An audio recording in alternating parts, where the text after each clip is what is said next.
The Honourable Minister of Fisheries. Mr. Speaker, pursuant to Standing Order 32-2 and consistent with the policy on the tabling of treaties in Parliament, I have the honour to table in both official languages the treaty entitled Agreement under the United Nations Convention on the Law of the Sea on the Conservation and Sustainable Use of Marine Biological Diversity of Areas Beyond National Jurisdiction, adopted at New York on June 19, 2023. Dépôt de projet de loi. Introduction of government bills. Statements by ministers. Reports from interparliamentary delegations. Reports from committees. L'honorable député d'Orléans. The Honourable Member for Orleans. Thank you, Mr. Speaker. I have the honour to present in both official languages the two following reports from the Veterans Affairs Committee. Firstly, the fourth report entitled Suicide Prevention Among Canadian Veterans. Pursuant to Standing Order 109, the committee requests a government response to this report. Il y a un deuxième? Okay, the Honourable Member for Airdrie Cochrane. Thanks, Mr. Speaker. I tabled the Conservative supplemental report to the Veterans Affairs Committee's report on suicide prevention. With suicide amongst veterans being an epidemic in this country that's claiming more lives than many of the conflicts that we've seen in this century. And despite all the cries of broken-hearted spouses, parents, and siblings, the government still is failing to do enough about this. And this report, although a step in the right direction, but the calls for action need to be stronger and more precise. And so Conservatives have outlined in our supplemental report a roadmap for ensuring that veterans are no longer re-traumatized by their own government and able to access timely care so they can find peace before it's too late. And also we raise the issue of MAID being pushed on veterans who are seeking help in living their lives. So to all those who serve Canada and have been lost to suicide, we honour your service to Canada and we mourn your lives. So let us act now to prevent the loss of more Canadian heroes. L'honorable député d'Orléans. The Honourable Member for Orleans. Thank you, Mr. Speaker. I would also like to present in both official languages the fifth report of the Standing Committee on Veterans Affairs on creation of an independent Canadian Military Honours Review Board.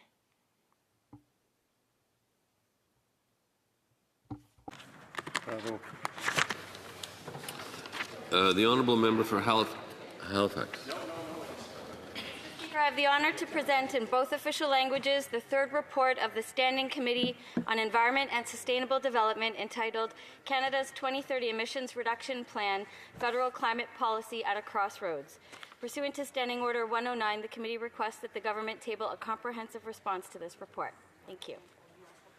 The Honourable Member for Skeena-Bulkley Valley. Thank you, Mr. Speaker. I'm pleased to rise to table our dissenting Conservative report in both official language. While the committee's report documents a failure of the Liberal Emissions Reduction Plan, it then recommends more of the same. It calls for higher industrial carbon taxes or an oil and gas emissions cap that would drive investment, jobs, and production out of Canada. Thank you, Mr. Speaker. Well done. L'honorable député de Repentigny.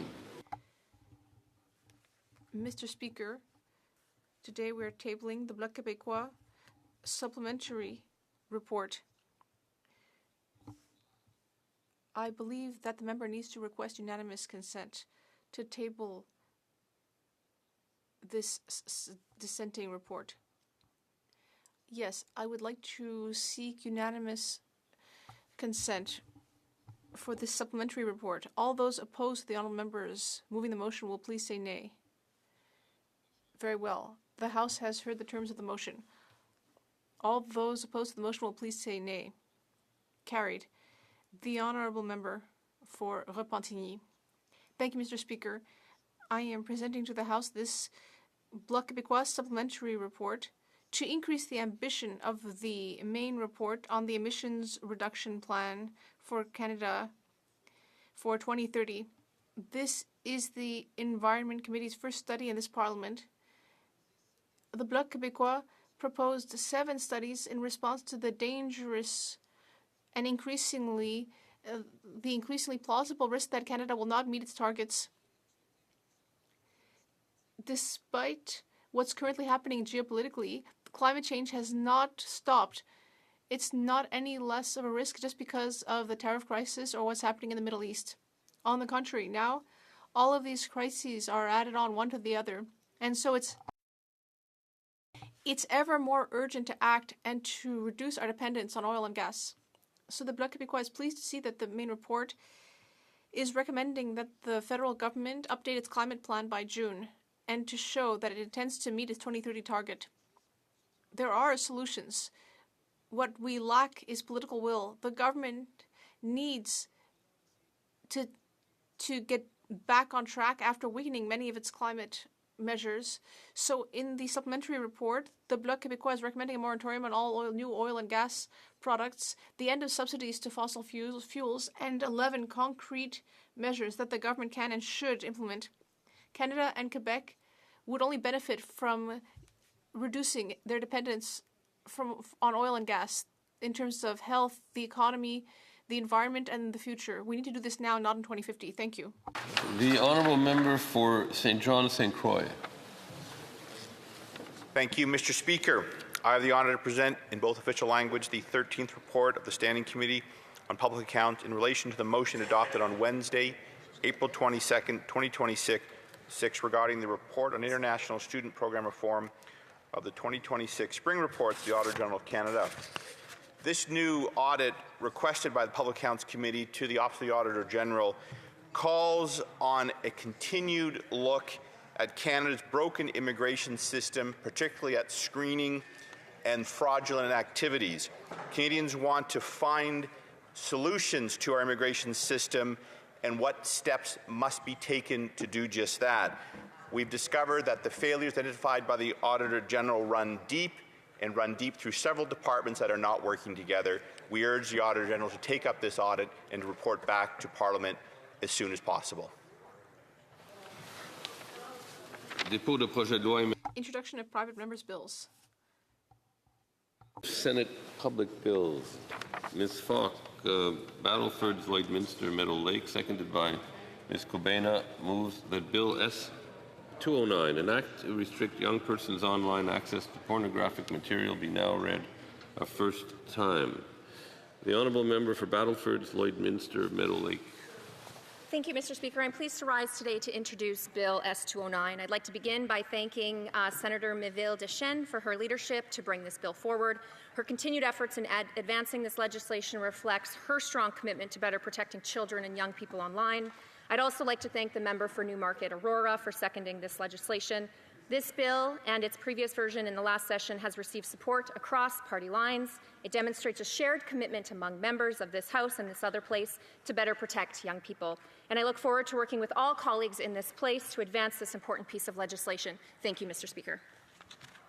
The motion is deemed adopted. First reading in this bill, première lecture de ce projet de loi. When shall the bill be read a second time? At the next sitting of the House. Motions. Presenting petitions. Nothing, okay. Questions on the order paper. The Honourable Parliamentary Secretary to the Government House. Yes, Mr. Speaker, I'd ask all questions be allowed to stand at this time.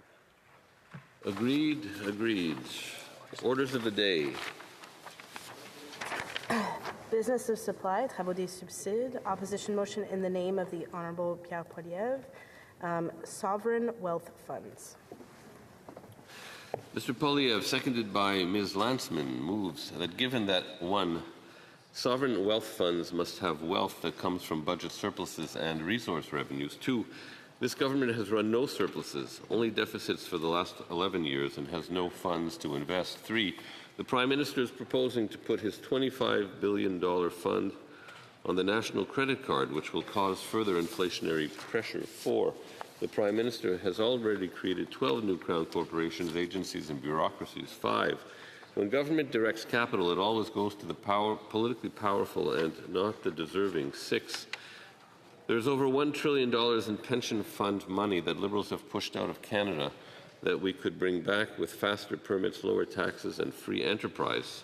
7. The rising cost of fuel and food is already burdening hardworking Canadians who cannot afford to pay more for handouts to Liberal insiders and corporate elites. Therefore, the House calls on the government to abandon this sovereign debt fund. The Honourable Leader of the Opposition. Merci, Monsieur le Président. Thank you, Mr. Speaker. Today, I rise to speak about this Prime Minister who now wants to put $25 billion on our national credit card in order to help Liberal insider elites as well as our corporate elites, while making life more expensive for everyone, small businesses, workers, seniors. Already, we see that this Liberal government has put 11 deficits on our national credit card. And after 11 years of this Liberal government, we're seeing more costs, more deficits. In order to have a sovereign wealth fund, you need funds. There are no funds because there is no surplus like a country like Norway, Singapore, Saudi Arabia, or others. They have surpluses year over year. So they can put that into the savings account for their country. They don't have deficits. We want to remove government obstacles to private investment in order to help our economy, to pay our bills with private production, instead of just doing things that cost more for Canadians who are already having to pay too much. That's how we're going to become affordable and strong. Now in English. Imagine you went into your doctor's office and suddenly he injected you with some strange substance. And you said, "What is it?" He said, "It's a poison." You said, "Why did you inject me with a poison?" Immediately, he pulled out another syringe and injected you with an antidote. And he said, "I injected you with that so that I could save your life with this antidote." Well, why would you have done any of it in the first place? Well, because I wanted to save your life. That's what I do. That is exactly how liberal economics work. They do massive economic damage to our country, and then they claim to be its solution, its antidote.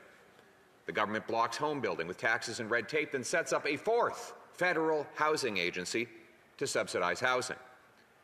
This Liberal Prime Minister blocks resource projects with high taxes, 19-year permitting delays, bans on oil shipping off the BC coast, then creates massive new offices to get projects built that promise carve-outs, bailouts, and handouts to favored businesses.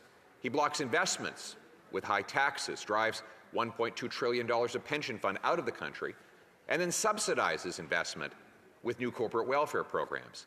He drives up the cost of living and the cost of food with inflationary money printing, carbon taxes, and red tape, then prints even more money to give people cash payments to help them with the cost of the food he inflated. He blocks development, taxes production, regulates investment, delays permits, drives capital away, kills projects, and crushes builders. Then, when the economy slows down, he shows up with a subsidy, a fund, a bank, a summit, a task force, and a photo op to solve the very problem that he caused.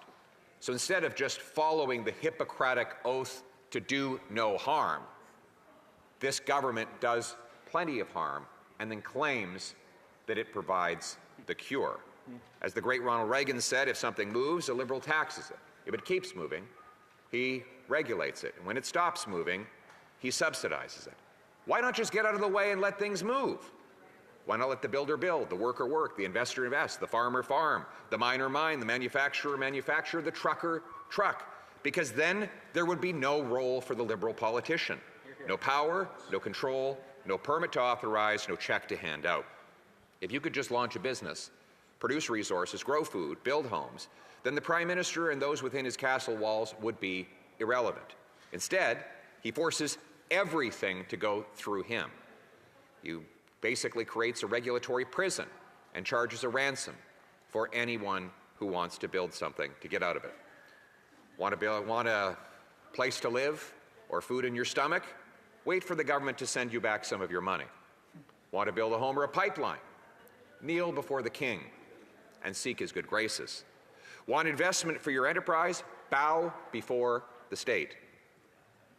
State-controlled crony capitalism is how this Liberal Prime Minister enriched himself. In fact, his Brookfield investments profit off government favors that typically help a tiny group of politically powerful but unproductive takers at the expense of the great mass of productive makers. Help is the sunny side of control. The illusion of action from people who caused the problem. The illusion of investment from the people who drove the investment away. The illusion of growth from those who blocked the growth. Because in this Liberal model, the economy does not belong to the people, it belongs to the politicians, bureaucrats, and other authorities who control it and the powers that influence them. That is the real debate in our economy today.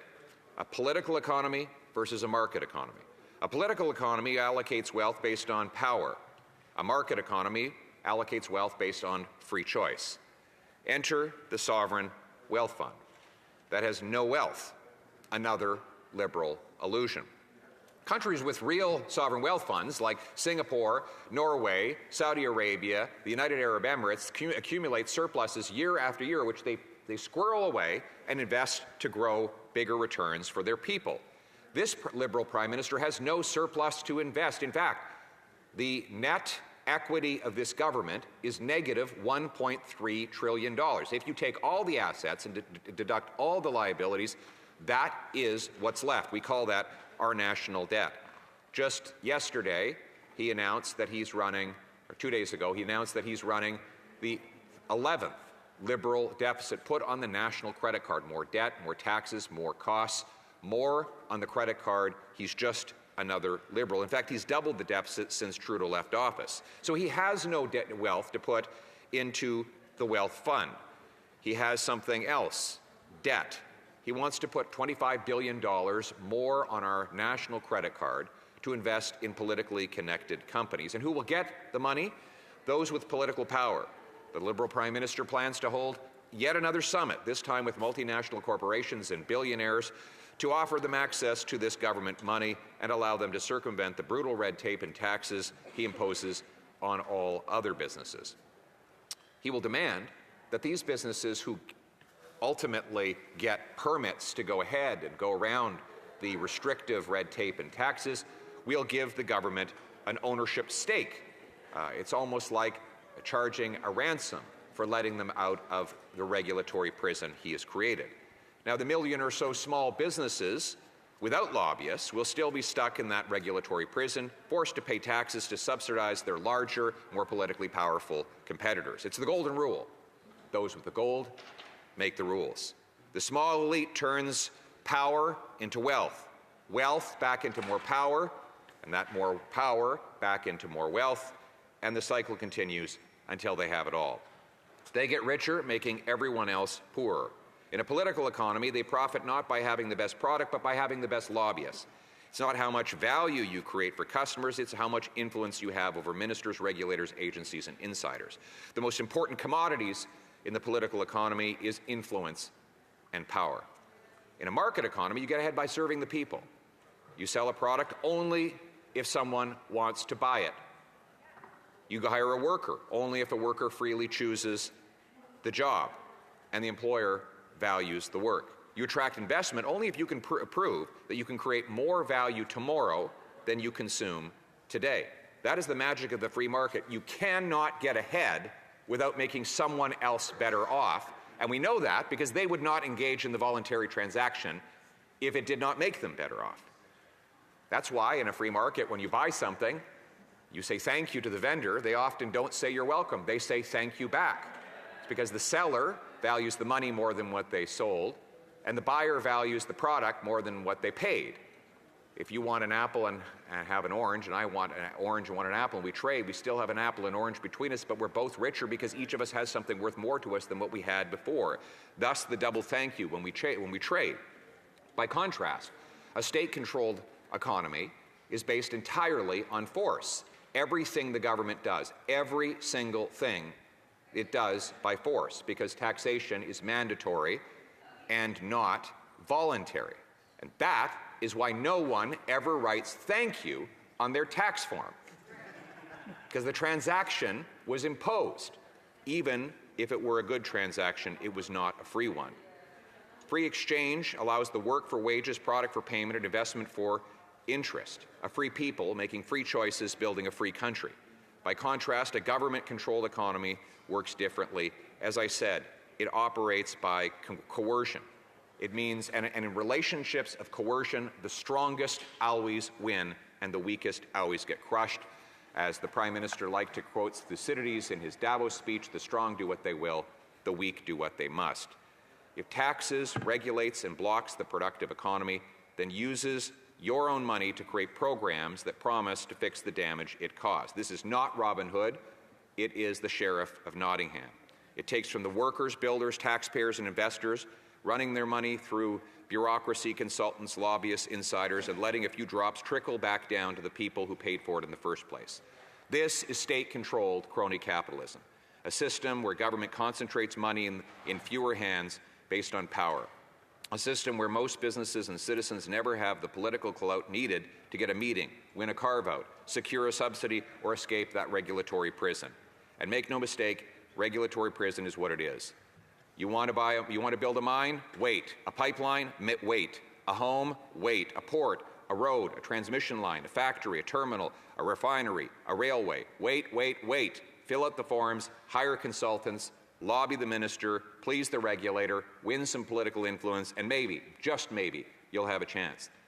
After years of delay, you might get government support, as the Prime Minister likes to call it. But if a project is good enough to receive regulatory support, why not just approve it in the first place? Why should a company have to win over a politician to get something built? Why should a project have to give up a piece of its ownership to the state in order to escape the prison of the heavy regulations? This is the model that the Liberal Prime Minister believes in. It's because that's the model that enriched him in the first place, not by doing business in the marketplace, by using political power to get favors for his company. We remember that he pushed for heat pump subsidies. Well, Brookfield sells heat pumps. Remember, he pushed for money printing inflation. Well, the CEO of Brookfield confirmed on May 20th of last year that Brookfield profits off of inflation. Many of our things are regulated, rate-based or contractual in nature, and inflation is actually a positive to the numbers. So as inflation comes in, it actually helps the revenue streams of those businesses, end quote, said the CEO of Brookfield. And then, of course, this is a Prime Minister who said a little over a year ago that he had successfully lobbied for a more expensive form of so-called sustainable aviation fuel right before Brookfield, his company, invested $1 billion in that same fuel. So forcing Canadian passengers to pay higher airline fees for this more pricey fuel, which then his company profited from. This is not business, this is political manipulation. It raises the cost for everyone, especially those who don't have political power. That is the difference between the real economy and the protected economy. In the real economy, inflation crushes families. It raises grocery bills. It raises rent, mortgage payments. It costs you more for gas, heat, and electricity. It shuts young people out of home ownership and starting families. But in a political economy, inflation can be used as a revenue tool for elites and schemers. Government creates the rule creates the market, the insider sees the rule coming, the insider invests, the consumer pays, the politically connected profit. And everyone else is told this is progress. And Canadians will pay the price through higher inflation at the grocery store, taxes on their paycheck, and debt interest on future generations. We've seen this movie before. I just mentioned that there's going to be a big summit where a whole series of multinationals and billionaires will come and feast on this $25 billion. This is not a new idea. In 2016, the Liberal government hosted another international summit of investors at the Shangri-La Hotel to unveil the Infrastructure Bank, a $45 billion pot of gold that went to subsidize the investments of the insiders. So here we are, 10 years later, the same Liberal government holding the same kind of summit to allow the same elites to feast on the same debt. Since the creation of the Infrastructure Bank, it has lost hundreds of millions of dollars. For its first 7 years, its investment income failed to cover even its operating costs. The Parliamentary Budget Officer found that when all levels of government were included, $2 out of $3 for projects funded by the bank came from the taxpayer, not from businesses. Taxpayers lost, insiders won. The bank spent $250 million on operations. The CEO makes $600,000 a year. It paid out $8 million in bonuses in 1 year. That is why the parliamentary committee studied it thoroughly and recommended it be eliminated. And now, instead of doing that, they replace it with they augment it with yet another slush fund. Then again, in September of 2024, the Liberal Finance Minister, Chrystia Freeland, pledged to create a Canadian growth fund, seeded with taxpayers' dollars, to try and bring back the $1.2 trillion of pension funds that this Liberal government has driven abroad. And who was hired, who was tapped to administer that fund? Brookfield. Barely 2 years ago. And here we go again. Another summit, another fund, another transition office, another name for the same old Liberal idea, the illusion of change, the reality of more of the same. As Desjardins wrote, that the proposed fund draws strong parallels back to the Infrastructure Bank. The Montreal Economic Institute called it essentially the Canadian Infrastructure Bank by a different name. Same poison, new label, more costs, more corruption, more debt, more taxes, more on the credit card. This Liberal Prime Minister is just another Liberal. We've seen how we can build wealth when we unlock the power of the free enterprise system.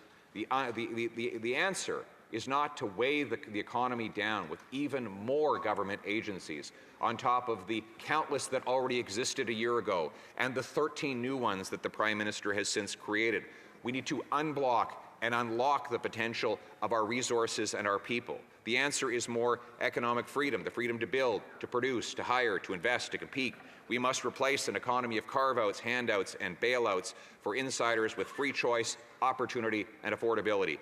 If a project is safe, lawful, and in the national interest, just approve it. If the company can build without taxpayers' money, let it build now.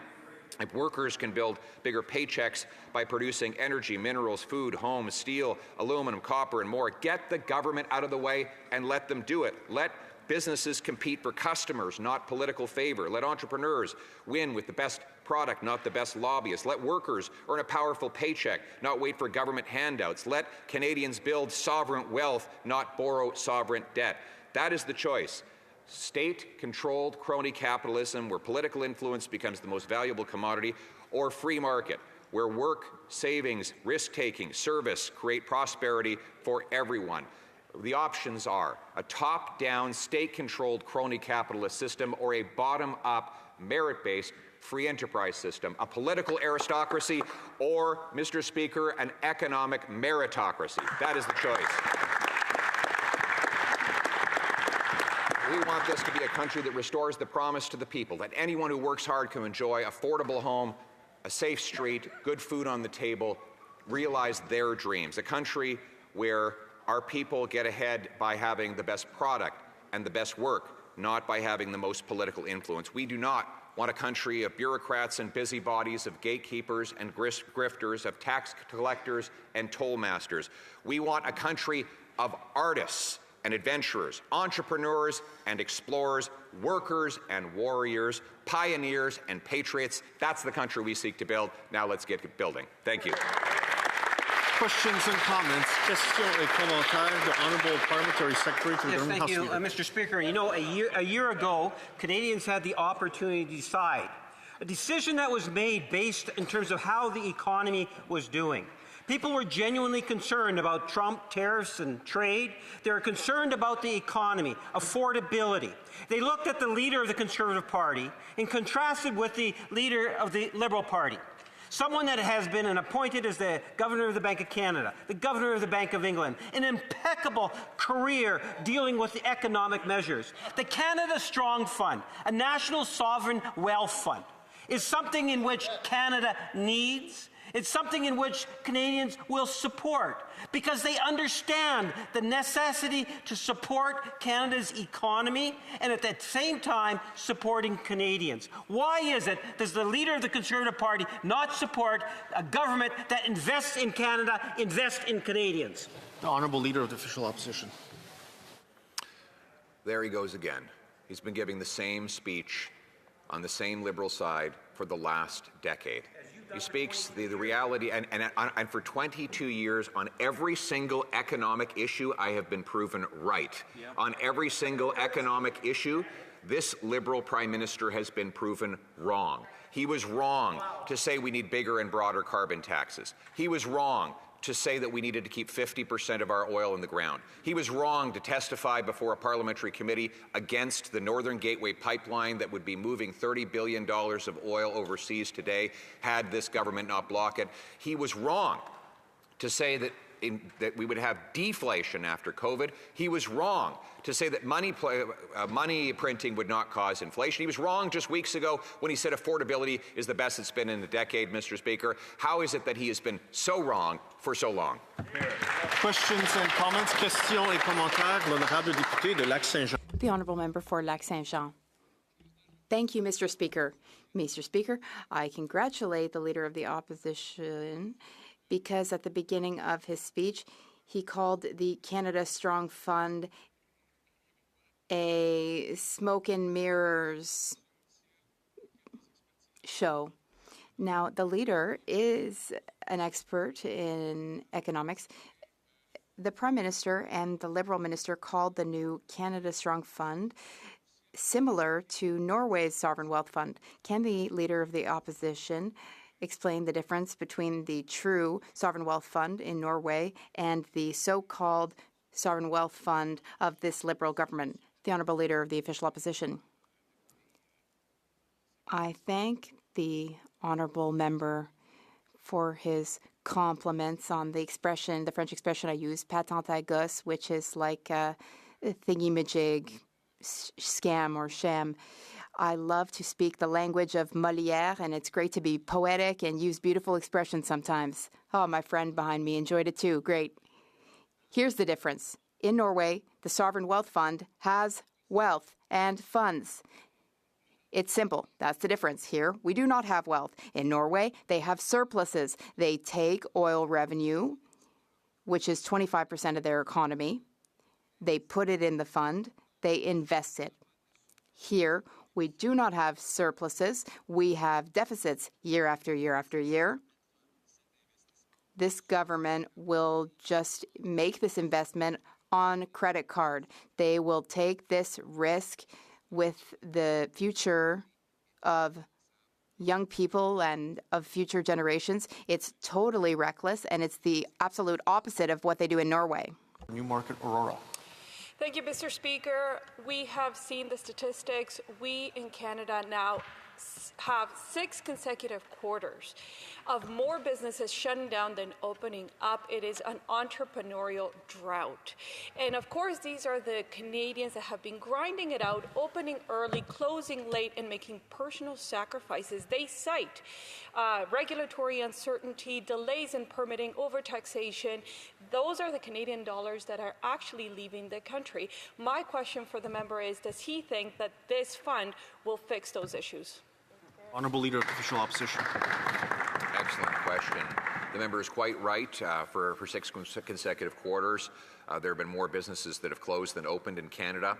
A recent survey showed that there are twice as many Canadian businesses that opened in 2024 outside of Canada than inside of Canada. And for the elbows up crowd in the room, Canadians are now opening more businesses in the United States than they're opening in Canada. In the last decade, $1 trillion of net investment has flowed out of our country. A majority of pension funds are, according to Statistics Canada, Canadian pension funds are invested abroad and not here at home, a problem that has worsened since this Prime Minister took office. Now, the question was very particular. Would the million small businesses across this country benefit? Of course not. They will not be invited to the Investor Summit. It will just be for large multinational corporations who have political power. Small businesses who serve customers will lose. multinationals who serve politicians in power will win. Questions and comments? Questions et commentaires. The Honourable Parliamentary Secretary to Minister of Finance. Well, thank you, Mr. Speaker. I appreciate the member opposite's speech, but obviously I don't share his pessimism about the Sovereign Wealth Fund. I actually think generations ago we had examples with victory bonds, with war bonds. We've had examples of Canadians stepping up, especially at times when Canada's sovereignty has been tested throughout our history, where Canadians want to participate in both investing in the future that they want to build for this country. Wouldn't he say that it's a welcome opportunity for Canadians to be able to participate in the prosperity and growth that this government is moving forward on? Hear, hear. The Honourable Leader of the Official Opposition. There is no prosperity and growth to participate in, Mr. Speaker. Yeah. This economy has not grown in a decade. In fact, it's been the worst economic performance of all G7 countries. And since this Liberal Prime Minister took office, nothing has changed. There's been no regulatory reform, no tax reform, not a single anti-development law has been eliminated, not other than to rename the carbon tax into the clean fuel standard. There's been no serious tax reform. And finally, I guess the only difference is that the deficit is twice the size now as it was under Justin Trudeau. Now, as for participating in growing the Canadian economy, people have the freedom right now to buy into a Canadian stock index if they want to do that. I do not understand why they need the government to force them to take on a $25 billion liability on the credit card for the Liberal government to dole out in a political slush fund to those politically powerful corporations. Questions and comments. Questions et commentaires. L'honorable député de Pierre-Boucher, Les Patriotes. The Honourable Member for Pierre-Boucher, Les Patriotes, Verchères. Thank you, Mr. Speaker. One of the roles that this sovereign wealth fund will have, that's what the Liberal government is calling it, so we can call it that, I suppose. It will invest in projects which are chosen by the Major Project Office. Projects sent to that office are those chosen by the Prime Minister himself. So when they claim that the Sovereign Wealth Fund would be independent, well, how will it be independent if the Prime Minister will be the one to select projects that are funded by it? Answer: he wants to be the king of the economy. He keeps in place all kinds of regulations and rules that hit businesses. Businesses who go to banks are hit with huge taxes, other than a select group handpicked by the Prime Minister. And the member is right. The Prime Minister will have all the power. It's not an exaggeration to say so.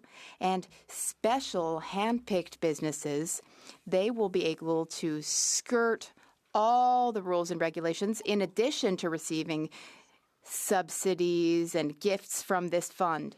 Mr. Speaker, this opens the door wide to corruption. It also leaves millions of businesses excluded from these opportunities. Why not open the door to all businesses so that all businesses can be prosperous? Thank you. Answer the Honourable Member for Bruce Grey, Owen Sound. Thank you, Mr. Speaker. My question to the Honourable Leader of the Opposition speaks about the fact that this fund is being basically funded on the taxpayers' credit cards and the impact that we're already paying on servicing our national debt, and this is just adding to it, and the impact it's going to have on the Honourable Leader's children, my daughter, and the youth in this country going forward, and the impact that they're going to have to live a prosperous life into the future. And a short answer from the Leader of the Official Opposition. It's now $60 billion of annual interest, money for bankers and bondholders, not doctors and nurses. $3,400 from every family will go to pay interest on the federal debt this year. That number will go up by 50% over the next 5 years. This is the fastest growing item on the government's budget right now, interest on the debt. It will enrich the bankers and the bondholders at the expense of hardworking people and threaten the future of our kids. That's why we need to restore fiscal responsibility, balanced budgets, and controlled spending. Thank you. Resuming debate, reprise débat, the Honourable Parliamentary Secretary to Minister of Finance. Thank you, Mr. Speaker, and it will come as no surprise that I do not share the views and pessimism coming from the Conservative leader in this House. And I appreciate the opportunity, though, to speak today about the Sovereign Wealth Fund that our Prime Minister and Minister of Finance announced just before the spring economic update. There is no doubt that Canada's economy is at a very important moment, a hinge moment. Around the world, countries are competing for investment, talent, and opportunity. Supply chains are shifting dramatically. Global energy systems are evolving quickly, and technological change is accelerating, especially with the AI revolution. In this environment, economic strength doesn't happen by accident. It's built deliberately through smart policy, strong partnerships, and a clear focus on long-term growth. Our government has been focused on what we can control. There's many things that we can't control, but there are many that we can as well. Building a strong, sustainable, and inclusive economy is within our control, an economy that is backed by an ambitious plan to help enable $1 trillion in total investment across Canada over the next 5 years. That plan is well underway. We saw in the spring economic update quite a large number of signs of progress. But as we build a stronger Canada, we must ensure that all Canadians can benefit now and for generations to come. The Spring Economic Update 2026 builds on the momentum of Budget 2025 with strategic investments that support productivity, innovation, growth, competitiveness, and position Canada for long-term prosperity.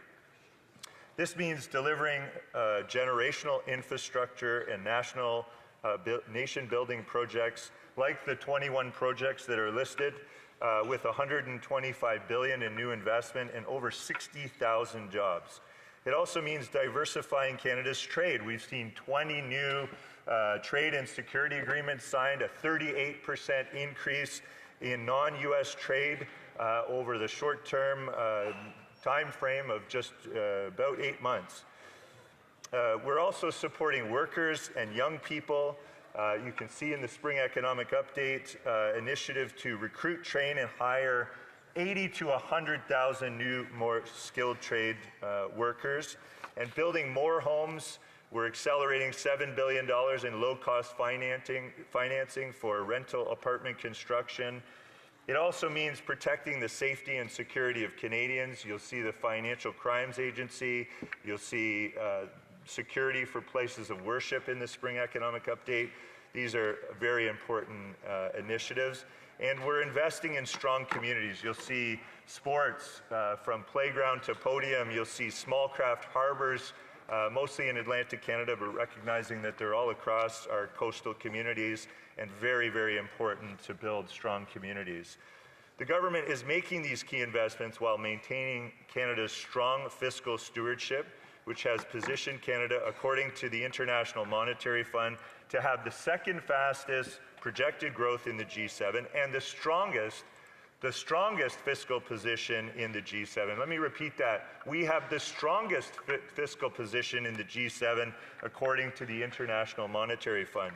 That's good news. I know Conservatives don't like to hear that, but it is good news for Canada and certainly a sign that we're building prosperity from a position of strength. One of the measures announced in the Spring Economic Update was the creation of the Canada Strong Fund, Canada's first sovereign wealth fund.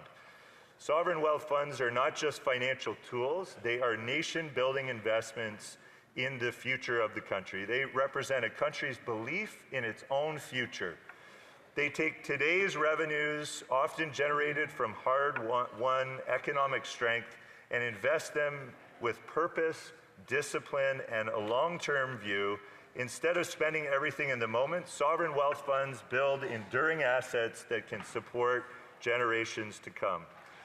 And this is the intention of the Canada Strong Fund. It will do exactly that. It will help more Canadians be able to participate in the generational wealth building that we're achieving together. Through an initial federal contribution of $25 billion, the fund will strategically invest alongside the private sector, who will do so based on commercial terms and in Canadian projects and companies driving our economic transformation. This includes projects in clean and conventional energy, critical minerals, agriculture, and infrastructure, the infrastructure that we need in this country. The returns will be reinvested to grow the Canada Strong Fund, so it will be compound growth, strengthening its capacity over time.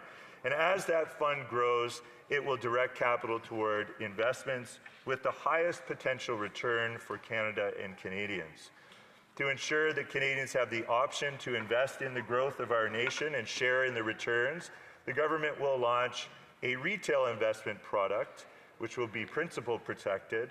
This will give Canadians a direct stake in our nation's long-term prosperity and help build long-term national wealth.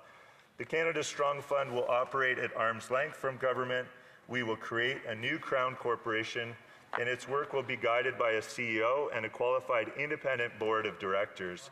This model will ensure that both in the near term and the long term, the fund remains focused on its mission, supporting the transformation of the economy and creating wealth for Canadians. Mr. Speaker, Canadian companies and investors are coming forward to build Canada's future, and investors from around the world are choosing to invest in that future.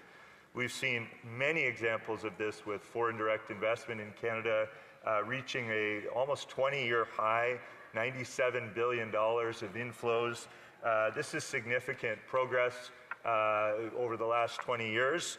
We see this as being a high point. And we've heard from RBC, our largest bank, our largest pension plan, the Canada Pension Plan, that Canada is garnering the attention of many global investors. And this is really strong evidence or signs that our plan is working. Transformational projects and companies that will help build and create a stronger, more independent and more resilient economies for Canada will stand to benefit from the Sovereign Wealth Fund because the Canada Strong Fund takes one step further, making sure that all Canadians are the beneficiaries of the financial returns that these projects will generate. Not only are we making it easier for those projects to get off the ground through the Major Projects Office, but we're also ensuring that alongside our Indigenous partners, that they're able to participate through the loan guarantee program that our government has capitalized, that they're able to participate. We also want to make sure that all Canadians can participate in the proceeds that will come from the strong returns from many of these large infrastructure projects. This is how we ensure Canadians have a direct stake in our nation's long-term prosperity. It is one of the many things our government is doing to build Canada strong. In addition to the Canada Strong Fund, our government is securing a more prosperous, competitive, and sovereign future through initiatives like the Buy Canadian policy and the Major Projects Office. I want to take just a moment and talk about solidarity. You know, I think the Prime Minister in his famous speech at Davos talked about solidarity. I think now more than ever, Canadians want to be a part of the Canada Strong Plan. They want to be a part of building the strongest, most prosperous country in the G7. They are inspired by that vision. I think they see the potential, and we're, through the Sovereign Wealth Fund, the first ever Sovereign Wealth Fund in Canada, an idea which I have long thought would be a good idea. It enables Canadians to show their solidarity by putting small amounts that they're able to invest in Canada's future and then benefit from the proceeds and the prosperity that we're building together.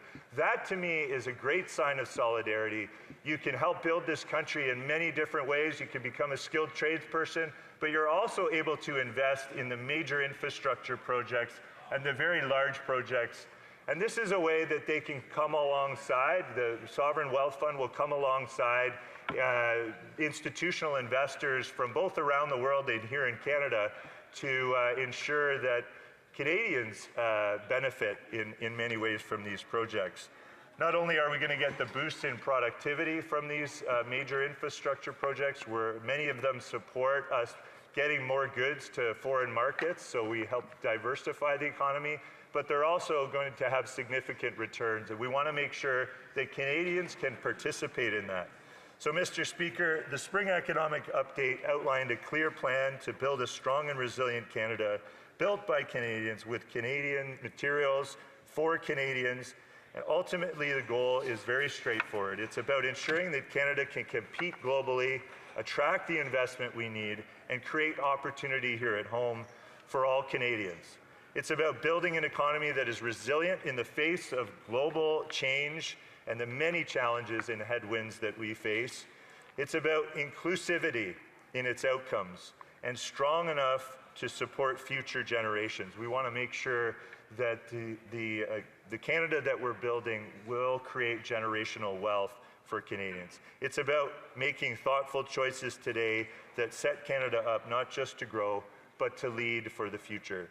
And the Canada Strong Fund is a great example of how we will do this, turning today's resources into tomorrow's opportunities, investing for long-term prosperity, resilience, and a shared sense of national success.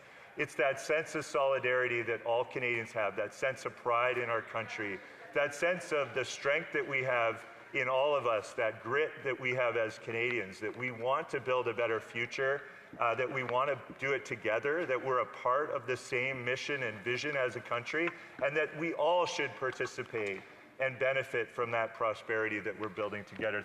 Thank you, Mr. Speaker. Happy to take questions. Questions and comments, questions et commentaires. The Honourable Member for Peace, River West Loch. Thank you, Mr. Speaker. Mr. Speaker, I want to thank the member for his speech on the topic. It's fascinating to me.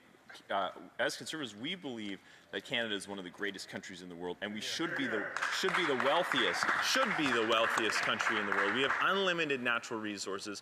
We are the envy of the entire world when it comes to our energy resources, and yet here we are in massive deficits run for 10 years by these Liberal governments.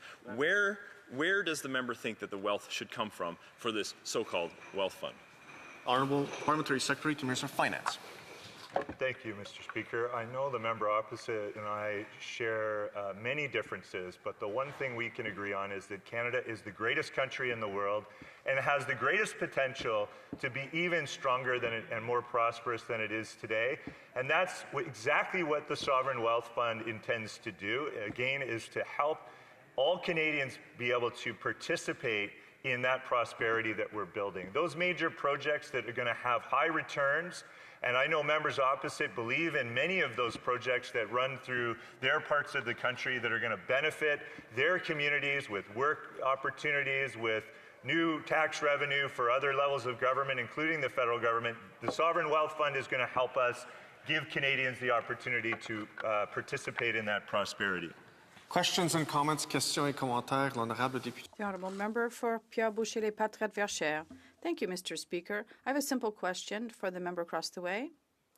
They're talking about a sovereign fund, but we know very well this is a masquerade because in almost every other country where there's sovereign funds, they are based on savings. And when we try to save for future needs, whereas in this case, we're not talking about savings, we're talking about debt. So here's my question. How much has Canada got into debt to create this false sovereign fund? And then what will the cost annually be for this additional debt for taxpayers? Honourable Parliamentary Secretary to the Minister of Finance. Thank you, Mr. Speaker, and thank you to the member opposite for his question. I know there's much we can learn from other entities around the world that are similar to the Canada Sovereign Wealth Fund. We can draw lessons from Quebec's Generations Fund, from the Alberta Heritage Savings Trust Fund. We can draw learnings from Norway and Singapore. Many of these large income-generating national wealth funds have been built over decades. And the idea for Canada to be setting one of these up now is the perfect timing for, in my view. And in fact, I would suggest that we should have done this probably 30 years ago. But it's really great that we're going to do this now to be able to help have a nest egg that builds wealth in this country and distributes that to everyday Canadians.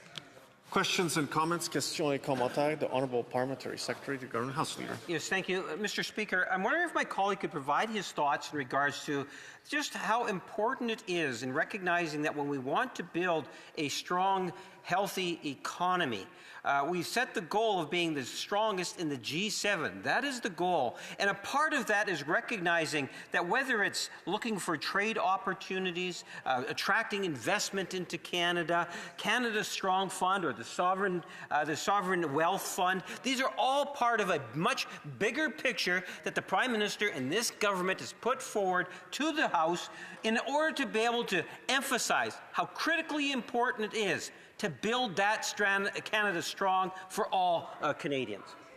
Parliamentary Secretary, Minister of Finance. Well, thank you to my honourable colleague for that question. It's one that I feel very passionate about answering because there's many things we're doing on many fronts. Major Projects Office obviously addresses challenges that this country has faced in terms of streamlining projects and getting approvals where investment has not been strong enough in Canada, and that's exactly the intent of the Major Projects Office, is to remove a lot of the barriers for investment to come into Canada and to streamline that process so we can build big things again in this country. That's great news, but that's only part of the picture.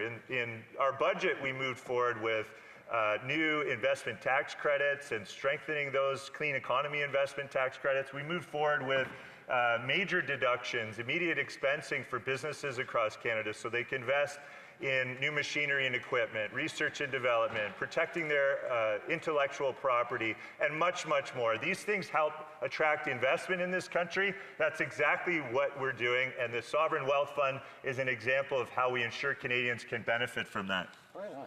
Questions and comments, questions et commentaires. The Honourable Member for Regina Louvain.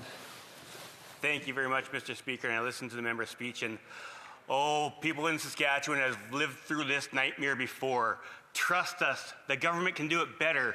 This reminds me of the NDP in the 90s and early 2000s in Saskatchewan, where they invested money from Crown corporations and taxpayers' dollars into things like Spud Coal, where they lost $30 million, things like Navigata, where they lost $12 million, things like Mega Bingo, they couldn't even run a bingo properly, they lost $14 million. The member just mentioned a lot about different funds in Canada and around the world that are similar to this. The big difference in the part that he left out, and they will all leave out, is those were all built on surplus budgets. Alberta, for example, started in '72 under Premier Peter Lougheed, where he had surpluses, and now that fund is $32 billion as of 2025, built on surpluses. What do these Liberals not understand? That you build money when you have it, not borrow money. Honourable Parliamentary Secretary, Minister of Finance. I don't know why the member opposite has such an opposition to the thought that Canadians should be able, that everyday Canadians, like when I was a kid, I did a paper route, and I saved money every month, and I put it, and my parents encouraged me to buy Canada savings bonds.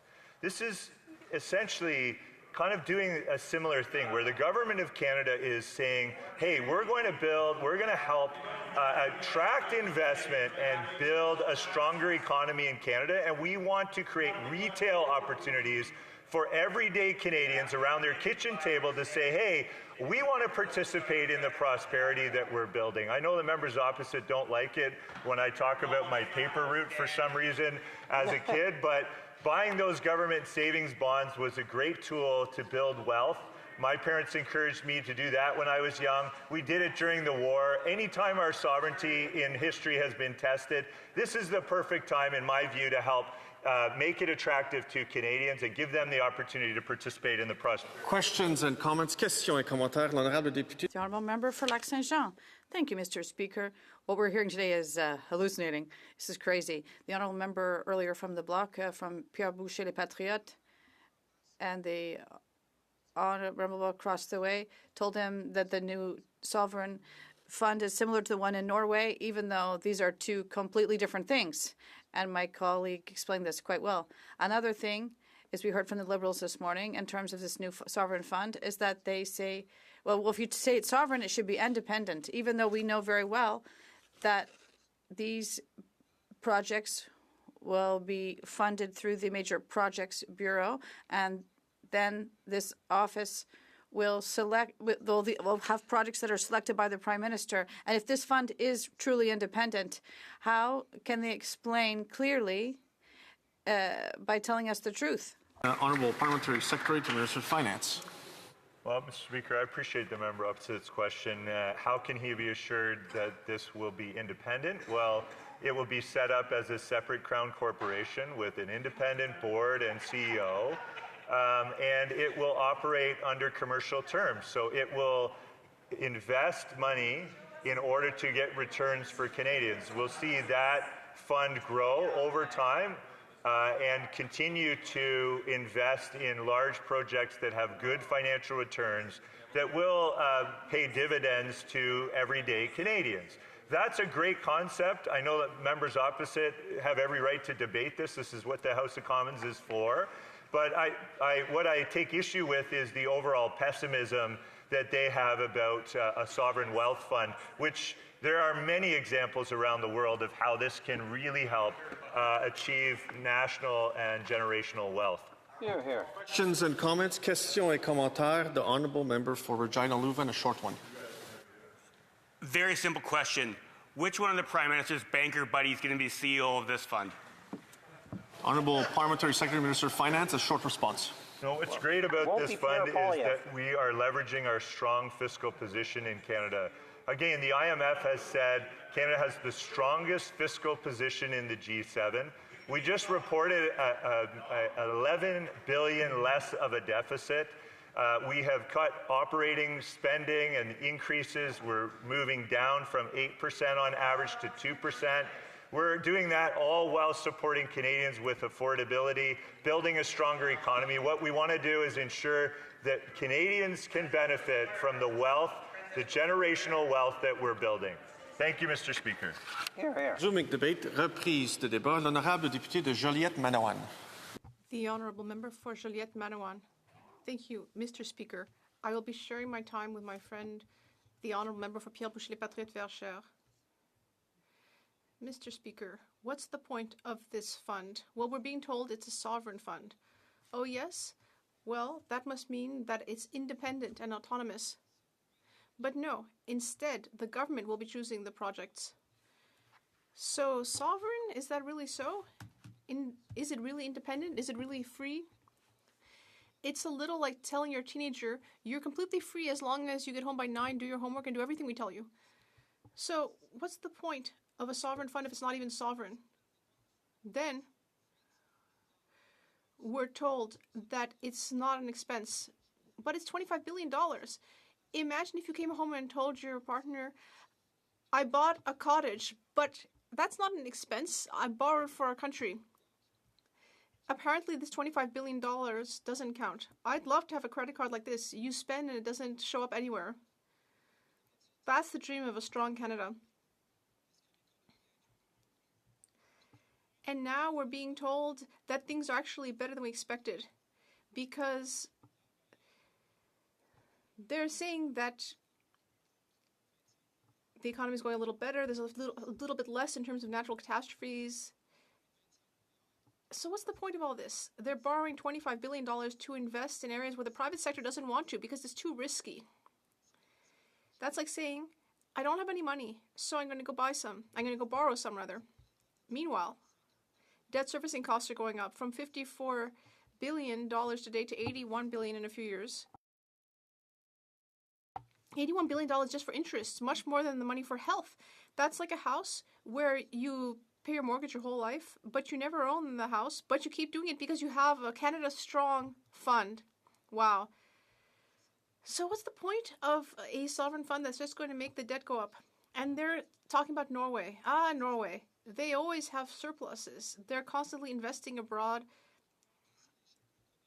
in order to be able to better handle economic shocks.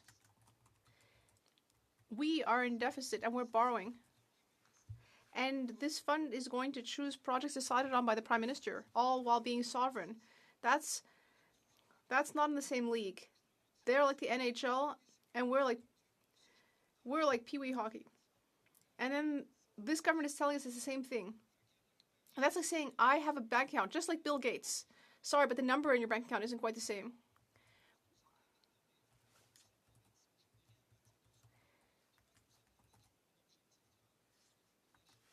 After all, everywhere else in the world where they have one of these funds, they have a clear objective. Like, for example, China wants to buy strategic infrastructure throughout the world, like ports in Africa or Europe, or in the Gulf, they use it for their transition once they don't have reserves anymore. Quebec's generation fund is to reduce debt for future generations. But here's a debt fund that doesn't have a clear goal. This is a $25 billion fund which will sovereignly decide to do whatever the Prime Minister tells it. And in the economic update, we're told actually what it's for. On page 63, hold on to your hats, it says this fund will principally be used to build Canada. End of quote.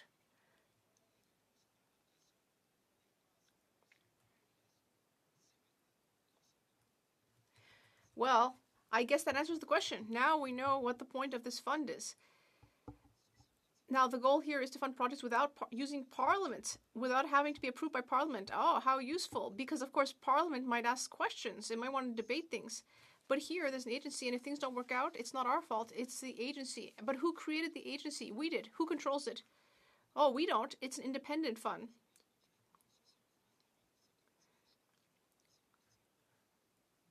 That's like saying, I'm not driving. I'm just the one holding the steering wheel. So again, what's the point here? I haven't even mentioned everything else, the agency, structures, layers and layers of red tape.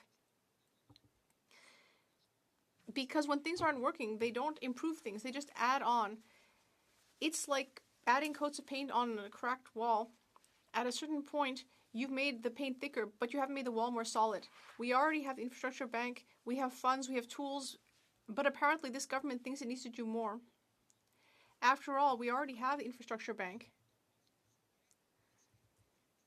And once again, like with the sovereign fund, the goal is to attract the private sector to fund infrastructure projects. There are others, like the Growing Canada Fund. And yet this government has decided to create yet another structure, this Canada Strong Fund, with yet another director, certainly someone who gets a pretty big paycheck. Yes, another CEO, another office, more salaries. Yet another fund to do exactly what we're already doing. What's the point? And then, and this is my favorite part, they tell us the private sector is going to invest. Oh, is that so? It's going to invest in projects that no one actually wants?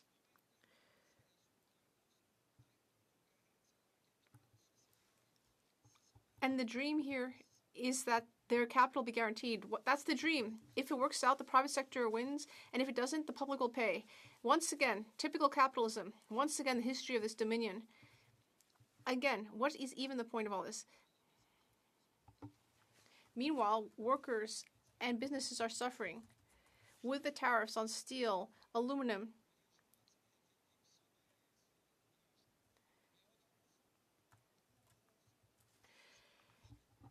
Regions will be affected, and yet there's nothing for that. But we have this great fund, which will be invisible in the budget, but visible in the debt, and unclear results. It's as if your house burned down and you said, "That's okay.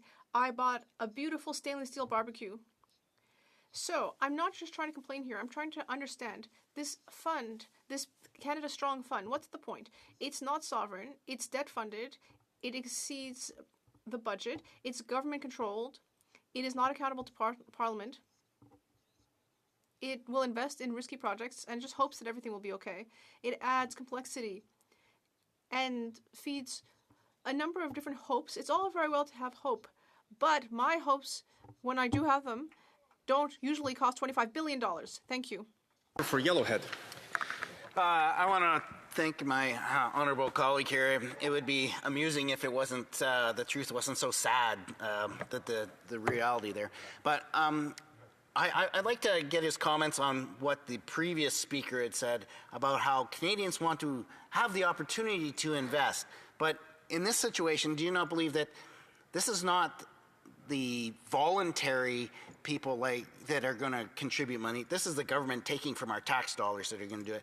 And that's really a completely different perspective from what they're proposing. L'honorable député de Joliette-Manawan. The honorable member for Joliette-Manawan. I'd like to thank my colleague for his question. I completely agree. The Prime Minister is telling us that we're going to invest to build Canada strong. but actually it's the private sector that will invest in oil, infrastructure, ports, and so on. There's money to be made. And then he's realized that actually no one wants to do this. So what he's decided is that they'll put money in, but he already has high deficits and even higher than Justin Trudeau's. And so now he's saying, listen, we'll do this, we'll put this money in. The private sector will want to get involved. And we were told, well, we can't give you any details right now. Maybe the money will be underwritten. We'll give you the details in the update. But then in the update, it said there will be more updates in a few months. So this Canada Strong Fund is a bit like the infrastructure bank. If we wanted to improve things, we could just have changed that instead of creating another fund. But clearly, this government is just wanting to take on more debt with taxpayer funds and invest the money in projects that aren't profitable for the private sector. Parliamentary Secretary to the Government House Leader. Yes, so thank you, Mr. Speaker. Arguably, the unholy alliance is alive and well as the Bloc and the Conservatives have united once again in order to oppose a good idea. A Canada Strong Fund is there to support in a very real, intangible way the potential development of major projects. And these projects, Mr. Speaker, will deliver thousands of jobs. It will increase Canada's GDP. And I guess that's all bad news for the Conservatives in the Bloc today. They don't see the idea and the principle behind having a sovereign wealth fund. As other nations have developed these funds, why not Canada? Why is it the Bloc and the Conservative Party against Canada having a sovereign wealth fund when there are other countries in the world that have them? L'honorable député de Joliette. The honourable member for Joliette-Marouane. We also want our sovereign wealth fund. That's what they're saying. We're going to call it the Canada Strong Fund. Well, we already have so much debt, we're going to take on even more debt. And they say they're going to give us details, but actually, those details are apparently going to come in a few months. And they're telling us that the private sector will want to participate. Oh, wait, the private sector doesn't want to. In the end, they're just creating a complicated contraption here. They seem to want to add another thing when we already had the infrastructure fund. Again, this is something that's just a way to artificially reduce the appearance of the deficit.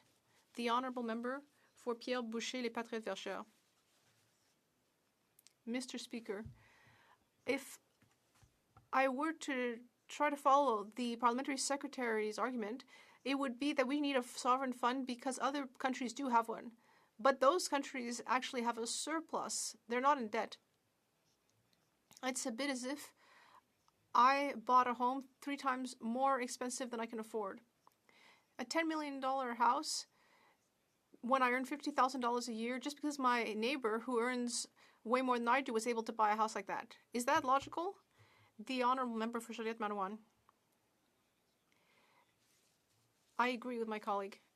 A sovereign fund can be generated from surpluses, but here we don't have a surplus in order to pretend that we have one. So it's not actually a sovereign fund. It's not surprising that analysts in the media are mostly wondering what this is even about. Just like François Weiss said in La Presse, this is nothing more than a scheme. Again, in the economic update, the finance minister said that the Canada Strong Fund will mostly be used to build Canada. What a great answer. Thanks, Mr. Speaker. Resuming debate, the honourable member for Pierre Boucher, Les Patriotes Verchères.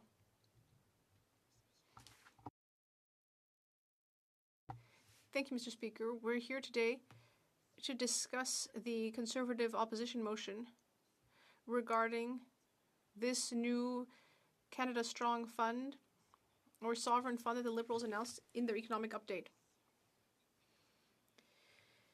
The Conservative position on this, well, it's quite a long motion, but I'll just sum it up.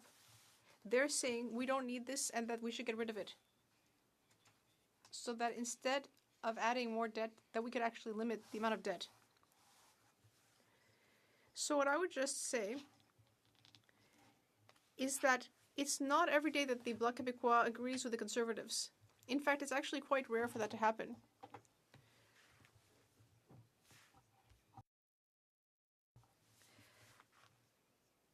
I believe that most members of my party will be voting in favor of the Conservative motion, and I will too. That's really a signal of something that's bad news for the Liberals. But who cares? They have a majority. It's sad, because if it weren't for this majority, perhaps we wouldn't be seeing mistakes like this. Because here the Liberals are presenting us this so-called sovereign fund. It sounds like they think they've just managed to reinvent sliced bread. They see these other countries that have sovereign funds, and they say, we're going to make a sovereign fund too, and we're going to be rich too. Look, if I go to the bank and I borrow $200,000 because I want a bigger house, I'm not going to be any wealthier the next day just because I took on that debt. And yet that's what the Liberals are doing. They took $25 billion, they're going to issue bonds, and what they may have forgotten is that there will be interest to pay on those bonds. And the other thing is that they're going to have to do something with that $25 billion in order to pay the interest. And that's what the Liberals are betting on. They're saying, well, with this $25 billion, we're wealthy. No, wait, that's not wealth, that's only debt. And that's already added on to the existing high levels of debt that Canada already has. Especially the latest Liberal government, which is the same one as the one that's in power today. Who knows what will be after a few more years of this Liberal government, because things are getting concerning. We're getting to a point where all of GST is being used to service the debt. And those debt servicing costs will actually end up exceeding the amount that Ottawa pays for the health transfers. That's how far things have gone. Pretty soon, we won't even see Ottawa paying its fair share when we go to the hospital because we'll have too much debt. So what does that mean? It's going to cut provincial transfers. Oh, but that's great because we have a sovereign fund. What's even the point of this sovereign fund? What's the idea in general? Well, normally a sovereign fund would be when countries decide to put money aside when they have surpluses.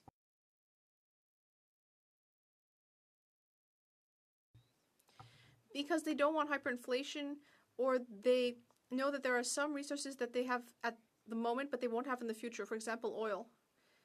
Because very often we're talking about situations where, say, they have a certain amount of oil, but they won't have it forever. So some of these countries are smart enough to say, well, we're going to put some money aside, and that way, the day that we don't have any more oil, we'll be able to do something about it. We'll be able to have an economic and energy transition, and we'll be able to put money aside in all sorts of ways in order to be able to keep funding public services, for example. So in this case, we might ask ourselves, well, what does Canada have that's an equivalent to that? Well, the answer is quite simple. There's nothing. We've spent all that money. And today, we suddenly woke up and said, oh, maybe we should have saved some money. But it's too late. It's far too late.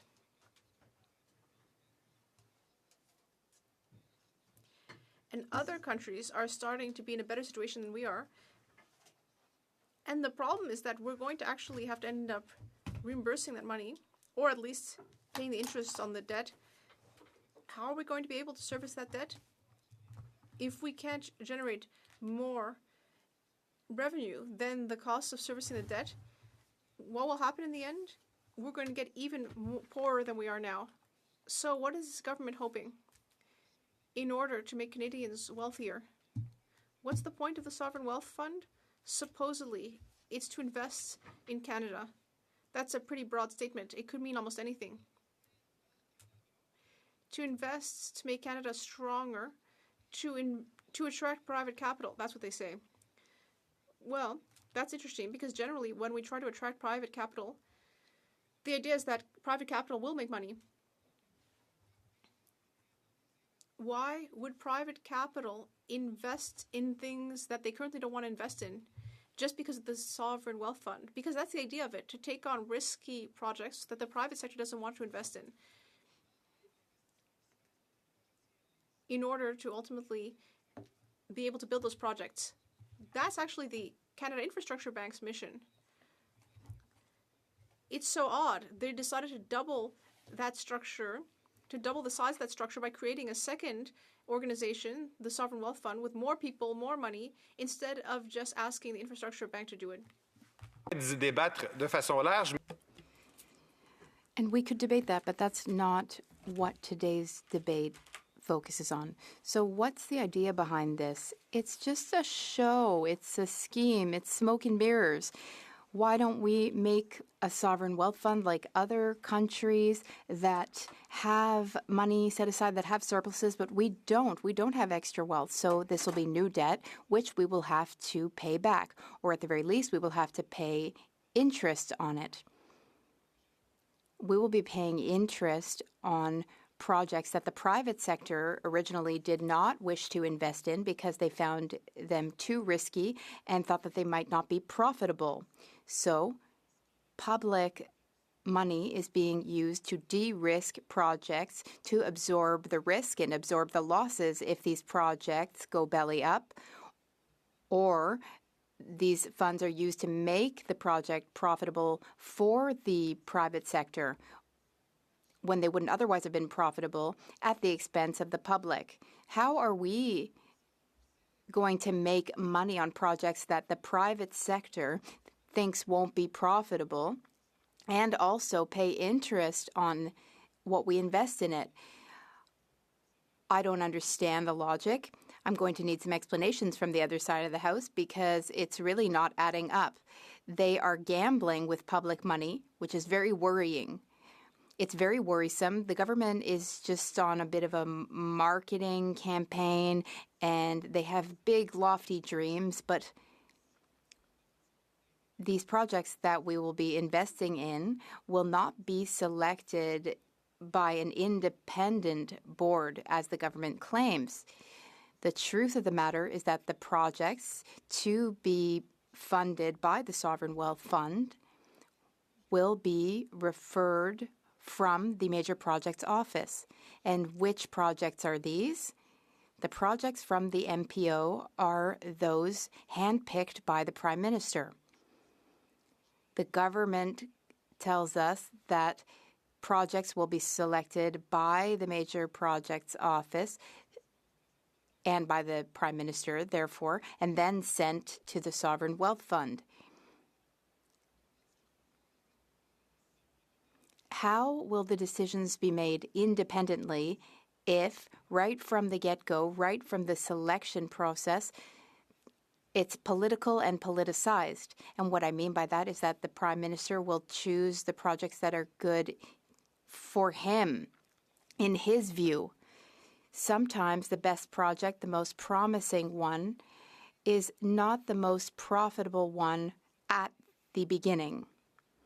But what's the most upsetting is that right now the average Canadian is going to have to put their money into this, and Canadians are being told, don't worry, the investment is guaranteed.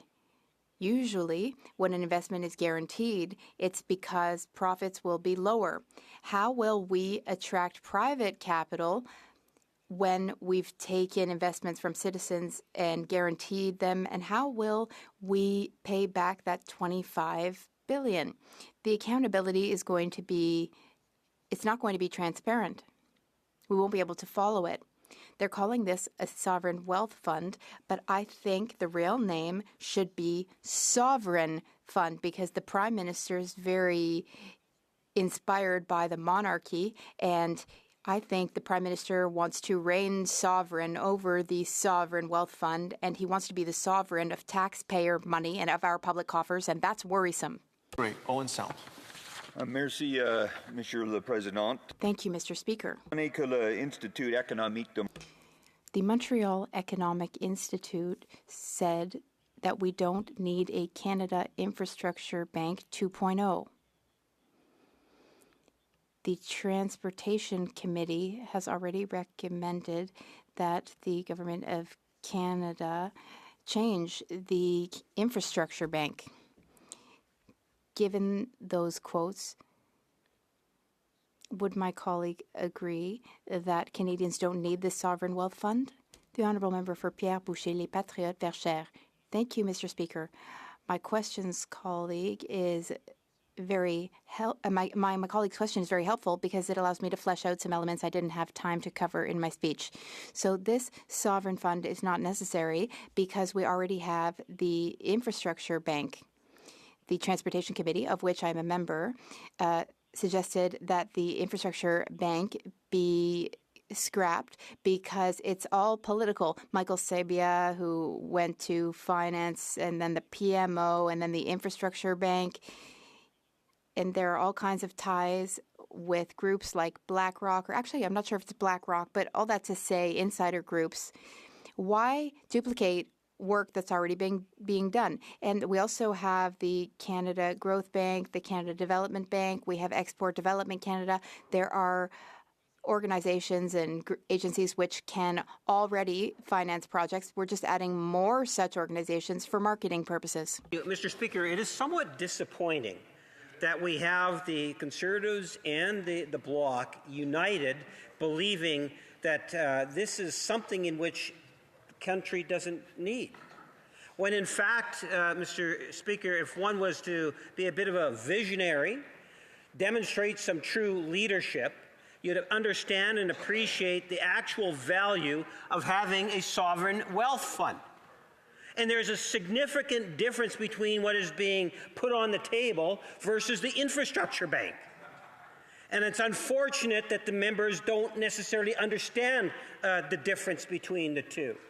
We have the potential to generate the investments to continue to build a stronger economy. I can understand why the Bloc might oppose Canada becoming a stronger nation, relatively speaking. But I don't understand why it is the Conservatives would resist something that other countries around the world have. Why is it not good enough for Canada if other countries have deemed it necessary? The honourable member for Pierre Boucher, Les Patriotes, Verchères. Thank you, Mr. Speaker. My colleague's question is quite interesting. He says that I don't know the difference between the Canada Infrastructure Bank and the Sovereign Wealth Fund that the government is proposing. Well, it's hard to know the difference because the government itself doesn't know the difference because it hasn't fully announced how the Sovereign Wealth Fund will work. The goal of the two is similar, but the difference is the functioning. There's $25 billion for one, $35 billion for the other. And the money to the infrastructure bank, well, it's being used based on government policy. So the infrastructure bank receives guidelines from the government and its policies. But with the sovereign wealth funds, the government will basically directly pick the projects. So it will be even less independent and even more political. That's the truth, Mr. Speaker. Glanbrook, Brant North. Thank you, Mr. Speaker, and thank you to my colleague from the Transport and Infrastructure Committee for his excellent speech. He knows, as we've been asking in committee, and he has been asking many times in committee and pointing out the lack of transparency with the Canada Infrastructure Bank and the many connections to Liberal insiders that seem to be at play, and of course very favorable terms that are given to projects to those insiders. And so does he worry that with the sovereign debt fund we're going down that exact same road, and can elaborate more on that? The honourable member for Pierre Boucher, Les Patriotes, Verchères, in under 40 seconds. Thank you, Mr. Speaker. What worries me the most is that this is looking more and more like a government-led economy. The government is choosing which projects we invest in. The government's role, though, should be to create a business-friendly climate. I'm alarmed because the government will take risks by investing in projects, but normally the private sector should be taking these kinds of risks, investing in these projects. But this is being invested in by the government with taxpayer money, and our children and grandchildren will have to pay for it. From the member for Regina Louvain, I believe, as the official opposition duty whip. Yes. Mr. Speaker, I'd like to give notice under Standing Order 432-A that all remaining Conservative caucus speaking slots are hereby divided in two. So noted. Resuming debate, reprise de débat, the Honourable Member for Aurora, Oak Ridges, Richmond Hill. Thank you, Mr. Speaker, and I'm pleased to stand today to speak about the spring economic update. But before I begin that, Mr. Speaker, I just want to reiterate yet one more time what a privilege and an honor it is to represent the wonderful people of Aurora, Oak Ridges, Richmond Hill, indeed a very vibrant, diverse, and dynamic community in the heart of the GTA. So today, Mr. Speaker, we are debating the spring economic update. And I want to give a little bit of context as to where we are. This Liberal government was re-elected on April 28th last year. We were waiting with bated breath to see the first budget come out. We thought it would come out in May or June at the latest, given that the fiscal year started on the 1st of April. We thought it would be prudent to at least present the budget a couple of months in, given that the election delayed that a little bit. But no, this Liberal government decided best to present the budget to the House of Commons, to Parliament, a good 7 months after the fiscal year had begun. In essence, 7 months after they had spent 7/12 of the money in the budget that they were then to present, which of course makes no sense at all, and certainly doesn't make any sense to Canadians who know that you cannot spend the money before you earn it, or you have the right to spend it. Nonetheless, they presented their budget with much fanfare, an omnibus project in a book, some 464 pages, I believe it was, which showed that they were continuing more of the same, the kind of leadership that they had learned over the years from the prime ministership of Justin Trudeau. Of course, we know there isn't much change there on the other side because most of the ministers were Trudeau ministers, so we really weren't expecting much change. But we thought with a new prime minister touting a resume of economic and banking credentials, that we would see something somewhat different. Unfortunately, what we saw was a more of the same deficit year after year after year, giving very little hope to Canadians that the Canadian economy would turn around anytime soon. But nonetheless, it was presented in the House, it was debated, we went back and forth, and then we were waiting with much anticipation for this new document that the Finance Minister presented in the House on Tuesday of this week, which he titled Spring Economic Update 2026, Canada Strong for All. So I thought, you know what, maybe there's something in this. Maybe, just maybe, they needed more time to get it right, to get it together. And then I was even further encouraged, as were Canadians, because the day before this was presented, the Prime Minister went out to the media and said, we're going to hear good news. We're going to have a good news tomorrow from the Finance Minister. And that day, actually, when this was presented at 4 o'clock in the afternoon, question period, literally 90 minutes before this was presented in the House, this document was presented in the House, every single Liberal minister or Secretary of State responding to questions in question period made sure that they got the following words in. Within the next hour and a half, Mr. Speaker, we're going to hear good news from the Finance Minister. So I thought here, you know what, there's got to be something good here. There's got to be something good. So I waited for him to get up, as did all of us in this House, and certainly many Canadians across the country who were hoping that they would see some hope for relief, some pocketbook relief for them, for their families, their communities, their businesses from coast to coast to coast in this country. And then the Finance Minister started speaking. These books were distributed to all the parliamentarians. We quickly looked through to get the summary. And what do we see?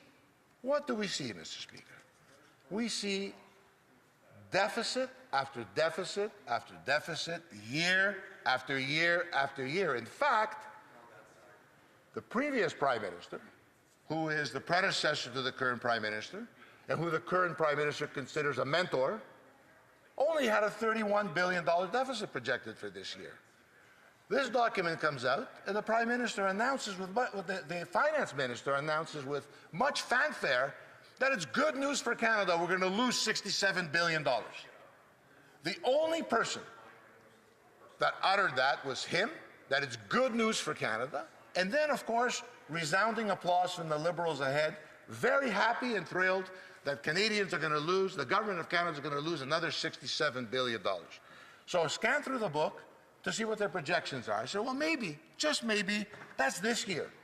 But no, Mr. Speaker, over the next 5 years, they're projecting loss after loss after loss, indebting Canadians an additional $363 billion.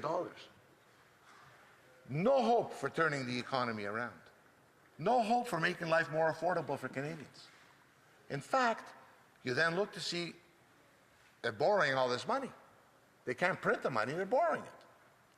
They're borrowing it from banks and financial institutions, Mr. Speaker. One would assume Canadian banks, American banks, Asian banks, European banks, they borrow the money wherever they can. What does that mean? That means we have to pay interest on that, like every Canadian has to on their mortgage or their car or any loan they take. We have to pay interest. Canadians pay interest for this.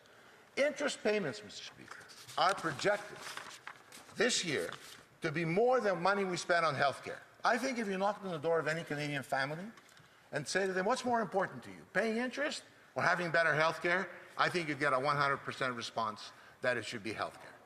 Instead, we see the opposite here. So they keep borrowing, borrowing, borrowing, ballooning that interest line item in the budget to about $80 billion in 5 years.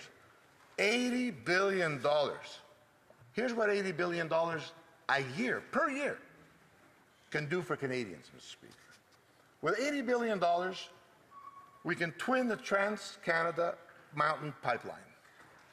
With $80 billion a year, we can build 47 hospitals the size of the very beautiful new hospital, Vaughan Cordalucci, in the heart of Vaughan, in the York region where I live. With $80 billion, we can buy 800 F-35 fighter airplanes. With $80 billion, more money than all transferred as part of the Canada Health Transfer, $80 billion will be about, at that time, about $30 billion more than we're putting into health care. We can cut the GST to zero if we had that $80 billion. Every Canadian would benefit. But no, we're putting it in interest. Because the economist, banking, Prime Minister, Mr. Speaker, may have good education from good academic institutions from around the world. But what he doesn't have is practical experience. And the guidance he has given, that he learned from his predecessor and his mentor, Justin Trudeau, to the finance minister is, continue more of the same. Let's put Canada more and more and more in debt. In fact, Mr. Speaker, they're trying these fancy words now. The Sovereign Wealth Fund, which of course we know is a debt fund. You can have a wealth fund, but you have to have money for it. You don't have money when you're coming to Parliament and you're saying, we're losing $67 billion this year. You certainly don't have money when you're saying we're going to be paying $80 billion in interest within 5 years, or we're going to add more debt to the tune of $363 billion. So he comes up with this fancy thing. The other thing they're saying over there, the other thing they're saying is we spend less so we can invest more. Insane. Spend less how? You're not spending less. You're not spending less. You're spending more. In fact, the highest ever a government of Canada has ever spent in the history of the country since Confederation, Mr. Speaker, is in this year's budget. They are spending more. They're not spending less. And where they are spending, there's no transparency. Don't expect transparency from these Liberals. If we had transparency, we would know who got the green slush fund money. If we had transparency, we wouldn't have the finance minister saying, I'm recusing myself from talking about Alto, the $90 billion fiasco, because my wife is a senior vice president in the firm. And I was part of the decision that made that, he said, but now I'm recusing myself because the world has found out that I have a vested interest in this from a family perspective. The bottom line is this, Mr. Speaker. Canadians are concerned about affordability. They're concerned about the grocery bill. They're concerned about their mortgage payment. They're concerned about their business, about employment. And this government is entirely tone deaf to what Canada wants. Thank you, Mr. Speaker. Questions and comments. Questions et commentaires. The Honourable Parliamentary Secretary to the Government House Leader. Yes, thank you, Mr. Speaker. And I would suggest to you that it's actually the opposite in the sense that it's not the government that's tone deaf.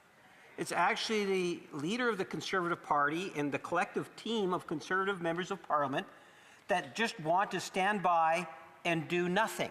Or as they say, just get out of the way. Contrast that to a government that has been very proactive at increasing exports, bringing in trade, bringing in investments, looking at ways in which we can build a stronger and healthier economy. And the development of a sovereign wealth fund will go a long way in the future of Canada by providing tens of thousands of jobs, by providing a stronger, more independent economy. And the Conservatives, get out of the way, they say. I disagree. And I would ask the member opposite, does he not see any value in Canada? I have to give the member for Aurora Oak Ridges Richmond Hill a chance to respond. Thank you, Mr. Speaker. You know, Mr. Speaker, the Parliamentary Secretary would have some credibility had he not be saying the exact same words from his seat in the House of Commons for the last 11 years. They've had 11 years to get this right, Mr. Speaker. For 11 years, he defended Justin Trudeau. Now he's defending the current Prime Minister. For 11 years, we saw deficit after deficit after deficit. For 11 years, they haven't delivered for Canadians. He's right about one thing. When we say get out of the way, we actually mean that. Get out of the way. Listen to what we're saying. Let the Conservatives run this country, and then you'll see a big difference, Mr. Speaker, because Canadians will be the beneficiaries of that, not their elite friends. Questions and comments. Questions et commentaires. The Honourable Member for Yorkton Melville. Thank you so much, Mr. Speaker. You know, my colleague has expressed our concerns on this side of the floor. And when I think of 18-year-olds right now facing their futures, over the next 6 years, they will be going to school, getting a trade, getting an occupation, a profession, and they will be in the seat of dealing with $406.6 billion in interest over those 6 years, added on to increasing debt.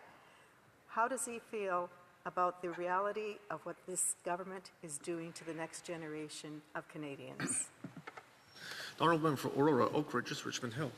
Mr. Speaker, I want to thank my honourable colleague for that very important question, because we are talking about the future generation. We are talking about our youth in this country. When we look at our budget, we're planning for the future, and the youth are the future leaders of this country. Unfortunately, hope has been taken away from them, Mr. Speaker. They can't find a job. They can't buy a house. They can't live in the community. When they get married and start their families, they can't live in the community in which they grew up in because things are so expensive. It is, when I said the words tone deaf, I actually mean that, Mr. Speaker. I wish the Parliamentary Secretary opposite, the Prime Minister, and the Liberal government would go door to door and knock on Canadian doors and find out what it is actually these young people are feeling. They're feeling despair. They're feeling the future is not bright for them, and they're looking for opportunities outside of our country, which would be a travesty. Questions and comments. Questions et commentaires. The Honourable Parliamentary Secretary to the Minister of Emergency Management. Thank you very much, Mr. Speaker, and of course I always thank my colleague for his speech. In fact, I have recently been doing door-to-door. I did a lot of door-to-door in Terrebonne. And I'm just wondering, Mr. Speaker, given the results in the 3 recent by-elections where the Conservative vote plummeted in Terrebonne, I think they went from 18% to 3%, and lost half their vote in both University Rosedale and in Scarborough, why the member thinks that Canadians as a whole who are voting are so blind to the brilliance that he brings to the debate. For Aurora Oak Ridges Richmond Hill. Thank you, Mr. Speaker, and I want to thank the honourable member for acknowledging that I'm brilliant in this debate. I appreciate him making that comment, Mr. Speaker. The member refers to three by-elections, Mr. Speaker, in the country, and he's talking about why he's trying to correlate somehow to what's happening in this debate here. We are debating the budget of this government and the indebtedness they're putting on Canadians.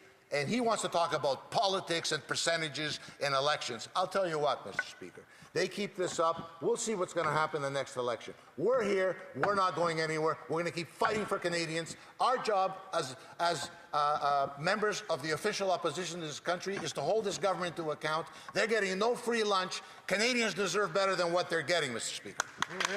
Resuming debate, reprise the débat, the honourable member for Richmond Hill South. Thank you, Mr. Speaker. This week, Canadians got a fiscal update on the state of the Liberal-managed decline wrapped up in a Liberal rebranding exercise. This Liberal Prime Minister stood and announced what he calls a, quote, Canada Strong Fund, a so-called sovereign wealth fund. But let us be precise, because words actually matter in this chamber. A sovereign wealth fund requires one thing above all else: wealth. And after 11 years of Liberal mismanagement, after spiraling deficits, out-of-control inflation, skyrocketing unemployment, and leaving our resources in the ground, Canada does not have sovereign wealth. What we do have a lot of is sovereign debt. Real sovereign wealth funds, whether in Norway, Singapore, or elsewhere, are built on persistent budget surpluses. They are built on discipline. They are built on governments that live within their means and invest excess national prosperity for future generations. This is a simple concept that Liberals never seem to have understood. But what did Canadians hear this week? They heard about a Liberal government that is running the largest deficit outside the pandemic, a deficit double the size that was left behind by the last Liberal Prime Minister. They heard about a Liberal Prime Minister whose policies have driven $1.3 trillion in federal debt. They heard about a Liberal government where direct program spending is up 12.5%, even as Canadians struggle to pay for groceries and rent.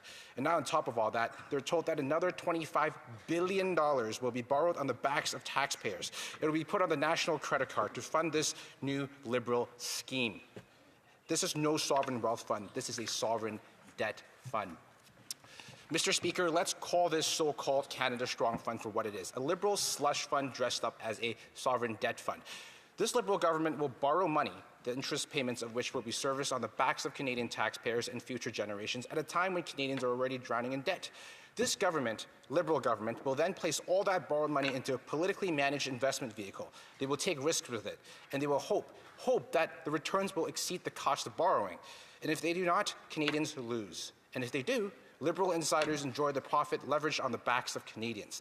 Not to mention, real sovereign wealth funds have investment mandates that enable it to invest globally, not contrived to a few hand-picked domestic projects tied to Liberal insiders. That is not the sound fiscal policy that this Liberal Prime Minister likes to tout.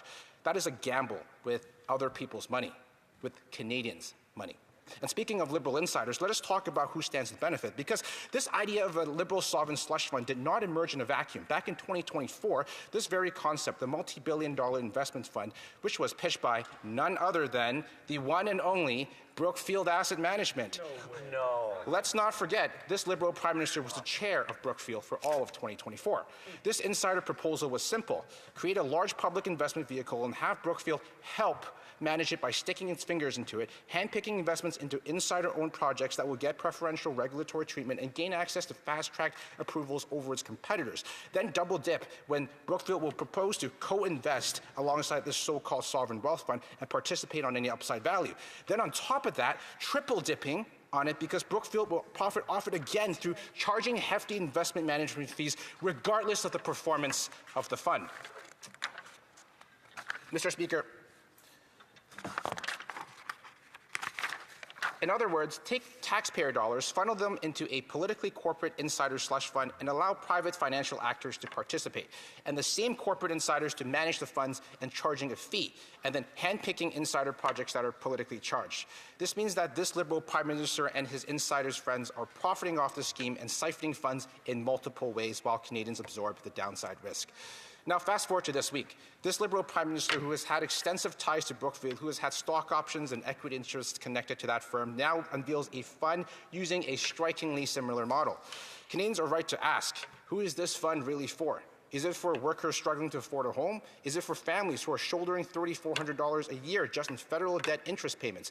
Or is it for well-connected financial firms, corporate insiders, and Liberal buddies of this Liberal Prime Minister who are looking to manage and siphon off billions in public capital? This is the same corruption we've seen from the last Liberal Prime Minister, but with more steps and buried in more bureaucracy, agencies, and complex corporate legal structures under a new Liberal brand. This raises serious questions about conflicts of interest. When a Liberal Prime Minister brings forward a policy that closely resembles a proposal advanced by a firm he had been financially tied to, and while he was the chair of, Canadians deserve answers. They deserve transparency. They deserve to know whether decisions are being made in the public interest or in the interest of this Liberal Prime Minister and his corporate insiders. Because the pattern is very familiar. We have seen this movie before when the last Liberal Prime Minister was in office. Mr. Speaker, let's not forget that the Liberals have already created. The Canada Infrastructure Bank, the Canada Growth Fund, Defence Bank. Each time they promised to attract investment, productivity growth, and wealth creation.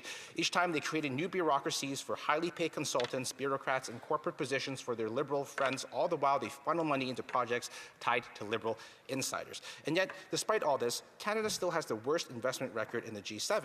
How many more funds does it take before the Liberals admit the problem is not a lack of government vehicles? The problem is Liberal government policy and Liberal corruption. Let's take a step back. If a project has a real business case, if it is a viable, competitive, and a productive one, it will naturally attract private capital and investors will fund it. Not because the government says it will succeed, but because the project will generate risk-adjusted returns that will exceed the cost of borrowing. That is how free markets work. That is how growth actually happens. But if a project cannot attract private investment on its own merits, why should Canadian taxpayers be forced to take on that downside risk? Possibly because the project's beneficiaries would be Liberal friends and corporate insiders. Instead of spending taxpayer money, we could bring back $1 trillion in pension fund money that the Liberals have pushed out of Canada by fast-tracking permits, lowering taxes, and unleashing free enterprise. Why should a single mother or a small business owner in Richmond Hill South be on the hook for speculative investments that are politically decided by these Liberals and that benefit only corporate insiders? Well, they shouldn't. Mr. Speaker, let us take a step back and look at the broader economic picture under this Liberal Prime Minister. After 1 year in office, Canada today has the highest household debt in the G7, the most unaffordable housing in the G7, the lowest investment per worker in the G7, the worst food price inflation in the G7, the second lowest productivity in the G7, the second highest unemployment in the G7, and the list goes on. And I know the Liberals love slogans, but this is not a record of building Canada strong, and it's a record of decline overseen by Liberal mismanagement. And now, after all this, the Liberals are asking Canadians to trust them with another $25 billion, that's billion with a B, for the sovereign debt slush fund for Liberal insiders, and Canadians are not buying it. This week's fiscal update can only be described as a Liberal credit card budget update, a budget that will double the deficit left behind, a budget that means more costs, more taxes, more debt, and more inflation. But let us look at the details a little more. $37 billion in net new spending announced alone, $3 billion more on international climate finance and slush funds, $11 million for another investor meeting photo op, $2.3 billion to subsidize foreign-made electric vehicles. This Liberal government's own economic update got one thing right. It predicts that growth will fall and inflation will rise this year. And now, layered on top of all that, a newly minted sovereign wealth fund with no wealth, just a sovereign debt fund disguising a Liberal slush fund for corporate insiders. Canadians are not confused. They understand what is happening. They are being asked to pay more for less once again. The consequences are already being felt. Canadians are now paying $59 billion annually in debt interest, up 10% in just 1 year. That is more than we spend on healthcare transfers. That is more than we collect in the GST, and that means that every Canadian family is now on the hook for $3,400 on Liberal interest, just to service the interest payments on all that Liberal debt. That money doesn't build anything this Liberal Prime Minister claims he wants to build. It doesn't make investments in anything this Liberal Prime Minister says he wants to invest in. It's the money of hardworking Canadians going to just pay interest to bankers and bondholders.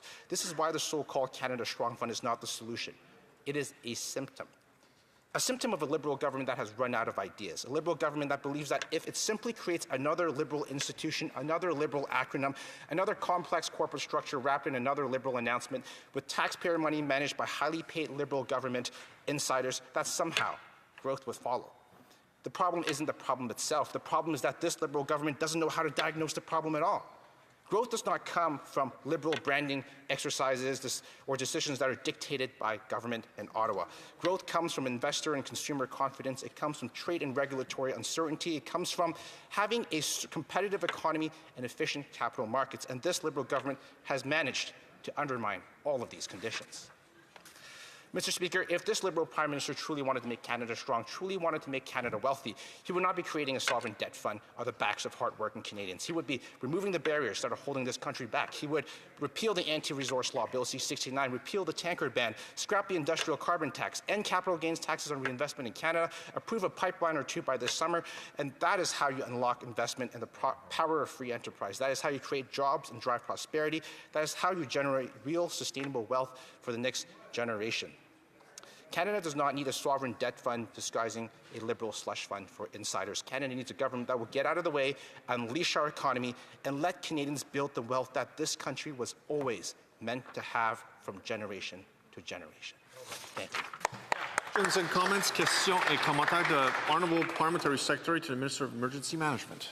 Thank you very much, and thank you very much for the speech, again, to my honourable colleague. So my honourable colleague has really talked down this type of fund, which has been enormously successful in countries like Norway and Singapore, which both started the fund in similar types of ways when they were not running a surplus.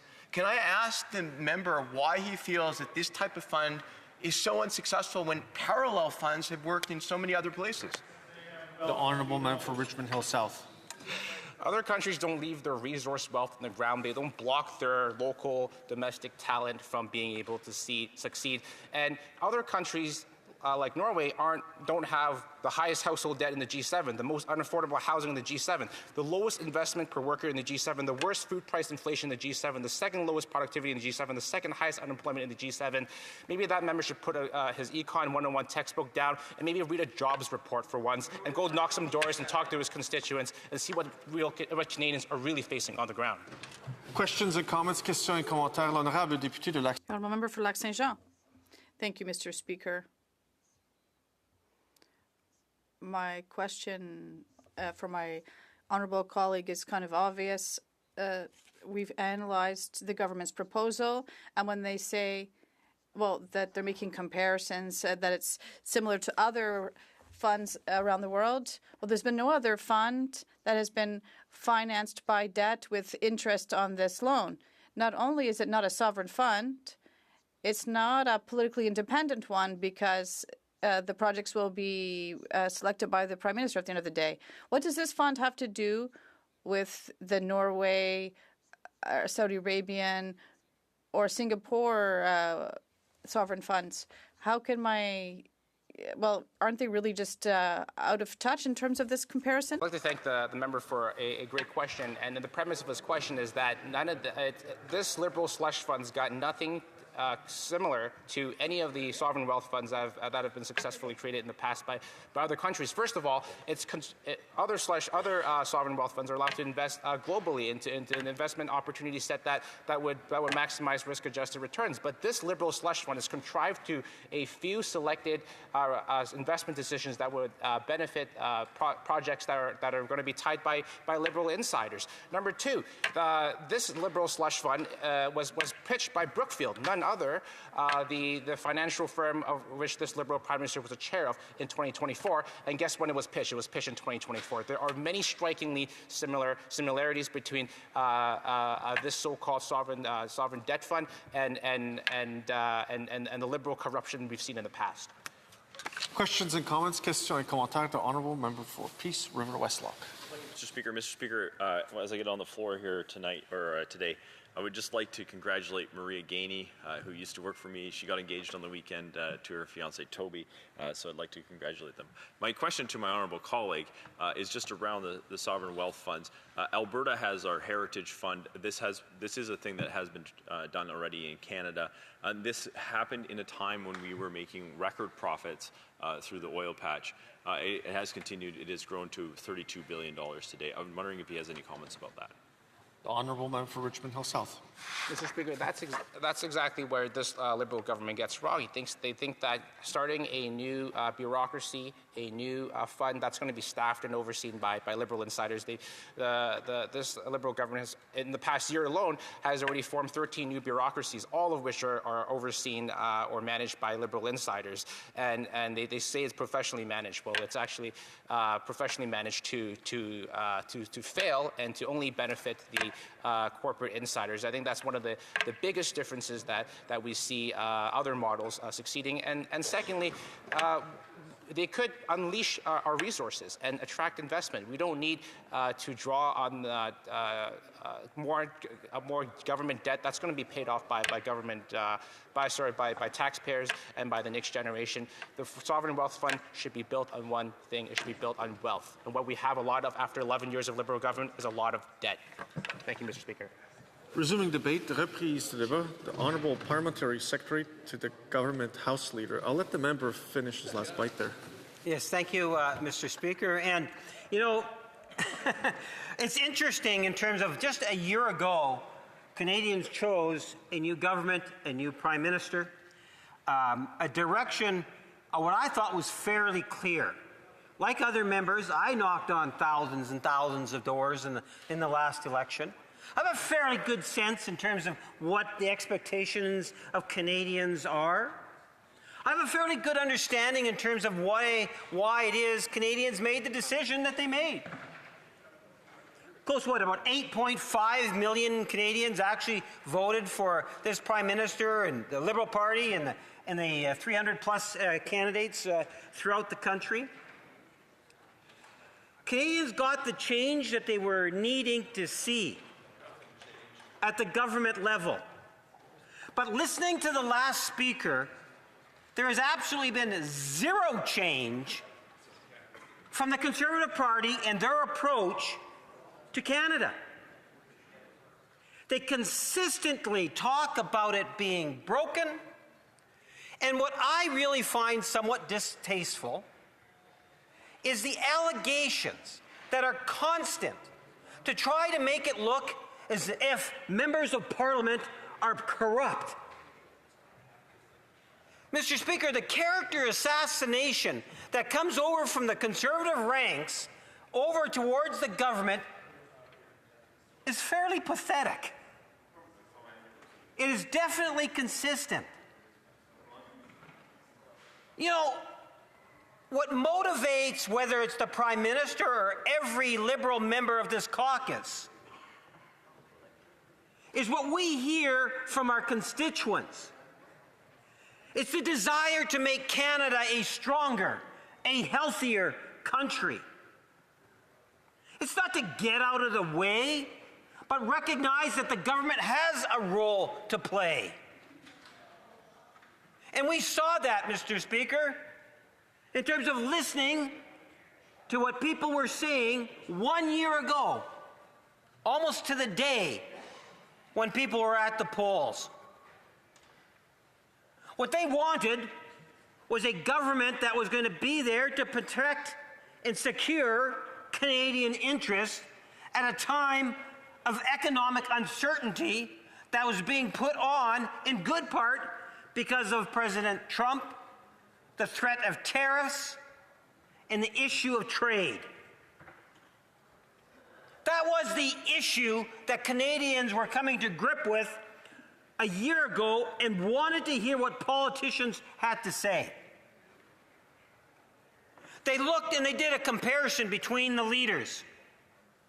You have the leader of the Conservative Party, who for all intents and purposes has been a career politician and nothing really beyond that.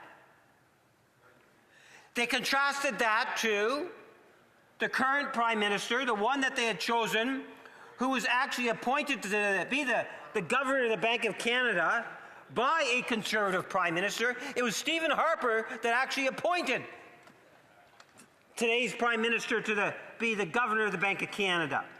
He's been the Governor of the Bank of England. Virtually throughout the G20 countries and beyond, he's recognized as a first-rate economist, someone that genuinely understands the economy, and that's why he was so well received in Davao in the speech that he delivered there. Not in England. Because our Prime Minister understands what it takes to build an economy. Not in England. And from day one after the election, that's where the focus of this government has been. Serving Canadians first and foremost. And all the trash talk that we hear from the Conservative Party towards the integrity, whether it's the Prime Minister or other ministers, I say shame on them, Mr. Speaker, for trying to put false impressions, mislead Canadians, whether it's here on the floor of the House of Commons or through social medias or through the millions of emails that they send out, Mr. Speaker. It does a disservice. There is an expectation that the official opposition, yes, can be a critic of the government. I've been in opposition for many, many years, as I said before. There's a fine line that has been, actually it's a very large line. The Conservatives have crossed that line, or the current leadership of the Conservative Party has crossed that line because they're catering to the extreme far right, quite frankly, Mr. Speaker. So that might feed some of their base, but it's time to start focusing on what Canadians are saying, Mr. Speaker. The interests of the country. It's time that the far-right Conservative Party today and that House leadership team start paying more attention in terms of the needs of Canadians than the needs of that self-serving leadership team that's there today, Mr. Speaker. And I say that in the manner in which I say it because of the personal shots that are constantly being raised, as if personal gain is the motivating factor, or giving political whatever to so-called friends. I can tell you this government has given grants to Conservatives, to New Democrats, to Liberals, to apolitical. That is not a measuring stick when it comes to the progress of our great nation, Mr. Speaker. It's all about building a stronger Canadian economy for all Canadians. That's what this is all about, Mr. Speaker. Take a look in terms of what actions we have taken to date that ultimately, collectively, is making a difference, will provide hope in terms of the future of Canada's economy. We believe, every Liberal member of Parliament believes, that Canada is the greatest country in the world to call home. And we are committed to be able to build on the hopes and the desires and the needs of the nation today so that we will continue to be the best country in the world to call home. And that doesn't mean you stand out of the way and you do nothing.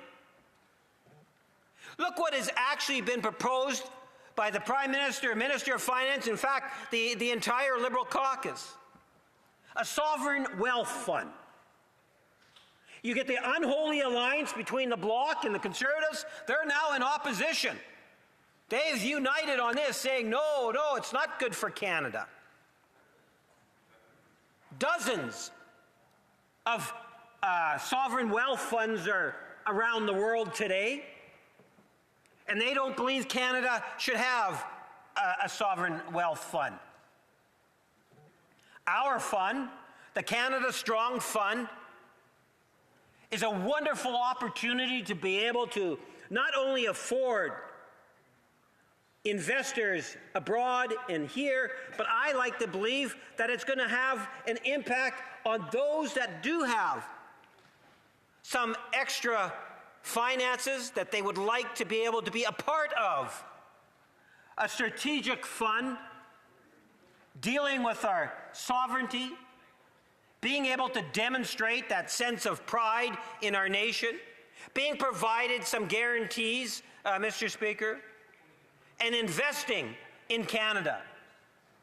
And then looking in terms of the administration, think in terms of that building office that we have, the Major Projects Office, which is located in the prairies, Mr. Speaker. And as well it should be. Because take a look at a lot of these investments and the driving force in many ways over the next few years. We want major projects. We not only want them, we want to see them turn into a reality. I would argue you'd have to go back generations and generations before you saw a prime minister that has been as committed to attract the types of investments that are necessary and do the work that's necessary in order to build the type of support to build and build big, Mr. Speaker. By doing that, we are going to be providing the opportunities, the jobs, the incomes, the GDP growth into the future.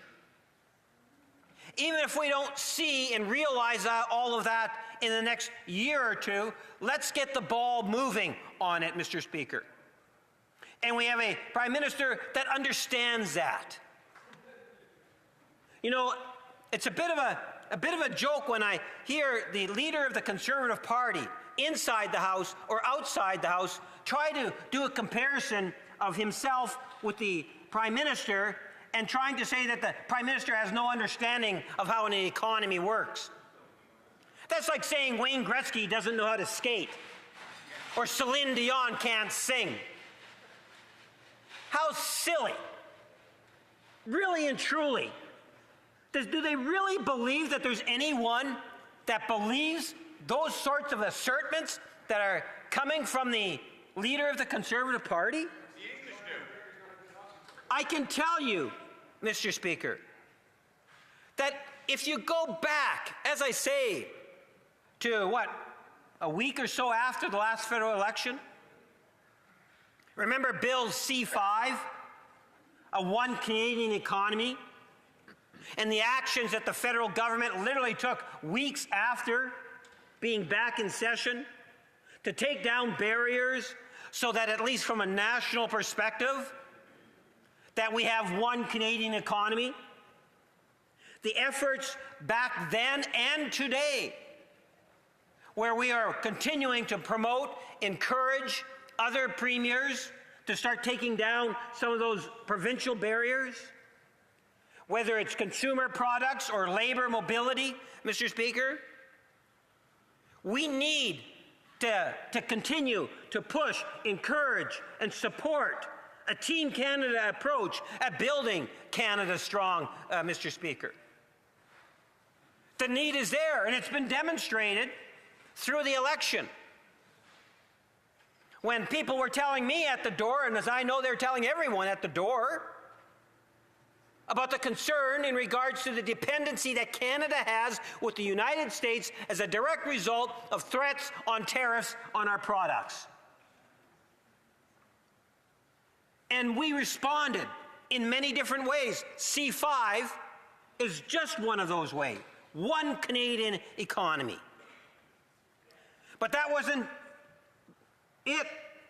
Within that same 2 or 3 week span, we made the commitment to develop a major projects office, and the Prime Minister made it known we want to hear ideas.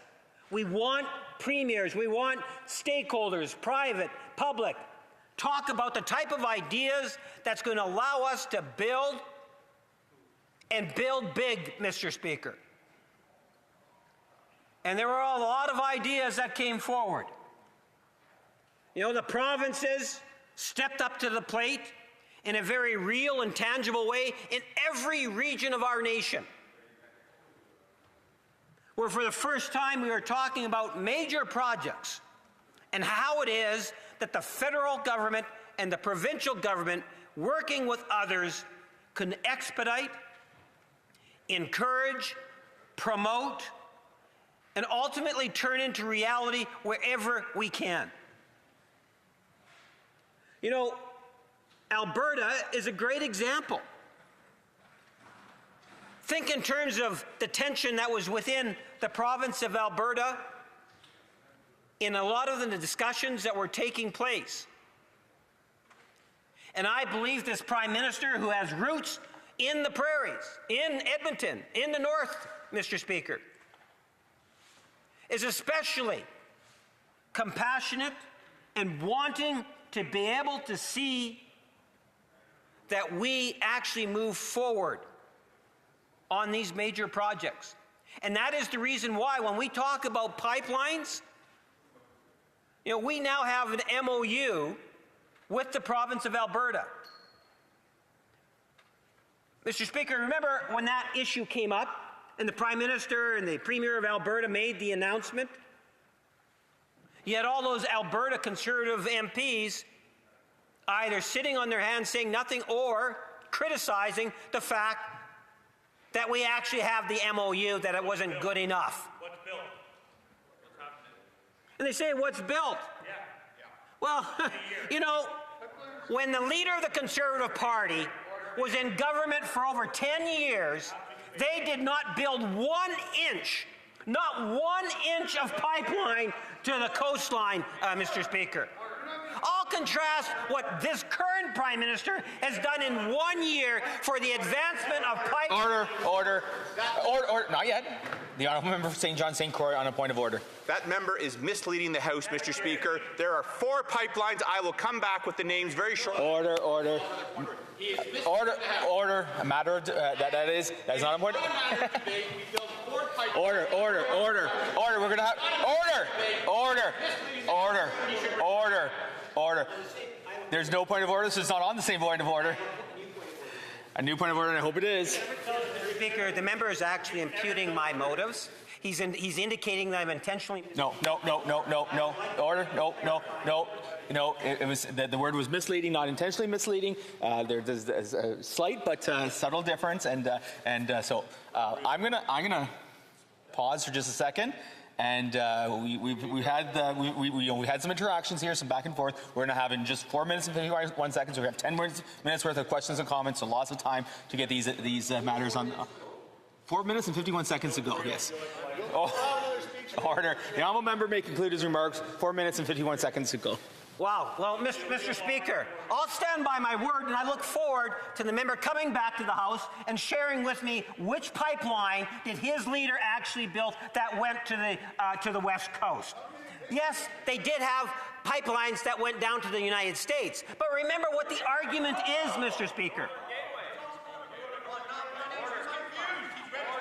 Mr. Speaker, he says I'm confused. There's a difference between west and east versus north and south. Mr. Speaker, at the end of the day, the point is that there are major projects. And as the Conservative Party takes one approach, and that approach is just to get out of the way, as a government, we recognize and see the value of the government being involved. By having things like a sovereign wealth fund will make a difference, Mr. Speaker. By having things such as the infrastructure bank, something in which the Conservative Party is on the record constantly opposing, has seen literally billions and billions and billions of dollars of investments in different areas where they were drawn upon by different levels of government, where they were drawn upon by private industries, money that was put into the economy, buses, transport, energy, many aspects. The Canada Strong Fund. No, this is all good stuff, and if the Conservatives did their homework, Mr. Speaker, they would know it. The problem is all you do is you rely too much on your back room and the spin and GPT chat, Mr. Speaker. That's what they rely on in terms of delivering their comments on the floor of the House of Commons. You got to calm down on the other side there. Mr. Speaker, the bottom line is know something when you see something that's good that comes to the floor of the House of Commons. There's nothing wrong with supporting it. There is nothing wrong with saying, you know what, this is a good thing for Canada. And recognize it. It doesn't mean that you have to be 100%, maybe raise some issues in regards to it, raise some concerns, but to try to give an impression that this is not good for Canada, Mr. Speaker, I believe that, whether it's this initiative that we've announced or it's other initiatives that the government has brought forward, the motivating factor for it all, Mr. Speaker, is to reflect on what it is that Canadians are telling us at the door. It's members of Parliament, at least within the Liberal caucus, working with their constituents, bringing those thoughts and ideas and concerns that are here, whether it's jobs, affordability, and dealing with them in a very tangible way. And that is what the spring budget does, amongst many other things, Mr. Speaker, or the spring update does. It reassures comfort in knowing that we have a government that wants to expand the economy, a government that's prepared to help out on the affordability issue by doing things like the groceries and essential program, by reinforcing the dental program. That the government understands that expanding trade opportunities, bringing in investment dollars, building big projects, Mr. Speaker. These are all things that are going to help us increase, whether, as I say, it's the GDP into the future, whether it's the wages, Mr. Speaker, providing the jobs that are necessary. Through that, we're better able to provide the social programs. It's time that the Conservative Party change its attitude, listen to what they were told in the last election, and give more attention to the Canadians' best interest as opposed to the Conservative Party's best interest, Mr. Speaker. And I suspect if they actually followed that advice, they might even, maybe do a little bit better. Maybe their leader might be more secure into the future, possibly. Comment. Member St. John, St. Croix. Mr. Speaker, well, I think your ruling was wise. As you said, I did not use the term intentionally, and you could tell from the member's slack-jawed face when I said we'd built 4 pipelines. He spent too much time reading false Liberal talking points. Enbridge Alberta Clipper was built over 1,600 kilometres. Trans-Canada Keystone was built over 1,200 kilometres. Enbridge Line 9B reversal and the Kinder Morgan Anchor Loop, $1.2 million barrels a day as a result of these pipelines. And I know from my experience, and I worked in the Harper government to build Energy East, which this government killed with regulations after TransCanada spent $1 billion. To the member, what position would Canada be in today if we had Energy East and the other LNG and oil pipelines that this government killed? Mr. Secretary. Mr. Speaker, the member, the nice thing about Hansard, all you have to do is look at what it is that I said. And the member just reinforced that. That's the pipelines you're talking about does not go to the member is talking about, Mr. Speaker, does not go to Tidewater. And that's what I said, not 1 inch to Tidewaters. Mr. Speaker, contrast that to TMX. That goes to Tidewater. That wasn't Conservative, that was Liberal. The biggest private-public investment was in LNG between the NDP government in BC and the Liberal government here in Ottawa. Had nothing to do with Harper or the Conservatives. The Conservatives talk a lot. Often they're very disrespectful because they focus so much attention on character assassination as opposed to good policy. Questions, comments, questions, commentaires. L'honorable député de Lac. The Honourable Member for Lac-Saint-Jean. Thank you, Mr. Speaker.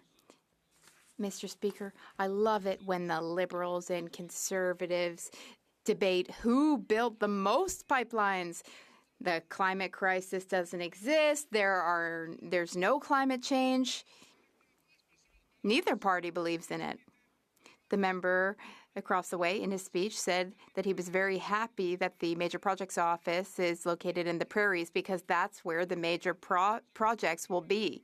He just confirmed to us that the government will use that money to speed up the climate crisis without any benefits for Quebecers, using Quebecers' money. Is that his vision of a strong Canada? The Honourable Parliamentary Secretary. Mr. Speaker, that's just false. And the member knows that's false, what he just said. The major projects, Mr. Speaker, you have the expansion of the Port of Montreal. A tip. Montreal's in Quebec, right? At the end of the day, There's projects, major projects in all the areas of Canada. The office has to be located somewhere. I'm very proud of the fact that it happens to be in the province of Alberta. Now, having said that, we take a look in terms of the major projects, whether you have, as I made reference, the expansion of the Port of Montreal, nuclear in the province of Ontario. You can talk about energy, transmission lines in the Atlantic Canada. You can talk about pipelines in Alberta. You can talk about copper mines and LNG in BC. You can talk about the Port of Churchill potential in Manitoba. Order. Questions and comments. The honourable member for Courtenay, Alberni. Mr. Speaker, we hear the Prime Minister and we hear this colleague talk about the Sovereign Wealth Fund, and they compare it to the Norwegian Fund. Well, Mr. Speaker, the Norwegian Sovereign Wealth Fund is independent, and it's only for public good. It's not, Mr. Speaker, used for political interests or political what the Liberals call nation-building projects, which could end up funneling money, Mr. Speaker, to Danielle Smith's dream pipeline through the North Coast. Billions of dollars, Mr. Speaker, for a pipeline that the private sector doesn't even have support for, Mr. Speaker, never mind support from coastal First Nations who are opposed to it. So, Mr. Speaker, I guess I want to ask my colleague, does he agree that the Sovereign Wealth Fund should be independent, and it should be only for public good, not for supporting private projects that aren't economically viable? Honourable Parliamentary Secretary. Yes, Mr. Speaker, I have full confidence in the Major Projects Office being able to make the and recommendations and the decisions to look at which projects. The Sovereign Wealth Fund has the potential. You make reference to pipelines. It goes far beyond, Mr. Speaker, it goes far beyond those type of projects. I am hopeful that we will see funds that will ultimately flow to all the different regions of the country, recognizing that all regions have a great deal to contribute to the wealth and future of Canada, as they do. And I would encourage the NDP to support. I'm not too sure what their position is on it. I would hope that they would support it. Order. Questions and comments. The member from Mount Royal. Thank you. Thank you, Mr. Speaker. Thank you to my honourable colleague for his passionate 20-minute speech. And I want to thank the member for Lakeland for having the best laugh in the House. My question for the honourable member is, it's funny that there are so many statistics related to Canada's performance within the G7 that are so favourable to Canada. And yet, for those statistics, some in the opposition basically say, well, it doesn't matter. We're only comparing ourselves to ourselves. What does it matter what the debt ratio is in France or in England? But then in other statistics where they say are negative, they spout the same G7 statistics. Do you find that to be a contradiction? Mr. Speaker, through you, does the member find that to be a contradiction? The Honourable Parliamentary Secretary. Yes, thank you, Mr. Speaker. You know, many years ago, I had taken a course dealing with stats and how stats could ultimately be twisted and so forth. At the bottom line is, I believe if you do a relative comparison between Canada and the G20 countries or the G7 countries, more often than not, you'll always find Canada in the top three. Often the top two in terms of just overall performance. I'm very comfortable where we are in compared to other nations, in particular within the G20, Mr. Speaker. Questions, comments. The honourable member for Regina Louvain. Mr. Speaker, this sovereign debt fund is nothing new. They've had funds like this before, this Liberal government. One would be the Canada Infrastructure Bank. And the Canada Infrastructure Bank was supposed to disperse its $35 billion capital envelope by 27-28. But on July 10, 2025, the PPO reported it only dispersed $14.9 billion, and it was $21 billion short of its target. These Liberals fail on every time they try to attract investment. There's nothing but failure that's followed this Prime Minister everywhere he's gone, whether it be the Bank of England or the Bank of Canada. He's printed money and caused inflation everywhere. People from Saskatchewan have seen this movie before where the government thinks they can invest their money better than they can. And it's ended in complete failure and out-migration. So I'm scared to see the same thing happen to Canada, which I love. So how can people trust this unethical, corrupt government to actually invest money properly? The Honourable Parliamentary Secretary. Mr. Speaker, the member is trying to sell the Canadian public literally false information to try to give the impression that Canada is broken and that everything's an absolute failure. No one believes you. No one believes you. At the end of the day, I would ultimately argue, as I have in the past, that Canada is and will continue to be the best country. Order. There's a point of order. The honourable member for Regina Louvain on a The member said I made a false statement. I'd like him to clarify what statement was false. Again, not a point of order. We're in questions and comments. I'm not going to give the chance to respond because there's no point of order. We're going to go to question and commentaire. L'honorable député. Question and comments. The honourable member for Lac-Saint-Jean. The new sovereign wealth fund is not independent, nor is there much wealth, but my colleague keeps comparing it to Norway's fund. There's nothing in common other than the name. I have a very specific question I'd like him to answer. If the government buys a cat and tells everyone that it is a horse, does he think people will call it a cat or a horse, Mr. Speaker? Well, Mr. Speaker, I think Canadians as a whole are very smart. And they understand that there are other countries around the world, dozens of other countries around the world, that have some form of sovereign wealth fund. And Canada's strong fund that's being created as a national sovereign wealth fund here in Canada is a positive thing. I can understand the Bloc don't want to see it. I'm disappointed that the Conservatives are opposing it. But at the end of the day, this fund will generate significant investments. It will provide thousands of jobs, I would ultimately argue, into the future. It will provide economic boost. It will provide improved in the overall GDP. Mr. Speaker, I believe we should be supported. Resuming debate, reprise du débat, the honourable member for Thornhill. Mr. Speaker, there's an old joke about a man who racks up an enormous credit card debt, takes a second mortgage, opens a savings account, and tells his wife it didn't cost them anything. That joke is a pretty accurate description of the government's economic policy, and we are all the wife. The Prime Minister has announced a $25 billion so-called sovereign wealth fund, and Canadians deserve a serious accounting of what's actually been put in front of them. So let's begin with the most fundamental question. What precisely is a sovereign wealth fund? Well, a real one would be built on genuine surpluses. We hear in the House today about Norway. Norway's government pension fund, the model the Prime Minister so eagerly name drops, was capitalized by petroleum revenues. It has $1 trillion of assets because Norway saved when times were good. Canada, Mr. Speaker, is not Norway. Norway has oil money, and Canada has vibes and a $25 billion credit card statement. We're running an almost $70 billion deficit in the current fiscal year alone, double the last guy's. So we don't have surpluses to invest. We have deficits to finance. Right. And $25 billion seed money in this fund is not savings. It's actually borrowed money any way you look at it. Debt financed like every other federal expenditure that exceeds our revenues. The Prime Minister is not building a wealth fund. He is building a debt fund, and he should be honest with Canadians about it. So let's be clear about what it means for every Canadian household.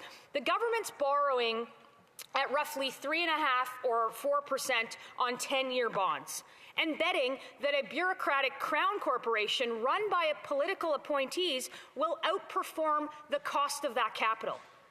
It's leveraged speculation with taxpayer collateral and not the nation building that he's suggesting that it is.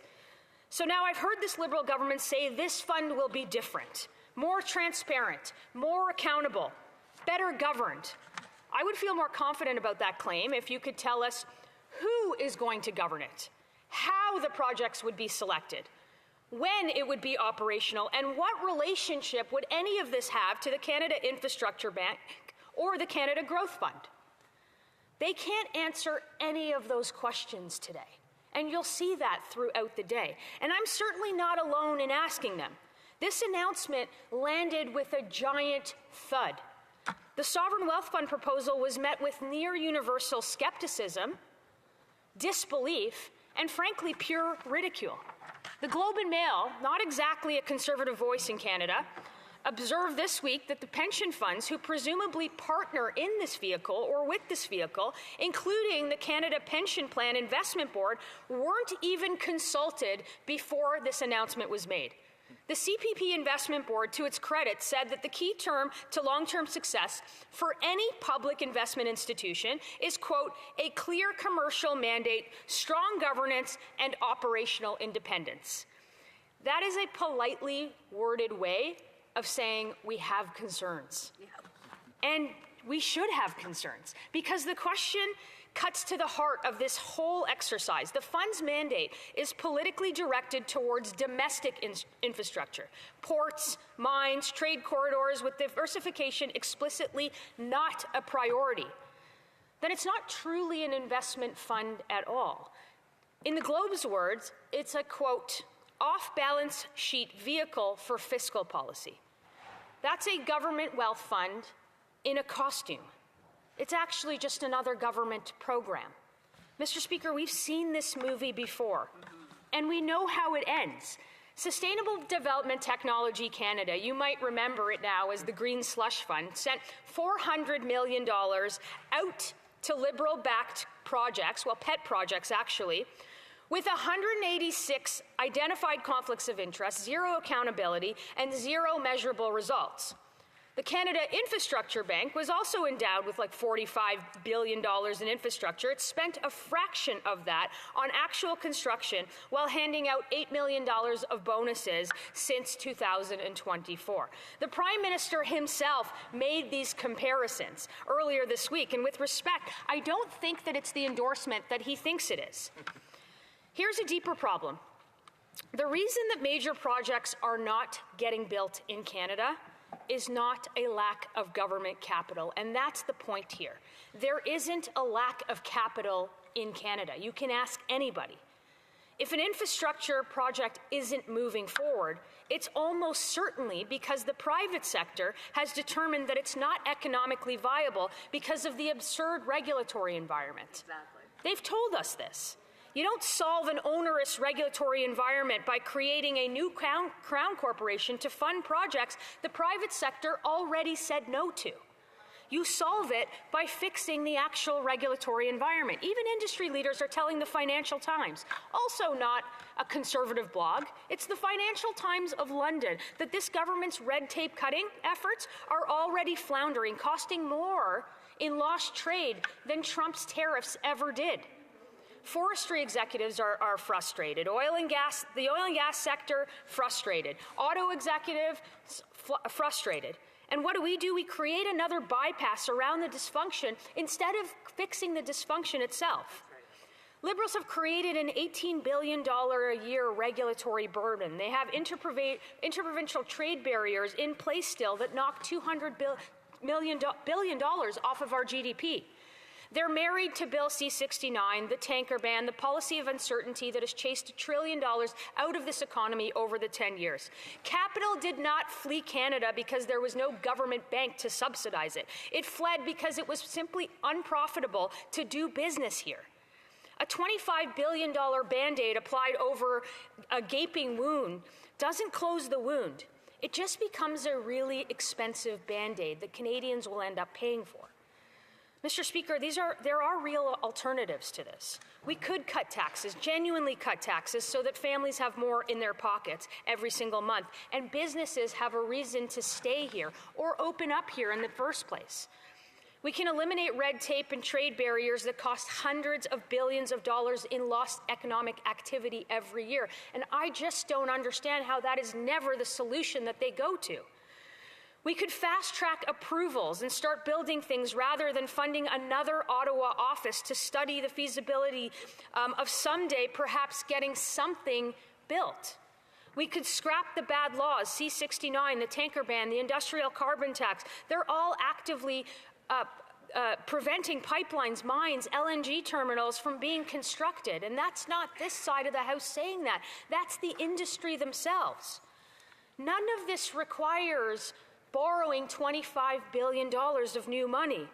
And all of it would create much more wealth than the government ever could.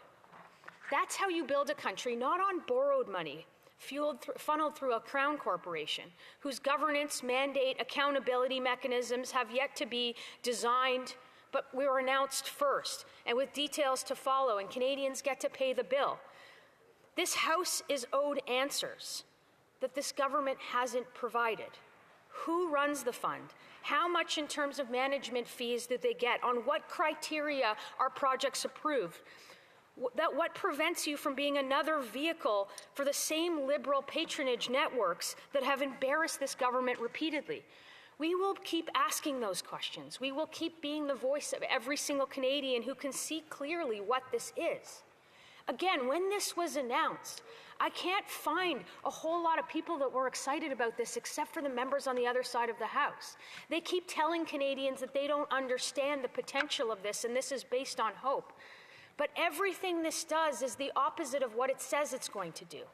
It's going to spend, borrow money, pick winners and losers, mostly losers, in our own economy and distort the market. Canada's federal deficit sits at 2.1% of GDP. It's higher than last year. That's not lower. That's going in the wrong direction. Interest on the debt is heading past $80 billion annually, double what it just was 4 years ago. I will close with a sincere request from the government. Put down the $25 billion checkbook. Step away from the podium of Canada's Science and Technology Museum and try something truly novel for this government that they couldn't do over a decade. Get out of the way so that private capital and private business could be put to work here once and for all. Right on. Questions and comments. Question and commentary. The Honourable Parliament Secretary to the Government House Leader. Yes, thank you, Mr. Speaker. You'll recall that I've had the opportunity to ask a couple of questions already today, and there is a theme that's coming out of the Conservative Party. I'll recognize that, and that is it's a very simple one, and that is just to get out of the way. It's something in which the Conservatives have said, not only in regards to this policy, but a litany of virtually all policies that the Conservative Party seems to tend to want to favor. And my question to the member is, does the Conservative Party today's new Conservative Party, believe there are circumstances where and actions that the government can actually take that would support the economy, that would involve things such as sovereign wealth funds or an infrastructure bank? Does she have... Order. The Honourable Member for Thornhill. Mr. Speaker, I know that we're discussing a sovereign wealth fund today, but this is not what the government's proposing. In fact, they can't even talk about it in their question. The sovereign wealth fund or the sovereign debt fund that they're proposing is the exact opposite of what that would actually work in an economy when we had surpluses, when we had resource revenues, that would invest outside of the country and not distort the market within the country by picking the very projects that make it unprofitable in the first place for businesses to invest. This is the problem with the government. Every single time, their solution is to come in, distort the market, regulate the market, subsidize the market so nobody can build here, and that's evidenced by the $1 trillion of capital that has fled this country. Question and commentary. Questions and comments. The Honourable Member for Pierre Boucher les Patriotes Verchères. Thank you, Mr. Speaker. I'd like to congratulate my colleague for her speech. Sometimes we agree with the Conservatives, and when this happens, perhaps the government should listen up. But the question I have for her is the government, in its famous fund to build Canada Strong, or sovereign fund, as they like to call it, in terms of selecting the projects, it has determined that the projects would be referred to them by the Major Projects Office, which decided by the PM's office. So I'd like to know if she finds this reassuring that the so-called independent fund will see its investment selected from what the PM chooses. It's always an interesting day here when you agree with the Bloc Québécois. This is a government that has put forward now I think the 13th new bureaucracy, and all of these bureaucracies have one thing in common, is that they're there to distort the market, of which private companies chose not to invest in something, so government comes and backfills that capital that already exists in this country by choosing the very projects that go forward. That is the opposite of how a free market works. It is the opposite of how this country was built throughout the generations. And I can't understand why this government always chooses the wrong path when it comes to building Canada's future. Questions and comments. The member for Vernon Lake Country, Monashee. Thank you, Mr. Speaker. Mr. Speaker, with regard to Norway's sovereign wealth fund, I decided to do the same thing as the Prime Minister because the Prime Minister is a wise person, and I decided that what I would do is take the bulk of the money out of my credit card and put it in my savings account and call it Scott's Retirement Fund.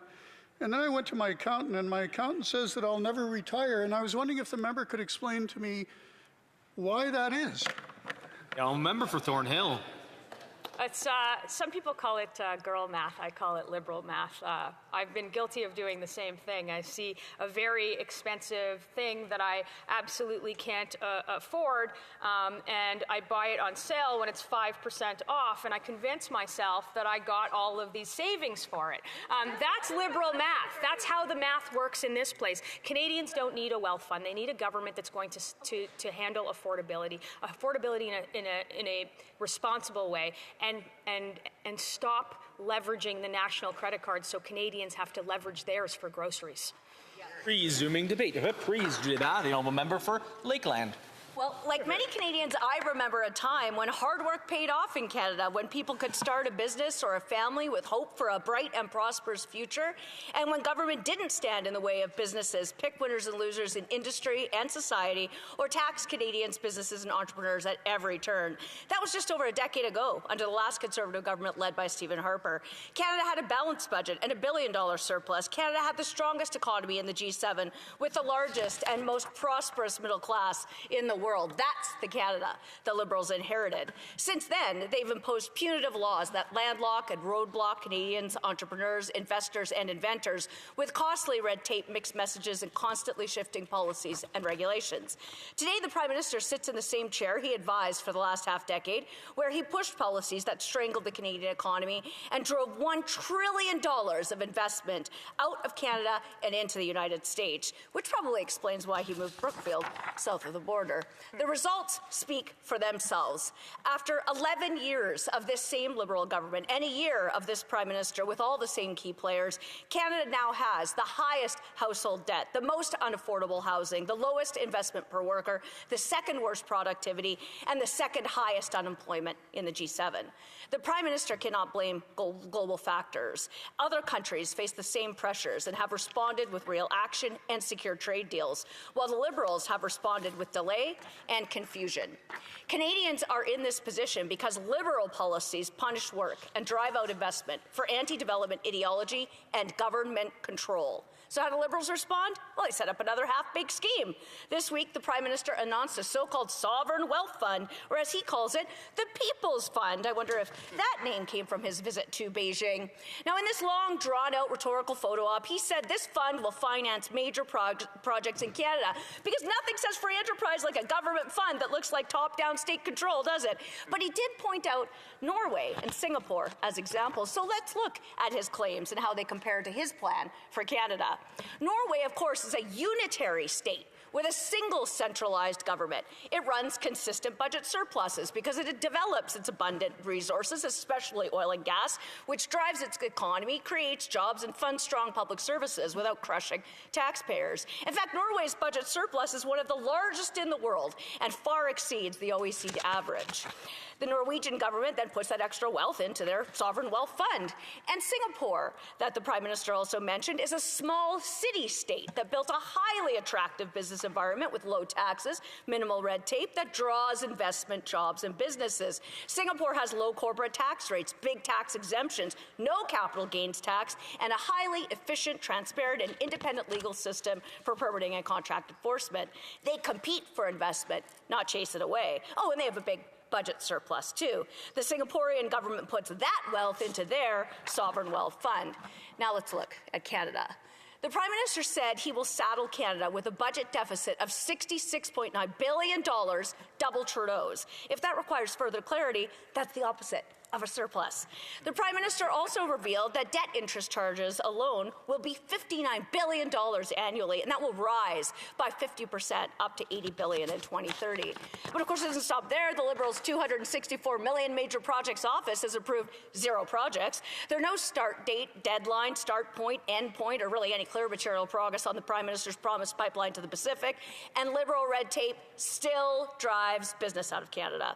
Just this week, business leaders said Liberal anti-development laws are worse for Canada than Trump's tariffs. Francois Poirier, CEO of TC Energy, said, capital goes where it is welcome, and for too long, it hasn't been welcome here. David Pierce from the Canadian Chamber of Commerce said, I've heard of resource projects that require hundreds of permits due to federal, provincial, and municipal requirements. He tells the truth. Enbridge, North America's top pipeline company, said, changes in policy and the regulatory environment must happen not only for a new pipeline, but for producers to have confidence to increase production. Not really an attractive business climate, is it? So, under these Liberals, Canada does not have a budget surplus, caused a historic capital flight, especially to the U.S., that started in 2015, it's gotten worse every year since, and does not develop or export the full potential of Canada's resources, either for Canadians here at home or for allies abroad. In fact, this government blocks projects, landlocks production, bans exports, and then wonders why investment leaves. So there really was no point at all to compare Canada's alleged sovereign wealth fund, which is clearly a sovereign debt fund, to Norway or to Singapore, other than to make it seem like the Liberals have a good plan, but it's just an illusion. So what wealth is actually going into this so-called wealth fund? Well, it seems like the Prime Minister had an idea. You could say it's the Liberal old reliable. They'll, of course, take Canadians' money, just like they always do, because when in doubt, they'll just tax Canadians out of their homes, out of their businesses, and in the very end, all the way out of Canada. He said that if you had a bit of extra money, then you could give it to him. Just a few bucks here or there because he needs more of your money because he thinks he hasn't taken enough of it. For the Liberals, it's always spend first, tax everyone, and everything later. Now, why does he want your money? What's the point of this sovereign debt fund in the first place? Well, it seems to be so the Prime Minister will have the power to bankroll hand-picked projects while claiming it's independent. He'll be able to pick winners of a few and make losers of the rest in Canada's economy. He'll make sure once and for all that the lucky few who toe Liberal talking points and parrot his globalist European neo-Marxist agenda get to rake it in. So they can hire the top consultants, so they can line their pockets, and so they can add just a few more zeros to their big fat bonuses. Oh, and the rest? Well, they get shut out. They get drowned in anti-development laws, regs, and taxes. They get to go wait at the back of the line while the Prime Minister holds the door open for his big banker elite buddies, his cronies, all the guys who helped get him to where he is today. And like Dan Kelly, president of the Canadian Federation of Independent Business, said, every other unwashed business owner is stuck in the old, unworkable system. Meanwhile, food banks get 2.2 million visits per month, double from 7 years ago. Canadians are forced to sacrifice basics, put food back on the shelves, and more young Canadians lose hope whether they'll ever be able to get a home, start a family, or get ahead, no matter how hard they work. Another bureaucracy is not the solution to $1 trillion in lost investment. Another bureaucracy is not the solution to lost opportunities across Canada after a decade of these Liberals, but to them, it appears to be. They've created the Canada Infrastructure Bank, the Growth Fund, the Major Projects Office, the Defence Bank, the Green Slush Fund, but Canada still has the worst investment record in the G7. Those haven't worked so far. Why do Liberals expect another one will? You know the definition of insanity. More bureaucracy, another fund, no delivered results for Canadians, but words that sound good. What they've delivered is more offices funded by taxpayers and more executives who get six-figure salaries while everyone else suffers. Instead of pouring more money into a broken system, the Liberals should fix their own laws and regs that broke it in the first place. But why would they? Because as long as the Liberals are in total control with their laws, policies, taxes, and red tape, then they can extort private businesses and provinces to get their way and to implement their agenda. So the Prime Minister can make sure his agenda to create more into Canadians' lives, into provincial, territorial, and municipal jurisdiction, and into Canada's private sector will be put into place. It sounds like a certain communist regime to me.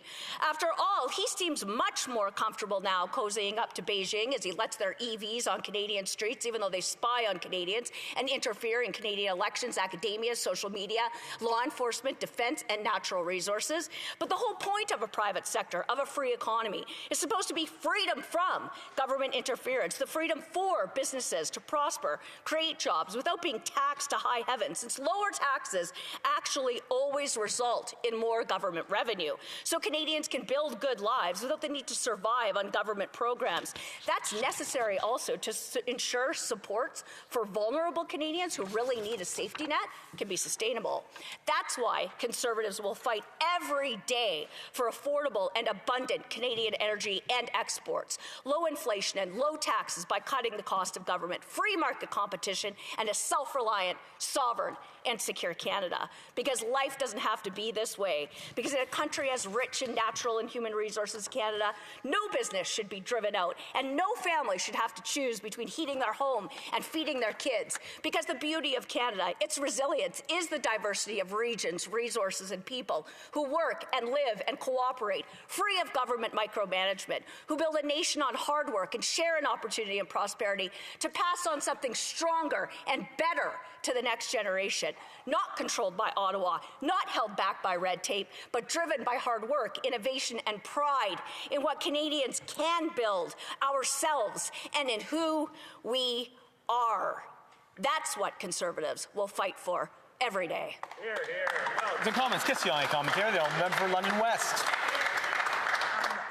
Thank you, Mr. Speaker. I'm curious to know if my honourable colleague, listening to the Conservatives' position on anything that supports Canadians moving forward, Canadians having opportunities to grow our wealth, to grow our economy, unless it's their idea, they're against it. And listening to them talk, it's almost like they're against Canada. Can the honourable colleague tell me why they're against they're talking about unlocking opportunities for Canadians, but yet they constantly vote against Canadians. Can she tell me why they continue to vote against Canada? Member for Lakeland.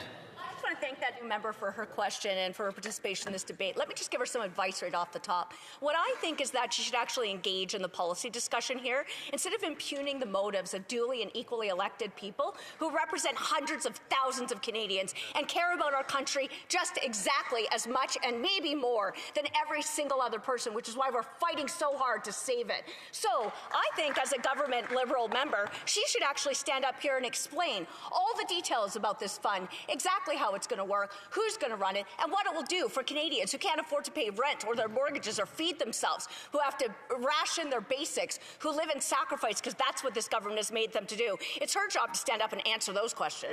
Questions and comments. Question et commentaire. The honourable member for Flamborough-Glanbrook, Grant North. Thank you to my colleague from Lakeland for an excellent speech, and she's exactly right.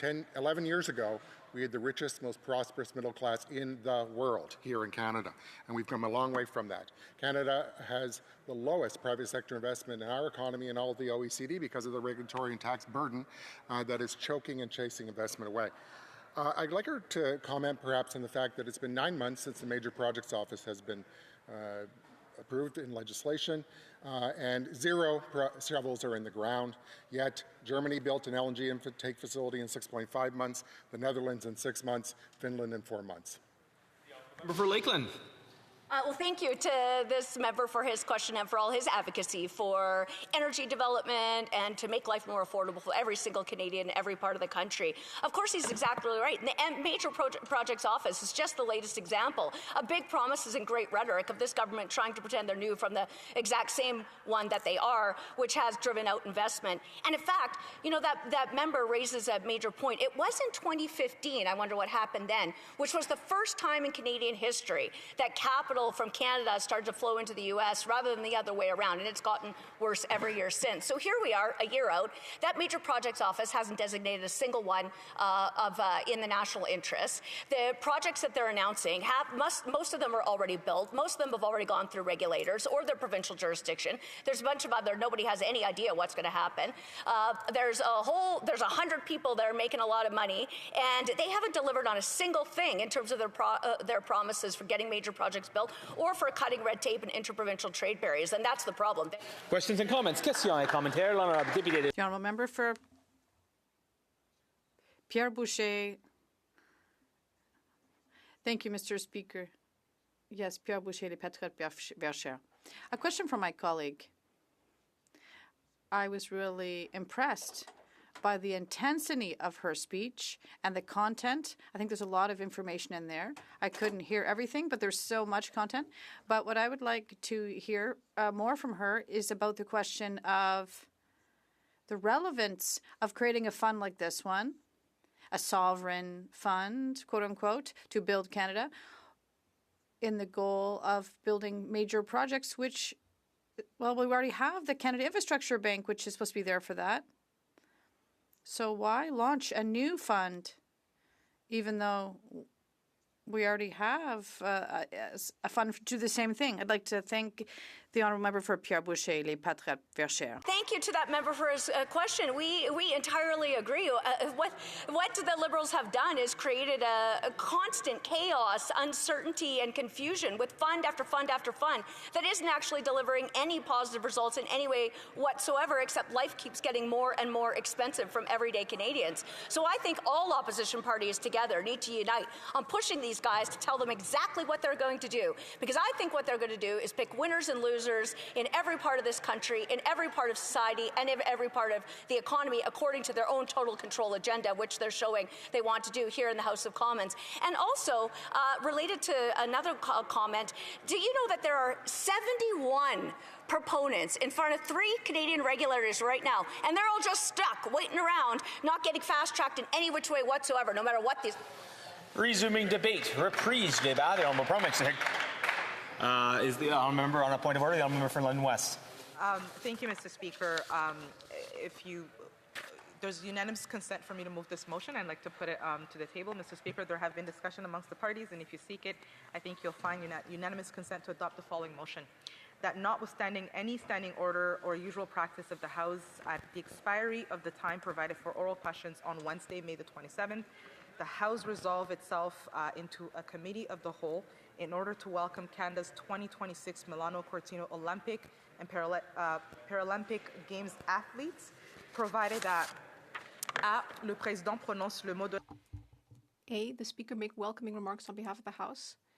B, the names of the athletes present be deemed read and printed in the House of Commons debates for that day. C, when the proceedings of the committee have concluded, the committee shall rise.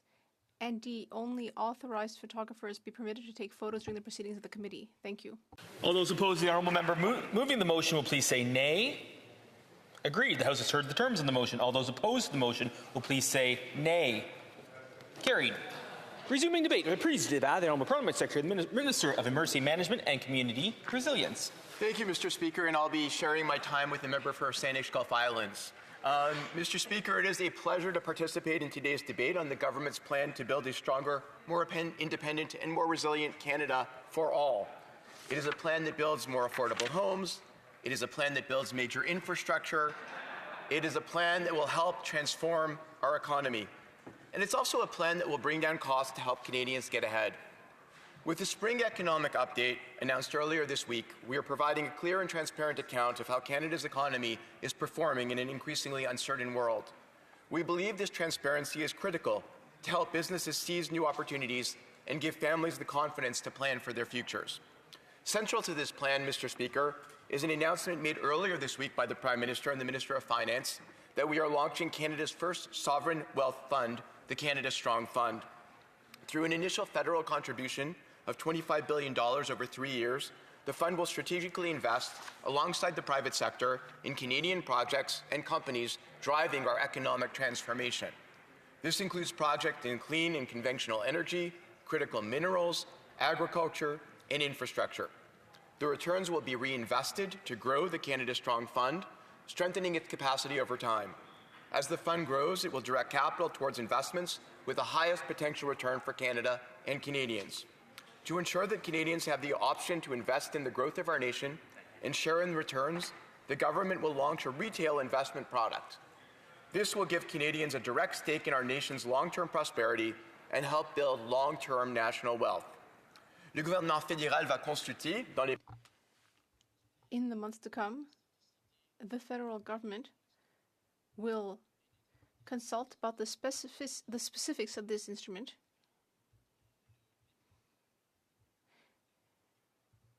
The details will be provided in the months to come. Investors are coming forward to build Canada's future, and investors from all around the world are choosing to invest in that future. The transformative projects and companies they will help build will create a stronger, more independent, and more resilient economy for all Canadians.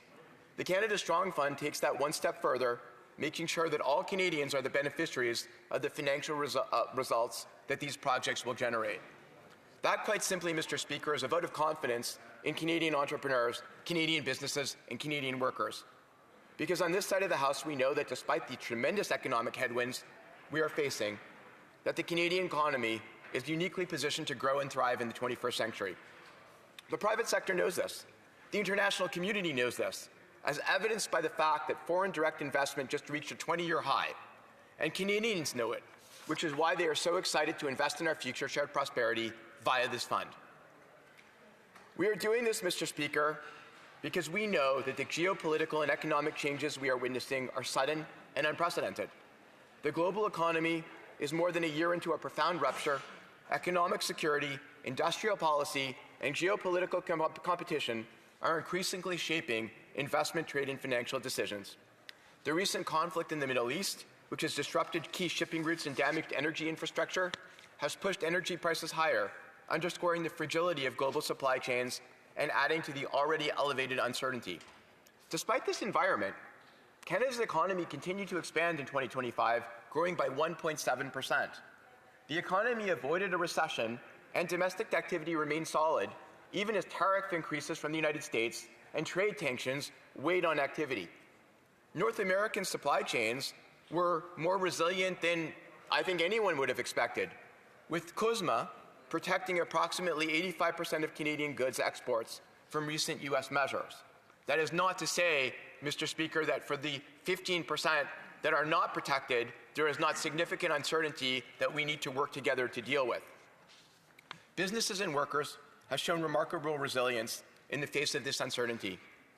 Business sentiment has recovered, and firms are diversifying suppliers and market. Canada also continues to attract significant global capital, leading the G7 in per capita investment inflows. And Statistics Canada surveys of planned capital expenditures for 2026 indicates that businesses plan to step up capital spending this year.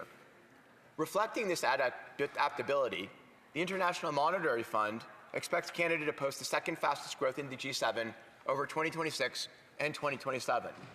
Labour market conditions have remained resilient. Since the start of 2025, Canada has added nearly 3 times as many jobs per capita. The majority of these jobs have been in the private sector. Wage growth has now outpaced inflation for more than 3 consecutive years, supporting continued gains in real income. Mr. Speaker, from a fiscal perspective, economic resilience, bolstered by government policies to respond to immediate challenges through temporary supports, is delivering an $11.5 billion improvement in the projected 2025-2026 budgetary balance. This strength carries into future years, improving the budgetary balance relative to budget 2025 by an average of $10.7 billion per year from 2026-2027 to 2029-30 before new measures. This fiscal room allows the government to improve affordability and raise Canadian standard of living through targeted and responsible policy measures, particularly in the areas of fuel, food, and housing affordability. The move to invest more in Canadians started with Budget 2025.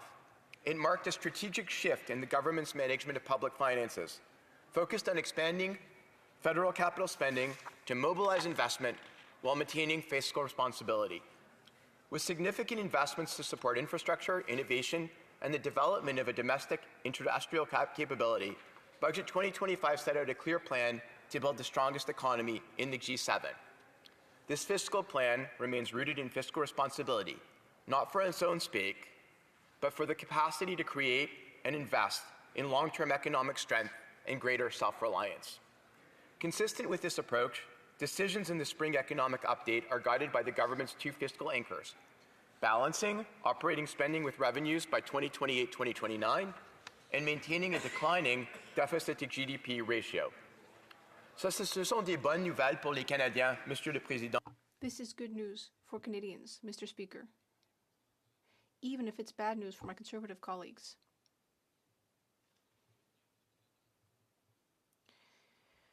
We need to move ahead with our economy. We need to support Canada. And we need to continue to move ahead with our plan. These are serious times, and in a world of geopolitical instability, governments need to rethink how they respond to headwinds and build resilience for the future. Standing still is not an option, as inaction and underinvestment can carry significant costs, including slower growth, diminished competitiveness, and weaker security. Thankfully, Canada starts from a position of strength to turn this moment of global uncertainty into one of national opportunity. Canada's net debt to GDP ratio stands at just 10.2% compared to the G7 average. Canada's net debt burden today is lower than that of any other G7 country, and is even below the levels of those countries prior to the pandemic. And Canada has one of the smallest deficits in the G7 as a share of the economy. This fiscal advantage gives the government the capacity and the responsibility to act to build a stronger economy, to make life more affordable, to create higher paying jobs, to take care of each other, and to determine our future. Canada's fiscal position also stands out amongst 30 other advanced economies with a below average deficit to GDP ratio and one of the lowest net debt to GDP ratios in the group. Canada is also one of the only two G7 economies alongside Germany to maintain AAA ratings from major global credit rating agencies. These AAA ratings support investor confidence and help keep borrowing costs as low as possible. Mr. Speaker, as I indicated before, in an uncertain world, the government's focus on what we can control, delivering lasting economic benefits for Canadians while reinforcing fiscal discipline, will help ensure Canada maintains this fiscal advantage going forward. With the spring economic statement, the update, the government showed that Canada's fiscal strength remains strong, while we continue to invest for Canadians where it counts, building Canada's prosperity today and for the next generation. The Canada Strong Fund is a key pillar of that plan. We are catalyzing a series of nation-building projects in energy, trade, critical minerals, transport, data, and beyond, projects that will make Canada stronger, more resilient, and more independent. Through the Canada Strong Fund, all Canadians will have the opportunity to share directly in the benefits. This is their country, this is their future, this is our country, this is our future. We need to build it together, and I would encourage all of my colleagues to support the Canada Strong Fund. Thank you, Mr. Speaker. Questions and comments. Questions et commentaires. The honourable member for Vernon Lake Country, Monashee. Mr. Speaker, with regard to Sovereign Wealth Fund, I asked my colleague recently the same question. The other day, my neighbor showed me his bank account, and it was enormous. And I thought, this is a secret. And so I took my credit cards and I emptied them out and I put it in my savings account. And for some reason, when I took it to my accountant, he said, I'll never retire. And I'm wondering if the member can explain to me the difference between my neighbor's bank account that he saved over time and my bank account that I just had a savings account. Can you explain the difference between those two? And address the question through the chair, the honourable Parliamentary Secretary. Mr. Speaker, I find it hard to believe that the member is actually equating an individual's own wealth with the country's obligation to fund massive projects within the country. The idea of countries borrowing to enable to grow their economies is not something that is new. Obviously, there needs to be fiscal prudence, and the government's plan balances that fiscal prudence with, again, a very solid balance sheet of the lowest debt to GDP ratio in the G7 economies, with an idea that we need to build strong nation-building projects going forward, and this is a way for the country to benefit from those projects long term, as well as for individual Canadians to put up their own money to join in investing in those projects. The Honourable Member for Pierre Boucher Les Patriotes Verchères. Thank you, Mr. Speaker. Well, in this Liberal Sovereign Wealth Fund, the government is proposing that the $25 billion borrowed be used to invest in projects that are actually too risky for the private sector to want to invest in. Meanwhile, the government is also proposing to enable private individuals like you or me or the people who vote for us to invest in that fund. And it's saying it will underwrite those investments. And then it's saying that, that thanks to those investments, more private investment will be attracted. And that would enable these operations to be de-risked. So the idea is that the sovereign fund would absorb the risks and the private sector could profit. So Does my colleague across the way plan to take his personal assets and invest them in the sovereign fund? The Honourable Parliamentary Secretary. Well, first of all, Mr. Speaker, no one said that these projects are too risky for private investment. The idea is rather to attract more investment by showing that the Government of Canada believes in these projects. That's how we're going to attract more private investment here and abroad. And secondly, Mr. Speaker, I would be quite enthusiastic about investing my money in this, but I'm not allowed to do that as a parliamentary secretary because my assets are in a trust. Member for Madawaska, Restigouche. Mr. Speaker, I share my colleagues' enthusiasm about the launch of the Canada Strong Fund. This is something that was done in other countries as well. And here in Canada, we're going to have a fund that is tailored to our economy and our long-term growth. So I'd like to ask our colleague, why is it so important to create these kinds of structural measures that will have a long-term impact to strengthen our economy and our country? The Honourable Parliamentary Secretary. That's a great question from my colleague. I completely agree. One of this government's greatest assets is that we have a Prime Minister who is thinking about Canada not just in the short term over the next months or years, but in the long-term view. If this fund functions like funds in Singapore or Norway, it's going to attract a lot of money, which will improve things for all Canadian taxpayers over the next 30, 40, or 50 years. Debate reprise débat. The honourable member for Saanich Gulf Islands. Thank you, Mr. Speaker. Je vais commencer avec encore merci. I'd like to start by thanking my dear colleague from Montreal, the Parliamentary Secretary. He shared his time with me. I hope he doesn't regret that after he's heard my speech. Because there's a number of things I do agree with in the opposition motion. It might even be the first time I'm in that position. Agreeing so very much with Opposition Day motions from the official opposition. And I'm watchful, I really am very careful of how long it takes to study and be fair and consider what's been put before us. But I have to say, and I will try to make a number of points that relate to the multiple paragraphs in the Opposition Day motion. But I'll start with this one, which is my experience as a parliamentarian and as a Canadian citizen in the government's announcements. We were told April 27th, the day before the Canada Fort pour tous, mise en jour économique du printemps. The spring economic update, Build Canada Strong. We had a big announcement from the Prime Minister. And the Prime Minister said that soon we would know all the details. And that we would hear about our Build Canada Strong fund. On the 27th, and there was a press conference, and we were basically, I don't think I got it wrong when the government announced this, that we'd get all the details on the 28th of April, the next day, lendemain, avec les détails. That we'd hear all the details and how the fund was going to work exactly. And the fact that there would be an opportunity for individual Canadians to participate. It was going to create opportunities for Canadians to make investments, to participate in our sovereign wealth fund.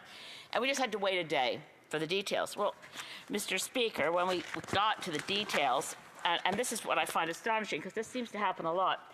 On page 56 of the spring economic update, what we're told is that, yes, very exciting, we're going to have a broadly accessible to Canadians from coast to coast to coast, easy and simple to purchase, hold, and transact, Canada Strong Fund, our sovereign wealth fund. But wait, how do we find out about it? Well, the government will establish a dedicated Canada Strong Fund Transition Office. And it will, once set up, lead a targeted engagement. I'm just quoting from the statement, Mr. Speaker, but I don't want to be unfair with them, but with that will have a targeted engagement with market participants and regulators, rapidly finalize the fund. Further details will be provided in the coming months. Mr. Speaker, it's absurd. You can't say we're going to borrow $25 billion, we're going to create a sovereign wealth fund, it's going to have all these great attributes, but wait, first we've created a transition office. It didn't need to be like this. We have really good models from Canada for how a sovereign wealth fund can be created. So, Mr. Speaker, I take us back in a time machine to a place where good ideas emerge. 1976, Alberta, when Peter Lougheed created a sovereign wealth fund for the province of Alberta. And actually, Norway sent experts from Norway to Alberta to learn from Alberta about how they were creating a sovereign wealth fund. Now, Norway's sovereign wealth fund is now worth over $2 trillion US.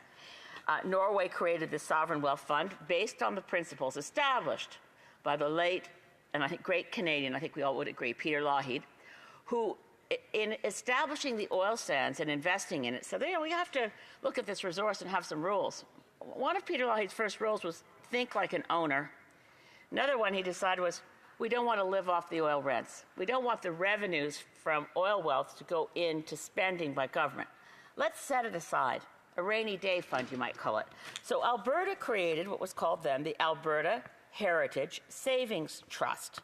And it was funded largely by resource revenue. Went into the fund, and it accumulated. It accumulated the wealth, and Norway followed that example. So the attributes of Norway's fund, and I take the points from my honourable colleague from Lakeland who was just speaking, pointing out the differences between Norway and Canada, taken as read. But let's just look at what Norway established based on what Peter Lougheed put forward, which was that number one, that you had, number one, it was run by an independent board. Number one, it had no government could touch the capital, the principal. No government could touch the principal, and withdrawals were kept by law. So no subsequent politician could do what actually happened in Alberta when Ralph Klein became premier and took over from Peter Lougheed. And I won't editorialize on the differences between Ralph Klein and Peter Lougheed, but I think everybody knows. Mr. Speaker, Norway's sovereign wealth fund was created as a sovereign wealth fund. What we have in Canada may be a sovereign wealth fund, but we're starting out with borrowing $25 billion to get it started. I don't see any suggestion here that other than that Canadians can invest. Well, would we? Would anyone invest? We don't know what it is. It's definitely a pig in a poke. But on top of that, we're told to wait while the transition office, which we're paying for a couple $1 million a year, decides to consult to figure out what it is. I think we should start with what we know works, which is to tax oil wealth and put that separate. Now, the province of Alberta did set it up, did run it, and that was in their jurisdiction to do. The only way the federal government does it at this point, and I'm not proposing this on the floor of the House, but let's just be clear, we could do it if we nationalized that sector and said we're setting that wealth aside for future generations. It's not going to happen. I know my honourable colleague here is laughing, but the point is, you're not laughing at me, but with me.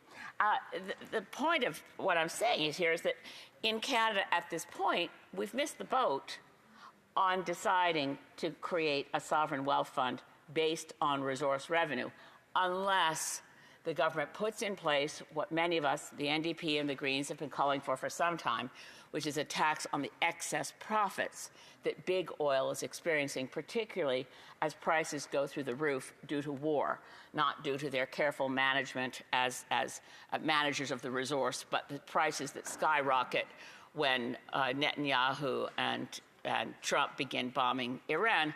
It drives up, as the Spring Economic Statement points out, drives up the price of oil and increases profits for the private sector. We should be applying an excess profits tax on those basically war profiteering that's occurring in the sector. Let me look at another aspect before I begin to run out of time, Mr. Speaker, of, I think, a very thoughtful motion from the opposition, so I do want to thank them. Under point 6, pointing out something that I've been railing about in this place for some time, that there is over $1 trillion in pension fund money in Canada.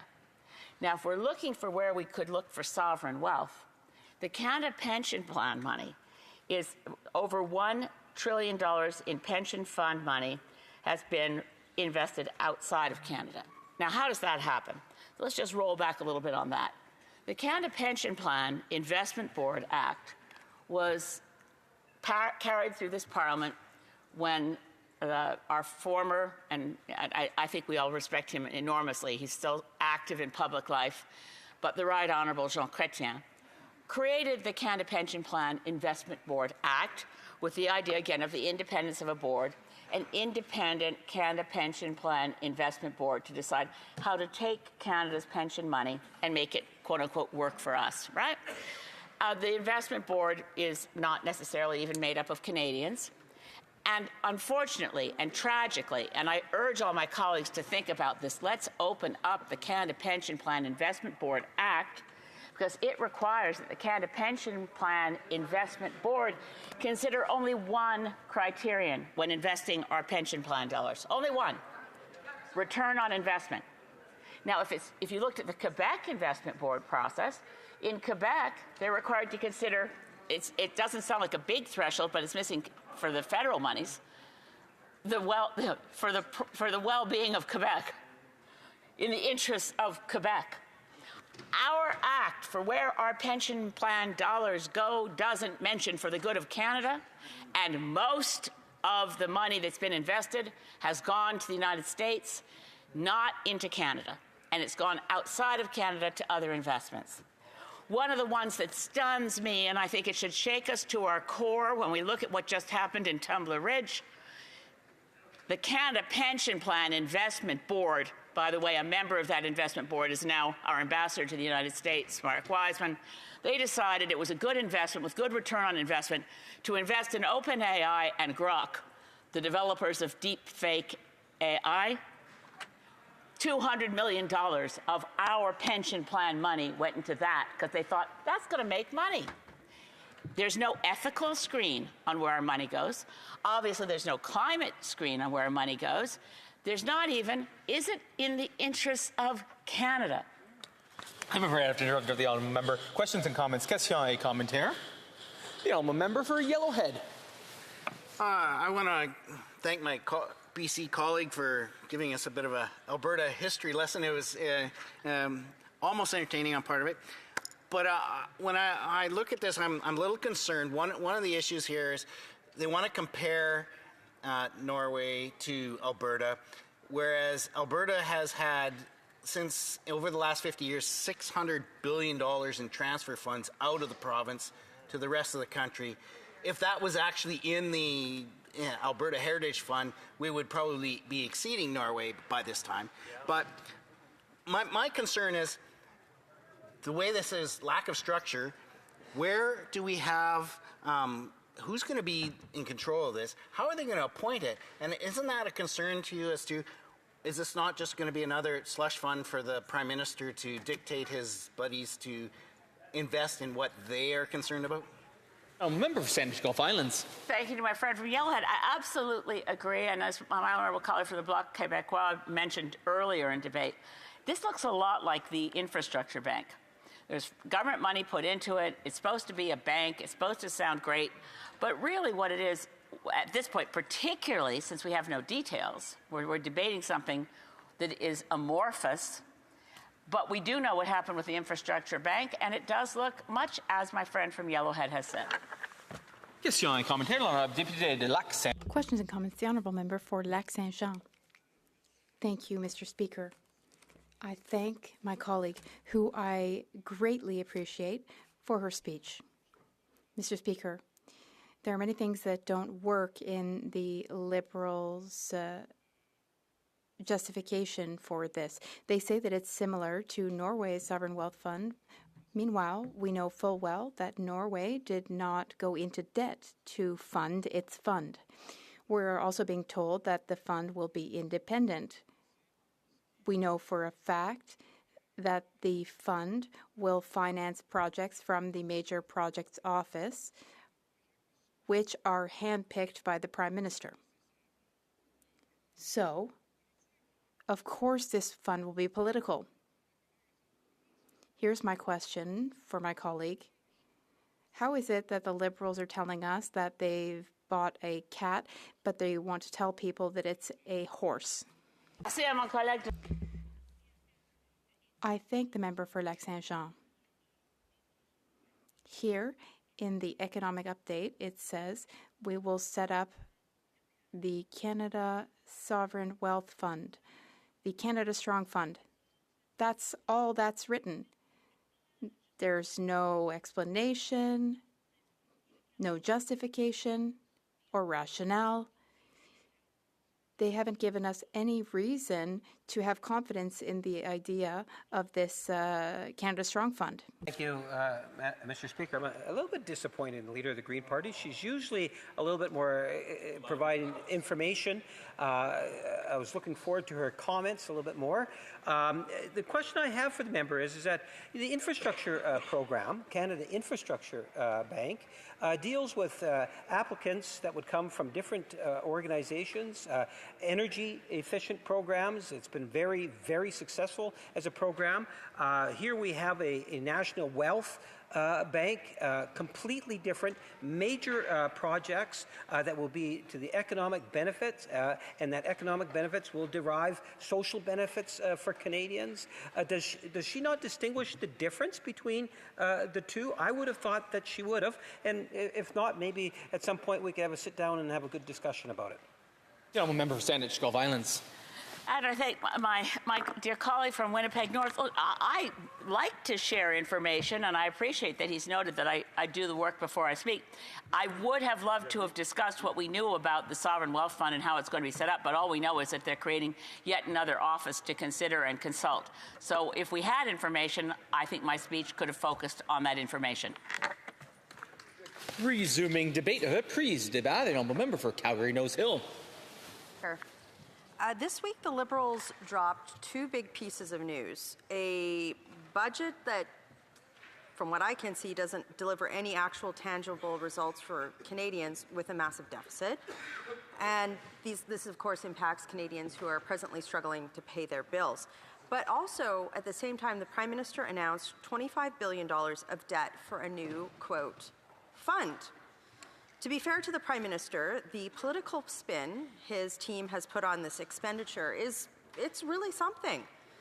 Billing this debt fund as the Canada Strong Fund, so that's kind of patriotism coded, a sovereign wealth fund, which is kind of freedom coded, and a national savings and investment account, which is sort of stability coded, the Prime Minister's launch announcement had a level of overhype that would have made any starving founder pitching to a VC blush.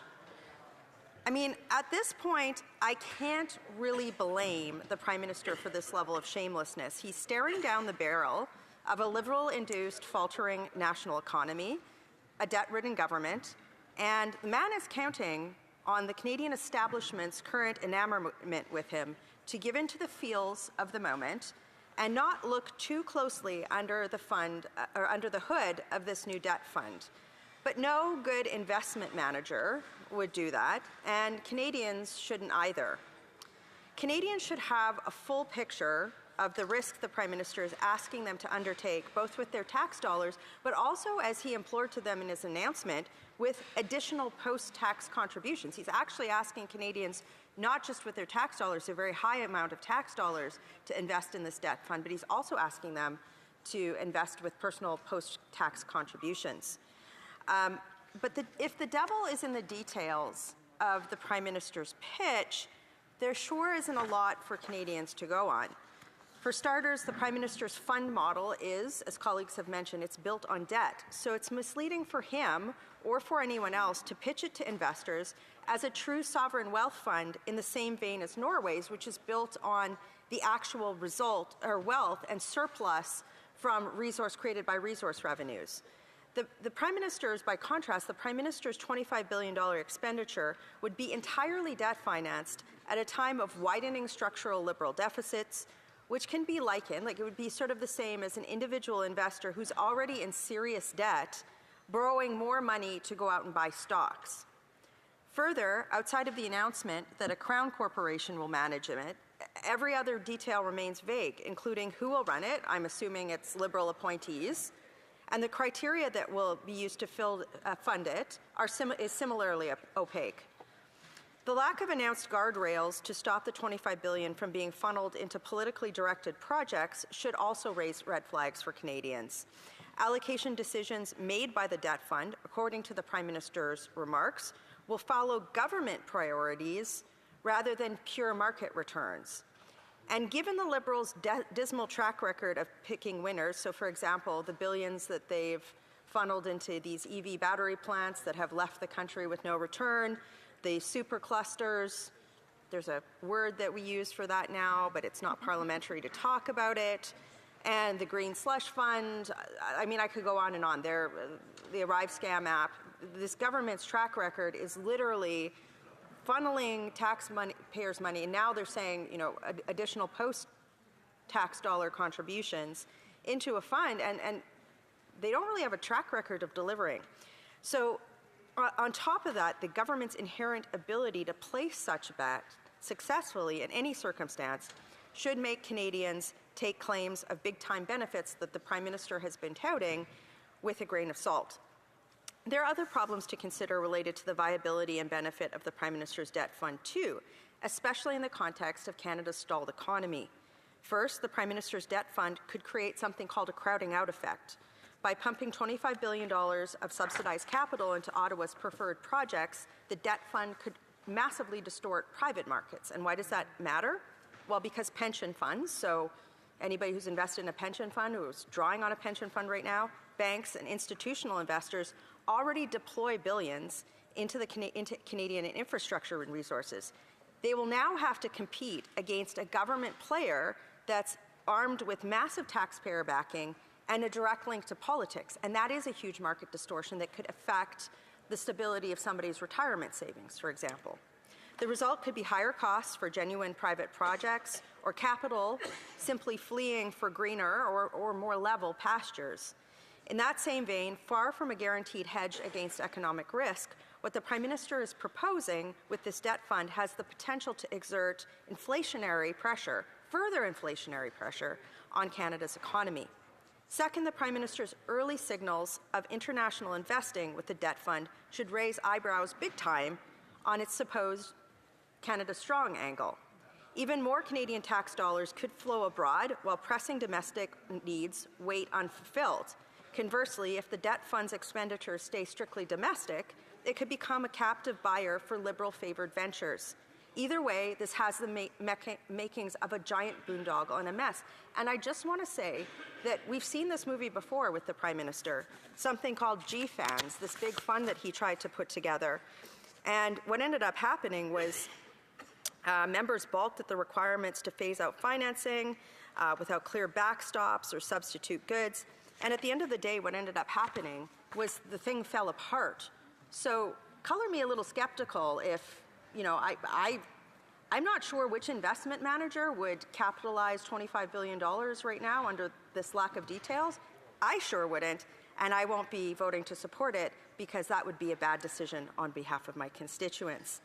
This conundrum further underscores why this expenditure shouldn't be referred to as a sovereign wealth fund, because decisions made with government debt have different opportunity costs to evaluate than those made by true wealth funds. The debt fund also has massive potential for mission creep. If the debt fund's scope stays vague, as it is right now, it will likely expand quietly once initial public scrutiny fades.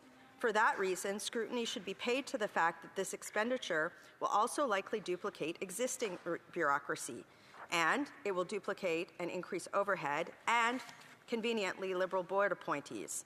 And the things that it would be duplicating are things like the Canada Growth Fund or the Infrastructure Bank. There are other flags that Canadians should be concerned about too.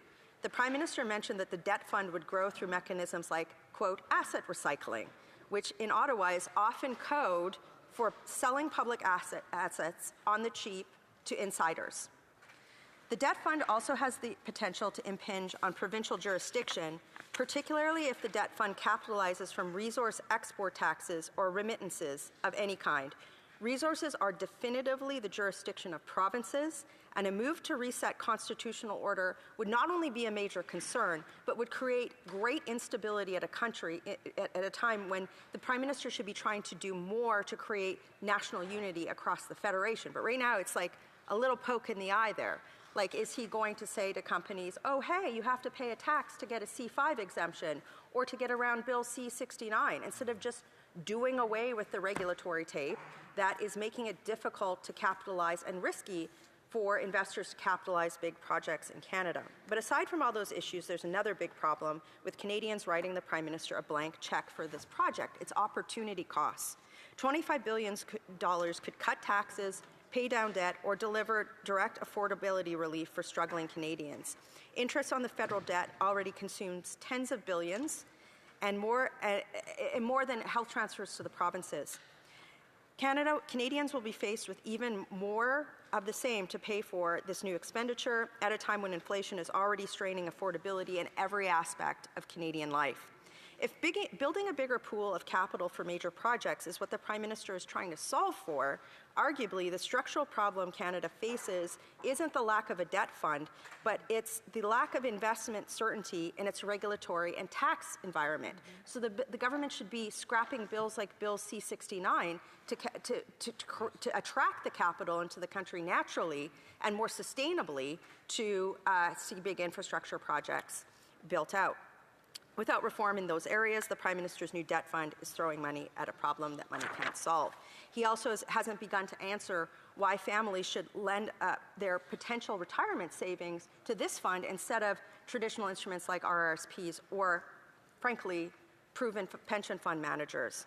Nor has he explained whether the debt fund if the debt fund loses money, taxpayers will backstop it at the expense of more pressing needs. And, Mr. Speaker, investing in a scheme that has the potential to pay earlier investors using money from new investors rather than having any actual profit has a name.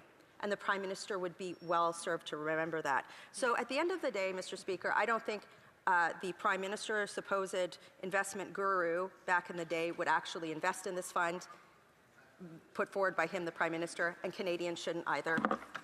Questions and comments. Question et commentaire. The Honourable Parliament Secretary, the Government House Leader. Yes, thank you, Mr. Speaker. And I've already expressed it. You know, I'm disappointed that the Conservative Party does not have enough faith in Canadians and in the need for us to have a wealth fund, a sovereign wealth fund here in Canada. Many other countries around the world actually have such a fund.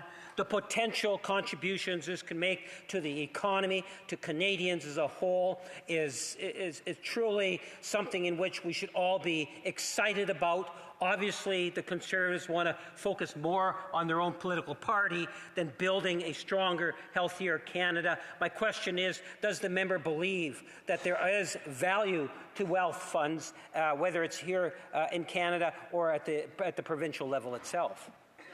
Calgary Nose Hill. Imagine somebody, a founder, walking into, let's see, a VC office, and they said, hey, I don't really know what my product is, and I don't really have any sort of framework to govern this, but would you give me $25 billion? You can just put it on your credit card. Yeah, just invest in, that's what we're being asked to do here. And what the member opposite says is, should I believe in this? Like it's the Tooth Fairy or something. I'm sorry, the Tooth Fairy, I think the Tooth Fairy's broke in Canada right now. So we can't rely on hope and dreams and all of these sorts of things without tangible plans. This is... Questions et commentaires. Questions and comments. The Honourable Member for Lac Saint-Jean. Thank you, Mr. Speaker. I'd like to thank my colleague, who I appreciate greatly. And I'd like to ask her a simple question under this government and this Prime Minister, Mr. Speaker. Well, he was elected almost 1 year to the day for the almost only promise he made to end the trade war.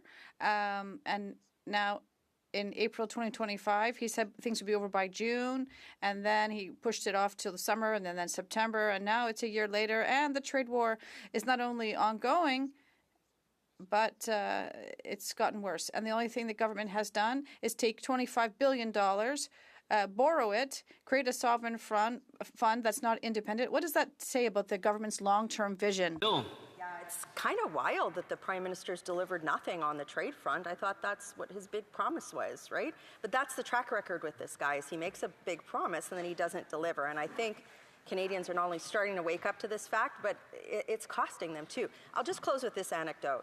You know, yesterday my husband, he really likes motorcycles, probably too much. He was making a pitch to me that he should buy this motorcycle, and probably not the best decision. Don't encourage him. But you know what he said to me? He said, "Don't worry, I'll just put it on my sovereign debt fund. I got it. We're good." So, you know, I would just like to, you know, tell the Prime Minister that he's encouraging bad behavior among everybody. East. Thank you, Mr. Speaker. Thank you for her very, very accurate speech. She's right when she says that real sovereign wealth funds like Norway, they run from surpluses or resource revenue or royalties. And they don't even invest within Norway because of inflationary issues that could come up from that. Now, I was wondering if she could expand on a point that she raised about why Canadians are so concerned by this debt fund by this Liberal Prime Minister, given their track record of slush funds and giving money to Liberal-connected insiders and the corruption and scandals we've seen over the last 10 years. You know, member for Calgary Nose Hill. There's a myth, or there's a character in Greek mythology named Cassandra, somebody who's doomed to know the future, but nobody believes them. And I feel like right now, all the speeches that are happening are like the Cassandra speeches, like, this is going to fail. This is a bad idea. This is not the right decision. And it's going to bear fruit, like that actual outcome in upcoming years. This is why the opposition is saying, no, we can't support this massive expenditure without, like, in the form that it is right now. It's crazy, especially given, as my colleague said, the government's poor track record in this regard. So, Mr. Speaker, what I would say is this. I don't want to be standing here or watching a clip of this speech years from now being like, oh, I was right, and nobody listened on that side of the House. What the government would be better served to do is say, no, this is a bad use of tax funds. There's other things that Canadians could benefit for. Let's pump the brakes on this. Let's realize this isn't a great idea and vote for this motion today, which supports those principles. Resuming debate. Reprise débat. The Honourable Member for Richmond-Athabasca. Thank you, Mr. Speaker. Mr. Speaker, we're here today to talk about the Liberal government's creation of a sovereign wealth fund, which isn't sovereign. It's $25 billion. $25 billion. Not $25 million. Not $2.5 million. $25 billion. And how do we find out this? How do they fund it, rather? On the Canadians' credit card. And as a Conservative, I'll be clear.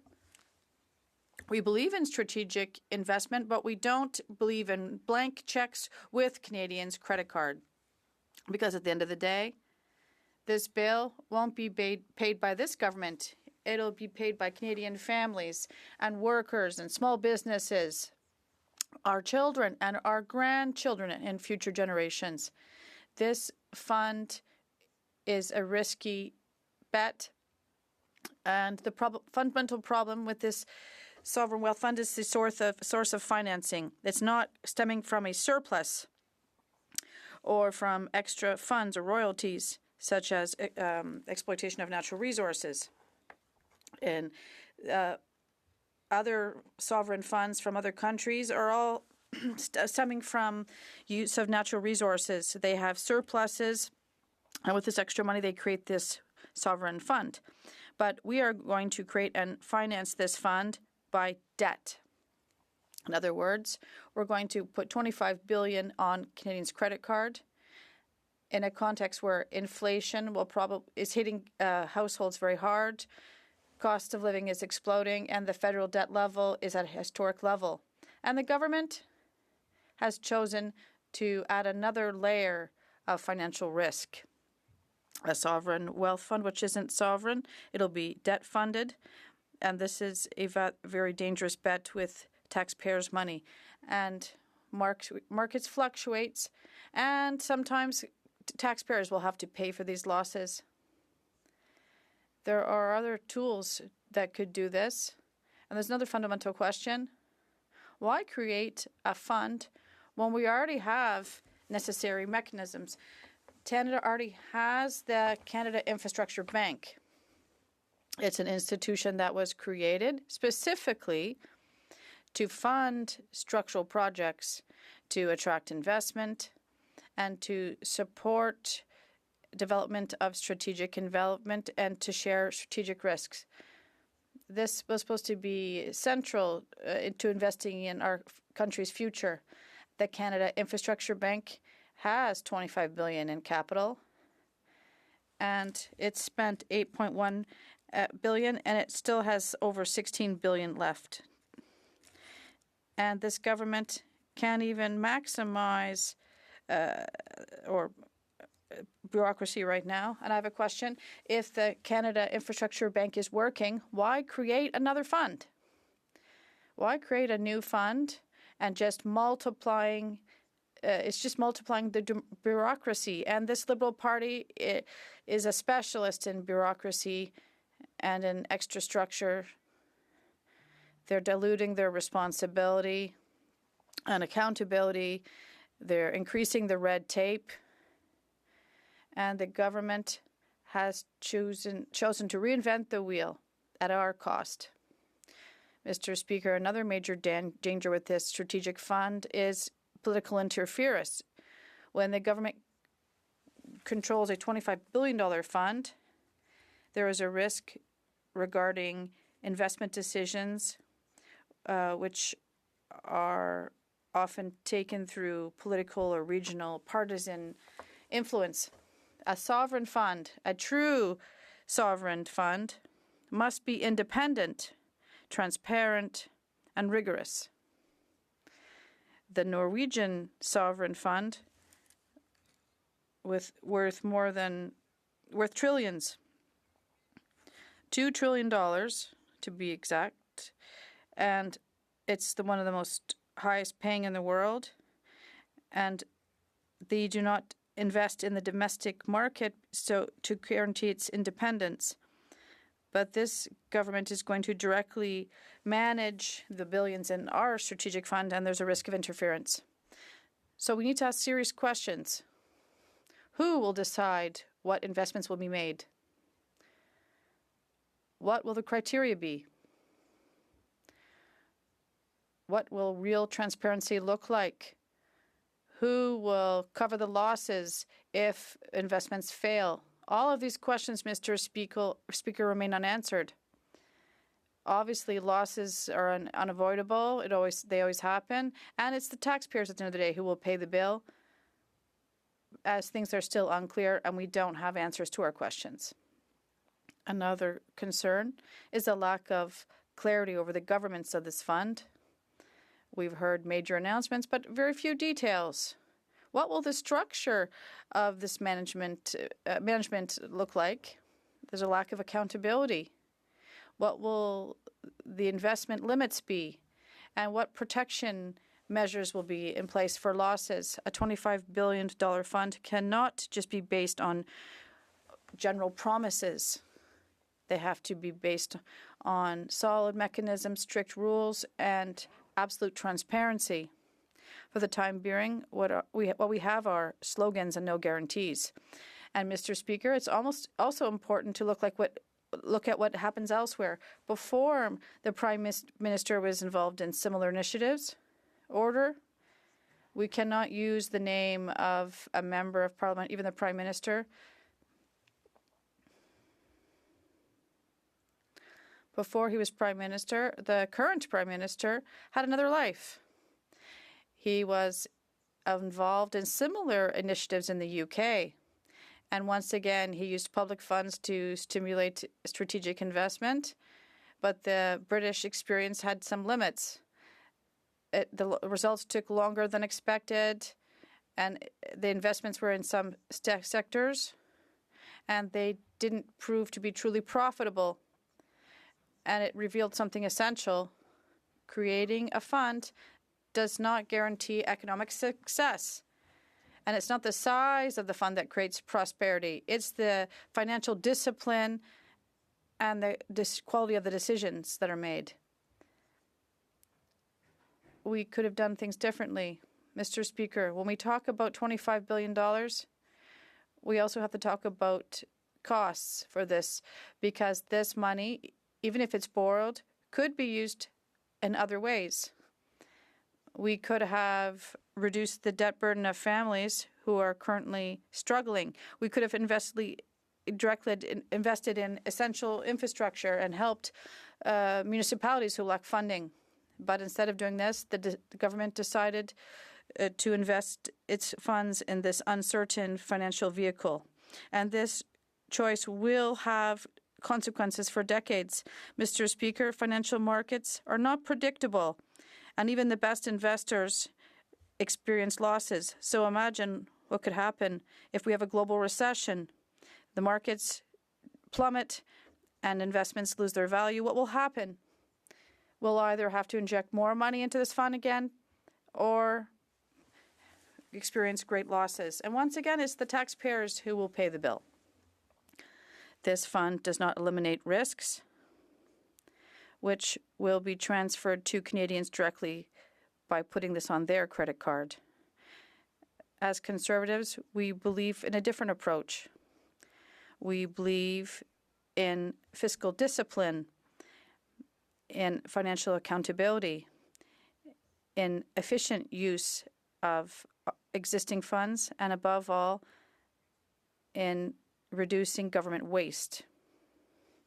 Before we create a new fund, we should be seriously evaluating the efficiency of the infrastructure bank in Canada, and we should improve what we have already before multiplying extra structures. Canadians deserve better, Mr. Speaker. Canadians are working hard. They pay their taxes. They manage their own budgets carefully, and they don't want this on their credit card. And they expect the same rigor from their government. And this sovereign wealth fund gives them the opposite impression. They think the government will take a big financial risk without having sufficient guarantees or transparency. In conclusion, Mr. Speaker, let's be clear. We're not against investment. This debate is against this fiscal imprudence.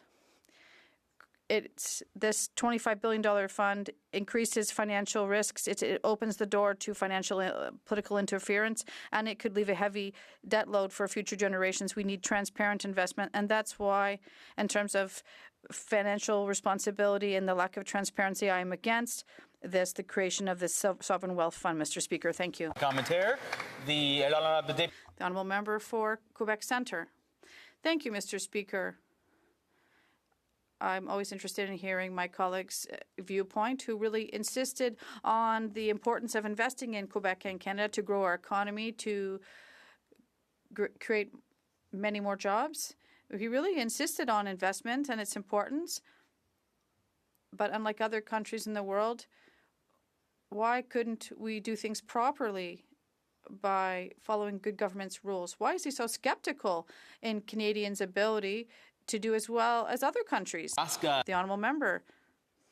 Thank you, Mr. Speaker. I'd like to thank my colleague for his question. My fear is not with respect to Canadians. It is with respect to the management of public finances of this Liberal government, the government waste of Canadians' money. That's what this current government is showing. And for 11 years now, Mr. Speaker, we've seen this. We went from $700 billion in debt when the Liberals took power to $1 trillion in debt after 11 years. So it's dangerous to have this money in the hands of the Liberals. Questions and comments. The honourable member for Pierre Boucher-Patriot-Verchères. Thank you, Mr. Speaker. Yesterday, the government, in its economic update, announced that everyday Canadians, taxpayers, would have to pay into this sovereign wealth fund that Mr. Carney wants to establish. And this means that its objective as a prime minister, his investment rather, is to dictate the investment of this fund because it involves projects that are decided by the PMO's office. So he'll be saying what the fund invests in. Does my colleague going to decide to invest his own personal savings in this in the PN's fund? The honourable member for Richmond. I'd like to thank my colleague for his question. Unfortunately, I don't have the same means as our Prime Minister, so my investment is much more modest than that of the PM. But personally, I would not choose to do this. But in terms of Canadians, naturally, on this side of the House, we are for freedom of choice, so I'll allow Canadians decide what their investment will be themselves. Questions and comments? The Honourable Member for Winnipeg South. Thank you, Mr. Speaker. And, I'm somewhat disappointed, as I've said earlier, in the Conservative Party, not recognizing the value of having a national wealth fund.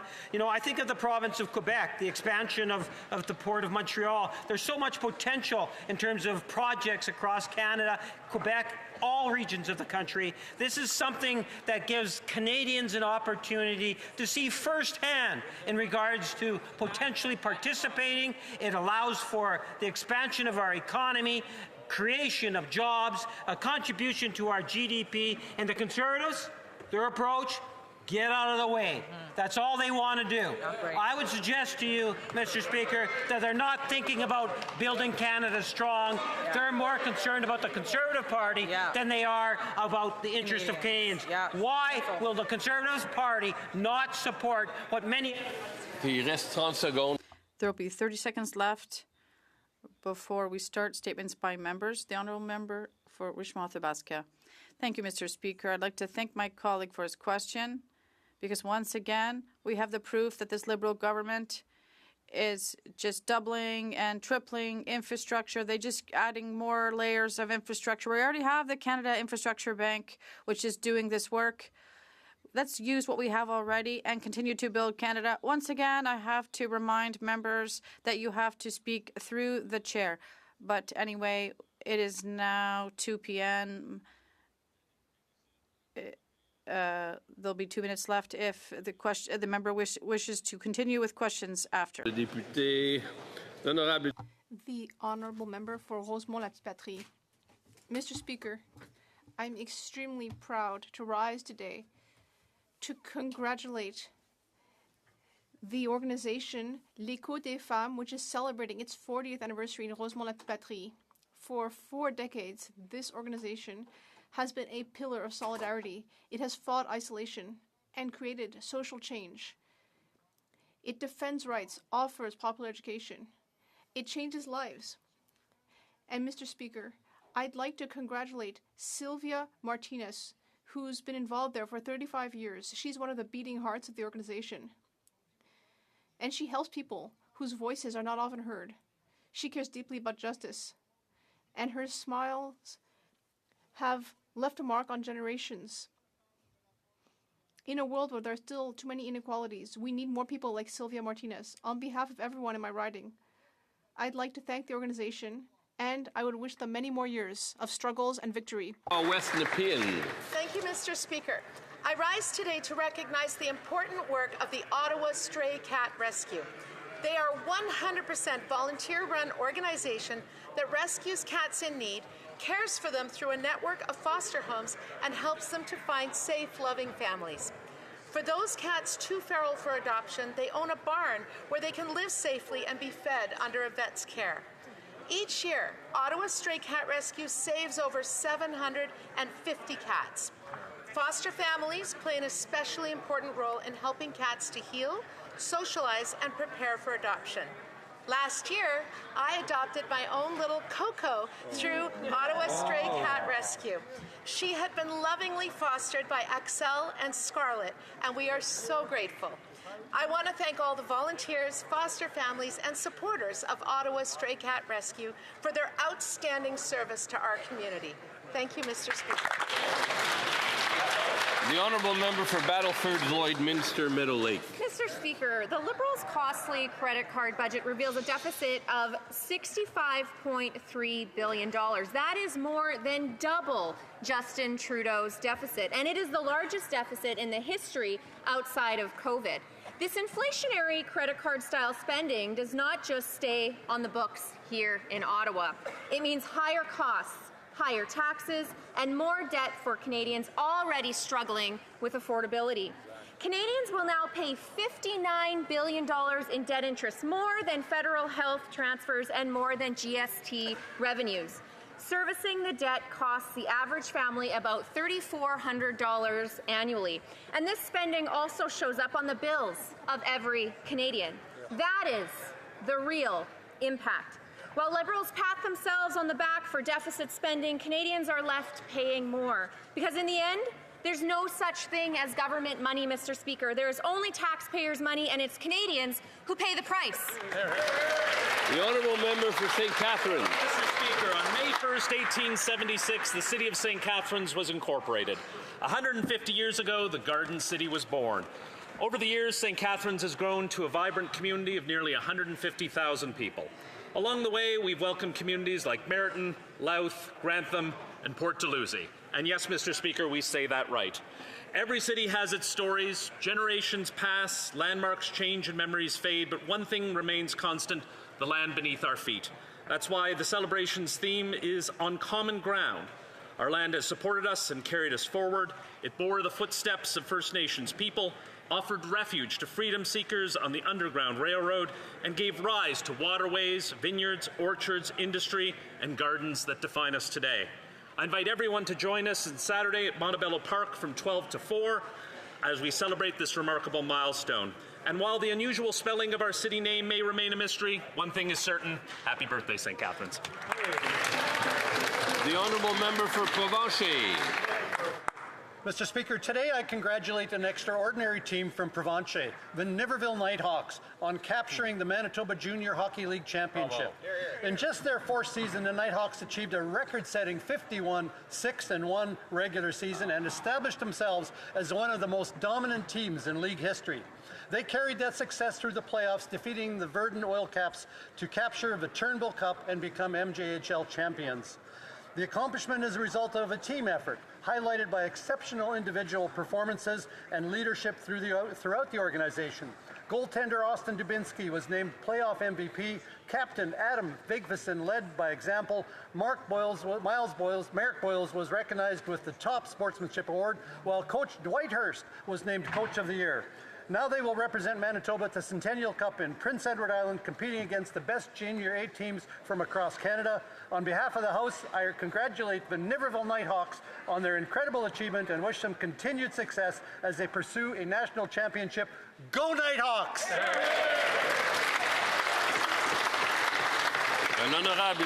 The honourable member for Quebec Centre. Thank you, Mr. Speaker.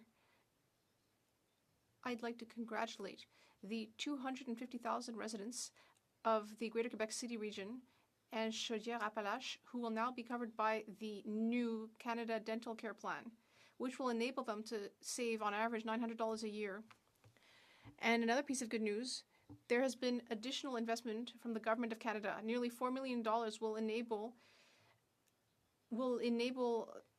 more dental care in the region of Quebec City. These investments will fund more internships in social dentistry at the Spot Clinic in Quebec City, as well as a new clinic on the south shore of the city. These investments will also enable more internships in private dentistry practices in areas with less dental care. I'd like to congratulate everyone involved on this important increase in care. Member for Calgary Centre.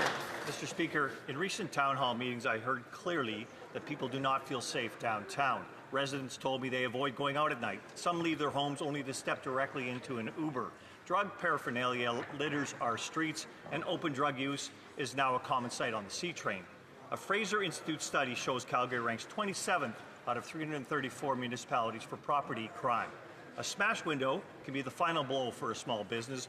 Boarded up shops and graffiti drive away shoppers, not criminals. Property damage means higher insurance costs and higher condo fees. Frontline services are stretched and lack the legal tools to keep repeat offenders off our streets. We do not have to accept this as the new normal. Bill C-14 was the first step in getting our streets back. More must be done. We need laws to protect first responders and preferential sentencing and put victims first. Calgarians are demanding action so they can have safe, normal neighborhoods again. Hear, hear. The honourable member for Coquitlam, Port Coquitlam. Mr. Speaker, Next week, residents of Port Coquitlam will celebrate one of our community's most beloved traditions, May Days. Now in its 103rd year, this long-standing celebration of spring brings together neighbors, families, and visitors for festivities that reflect the very best of community spirit. From the opening ceremonies this Sunday to the Rotary May Day Parade the following Saturday, May 9th, May Days is a reminder of the strong volunteerism and local pride that define our community.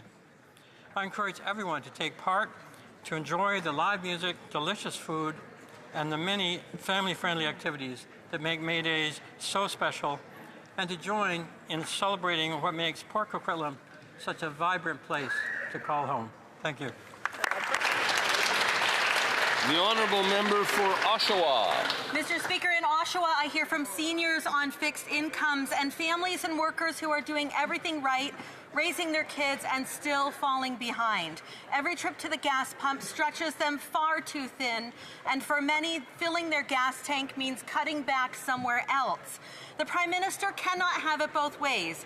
He says affordability is the best it's been in a decade, but then also admits there is a problem. That flip-flopping does nothing for my neighbors in Oshawa, and his plan still offers only temporary, partial relief that will not ease the real burden they are facing. Conservatives have a better plan. We propose scrapping all federal gas and diesel taxes for the rest of 2026, including the fuel excise tax, the GST on gas, the industrial carbon tax, and the fuel standard. That would mean real relief, up to 25 cents per litre and over $1,200 this year for a family of 4. It is time this Liberal government gave them full relief for the full year. Hear, hear. The Honourable Member for Saint-Hyacinthe-Bagot-Acton. Mr. Speaker, on Friday, Guylaine Barré unexpectedly drew her last breath. As the Courrier de Saint-Hyacinthe newspaper said this morning, she was a merchant of happiness. She was a real pillar of the business sector in our region. I was lucky to have my offices in the downtown area right near her shop, Rita Fleuriste, that she had owned for 40 years.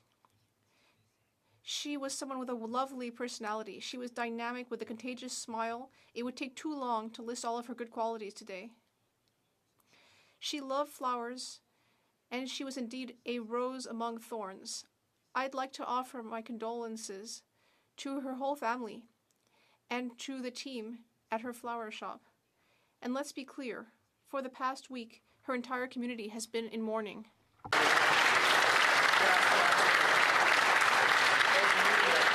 The honourable member for South Surrey White Rock. Mr. Speaker, Doug Tennant has dedicated more than 35 years to advancing inclusion for people with developmental disabilities, either as a parent, volunteer, or CEO of Unity. Doug has worked alongside self-advocate leaders to help ensure they have the same rights and opportunities as all Canadians. Doug helped lead innovative housing initiatives, creating communities that provide quality housing for all, including people with disabilities. His leadership has strengthened partnerships in the nonprofit, business, and public sectors. Doug has served as a board member of Unity, the Surrey Board of Trade, the BC CEO Network, and as a founder of the Canadian Business Disability Inclusion Network. He uses his influence to challenge bigotry through initiatives like We Belong Canada. As he retires, Doug plans to continue volunteering to advance inclusion and affordable housing, hopeful that his work helps shape policy, inspire leaders, and build more welcoming communities. Happy retirement, Doug. The honourable member for Brantford Brent South Six Nation. Mr. Speaker, Canadians are still getting hammered at the pump, and these Liberals are making it worse. They know Canadians are struggling, and they're still taxing more. Instead of real relief, they offer a gimmick, a third of the relief for a third of the year. Meanwhile, families are paying more for everything because Liberal taxes are driving up the cost of living. This is the reality. Higher fuel costs mean higher grocery bills. Every truck, every delivery, every shelf price goes up, and Canadians are the one paying the price. And when Conservatives put forward a plan to scrap all federal fuel taxes for the year, cutting costs by 25 cents per litre, saving families over $1,200, these Liberals voted to keep those taxes in place. This was a choice by the Liberals to keep taking more from Canadians when they can least afford to. Conservatives are offering real relief, a full plan for a full tank, because Canadians shouldn't have to choose between filling up their car and feeding their family. The Honourable Member for Mont-Saint-Bruno-L'Acadie. Mr. Speaker, recently I've been able to meet with young people in my riding. I visited a number of schools and I spoke with students and the teams at Monseigneur Gilles Gervais and Albert Schweitzer schools. I was touched by their curiosity, motivation, and their interest in the future. Pleasure of welcoming students on Parliament Hill from Heritage Regional School. They came to see how our democracy works. Their questions were clear and thoughtful. These interactions are important. They show that we need to support our schools. We also need to help young people to enter civic life. I'd like to thank the management, teachers, and especially the students for their warmth and energy. Thank you. The Honourable Member for Hastings, Lennox and Addington, Tyendinaga. The latest report from the Agri-Food Analytics Lab at Dalhousie University makes it clear. Financial pressure is not easing. Canadians are not getting relief. They are being forced to adapt to permanently higher prices. The Liberal government's recent credit card budget shows it's doubling down on a spend now, pay never fiscal policy that for over a decade has driven up the cost of everything from food to fuel to rent. The deficit has doubled, and for what? What tangible benefits has that spending delivered for Canadians? The Prime Minister often touts this new government as some vector of change, but Canadians know it's the same ministers and advisors who buried this nation in debt. Simply swapping the Prime Minister with the architect of that very policy fools no one. This week presented an opportunity to provide relief and change course. Instead, they doubled the deficit, and that will only deepen the strain on households already stretched to their limits. Mr. Speaker, a better path remains possible that puts affordability and accountability first. The Honourable Member for La Salle-et-Marne-Verdun. Mr. Speaker, my dear Montreal Canadiens, the second youngest team in the National League is in the Stanley Cup playoffs after an exciting season. Childhood in Montreal, when I could watch the Canadian practice at the Verdun Auditorium, standing just a few feet from the legend that lit up the Forum and our TV set. Vous en connaissez? You all know the names: Dryden, Savard, Robinson, Lapointe, Lafleur, Lemaire, Schott, Gainey, Cournoyer. Also in the 70s, I was in secondary school right down the street from the old Forum, and 3 times we saw them win the Stanley Cup. I was in detention, smiling for having skipped school to attend the Stanley Cup parade. Les jeunes glorieux d'aujourd'hui. And today's young players make us just as proud. All the ghosts of the old Montreal Forum, with all the fans from La Salle-et-Marne-Verdun and across the country, to shout, "Go, Habs, go!"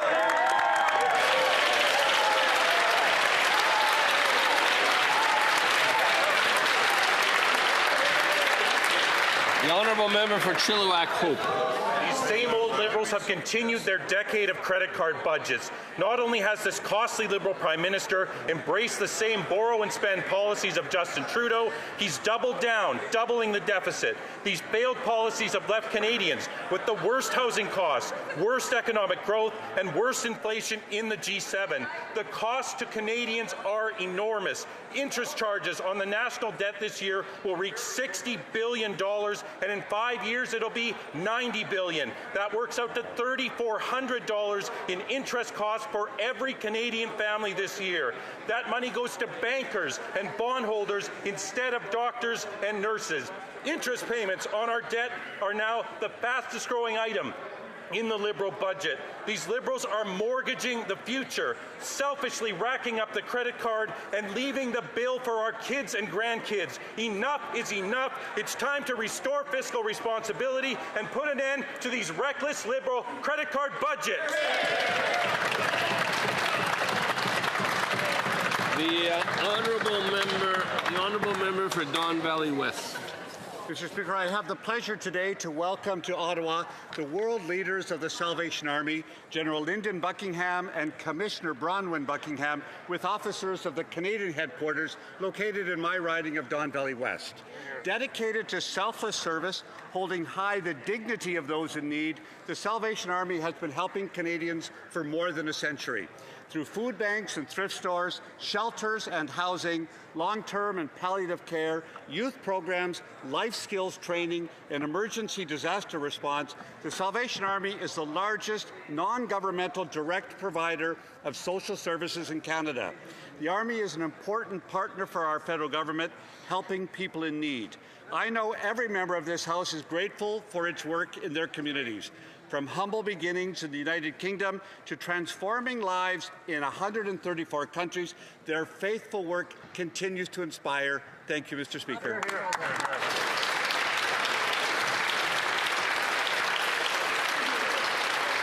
Oral questions, questions orales. The honourable member for Thornhill. Credit card got quite the workout. $37 billion in new inflationary spending, nearly $1,000 for every Canadian. And who pays?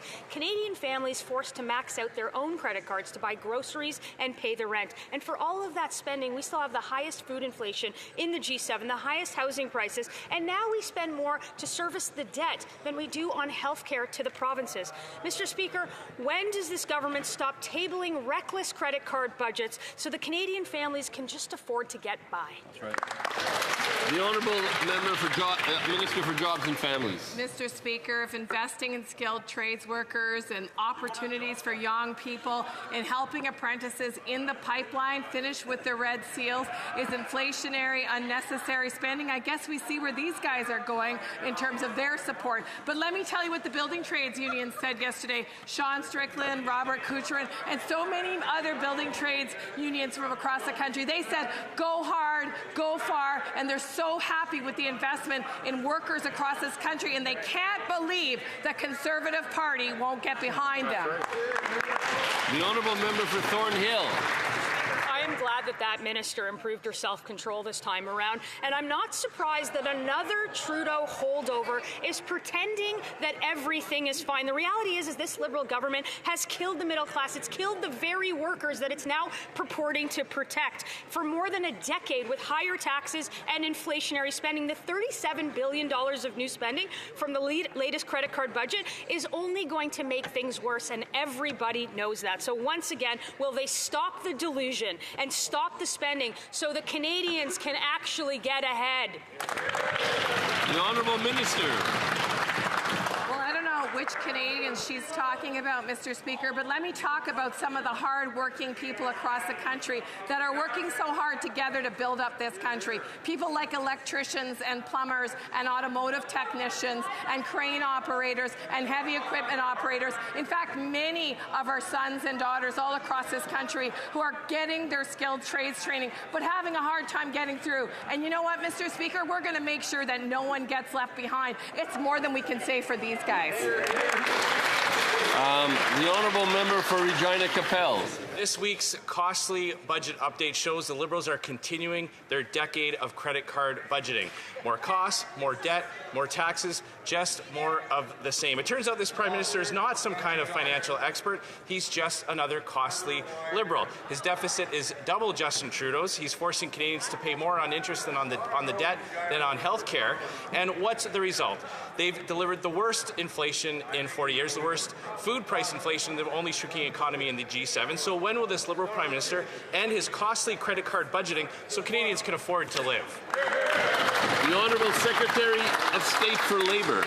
Knows very well that Canada is in the best fiscal position in the G7. But, Mr. Speaker, yesterday, question period, I didn't hear the Conservatives mention the word workers once. So let's hear from workers directly. Let's hear from Colin Daniels, who represents Saskatchewan Building Trades and is one of the member of the mighty iron workers, Mr. Speaker. What Colin Daniels says is this is a historic announcement from the Liberal government supporting apprentices and iron worker training centres through investments like UTIP This is a critical part in delivering Canada's historic level of infrastructure investment. These are nation-building projects, depend on a strong, skilled workforce. The honourable member for Regina Capel. Workers are tired of seeing their paychecks devalued by Liberal inflation, Mr. Speaker. That's what workers are saying across this country. But after nearly a decade of this costly Liberal government, Canadians are maxed out, while this Prime Minister has maxed out the country's credit card. If we want to play the quote game, don't take my word for it. Even the Globe and Mail wrote, quote, "The Trudeau government did all sorts of things that steadily made matters worse, fiscally and economically speaking. The new Prime Minister's government will do almost nothing to make them better." So again, will these Liberals stop with the credit card budgeting so that Canadians can afford to live? The Honourable Minister of Housing and Infrastructure. Thank you, Mr. Speaker. Mr. Speaker, our spring economic update is making very smart investments and making life more affordable for Canadians. The opposition doesn't seem to ever want to talk about affordable housing and the success that we are having, bringing rents down for 18 months in a row. And in this update, we're seeing up to 100,000 Canadian workers that are going to help build the affordable housing for the decades to come. Make sure life is more affordable, especially for young Canadians looking for that first-time home buyer's tax break and the ability to have a career building homes for Canadians. Thank you. The Honourable Member for Charlesbourg, Haute-Saint-Charles.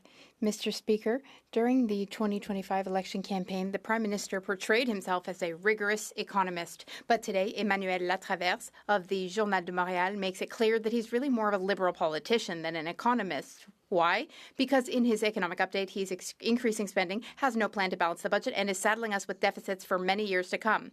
An economist, however, would have enforced discipline. He, on the other hand, is multiplying programs and putting off difficult decisions. Why is the Prime Minister acting like a profligate liberal rather than the serious fiscal steward he presented himself as? The Honourable Minister of Industry. Well, I'm really flabbergasted that the Conservatives don't seem to take the tariff war seriously. So we're dealing with the American issue, and we're also working to build a strong economy. We're protecting our social safety, and our deficit is $11 billion lower than forecasted. We're here to support Canadians. And we have the second fastest economic growth in the G7. Also, we have the best, strongest fiscal situation in the G7. Haute-Saint-Charles. The Honourable Member for Charlesbourg, Haute-Saint-Charles. Well, I'm proud to make the minister flabbergasted, but you know what's flabbergasting and shocking is that nothing's been fixed. The tariffs are still in place. They've actually been increased recently on steel.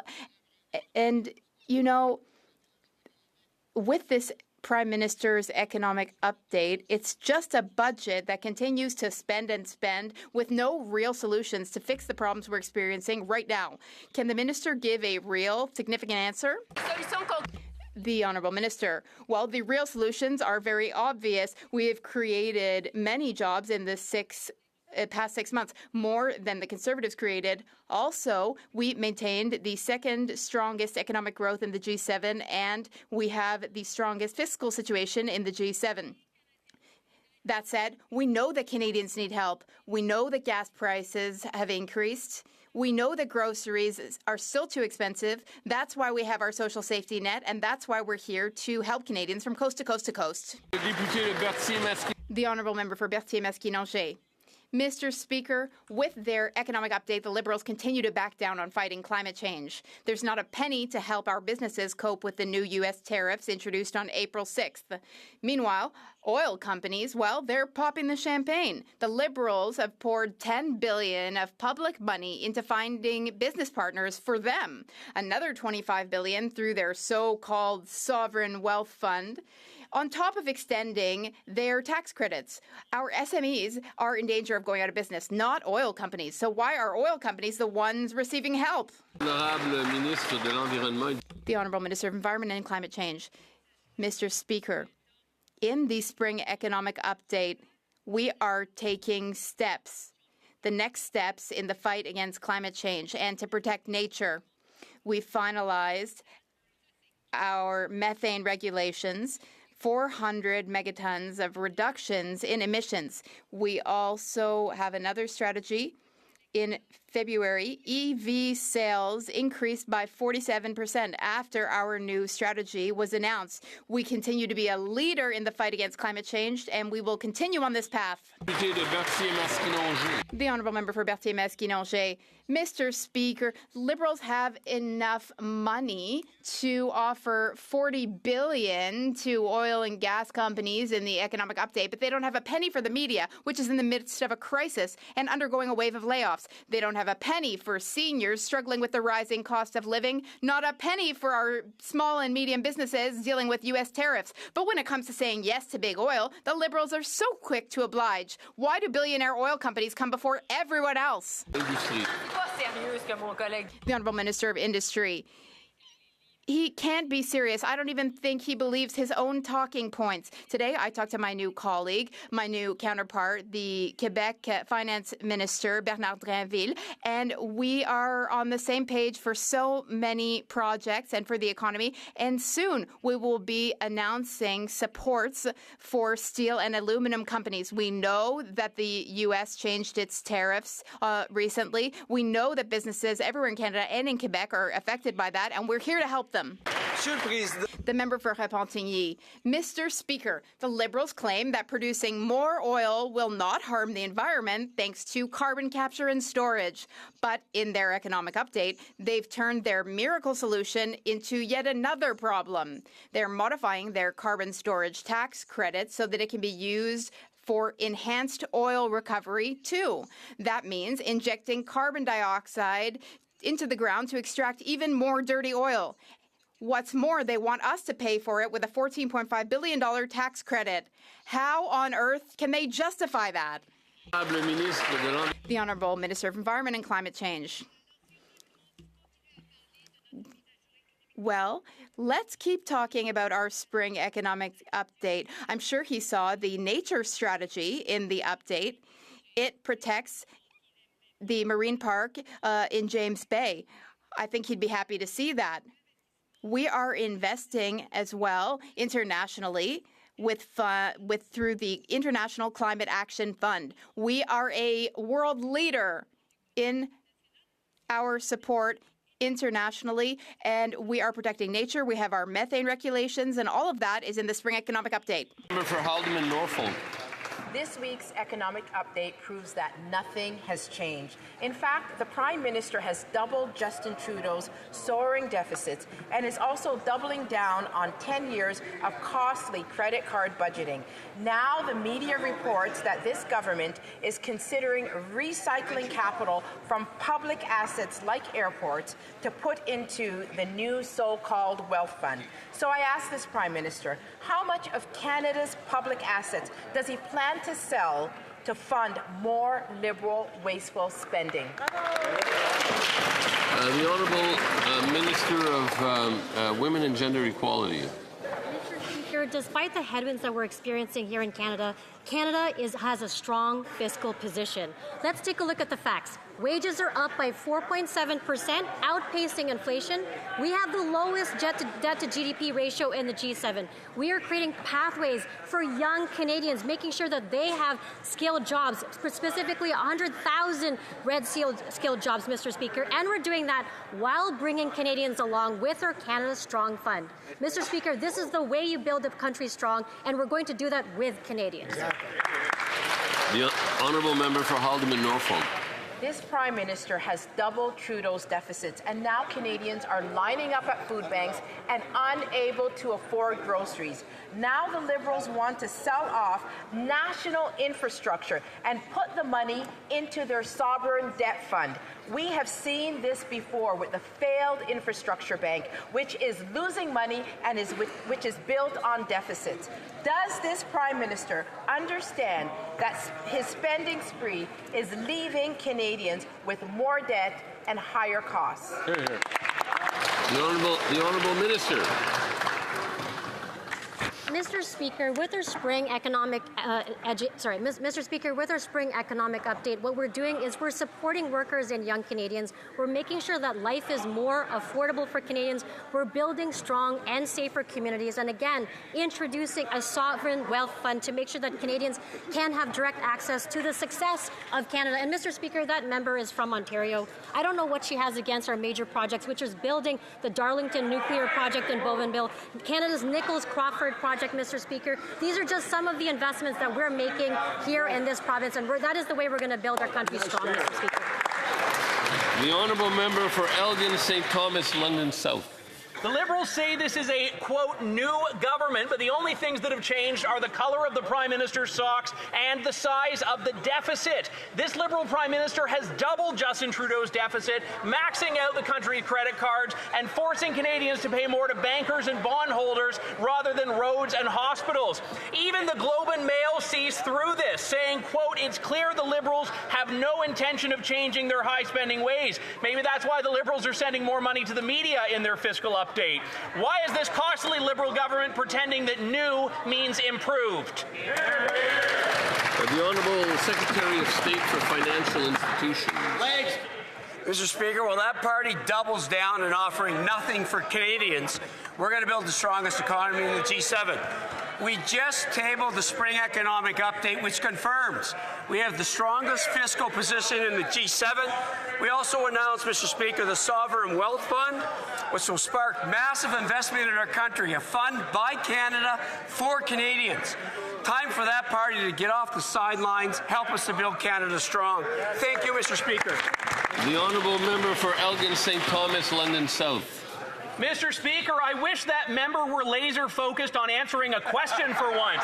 This budget proves nothing has changed. Same Liberal excuses, same Liberal spending addiction, same Liberal credit card, just with a much higher limit. Canadians are paying more for groceries, more for rent, more in taxes, while this Prime Minister doubles down on the same failed borrow and spend policies that gave Canada the worst inflation in 40 years. Simple question, why should Canadians be forced to make the credit card payments for this Prime Minister's reckless spending? The Honourable Secretary of State. Mr. Speaker, he may say same answers, but they hand the same question around from member to member. We're focused on building the strongest economy in the G7, Mr. Speaker. We're focused on affordability, making life more affordable for Canadians. At home, we're cutting taxes. We just launched the Groceries and Essentials benefit. We just cut the federal excise tax on fuel combined with the carbon tax cut. That's 28 cents. Our spring economic update confirms our fiscal position is strong. We have the leader to build Canada strong. They have a leader who's never worked a day outside of this House. Thank you, Mr. Speaker. The honourable member for Lethbridge. Liberals promised a quote-unquote new government, but we do in fact see more of the same. We see more costly spending, more taxes, and ultimately more prices to pay for Canadians. Whether it's the grocery store or the gas at the pumps or their mortgages that they're trying to pay month to month, Canadians are struggling to make ends meet because of the costly policies of this government. The only thing that these costly Liberals seem to be interested in balancing, of course, is their political spin, which is exactly what we're seeing today. So will they admit that they in fact have failed Canadians and promise to do better going forward? The Honourable Parliamentary Secretary to the Minister of Energy. Mr. Speaker, the more precise they try to sound, the more Canadians should be deeply suspicious of their claims because they zoom in when the world view does not actually reflect anything that they're talking about here. Let's talk about the facts. 20 trade and security deals have made 40% increase in non-U.S. trade.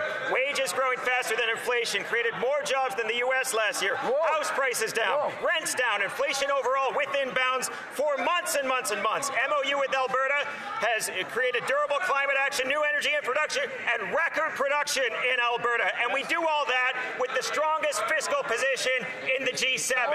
Welcome to The honourable member for Lethbridge. Let's focus on the facts. The Liberals are spending so much that they actually have doubled Trudeau's Trudeau's deficit. Now, that's quite the accomplishment because Trudeau's deficit, of course, was massive in nature, historic, in fact. And so the fact that this government has doubled it is quite something. Now, the reason why this matters so much is not because they spent so much money, but because they did it and incurred debt. And that debt lands on the backs of Canadians, whether it's families or seniors or students who are doing their very best to make ends meet. This government can do something about it. So why do they insist on being an incredibly costly, ineffective, Liberal government? The Honourable Parliamentary Secretary. Mr. Speaker, I'm happy to run through the list again. I'm not sure they'd be so happy to hear it, but let's talk about this. In a time where we've got global strife, we've got wars in Iran and Ukraine, in a time where we've got trade wars with the United States, Canada is standing at the top of the pack. We are number 2 in economic growth in the G7. We have the strongest fiscal position in the G7. We are investing in families, we're investing in communities, and there is so much that we need to do, and we are just getting started, and we do welcome the members opposite to get on board with us all. The Honourable Member for Yorkton Melville. This costly credit card budget means more debt, more costs, more spending, more taxes, more of the same. Out-of-control deficits are taking the breath away from working Canadians with $407 billion in interest over the next 6 years. Nothing's changed, and nothing will change for the future of today's 18-year-old first-time voters if this government is not stopped dead in its tracks. By 2031, they are the workforce, facing an additional $462 billion in national debt. What have Canadians gained from the Liberals doubling Trudeau's deficit and charging the next generation with their credit card budgeting? We're going to wait. We're going to wait before we get going with this. We're going to wait. We're going to wait till everybody, till everybody calms down before the action. The Honourable Secretary of State for Rural Development. No notes. Thank you very much, Mr. Speaker. I want to point out, Mr. Speaker, as a result of the spring economic update, we paid... No, we haven't calmed down. We haven't calmed down. Somebody give him the picture book. Yeah. I don't understand.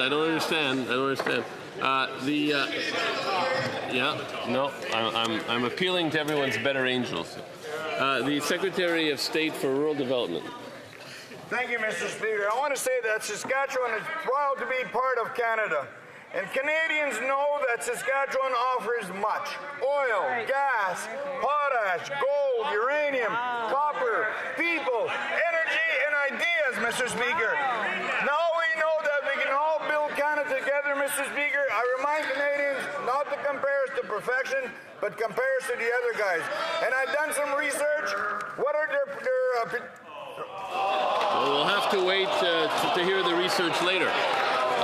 L'honorable député. The Honourable Member for Abitibi-Témiscamingue. L'honorable député d'Abitibi-Témiscamingue. The Honourable Member for Abitibi-Témiscamingue. Mr. Speaker, for months the Liberals have been insisting that there is no problem with the QRAM software. They say it's not true that retirees are struggling to get their old age security payments. They say it's not true that there are cost overruns. And of course, there's no need for an inquiry, right? Well, here's a plot twist. In the economic update, the Liberals are adding $451 million to QRAM. We have to stop here because there's too much noise up here near me. There's not as much noise where you are. Please, let's let the Honourable Member start over. Thank you, Mr. Speaker. Can I start a third time? From the start, sure. Mr. Speaker, for months, the Liberals have been insisting that there is no problem with the QRAM software. They keep saying it's not true that retirees are struggling to get their old age security payments. They say it's not true that there are cost overruns, and of course there's no need for an inquiry, right? Well, here's a plot twist. In their economic update, the Liberals are adding $451 million for QRAM and the Revenue Agency. $451 million, and I quote, to ensure that seniors receive accurate benefits in a timely manner. If there's no problem with QRAM, what's all that money for? Ministre de l'Emploi et des Familles. Merci, Merci, Monsieur le Président. Les Canadiens s'attendent à ce que leur gouvernement leur verse leurs prestations de manière fiable. La modernisation du système est l'un des moyens les plus importants dont nous disposons pour protéger les prestations dont dépendent les Canadiens. Le député d'en face préférait que le Canadien utilise... Translation, is that true? No, there was no translation? Okay, could the minister... There was no translation. There was no translation, so if the minister could start from the top. Merci. Thank you, Mr. Speaker. Canadians expect the government to pay them their benefits reliably. We are modernizing the benefits delivery system, which is one of the best ways that we can protect the benefits that Canadians depend on. The member across the way would prefer that Canadians use an outdated system that was breaking down. The Honourable Member for Abitibi-Témiscamingue. Oh, Mr. Speaker, the Liberals have just proven that an inquiry is absolutely necessary. They know that there are problems with the processing of pension payments through QRM. They know it because they're spending a further $451 million specifically to fix it. And they know that there are cost overruns. They've just caused another one. In short, they are proving that both problems are very real and that they have been aware of them for years. Former Prime Minister Justin Trudeau was also aware of these problems. And yet, as recently as Monday, they were still filibustering in committee to hide information. What do they have to hide? When will there be an independent public inquiry? The Honourable Minister of Families and Employment and Jobs. He's talking about this, and our officials have also appeared in committee to talk about QRM. We are, as the member opposite knows, within budget, and we are proceeding exactly as the member opposite has urged us to do, with urgency to make sure that people are not on wait lists and that the most urgent cases are seen. And we've seen a decline by at least 20,000 cases in the waiting list and more to come. The Honourable Member for Mégantic-L'Érable-Lotbinière. Mr. Speaker, while this Liberal government prides itself on adding tens of billions to the deficit, families are being forced to make impossible choices. According to a Dalhousie University report, Canadians are no longer buying what they need, but only what they can afford. Parents are skipping meals to feed their children. This Liberal Prime Minister has doubled Justin Trudeau's deficit, and in our communities, 1 in 3 Canadians now has to go into debt to put food on the table. How much more evidence does this government need before it finally realizes that its costly budgets are hurting Canadian families? The Honourable Parliamentary Secretary to the Minister of Identity and Canadian Culture. Mr. Speaker, I'm always surprised to hear how negative the opposition is while we have such great news. Sports are a great way to build our country, and we're making a generational investment of $750 million in sports. That's the most significant investment in sports in 20 years. The people of Blainville and the members' constituents are surely proud of this investment for our towns, our cities, our communities. Mr. Speaker, we need to build a strong Canada by working together and by investing in sports and youth. The Honourable Member for Mégantic-L'Érable-Lotbinière. Mr. Speaker, I'm not being negative. They are being negative. 2 times more in the negative or in the red than former Prime Minister Justin Trudeau. 2 times more negative. They are in the red. Meanwhile, they give us these absurd answers. I'm talking to them about families that can't feed themselves, and they're telling me about yet another program they're setting up that will cost even more money and worsen inflation. Mr. Speaker, I have nothing against sports. I have nothing against investing in sports. Where the problem lies is that if we want to be healthy, if we want Canadians to be healthy, then people need to be able to eat. Why don't they want Canadians to be able to eat, Mr. Speaker? The Honourable Parliamentary Secretary to the Minister of Women and Gender Equality. I'm proud to represent 110,000 people in Rosemont-Hochelaga Est. And soon, on June 5th, millions of people will benefit from the Groceries and Essentials benefit. A third of my constituents will receive that benefit. The Conservatives voted against the National School Food Program in Hochelaga. That program is essential to ensure that young people succeed. The Honourable Member for Côte-du-Sud, Rivière-du-Loup, Katiskaming-Témiscouata. Mr. Speaker, after 10 years of Liberal government, it's the same old story. More spending, more debt, higher taxes, soaring cost of living. This economic update proves that nothing has changed. This Liberal Prime Minister is pursuing the same policies as his predecessor, deficits and rampant spending. This Prime Minister even doubled the deficit, unlike what the Minister just told us. It defies all logic. The Globe and Mail reports that the Liberals have no intention of curbing our economic decline.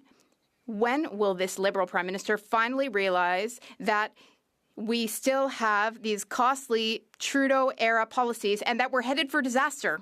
The Honourable Secretary of State for Nature. We are supporting families. We're supporting young people. We're supporting seniors. That's what we're doing. If we run a deficit, it's not for spending, it's to invest. We are investing today, now, in young people, in families. We're also investing now so that 10 years, 20 years down the line, 50 years down the line, we will still be a strong nation. That's what it means to build Canada strong, and that is what we are doing, Mr. Speaker. The Honourable Member for Côte-du-Sud, Dulu-Katiskaming-Témiscouata. My colleagues' remarks make it abundantly clear the Liberals are completely out of touch with the reality faced by Canadians. Families are cutting back on grocery, young people are giving up the idea of buying a home, and seniors are having to keep working just to keep getting by. Yet this government keeps spending recklessly while patting itself on the back as if money grew on trees. Will this Prime Minister finally admit that it's been the same thing for the past 10 years, and he's just another costly Liberal? The Honourable Parliamentary Secretary. I'm not sure who's not in touch with reality. When you have the best fiscal position in the G7, and you're in the midst of a trade war, and with all the issue we have on affordability, it's time to invest in Canadians. It's time to help our young people to get good jobs in the future and to have big projects where they can work. Thank you, Mr. Speaker. The Honourable Member for Richmond-Arthabaska. Thank you, Mr. Speaker. By doubling the deficit projected by the former Prime Minister, the Liberals are squandering money by running up a credit card that future generations, including students from Richmond who are here on the Hill today, will have to pay off. In their economic update, the Curum scandal is back. The Liberals are adding another $500 million on top of the $5 billion cost overrun. Every dollar wasted today means more debt for future generations. The Liberals have already spent $6.6 billion on a system that doesn't work. Mr. Speaker, what is the limit on this Liberal credit card? The Honourable Minister of National Defence. Mr. Speaker, they're against everything. They're against the defence industry, against security, which generates annual revenue of $14 billion. They're against creating 81,000 jobs and indirect jobs as well. Sorry. Yeah, no. The member for York Centre is impeding my ability to understand the minister. So, well, the minister. Not from the top, but the minister may continue. Thank you, Mr. Speaker. Let's talk about jobs. 300,000 jobs for the CAF and a 9,000 extra. And for search and rescue, 8,000 jobs. Modernization of logistic vehicles, and other thousands of jobs. The list goes on, but we're just getting started. The Honourable Member for South Shore St. Margaret's. Mr. Speaker, in my riding of South Shore St. Margaret's, small craft harbours are the lifeblood of our community. These harbours, they drive our economy and are embedded in our culture. The fisheries from the wharves have feed the world levels of infrastructure. Can the Minister of Fisheries tell us in this House how, in our spring economic statement, how we are building Canada strong? Minister of Fisheries and Oceans. Speaker, I want to thank my colleague for her tireless advocacy for our harbours and fisheries. Small craft harbours are more development of our coastal communities and drive thousands of jobs in the fisheries and seafood sector. And that's why in our spring economic update, almost $1 billion in new investment to repair and strengthen vital harbors. We are investing in small craft harbors to invest in the people who rely on them. The honourable member for Richmond Hill South.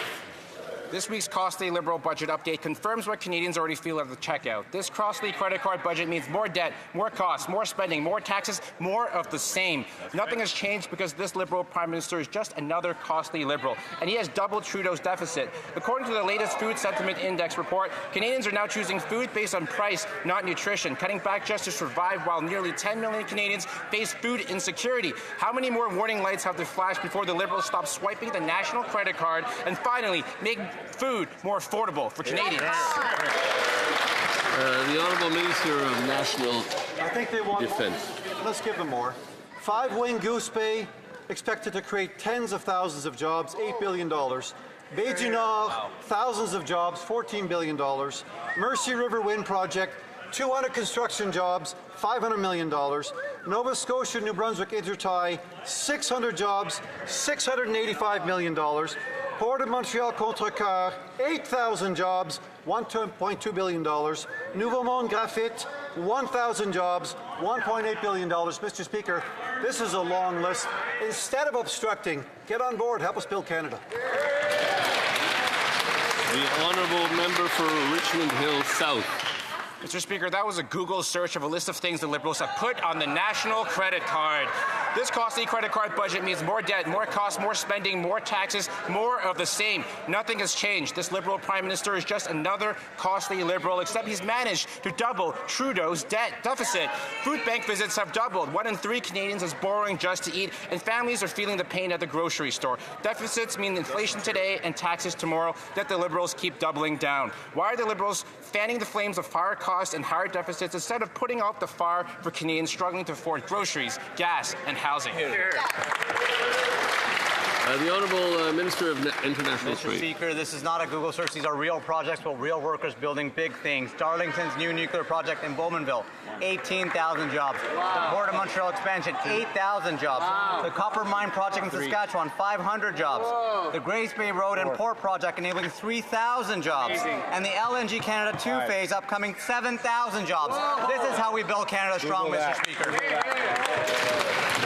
The honourable member for Fort McMurray, Cold Lake. The Prime Minister, a former banker who should know a thing or two about economics, has doubled Trudeau's deficit. Higher deficits lead to higher debt, higher inflation, and ultimately higher taxes for Canadians. He's effectively running up the government's credit card without any plan to tackle the principle.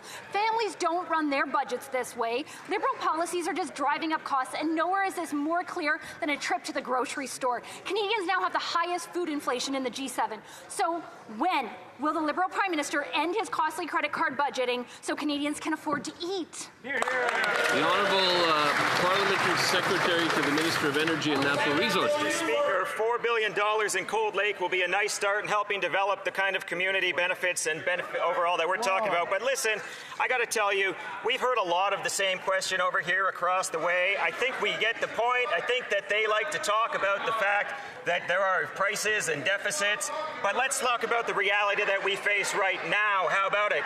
Let's just take a little bit of a look here. What is our fiscal position in the G7? The best.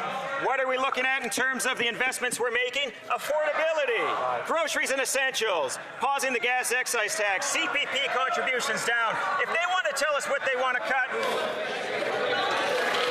The honourable member for Fort McMurray, Cold Lake. Newsflash.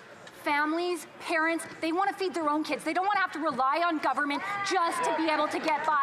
I know it's hard for these Liberals to understand that, but that's what parents say every single day. So the question is simple. Will they finally drop all of their deficit spending and bring things in budget? How many more reports have to come out before the Liberals stop this costly credit card spending and make food more affordable for families? The Honourable Parliamentary Secretary.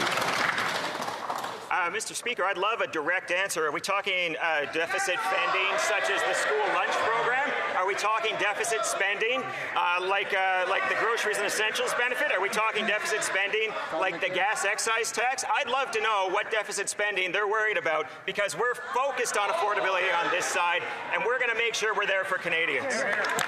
The honourable member for Brandon Souris. The Prime Minister unveiled another Liberal credit card budget, the 11th in a row and double the last Trudeau-era deficit. This year, Canadians will spend $60 billion just to pay the interest on the debt that Canada already owes. And that number is only going up. That's $60 billion that isn't going into healthcare, critical infrastructure, national defense, or affordability measures to help you put food on the table or a roof over your head. Right. Simple question. What happened to last year's Liberal slogan, to spend less, to invest more? Yes. Was that just a tagline to win an election? Yes. Or are these guys actually incapable of reducing government spending?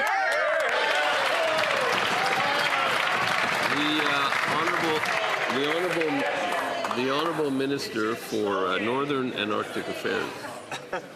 Mr. Speaker, I don't know who that Manitoba MP is talking to, but when you look at what we're doing here, up to 100,000 new Red Seal workers, Port of Churchill plus moving forward, critical mineral jobs in Thompson, stronger trade corridors for Manitoba. So I asked the member opposite, what exactly are you against? Are you against good jobs, stronger supply? Through the chair, please. Through the chair. Through the chair. The member may continue. So what's the member opposite against? Good jobs, supply chains, Manitoba becoming a global gateway? I don't understand what he's against, Mr. Speaker. He needs to get on board. The honourable member for Brandon Souris. The Liberals have a long list of costly programs and a failure to get any major project approved for the province of Manitoba. And I haven't met a person yet who thinks any of those programs have made food or housing cheaper, or have those costly programs that are actually well run. Housing and food have skyrocketed, our debts doubled, the highest youth unemployment in decades, no new major projects begun, record food bank lines, and more children living below the poverty line than in years. These results, despite all the rhetoric about Liberal financial prowess, the definition of insanity is doing the same thing over and over again and expecting a different result after 11 years and no change. Don't these Liberals fit the bill? The honourable minister. Mr. Speaker, like I said, Canadians sent this new Liberal government here to get things done, and that's exactly what we're doing. Canadians in Conservative ridings want to see us working together. They don't want excuses. They don't want slogans. They want results. But the member opposite has voted against everything that will actually help Manitobans. Affordable childcare, grocery rebate, automatic tax filing, cutting taxes at the pump, and creating a national foods program so children don't get hungry. I don't understand what he's against. The honourable member for Pitt Meadows, Maple Ridge. Mr. Speaker, it's a national disgrace. 80% of Canadians now say that food is their fastest rising expense, and 1 in 3 are forced to borrow money just to eat. Yet this Liberal government continues merrily on its way with its costly spending, forcing parents to make difficult choices at the grocery store. History shows that as nations prosper, people eat better. But under the Liberals, Canadians are cutting back on meat and essential nutrition. When will the Prime Minister end his costly credit card budgeting so all Canadians can afford to properly eat? Good job. The Honourable Minister of Veterans Affairs. Speaker, my colleagues talking from British Columbia and saying that people are concerned that we're not making enough investments in Canadians. You know what? We are making those investments in Canadians. We know that an ambitious Canada needs skilled trade workers. We're investing $2 billion to encourage young people to pursue careers in the skilled trades. We're investing in a training top-up and a $5,000 Red Seal bonus, and we're investing $10,000 per apprentice in SMEs across British Columbia. Mr. Speaker, we're building Canada strong. The honourable member for Calgary McKnight. After 11 years of this Liberal government, almost 1 in 4 Canadians are living in food insecure households. 1 in 3 are borrowing money just to afford food. And 2 million Canadians visit food banks each month. That's right. Canadians know that deficits lead to higher inflation today and higher taxes tomorrow. But this Liberal Prime Minister has now doubled Trudeau's deficit. When will this Prime Minister end his costly credit card budgeting so Canadians can afford to eat? That's right. Yeah. The Honourable Parliamentary Secretary. Mr. Speaker, I almost don't know what to say. Calgarians certainly know the difference between credit card purchases and investments, such as investments in themselves. That's what we're doing with the groceries and essentials benefit. That's what we're doing with the gas tax. And I'll tell you something else, Mr. Speaker. Albertans are very excited. Calgarians are very excited because of the MOU with Alberta that is finding ourselves a path forward to new energy infrastructure, durable climate action, and we're seeing record production, Mr. Speaker. You'd think that'd be something they'd be excited about. For Saskatoon South. Thank you, Mr. Speaker. Maxing your credit card only adds to the financial pain. This government has proposed yet another credit card budget. That means more costs, more spending, more taxes, more of the same. Nothing has changed. This Prime Minister is just another costly Liberal who has doubled Trudeau's massive deficit. Will the Prime Minister admit that this is more of the same from the past 10 years, and now Canadians are paying the price at the grocery stores? The Honourable Secretary of State for Rural Development. Speaker, I ask Canadians to not compare this government, this new government, to perfection, but compare us to the opposition, Mr. Speaker. Our Prime Minister and our government have the ability, the credibility, and capability to build this country up, Mr. Speaker, and Saskatchewan is in. So I check on the reference of comparison. I checked what the Saskatchewan Conservative MPs have done. Year 1, nothing. Year 2, nothing. Year 3, nothing. Year 4, nothing. Year 5, nothing. Year 6, nothing. Year 7, nothing.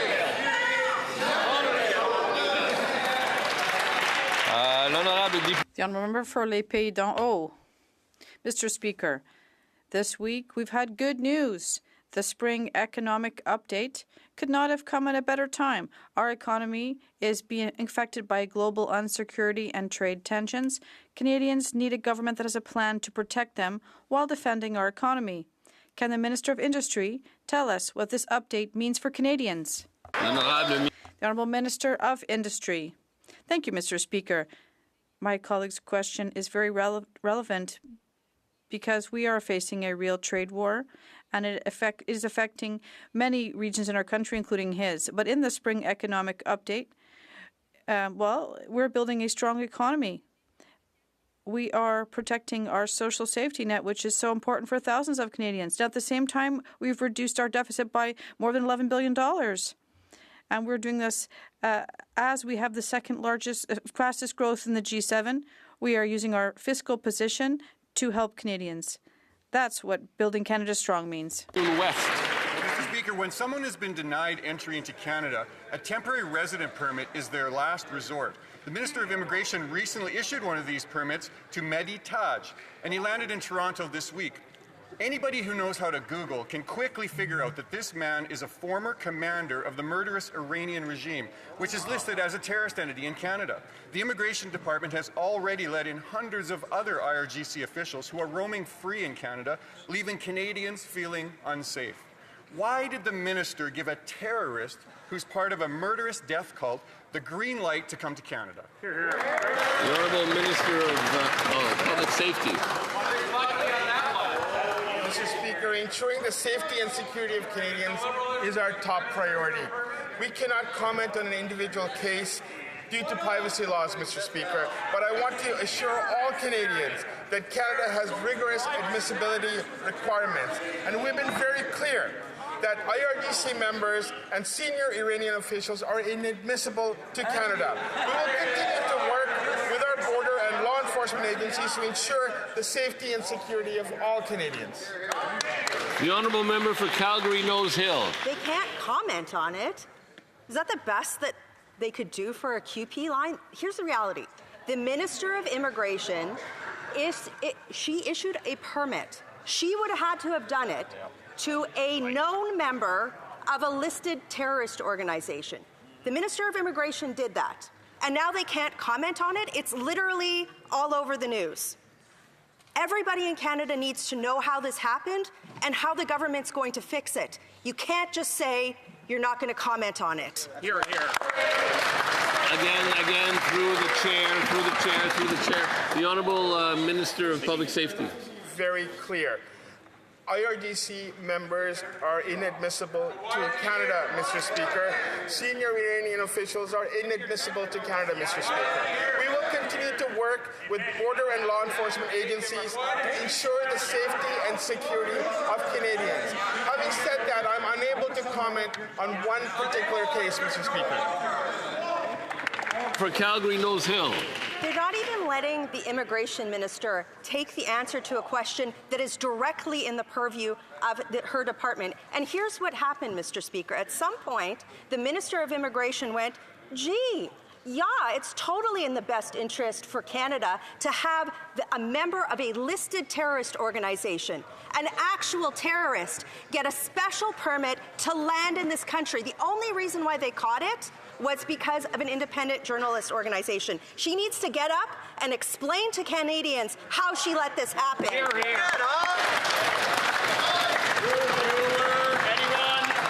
The Honourable Minister of Public Safety. Mr. Speaker, let me once again repeat what I've said already. Senior members of the IRGC and who are part of the Iranian regime are inadmissible to Canada, Mr. Speaker. The safety and security of Canadians is of paramount importance to this government. Having said that, the individual case in question, I'm unable to comment due to privacy concerns, Mr. Speaker. The Honourable Member for Mississauga Centre. Mr. Speaker, our economic future depends on the people building it. One of the greatest privileges of my role is getting to speak with young people across our country, and I hear it every day. They want to be involved, and they know they can be central to building Canada's future. As we move forward with major infrastructure projects, can my good friend, the Minister of Jobs and Families, update the House on how our government is ensuring young Canadians are positioned to take advantage of these opportunities and help drive our ambitious economic agenda at a time when others just want to cut supports? The Honourable Minister of Jobs and Families. Thank you, Mr. Speaker. And I want to thank the member for Mississauga Centre for being such a passionate advocate for youth across this country. We are really learning from his wisdom and expertise. And Mr. Speaker, our Team Canada Strong plan is built on the voices of youth, and it includes providing 100,000 youth with training, income, and paid work placements for those who want to join the skilled trades workforce. So on this side of the House, we're focused on building up opportunities for youth, workers, and the economy. Will the members on the other side stand with youth and workers, or are they going to vote against those opportunities? The Honourable Member for Edmonton Manning. Thank you, Mr. Speaker. Going into debt makes things cost more. After 10 years of increasing liberal borrowing, Canadians are worse off. 60% of Albertans said it's difficult to meet monthly expenses. The Liberals spend, and taxes go up, and Canadians cannot afford to buy groceries. Can the Liberal Prime Minister not see this? His policies are making things worse for Canadians? That's right. The Honourable Government House Leader. Mr. Speaker, I want to thank my honourable friend.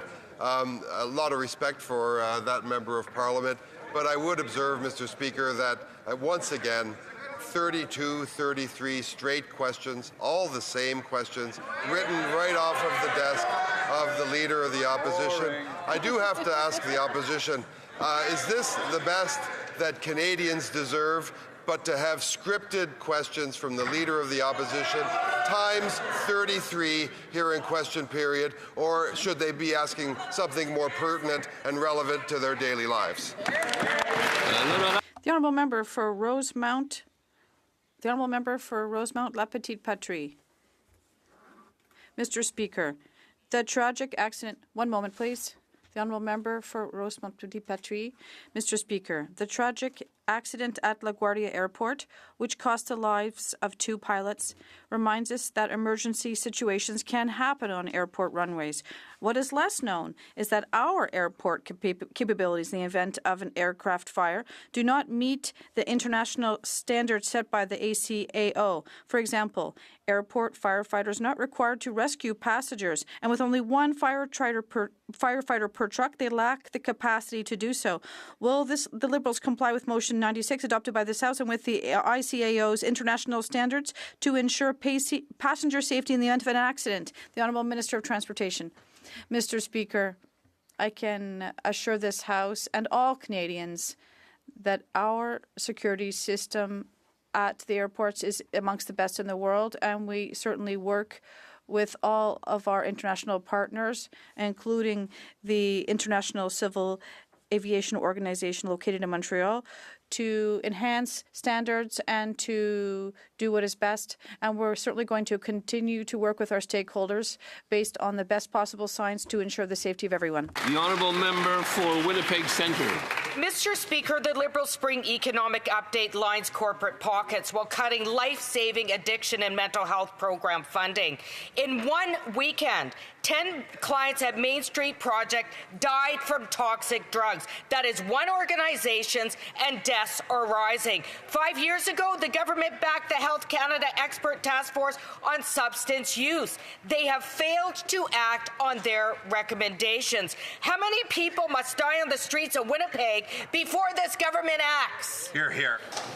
The Honourable Parliamentary Secretary to the Minister of Health. Thank you, Mr. Speaker. I thank my colleague for that very important question. Of course, our hearts goes out to families who are impacted by this very sad public health crisis. That's why our government believes we must use every tool possible in our toolbox to protect the public health and public safety of Canadians. And we've expanded treatment, supporting community-based prevention, working with provinces and territories to make sure that we have the support that we need for in each community. And we'll continue to stand with the communities that are impacted. Thank you, Mr. Speaker.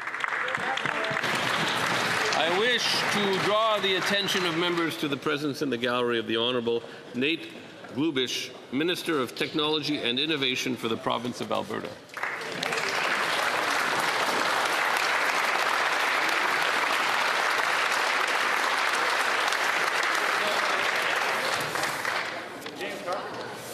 And we'll give it a minute or two, or not a minute or two, but a half minute.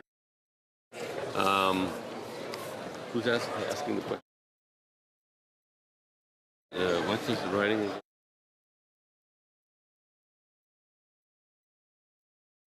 Alors, on va. Oui, c'est le député de Mégantic. Yes, it's the member from Mégantic-l'Érable who will be asking the question and who will be answering it. C'est Monsieur McKinnon. OK, ben il est parti là. Il n'est pas là. Mr. McKinnon, but he's gone. OK, c'est Monsieur Blanc. No, but who's going to answer the question?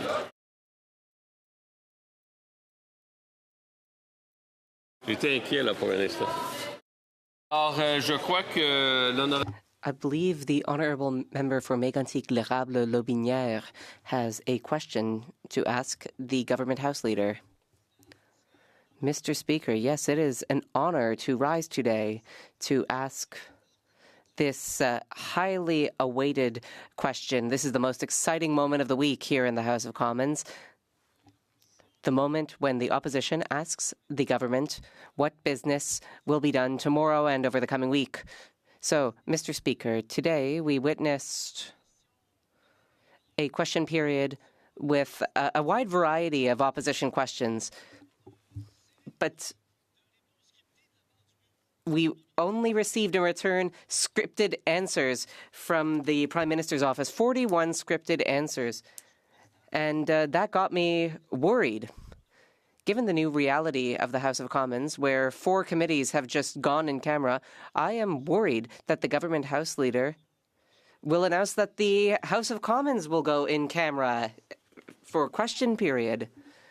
We believe in transparency on this side of the House. So, in the name of transparency, could the Honourable House Leader confirm that question period will not be done in camera? And could he also talk about what will be debated tomorrow and over the coming week? The Honourable Government House Leader. Mr. Speaker, for those listening at home, they may wish to know that 32 or 33 times today, the Conservatives asked literally, word for word, the same question, which was written by their leader and passed out, and members were given marching orders to just repeat their leader's remarks word for word. I think people expect more from us. People expect us to do more than just read out words written by the opposition leader, and I would reassure you, Mr. Speaker, that we will work in the spirit of great transparency in partnership with opposition members and all members here in this House to move forward issues that are important to Canadians. This afternoon, Mr. Speaker, we will continue studying the Conservatives' Opposition Day motion. Today, we will begin second reading stage of Bill C-30, an act to implement certain provisions of the Spring Economic Update tabled in Parliament on April 28th, 2026, which contained a lot of good news for Canadians. And then on Thursday, we will be debating the Military Justice System Modernization Act at report stage. We shall return to second reading debate of C-30, the Spring Economic Update 2026 Implementation Act, and all of its good news for Canadians. And finally, Mr. Speaker, Tuesday and Thursday of next week shall be allotted days. Thank you. Ordre du jour. Autre émanant du gouvernement, travaux des subsides. Reprise des débats sur une motion de l'opposition au nom de M. Poilievre concernant les fonds souverains. The Honourable Parliamentary Secretary to the Prime Minister. Thank you, Mr. Speaker. It's a real privilege to be able to join this afternoon's debate to talk on the Opposition Day motion. And those who know me will know in my 7 years of serving as a Member of Parliament, I love Opposition Day motions because it's an opportunity for members on the government side of the House to be able to critique the text and the policy ideas that is being put forward by the opposition members. And of course, today is no exception to that. But I do want to start by giving an opportunity for Canadians at home to understand what the government announced this week, because it is a core element of what the opposition has put forward. In their view, this is not a good policy idea, and I think the role of Canadian parliamentarians, of course, is to explain the policy positions, the ways in which we would handle government, and let Canadians decide who they think is best to be able to handle the current circumstances. So this week, the Prime Minister, Mr. Speaker, announced the Canada Strong Fund, and this is Canada's first national sovereign wealth fund. It is an initial allocation of $25 billion from the government. And Canadians at home might say, okay, what does a sovereign wealth fund mean? What is the intention of how the government is being able to try to move forward with this policy initiative? I think it's first important to understand, Mr. Speaker, that the government has an intention of catalyzing $1 trillion worth of investment spending in this country over the next 5 years. I'll repeat that. The government has an intention of spending and catalyzing private sector investment to $1 trillion. Now, that is a large amount, Mr. Speaker. I dare doubt many people in this House, as parliamentarians or Canadians at home, it's hard to understand the quantum of what that is, but that is a large, large investment in Canada's future. And, of course, you've seen that reflected in the government's work to help establish the Major Projects Office, to look at identifying major projects of national interest, and the work we can do to remove some of the regulatory barriers, to be able to streamline processes, to be able to get shovels in the ground, to be able to draw in global investment, to be able to make that happen. I have observed, and I'm on the record, Mr. Speaker, in my time as a Member of Parliament since 2019, that as the government looks to incentivize the private sector to come to spend in the country, as we are putting public money on the table, Canadian parliamentarians on all sides of this House have identified that there is an important mechanism about public interest return.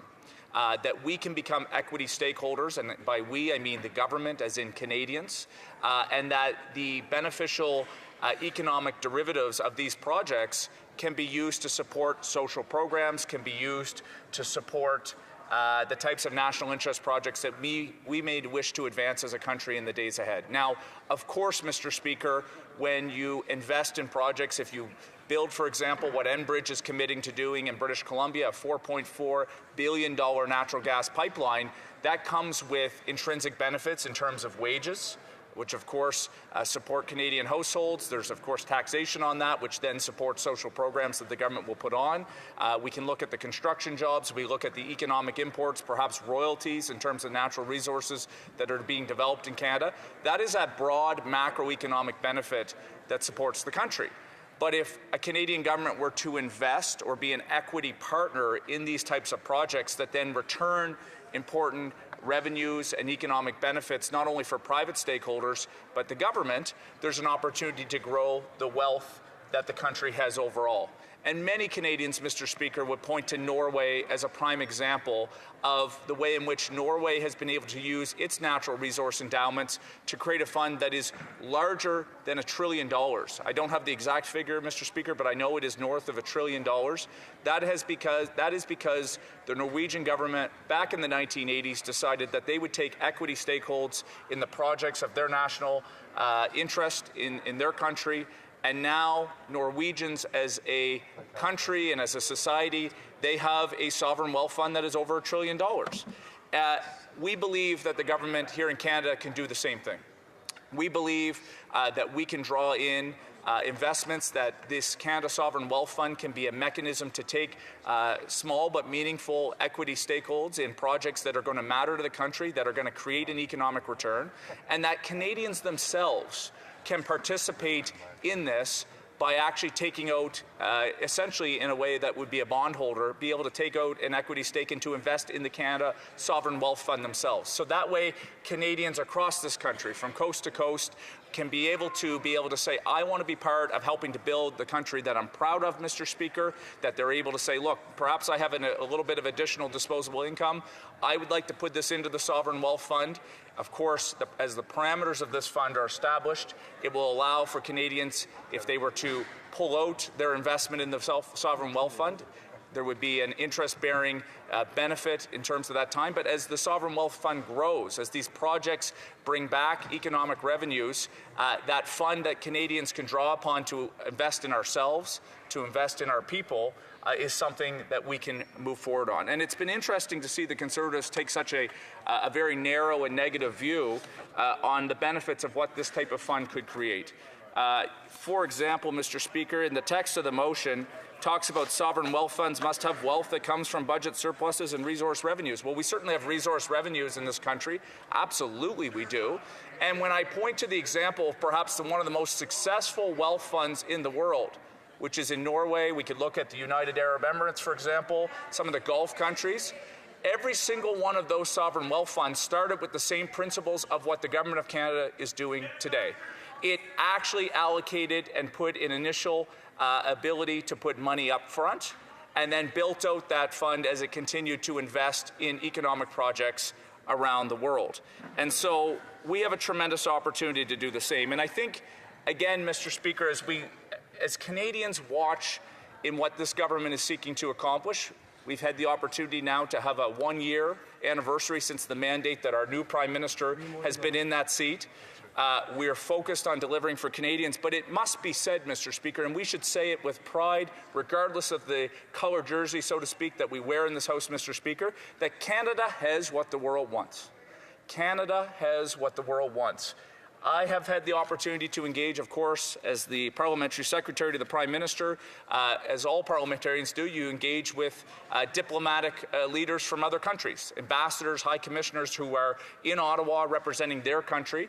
I can tell you across the board, Mr. Speaker, when you sit down with high commissioners or diplomatic representatives, ambassadors, they will tell you, we want more of what Canada has. And we look at what's happening right now in the Middle East, all of the uncertainty that this is creating with the blockade of the Strait of Hormuz. Countries are wanting what Canada has from an energy perspective, and we are focused on building out Canada's energy sector. We're focused on being able to get product to international markets. That's one way in which Canada can continue to fuel the world.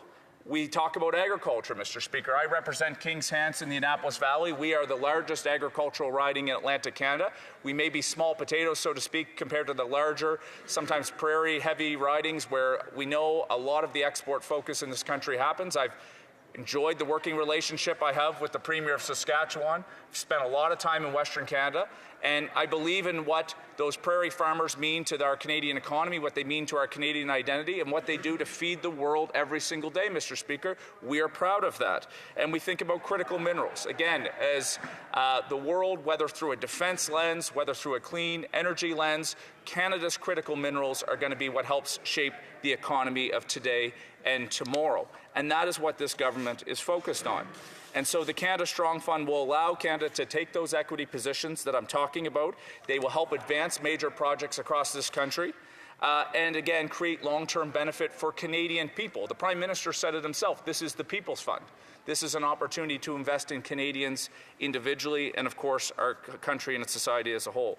Of course, Mr. Speaker, the Canada Strong Fund is one of the many measures that this government has introduced in the Spring Economic Update, and I would be remiss without taking some amount of time to just highlight the connectivity between the Canada Strong Fund and the other initiatives that we are putting on the table to help make our economy more resilient in the days ahead. But first, some facts, because when you look at the text of the Opposition Day motion, and the House Leader earlier in question period today, Mr. Speaker, highlighted that essentially there was 33 questions of the exact same ilk from the opposition benches, that there was no deviation from the type of questions. And let me just take a moment, Mr. Speaker, to say as a parliamentarian, taking my PS hat off for a moment, I think it's troubling that, opposition members of parliament, yes, there should be a national line of questioning. There should be perhaps the first couple or 2 or 3 rounds ought to be on, the macroeconomic issues of the day and holding the government to account, of course. But where do we ever see individual members of parliament from the opposition, from His Majesty's loyal opposition, standing up and talking about the issues that might matter in their constituency? I can't remember the last time that we actually had specific, directed issues that were being asked of government ministers. Very rare, and it doesn't happen. And I know I'm getting a rise of the opposition because they know it's true, Mr. Speaker. I hope that the Leader of the Official Opposition, I hope that the empowered and enlightened members on the other side, including the honourable member from Regina Leuven, who has a lot to say. I look forward to his questions. He should go back and maybe have a little bit of a conversation inside his blue tent and say, are we actually doing best by the people that we serve to represent? Are we asking the hard questions? I think that they should actually be doing a better job to hold the front bench to account by talking about the things that actually matter in the writing. We never hear that, Mr. Speaker, but some facts. We've heard about this idea, and we even see it in the Opposition Day motion, this credit card debt dynamic. Mr. Speaker, I don't know about you, but when my wife and I bought our first home at home in Nova Scotia, we didn't have the money to be able to buy it outright. Maybe some members of parliament in this House have the ability, they had some savings. Geez, they bought it outright. I can tell you we had to borrow. We had to borrow to buy an asset that we felt, of course, is fundamental. And we have the ability, and Canadians, when they do this, I would argue many Canadians, when they go buy a home, they don't have the money to buy it outright. So what do, Mr. Speaker? They borrow the money to build a brighter future for their family. And in many cases, that first time that primary residence becomes a retirement fund. When Canadians go to retire, they'll sell their primary residence. And usually over the time that they've held that property, that it'll be larger than, of course, the original investment they made. Governments are very similar, Mr. Speaker. Governments are exactly the same, where they have to make decisions, and are we going to take a longer-term view of making an investment that will create the long-term economic prosperity? And so while the Conservatives will stand up and talk about this quote-unquote reckless spending, and I'm going to get to that in a moment, Mr. Speaker, the most important metric is our overall debt as a size of the economy and our propensity to repay. And what you never see is that level of nuance. What you never see from the opposition benches, Mr. Speaker, is that the International Monetary Fund has reaffirmed that Canada has the strongest fiscal position in the G7. Now, if the Conservatives would like to say that that is no longer a proper measure for how Canada and elected officials ought to be looking at our fiscal situation, that we need to go further, then we can. We can have that conversation. Maybe they would like to take that test pool of countries and go wider, and that's a fair comment that the opposition can do. But you never hear the fact that we do have the best position. You never hear that we have the best net debt to GDP ratio in the G7. Again, this is the amount of debt that Canada holds as a proportion of our economy is the best of all G7 countries. That is fact, Mr. Speaker. You do not hear the Conservative Party talking about that. They can talk about the fact that they'd like to see us be even stronger, that we better be even better.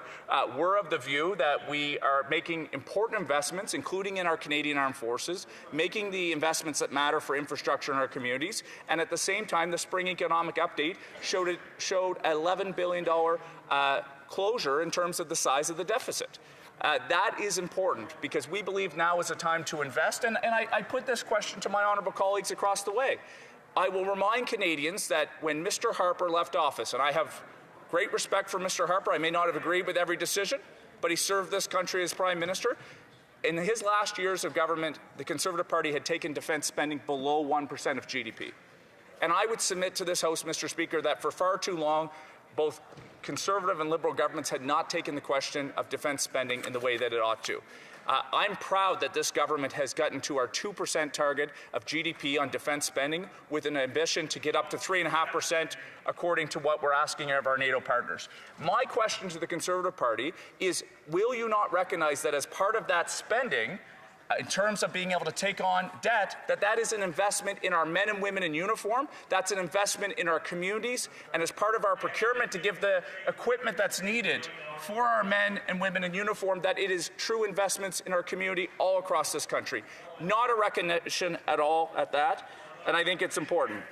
It's also important, Mr. Speaker, you'll never hear this from the opposition benches, so my message is to Canadians living in Conservative ridings, because you're not going to find this in the householder, you're not going to find this on the clip media, on social media, but Canada actually has the strongest amount of foreign direct investment in the world on a per capita basis. That was in 2025, because countries want to invest in Canada. It is absolutely a truth. To the member from Regina Leuven, happy to get into the statistics. He's got to get beyond the social media talking points. It is an absolute fact. Now, look, it is the job of the official opposition, Mr. Speaker, to be able to push, to be able to move. At the end of the day, that investment is coming in, and it's a result of the conditions and the culture that this government is creating, saying that we want to see investment in the country, the $1 trillion that I just talked about.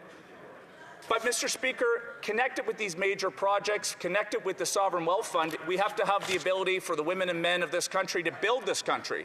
And that's why we have $6 billion committed to skills trade. We want to help support 80,000 to 100,000 new Red Seal trade professions in this country over the next 5 years. We are putting investment to support our young new entrants into the trades. We want to encourage people to join. Again, I would ask my Conservative members, at least make sure that's being known in your community. Share the fact that those programs are happening. Small craft harbors, Mr. Speaker, it was mentioned in question period, almost $1 billion to support small craft harbors across this country, extremely important in Atlantic Canadian communities. The CPP reduction for small businesses employees, it's modest, Mr. Speaker, but it's important. So this is reducing the amount that employees and employers have to contribute towards CPP, savings depending on your income and the amount of deductions that would happen. But again, important measures that we're trying to do to support small businesses. The Conservatives ought to like this one. Bill C-273 was introduced by the member. About 2 minutes, Mr. Speaker, is that what I have left? 3 minutes, even better. The member from, is it Bow River, gents? Bow River? The member from Bow River, Alberta, has introduced Bill C-273. And this bill is an identical mirror to the bill that I introduced 3 years ago. But I've got good news for my Conservative friends. If they read the text of the Spring Economic Update, and I give credit to the Minister of Health and the Minister of Agriculture, we are going to be amending the legislative statutes of the CFIA and what is now called the Pesticide Regulatory Directorate. This is going to be make sure we have an economic lens, that we can make more agile regulatory decisions. In fact, the Minister of Health confirmed today publicly that we are going to be using trusted science from other jurisdictions to expedite the available tools for farmers. So, you know, the Conservative Party ran on a platform in April of 2025 with absolutely nothing for farmers, no specifics about the programs that were there, no specifics around agri-marketing, nothing for business risk management, certainly nothing on this type of regulatory piece. It was good to see the Conservatives steal my homework, but guess what? It's not needed, Mr. Speaker, because we're actually moving forward as a government. We appreciate that they are going to continue to support it, and I expect when these measures come back in the budget, I really hope that they will, at least if they don't agree with all elements of the Spring Economic Update, I hope they actually create a separate vote and support that element of what may come through. We think it's extremely important. So, Mr. Speaker, We are focused, again, and last piece, I'm going to just read some of the elements off here in the 2 minutes I have left. We believe that we have an ability to create a Canada Sovereign Wealth Fund that will create benefit for Canadians in the days ahead, that will be an important way for us to be able to invest public interest stakeholders in major national projects that will return a type of fund that can be reinvested for Canadians in generations to come. We reject the premise that this type of spending in long-term national economic and productivity building investments is somehow going to draw and increase inflationary pressures. We would submit that the inflationary pressure that we're seeing around the world as a result of the global consequences at the Strait of Hormuz, impacts of climate change, impacts of trade relationships that are being dislocated in a world that is increasingly pulling away from elements of free trade is a larger driver of that inflation than anything in which this government is doing. We would also suggest, as it relates to the idea that this fund cannot be used as a way to support everyday Canadians. I've already made the case, Mr. Speaker, and the Prime Minister has made clear, everyday Canadians will be able to invest in the Canada Sovereign Wealth Fund as a way to contribute to their country, as a way to invest in the country that they believe in the people that are helping building these projects. We have a positive view on what we can get done in this country. I wish the Conservatives would join us. And the last piece is around affordability, because fuel is referenced in here along with food. Again, nothing that the Conservatives had in the platform that spoke for farmers in their last election opportunity. And as it relates to affordability, Mr. Speaker, we have been rolling out a series of measures to support Canadians, whether or not it is the Groceries and Essentials rebate, whether or not it is Canadian Child Benefit, National Food School Program, dental care for seniors. There's a plethora of programs that we think are important for everyday Canadians, and at every single turn, Mr. Speaker, notwithstanding these are benefiting their own constituents, the Conservatives vote against these programs. I look forward to taking questions from my honourable colleagues. I appreciate the opportunity to engage on this debate, and Mr. Speaker, I'll let you take it from here. Questions and comments, questions et commentaires. The honourable member for Regina Louvain. Thank you very much, Mr. Speaker. And generally, I enjoy the speeches from my colleague from King's Hands. We worked on the agriculture committee together. But I think he's been listening to the member from Winnipeg North too much, because he had a lot of misleading comments towards Canadians throughout that whole speech. Yeah. But specifically around the Sovereign Debt Fund. He talked about the Norway Sovereign Fund. He is unbelievable that he doesn't mention that that fund was built on surpluses. That fund is not allowed to be invested in Norway, but outside of Norway.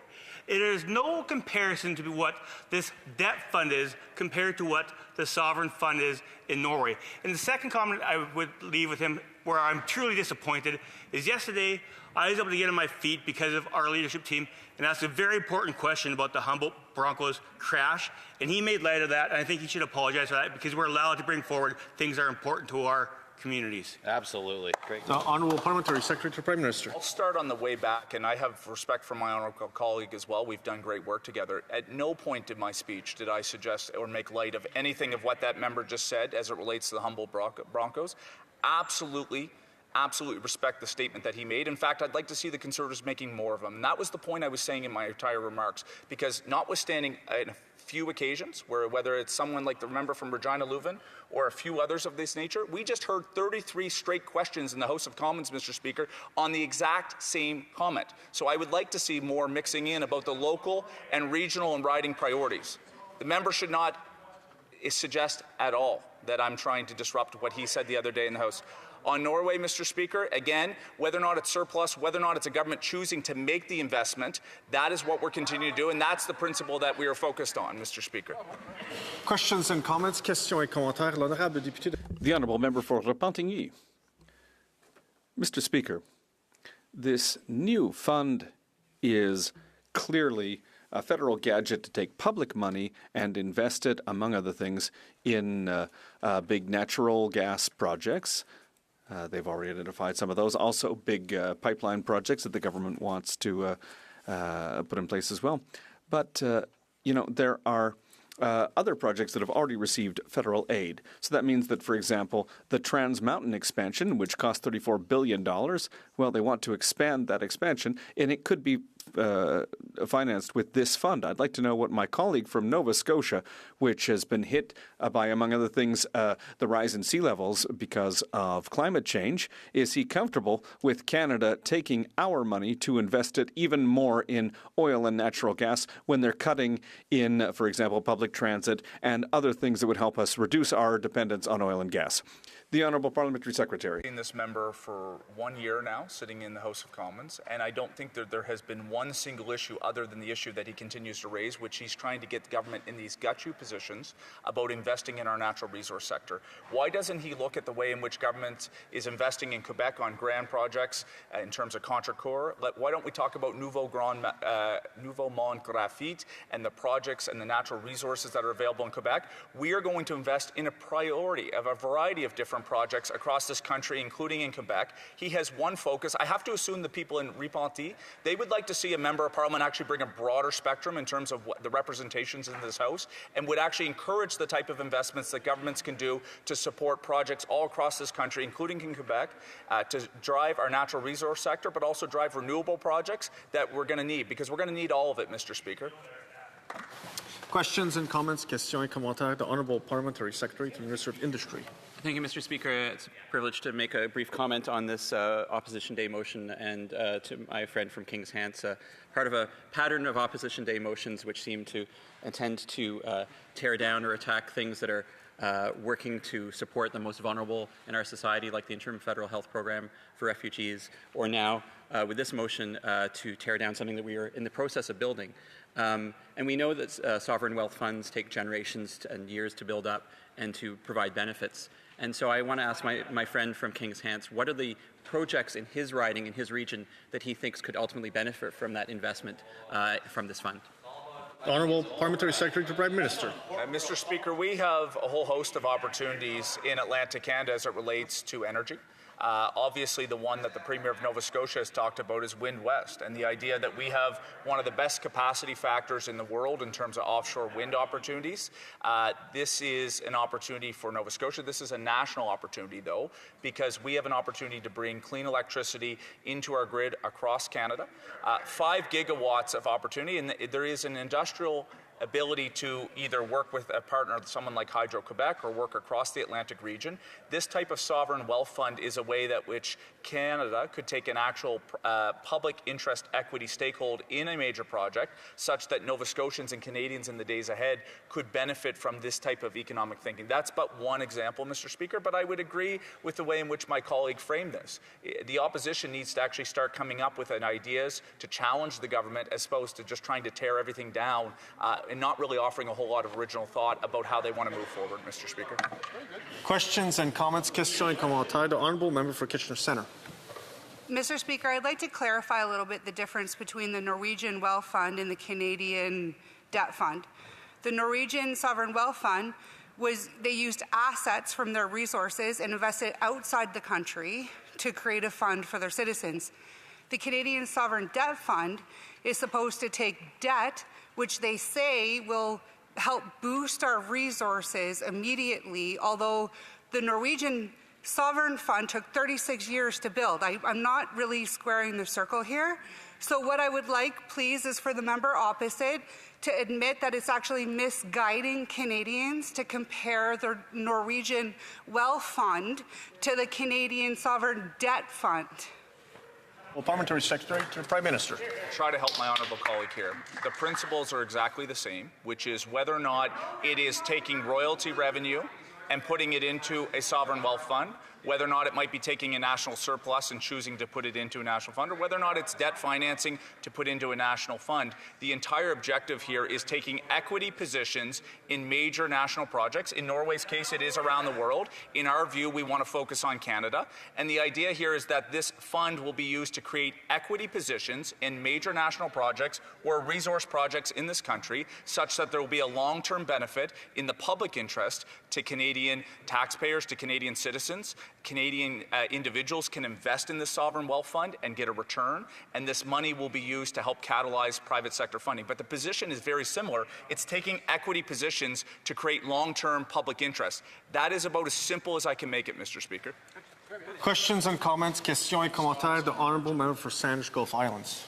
Mr. Speaker. I rise because the member for Kings Hants, in response to a question from the member for Repentigny, I'd like the member for Kings Hants to reflect if it was appropriate to basically attack the member for Repentigny for continually raising the crisis of the climate crisis, which is galloping now to a point where we're facing the risk of tipping points at the point of 50-50 risk of the collapse of the entire circulatory system that includes the Gulf Stream, with devastating impacts for Nova Scotia.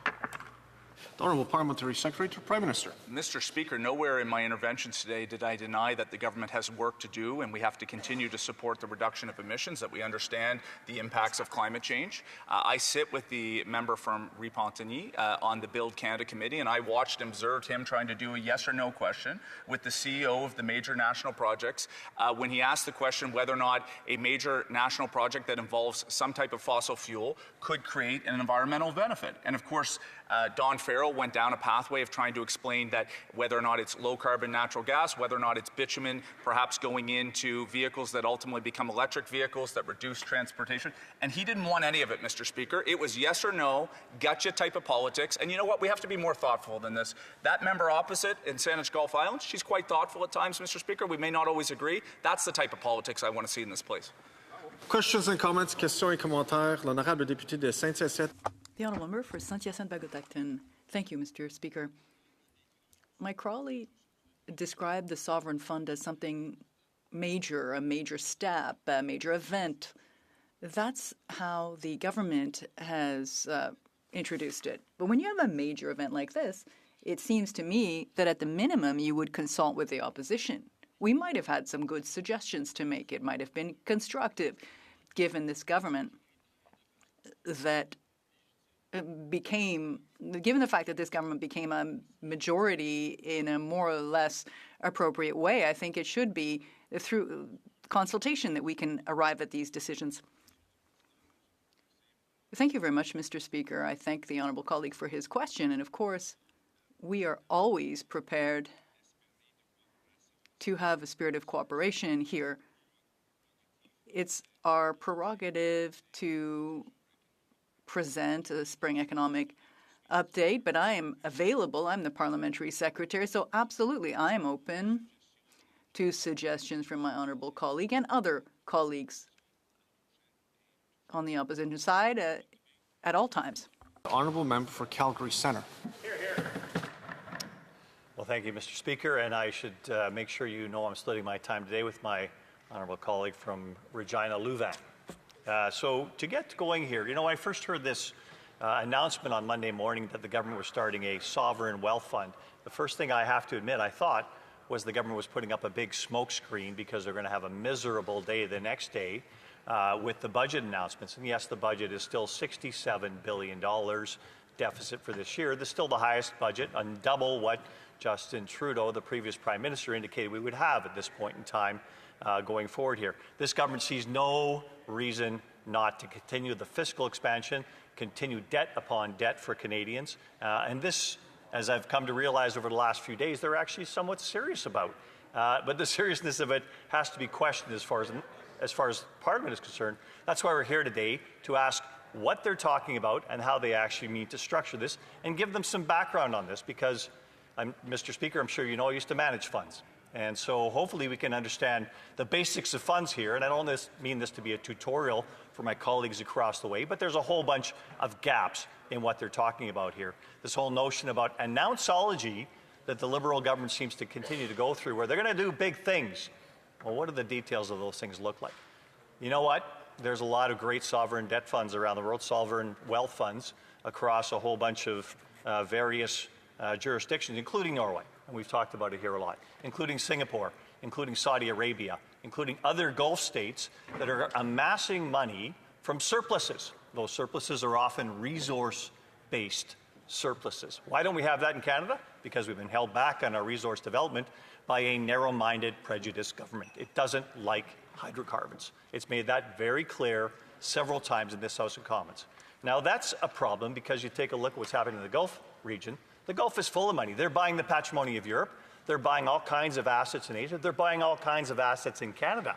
Where's the Canadian wealth? It's going offshore because it does not see the opportunities in Canada. So let's get back to the basics here we're talking about. What are the definitions of actually getting a sovereign wealth fund in Canada? Nice to have if you actually had some money to buy it, but this government thinks, don't worry, we'll just borrow the money. Did anybody notice any borrowing for this in the budget? Well, it actually was there. It's actually in the cash flow statement at the end. So people think that Canada actually has $1.4 trillion in debt, an embarrassing number considering where we were a decade ago. We've more than doubled that number over the last decade, and that's a shame on that side of the House that they would risk Canadians' money that much, that they doubled the debt. And they're continuing on that path. Recently, they've gone back. I think you know this, Mr. Speaker, but in the last March of this year, they came back and they added an extra more space for borrowing for this government from $2 trillion to $2.5 trillion. Like that's $2.5 trillion is the space they have. And Canadians think they're $1.4 trillion in debt, but their borrowings are actually almost $2 trillion right now. So what's the difference between $1.4 trillion and $2 trillion? It's all the money they're plowing into the crown corporations, such as the Bank of Canada. Nobody sees the deficit and the debt incurred by the Bank of Canada because it continues to float. It's got an asset and a liability. Who knows what it's worth until you actually write it off, but it's actually almost $900 million in debt, almost $1 billion. Think about that, and nowhere on the government's balance sheet except in the cash flow statement. The amount of money they're borrowing from foreign institutions we have to pay money to from Canadian taxpayers in order to get that money to float the way government operates. It's actually embarrassing, Mr. Speaker. We actually have to make sure we understand exactly how broke this government is making Canada and how dependent we are on foreign wealth already. Doubling down, they continue to do. And this $25 billion extra they're talking about is going to add to that balance sheet. But you notice again, it didn't show up in the budget, except for the $6 million that they were going to spend to stand up the office. $6 million to hire a bunch of people to actually go through the efforts of what does this look like along the way. It's an embarrassing amount of money to actually have to spend to establish a fund. Ask any fund manager if they got captive $25 billion, why it would take them $6 million to stand up that fund. It effectively means structure. Most of those structures are pretty well known. It should cost you almost nothing. If it costs you $1 million, you've drastically overspent. $6 million is an embarrassment. And I know where that money's going to go because that government over there has a lot of pockets they need to fill. And that's part of the problem here, why we are in such a debt predicament in this country. Let's go into definitions here. Because the definition of a sovereign wealth fund, we've already heard it from many people along the way here. You invest surplus funds into other places because you don't want to invest it in your own economy because you create what's called Dutch disease. And I know my colleagues across the way wouldn't know about that, but Holland, the Netherlands, actually had a problem where it had too much revenue coming in and being cycled through one sector of their economy, and it starved the rest of their economy. It's called Dutch disease for a reason. Every country uses that example now and makes sure we don't double down on one sector in any economy and make it too prevalent for what it means in our total economy. But step one in setting up a sovereign wealth fund is to get a surplus. Not a $67 billion deficit this year. You actually have to get back to balance and start creating a surplus. And then probably pay off your Canadian government debt before you start sinking it into new spending vehicles. The best wealth is when you don't lose money, Mr. Speaker. Like making money is the number one rule for making money, don't lose money. If you're a fund manager, don't lose money. Be cautious. Be prudent with other people's money. It's one of the first things you learn in finance. Now, funds start with one thing first of all, and that's fiscal discipline. This government doesn't have any fiscal discipline. And we've seen that in so many ways.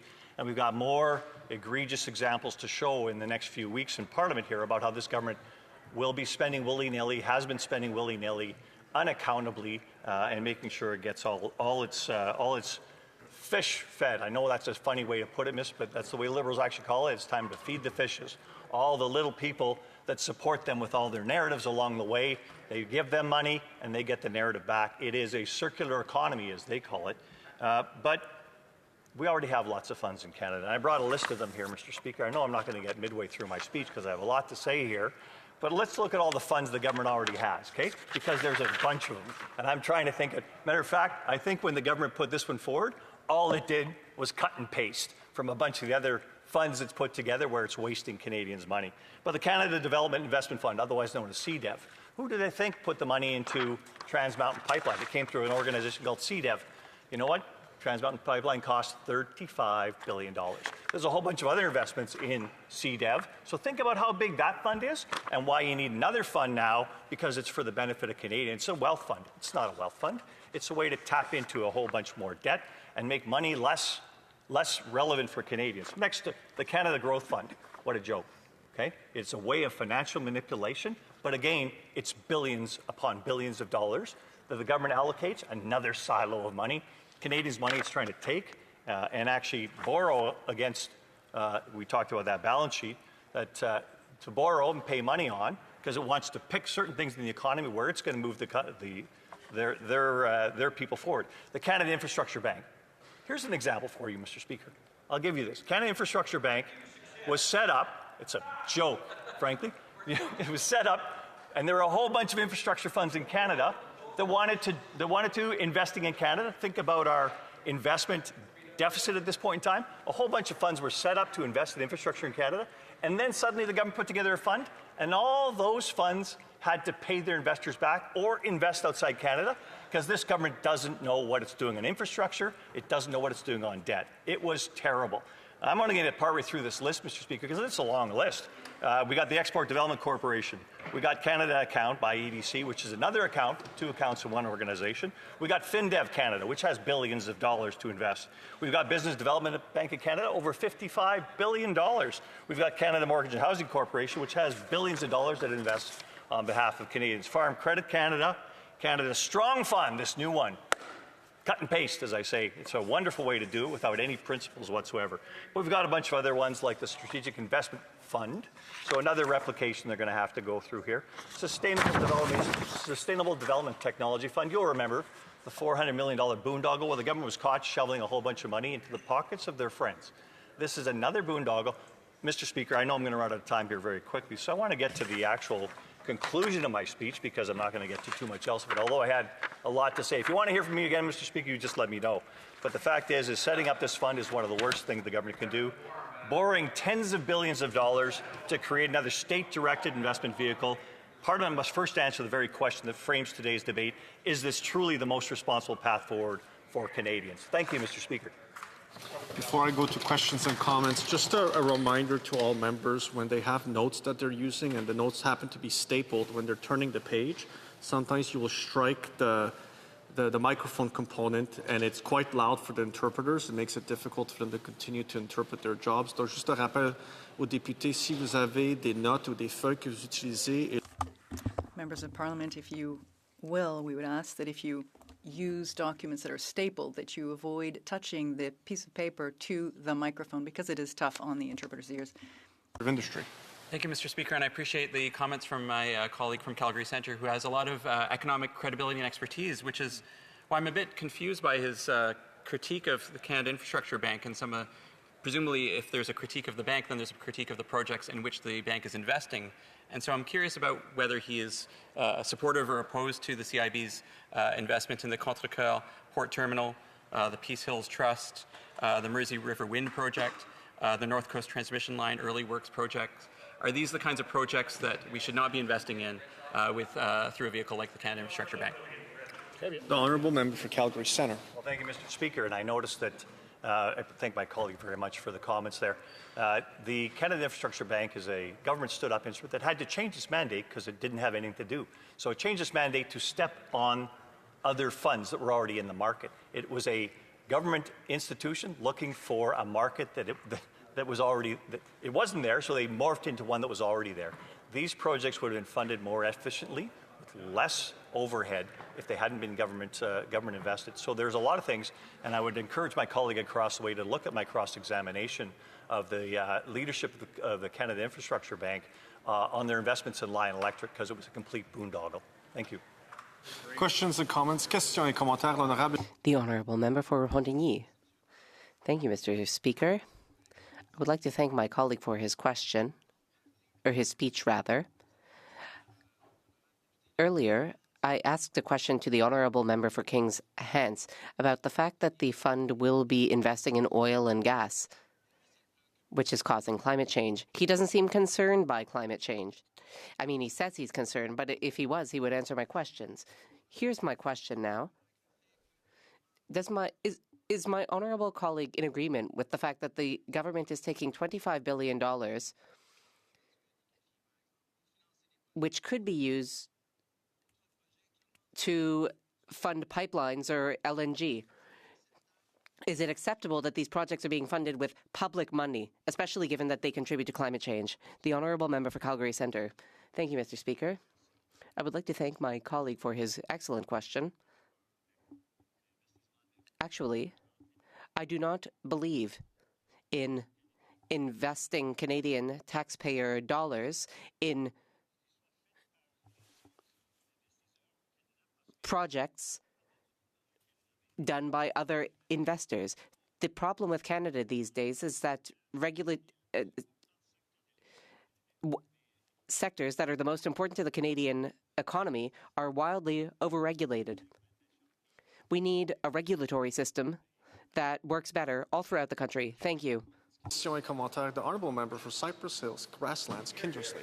Thank you very much, Mr. Speaker. I just want to make this really simple for the government. They are running a $66 billion deficit this year. That means there is no extra wealth or a surplus to put into a fund to be able to invest in anything. What they are doing is the equivalent of taking a credit card and then using the credit card to buy into let's say your child's reserved education savings plan, something to that effect. There's taking debt to put more money away. So does my colleague, can he explain to them a little bit further about why their terrible finance record is making this impossible to actually properly work? The honourable member for Calgary Centre.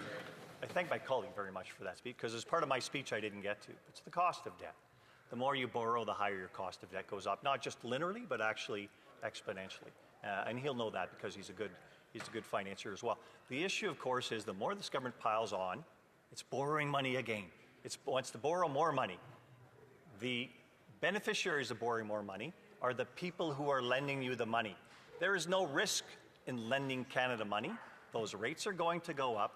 The people at risk are the people who are actually bearing the equity investment, and they're going to shovel that onto the backs of Canadians in this exercise, and that risk is going to be borne exponentially as the cost of capital goes up, and as the risk that the government puts on these projects goes up, because they want to finance a whole bunch of things that the market does not want to finance. That's the problem. Here's the solution. Change the regulations, and we'll get things done in this country. Resuming debate, reprise de débat, the honourable member for Regina Louvain. Thank you very much, Mr. Speaker. And it's my pleasure to join in debate today on our Opposition Day motion along the lines of the Sovereign Debt Fund, Mr. Speaker. And the motion reads, the Sovereign Wealth Fund must have wealth that comes from budget surpluses and resource revenues. This government has run no surpluses, only deficits for the last 11 years, and has no funds to invest. The Prime Minister is proposing to put his $25 billion fund on a national credit card, which would cause further inflationary pressure. The Prime Minister has already created 12 new Crown Corporation agencies and bureaucracy. This would be the 13th. When government directs capital, it always goes to politically powerful and not the deserving. There's over $1 trillion in pension fund money that Liberals have pushed out of Canada that we could bring back with faster permits, lower taxes, free enterprise. The rising cost of fuel and food is already burdening hardworking Canadians who cannot afford to pay more for handouts to Liberal insiders and corporate elites. Therefore, the House calling the government to abandon the Sovereign Debt Fund. This is what we're talking about today, Mr. Speaker. And I find it so ironic. I come from a province of Saskatchewan with hardworking, good people, agriculture, mining, oil and gas, manufacturing, small business entrepreneurship, and we have been through this before. We have seen this movie before in Saskatchewan, where the government thinks it knows how to invest money better than the private sector. It was called the 16 years of nothing under an NDP government. And Mr. Speaker, there is someone in this House that actually was part of that NDP government from northern Saskatchewan, and they were a disaster in government in Saskatchewan. Actually, the old joke in Saskatchewan was, when the NDP were in government, was the last one to cross the Alberta border, turn out the lights. That's how dim it got in Saskatchewan under the NDP.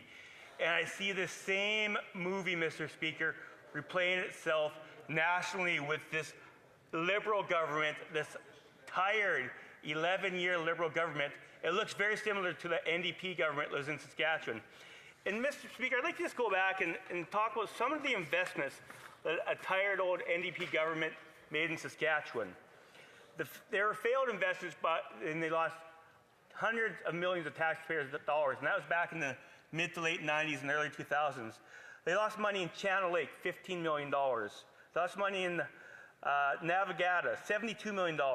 And there was one of the biggest boondoggles in Saskatchewan, was a $35 million Spudco, as a failed potato company. And all of these just bring back memories when I hear them talk about the sovereign debt fund. It reminds me of all the money that we lost in Saskatchewan under an NDP government that thought they knew how to invest money better than the private sector. That total loss in Saskatchewan over those years was $283.5 million tax dollars in failed investments by government. And that was back in 1995, $2,000, Mr. Speaker. That would be over $1 billion in some now. And that really looks at what we're talking about today. The government never does better than the private sector. That's why we continue to talk about why we need better investments. If this government wanted to attract more investment in this country, start with getting rid of red tape. Start with getting rid of Bill C-69. Get rid of the shipping ban on the West Coast in Vancouver, Mr. Speaker. There are so many things this government could do and not put more tax dollars at risk than what they're doing today with a sovereign wealth fund. And lots of these members, they want to be compared to Norway, Saudi Arabia, UAE. They want to be compared to all of the other wealth funds that were set up. There is one huge difference, and Canadians need to realize this. The biggest difference between those funds that were set up was their government did it with surplus dollars. Let me repeat, surplus budgets then went into a sovereign fund to be used to make sure the next generations had money. They did not put it on a credit card. So if the government of a day wants to start, the first thing they have to do is get their budget in order. Get to a point where there is enough investment in a country to have surplus budgets to then invest dollars. Mr. Speaker, another huge difference between what this Prime Minister wants to do and what was done in Norway is that money was not invested in Norway. It was invested outside of Norway. Those are huge terms of reference that are much different than what this government is doing here today. And I really appreciate the comments by my friend from Calgary Centre, the speaker before. He's very, very knowledgeable when it comes to the financial sector. He says, this fund is just like all the other funds this government has set up.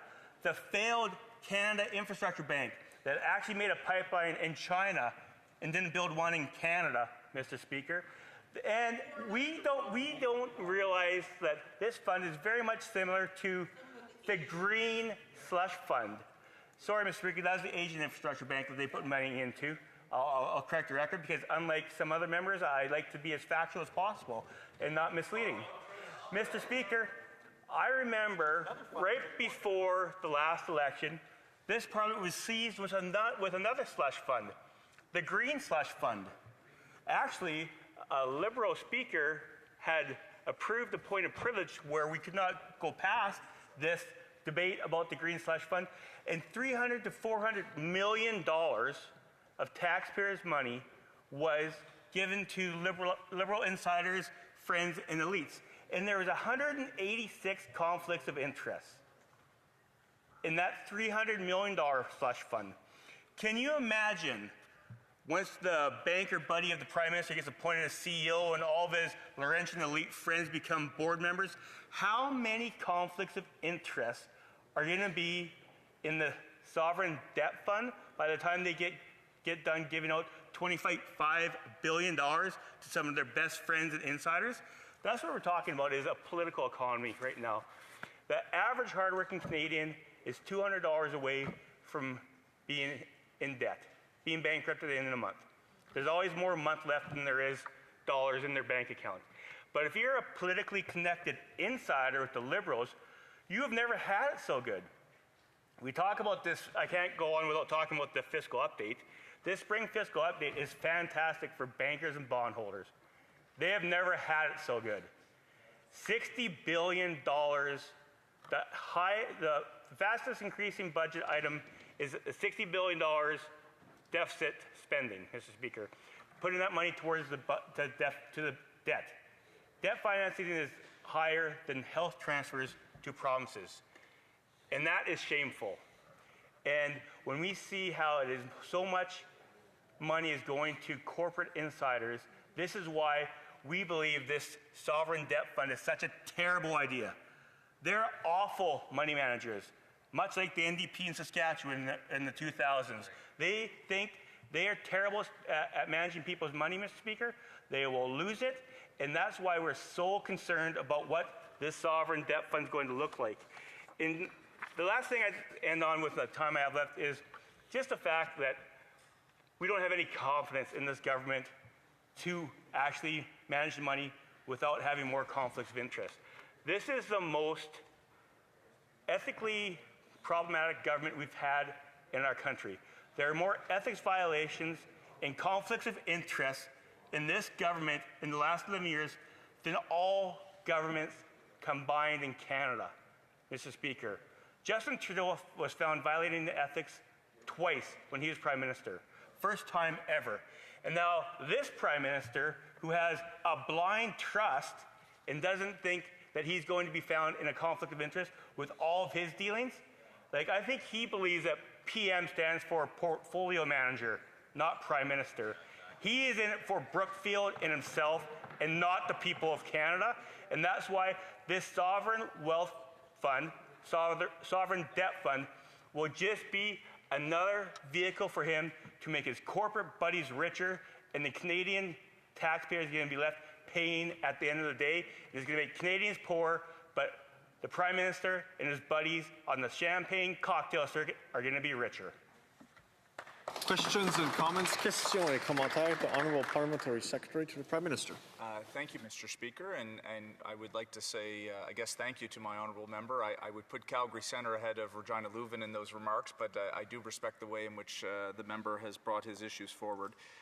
Look, I see a more optimistic future for the country, including for Saskatchewan. I look at BHP and Jansen Mine. I look at the work that we're doing to support foreign mine. And on a personal level, I'm proud of the work that I did alongside his Premier, Scott Moe, in working to support prairie farmers, Saskatchewan farmers on canola, on peas. I'm wondering, notwithstanding I know it's the job of the honourable member to hold the government to account, to highlight what he sees as flaws, would he at least recognise on the floor of the House of Commons that that was some good work at a federal and provincial level to resolve tariffs, to reduce tariffs that matter for farmers and for the folks in his province? One for Regina Leuven. What I'd recognize, one thing that the member from King's Hants left out is Nutrien, who is headquartered in Saskatoon, has decided to build a port in Washington State instead of Vancouver because there's so much red tape and bureaucracy. They have no faith in the federal government to allow them to build in Vancouver, in the Port of Vancouver and Prince Rupert, so they had to go to USA, and that's shameful, and that lies at the feet of this government. Exactly. Questions and comments. Questions et commentaires. The Honourable Member for Calgary-Crowfoot.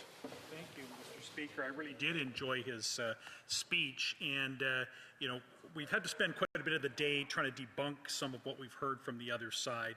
And if the member would like to take an additional minute or two to walk them through the difference between a sovereign wealth fund, where governments invest wealth that is accumulated from surplus, and simply tacking on another $25 billion to the national credit card.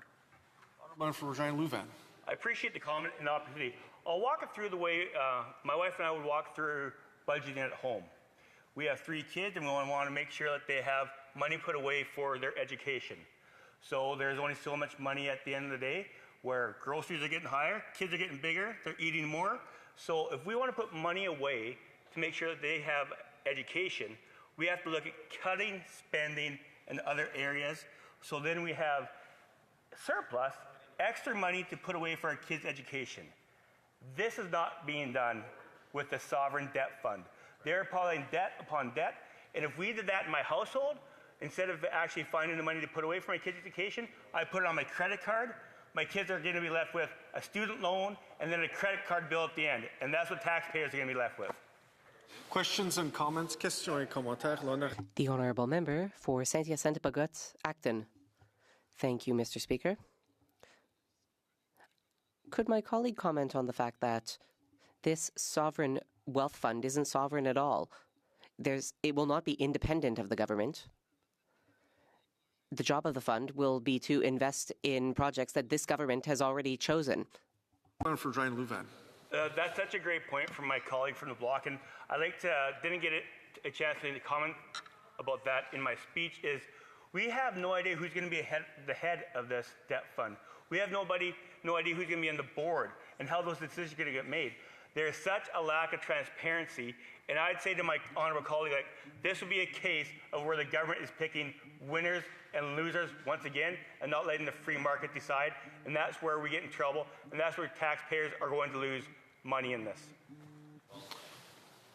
Questions and comments? Questions et commentaires. The Honourable Parliamentary Secretary to Government House Leader. Yes, so thank you, Mr. Speaker. I am disappointed that the Conservatives do not see the larger picture on this. At the end of the day, when they make reference to the Canada Infrastructure Bank, and they've been soundly in opposition to it for years now, yet Canadians in every region of the country have benefited by this program.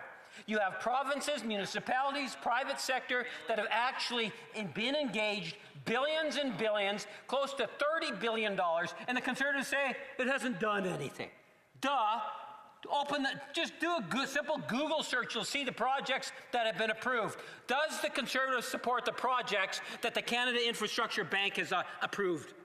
Honourable Member for Regina Louvain, 30 seconds or less. Despite him being super immature and saying duh, I'd say the Canada Infrastructure Bank was supposed to distribute $35 billion capital envelope by 27-28, but as of July 2025, the PBO reported it would disperse only $14.9 billion by then, $21.1 billion short of the target. Only a Liberal would cheerlead that they have a failed project that delivered 50% less than it was supposed to. Liberals applaud failure, and that's why they're in the position they are in, because this is going to be another failed project and something that we'll point to in the next election, because Liberals continue to fail Canadians at each and every step. Resuming debate, reprise du débat, the Honourable Parliamentary Secretary to the Minister of Industry. Merci. Thank you. It's my turn to, if I may, my turn to, democracy in action, I can see. I appreciate the opportunity to take part in today's debate. In Budget 2025, we outlined our plan to build Canada strong. Since then, we have moved fast to build major infrastructure, homes, and industries that grow the Canadian economy and create lasting prosperity, empower Canadians with better careers and a more affordable life, and protect our communities, our borders, and our way of life. We delivered concrete savings for Canadians while supporting key national priorities and keeping investments focused on results. We are maintaining a strong fiscal position with the Spring Economic Update 2026, showing that projected deficits are lower than the fiscal horizon, that we are on track to meet our fiscal anchors. And here, Mr. Speaker, allow me to talk a little bit about our fiscal stability, about our fiscal strength, which is something that our folks, our colleagues from the other side don't seem to believe. They keep on saying that over the last 10 years or so, it's been deficit after deficit after deficit, and Canada is something resembling a basket case. Everything is broken, nothing works, Canadian cities are war zones, it's really all. But if that's the case, if that is really, think about it, if that's the case, then how come that Canada still has a AAA credit rating? That's a good question. How come? How come that bondholders from many different countries are perfectly willing to buy Canadian debt? In fact, the 10-year yield on the Canadian government bond is now, I believe, it's about 3.5%. The comparable bond yield in the United States, the U.S. Treasury, 10-year Treasury, is almost 1 full percentage point higher. So Canadian debt is actually much better received in financial markets than U.S. debt and then many other G7 countries. Germany still has a AAA credit rating, but so does Canada. The current deficit, which turned out to be $11 billion less than what we had estimated back in the fall, back in November, is $67 billion. Yes, that's 2.1% of GDP. 2.1% of GDP. That's hardly a unmanageable level. Again, going back to the United States, which seems to be the ideal situation, because our colleagues keep on referring to business in the United States, to the get out of the way, lower taxes, the business knows what to do. The United States deficit is approaching 10% of GDP. That is a problem, Mr. Speaker. That is a real problem. U.S. net debt is 100% of GDP, Mr. Speaker. Canadian net debt, Canadian federal net debt is 10% of GDP. 10% of GDP. It's a bit of that's a zero, 1 0 less than in the United States. So all this to say what, Mr. Speaker? All this to say that Canada's fiscal position is sustainable. Canada's fiscal position is strong. Yes, there have been deficits over the last few years, the last 10 years, but let's take a look at what has happened. What has happened in the last years? We've had shock after shock after shock. The economy was doing reasonably well in 2018, 2019. Economic growth was rebounding strongly. Unemployment was very low at the national level and in most provinces, including the province of Quebec, where we had, in fact, 5% unemployment, which was unheard of. So things were going in the right way, and federal deficits were declining rapidly in some provinces, like it was the case in Quebec. Actually, in 2018, there was a budget surplus in 2018. So things were going well. Then what happened? Then we had a major shock. We had a pandemic, Mr. Speaker. The pandemic made it so that governments, not just the Liberal government, governments around the world, but particularly in the G7, were forced to intervene massively in the economy. Basically, governments shut down the economy, Mr. Speaker. We didn't know how to handle the pandemic at the time. So we shut down the economy, and governments intervened with massive assistance. In France, for example, the motto of the government at the time, Monsieur Macron, you would say, quoi qu'il en coûte, whatever it takes. Whatever it takes, we need to support the economy as we, the government, have shut it down. In the case of Canada, for example, you will remember, I think, the former governor of the Bank of Canada, Mr. Poloz, that when questioned about the actions of the central banks in those days, he said, well, we would never think of blaming a fireman for using too much water when fighting a fire. And that is what has to be done. That is what had to be done. That is what was done. Then after that, yes, there was a strong pickup in inflation because the supply chains were interrupted, because there was a lot of pent-up demand that was released all at the same time around 2022. And then when we were beginning to get that under control, you had another major shock, which was the invasion of the Ukraine by Russia. And the interruption in the production and sale of cereals, of grains, I should say, which the Ukraine was a major exporter, and of course Russian oil and natural gas exports were also interrupted, and that led to a food and energy price shock after the pandemic shock. more deficits in governments across the G7. Again, it's not, we have to think of Canada, we're not an island. We exist in a planet with neighbors and all that. And then as we were recovering from that, we're finally getting, again, the economy on a much stronger footing. Inflation was back under control. Then we had the tariff war with the United States. We have the imposition on Canada of unjustified and totally counterproductive tariffs, major diversions and interruptions to international trade. The United States were and still are Canada's largest market, largest partner, and then suddenly the partner was no longer reliable. And that provoked a huge shock to the economy. A lot of private investment was put on hold because many Canadian companies, as well as companies abroad, were uncertain as to what the investment climate was, given the total uncertainty coming from the United States that put a lot of investment projects on hold. And then, as if that was not enough, Mr. Speaker, when we thought we were again back into a more even keel moment, then we have the war in the Middle East. And we have the price of crude oil that has now doubled. Now, just think about it. In 2 months, from the end of February to now, Mr. Speaker, crude oil prices have gone from about $60 a barrel to $120 a barrel. That has some impact.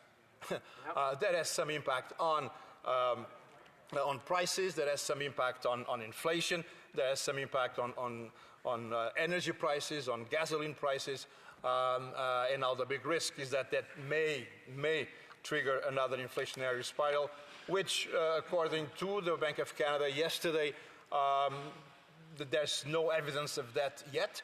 And the Bank of Canada yesterday left its policy rate unchanged because risks are, for the moment at least, risks seem to be well balanced. But of course, the central bank will remain very vigilant on that, and unfortunately, if need be, there might be an increase in the policy rate. That's not on the horizon for the time being, but it's always a possibility. So we live, as the director of the IMF has put it, in a state of profound the fog of uncertainty. The fog of uncertainty is indeed extremely dense at this time, which has an impact on the economy and on prospects going forward and on government policy. And this is where there is a major difference between the way we view things and between the way the Conservatives view things. The Conservatives view the world as if none of this has happened, as if these shocks didn't really exist, and anything that has happened is all the fault of the Liberals. Of course, it's the Liberals that went on and bombed Iran. It's the Liberals that closed the Hormuz Strait. It's the Liberals that caused COVID. Hey, why not? So the big difference, Mr. Speaker, the big difference is that we think that this is the time when governments must be ready and willing to intervene, ready and willing to support the economy. The worst thing that could be done at this time, the worst thing that could be done in 2026 in terms of public policy, in terms of economic policy, in terms of fiscal policy, the worst thing would be to run an austerity budget, would be to cut 30 to 40 billion out of the Canadian budget at this time. That would be the worst thing that you could do. That would be the perfect recipe to trigger a recession, Mr. Speaker.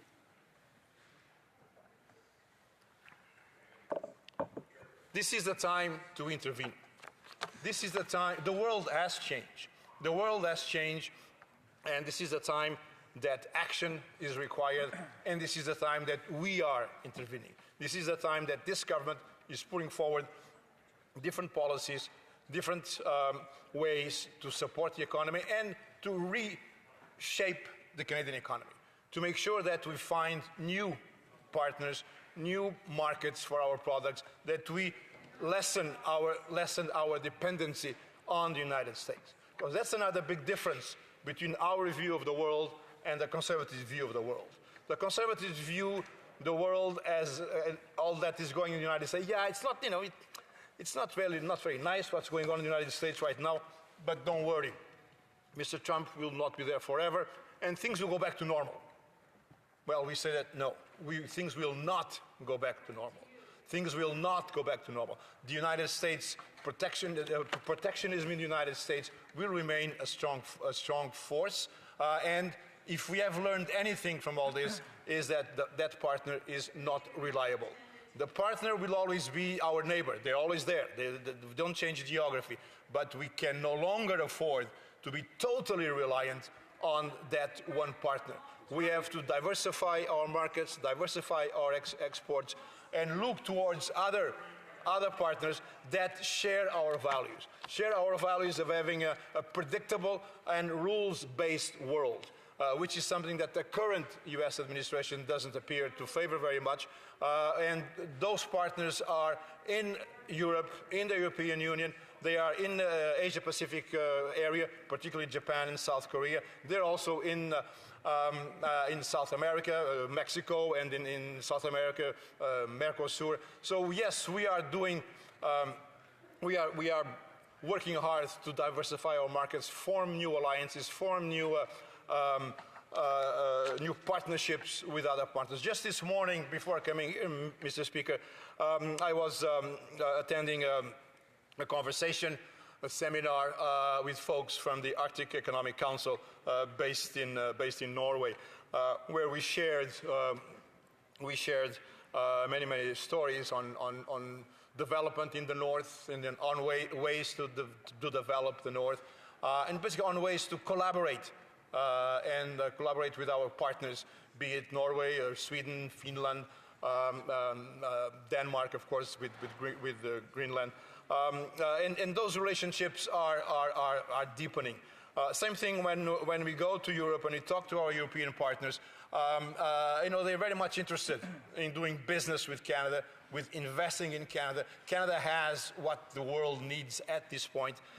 Those are minerals, of course, critical minerals, more traditional minerals, which are usually important these days, like copper, like nickel, as well as energy, both renewable and non-renewable energy, as well as a developed high-tech sector. We are amongst the global leaders in artificial intelligence. So we have many aspects of things that the world wants, and things that we will continue to supply the world, and things that will lessen our dependency on this one neighbor. I see that my time is going, but I still have a few more minutes, I believe. So I will get going, Mr. Speaker, because I do want. So I think I made a point that the time to invest and the time to use the Canadian fiscal capacity which we have, the time to use that is now, is not 5 years from now, is now 5 years from now it will be too late. So that's what we are doing at this point. The other point that is also a part of this discussion we are having here today, Mr. Speaker, concerns the sovereign wealth fund that we put in place. And that is actually the purpose or the theme of the Conservative motion, which is not a big surprise to you, Mr. Speaker. We are going to vote against such a motion. Surprise, surprise. No surprise. And why is that? Many things have been said about this sovereign wealth fund that we are creating. Mais ici, si vous me permettez, Monsieur. Well, here now, Mr. Speaker, if you'll allow me, I'd like to speak to you now in French, because I think that the best example that there is for the Sovereign Wealth Fund that we've created or announced yesterday, because it still hasn't been created. There are, a number of steps. We've been accused of all kinds of intentions, but we are going to start the process of, consultations and the process of having conversations with all kinds of stakeholders in the Canadian economic field to establish this fund, Mr. Speaker. And when we think about that, well, I find that the best examples, and I think that those who are watching us, particularly in Quebec, will understand, are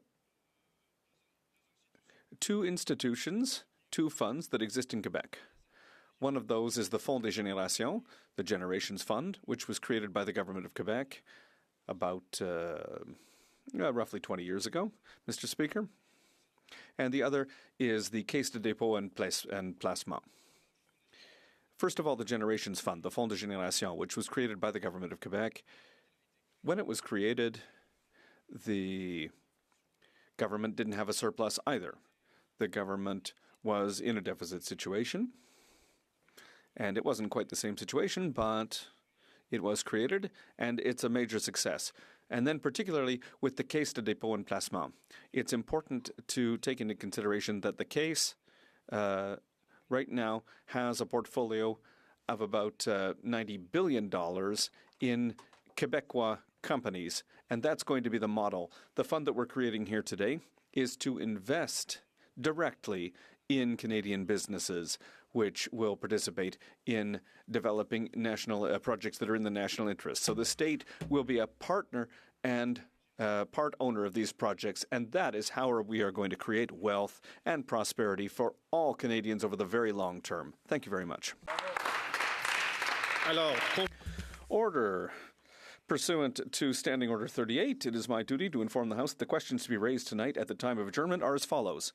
The Honourable Member for Saanich Gulf Islands on housing, the Honourable Member for Brandon Souris on the economy, and the Honourable Member for Terra Nova, the Peninsulas, on the economy. Questions and comments. The Honourable Member for Calgary Crowfoot.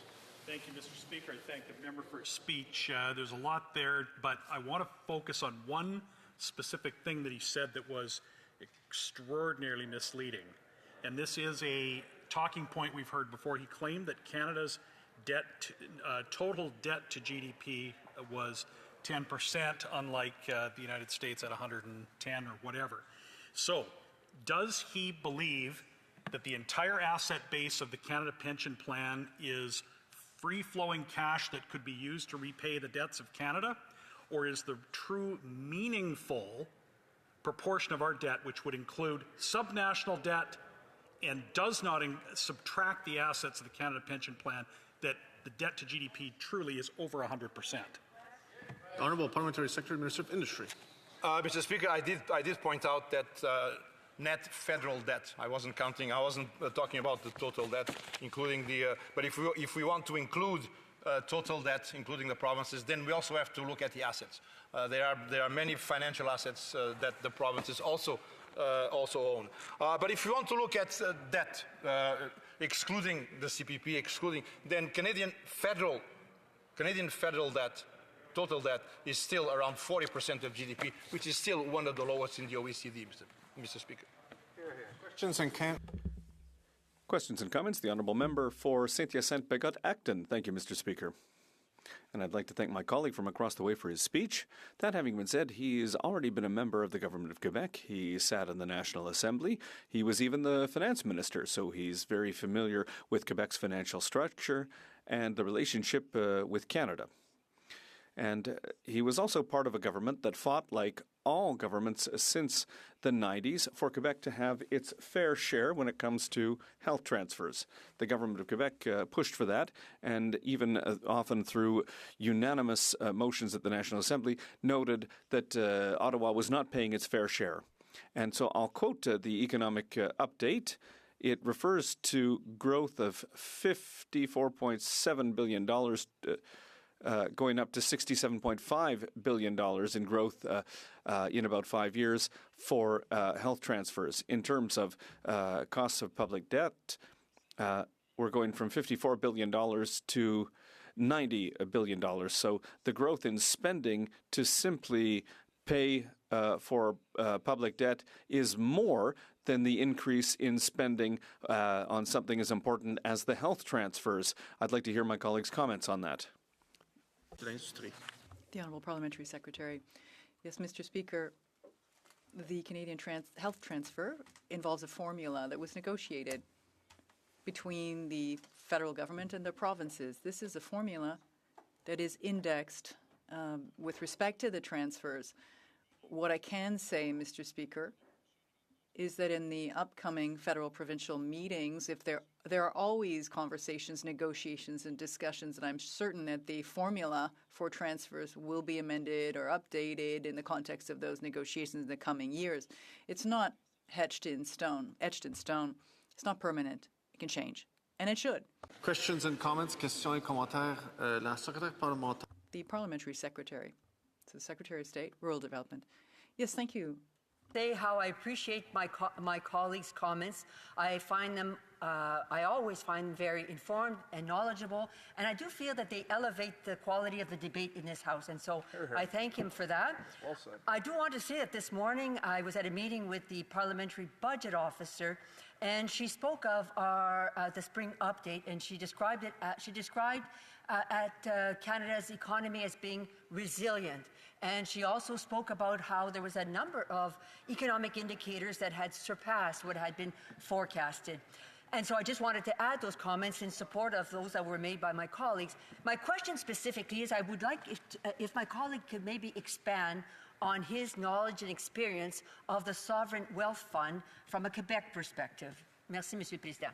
Honourable Parliamentary Secretary to the Minister of Industry. Well, thank you very much for that question, and thank you for those kind words. And yes, the Canadian economy is very, very resilient, despite all the shocks that I mentioned.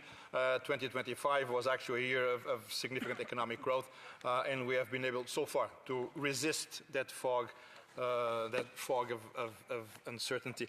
But now the what is also going back to the Sovereign Wealth Fund. Is that the purpose of the Sovereign Wealth Fund, as we define it here, and as it has been done in the case of Quebec, for example, is to allow the state, to allow the government, to allow the state to be an equity partner in major projects. So we want the Canadian public to be able to benefit in investing in those projects. We know that those projects will take 10, 20, 30 years, but they will be very important for Canadian wealth, and if the Canadians can own a portion of that, of those projects, that would be a major bonus, and that's why we're setting up a sovereign wealth fund. Questions and comments, questions et commentaires. The Honourable Member for Skeena, Bulkley Valley. Thank you, Mr. Speaker, and thank you to the member for that speech. It covered a lot of area, I must admit, and a number of his colleagues have gotten up and talked about how the Conservatives should get on board and just work with them and just agree with this because it's good for the country. Well, actually, that's not how this model is set up. The Westminster model is set up as the official opposition, and normally we would go to committee. And so, but committee has been stacked to the point now where you really can't get debate without government's votes stacked in their favor. And on top of that, most of our committees are now going in camera, so we can't even discuss what's being discussed as committees. Does the member have any opinions on how we can actually collaborate together outside of the committees that have been actually hamstrung by the new appointments? Honourable Parliamentary Secretary, Minister of Industry. Well, Mr. Speaker, I can only speak for the Finance Committee, in which I'm a member of that committee, and so far we've been able to talk, we've been able to discuss, we've been able to reach consensus in that committee. I mean, if we can be an example to the other committees, so much the better. But things function. Things can function, Mr. Speaker. Questions and comments, questions et commentaires. L'honorable député de... The Honourable Member for Gaspésie, les Îles de la Madeleine, Listigouche. Thank you, Mr. Speaker. I thank my colleague for his speech. I'd like to invite him to specify a point. He said a few moments ago that he was of the view that the mechanisms behind the Canadian health transfers towards the provinces should be amended in the context of future negotiations in the next federal provincial conferences. What exactly does he mean by that? What is he proposing, and what's his opinion? The Honourable Parliamentary Secretary to the Minister of Industry.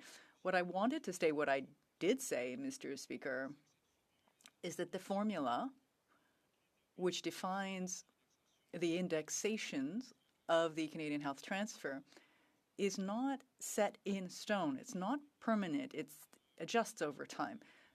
I was involved in other negotiations back in the day that established the formula, so it can always be adjusted. It can always be updated.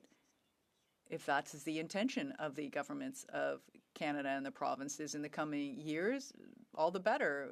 It can be done. There is no mandatory framework that never changes. The framework can change. Honourable Parliamentary Secretary to the Government House Leader. So thank you, Mr. Speaker. I appreciate the comments from my colleague and friend.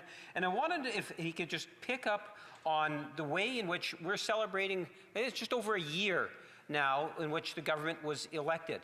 And virtually from day one, there's been a focus on building a strong Canada, a Canada that's strong for all, Mr. Speaker. And a part of that means looking at major projects. And today, the opposition has chosen to talk about a wealth fund. These type of initiatives that the government has brought forward is all meant to build a stronger and healthier economy. And I wonder if he could just provide more of a holistic approach that over the last year, the government has taken many initiatives to support Canadians in many different ways, because that's where our focus has been, to build a stronger and healthier country. Parliamentary Secretary, Minister of Industry, in under 30 seconds. Well, Mr. Speaker, we have moved along several tracks, parallel tracks, major projects, which is very important. We're trying to speed that up. We've also put in place different programs to support Canadian businesses, Canadian companies affected directly by tariffs in the steel industry, in the aluminum industry, in the auto industry, in the copper industry, direct assistance to those companies. And we're also working, keeping in mind that Canadian families need assistance, need help, and we have put in place several social programs. Keys the debate. The Honourable Member for Newmarket, Aurora. Thank you, Mr. Speaker. Mr. Speaker, you cannot build wealth by going further into debt. A sovereign wealth fund requires one thing above everything else: wealth. And yet, after 11 years, this Liberal government wants to create a sovereign wealth fund using $25 billion of borrowed money on top of the $1.3 trillion of national debt. So let's call it for what it is. This is not a sovereign wealth fund. This is a sovereign debt fund. And Canadians are the ones being handed the bill. Ask Canadians how wealthy they feel, Mr. Speaker. Ask the 2.2 million Canadians relying on food banks. Ask the young families who have quietly given up on home ownership. Ask the parents that are trying to stretch every dollar to put food in the on the kitchen table. And this is not what wealth feels like. Let's look at the record. 1.3 trillion in debt, the worst housing affordability in the G7, the lowest investment per worker, food prices rising faster than anywhere else, and now investment payments climbing to nearly $81 billion a year by 2030. That's over $3,400 per household just to service debt. Mr. Speaker, this is not a foundation for wealth. Canada should be the wealthiest country in the world, but it starts with honesty. It starts with discipline. And it starts with calling things by the proper name. This is not wealth, and Canadians deserve better.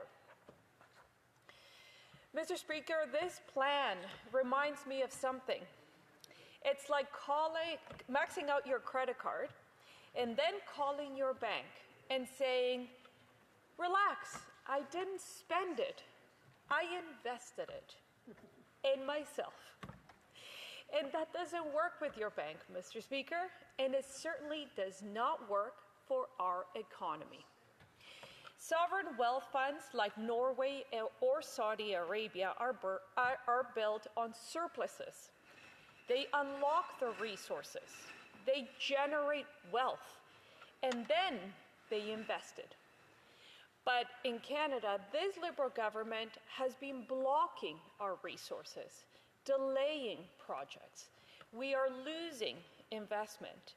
And then they borrow money and they're trying to call it wealth. Mr. Speaker, Canadians understand something simple, that you cannot tax and spend your way to affordability. And they also understand that a government that cannot live within its means will never make life affordable for those who must live within theirs. But they do also understand something hopeful, that when Canada builds, Canada wins.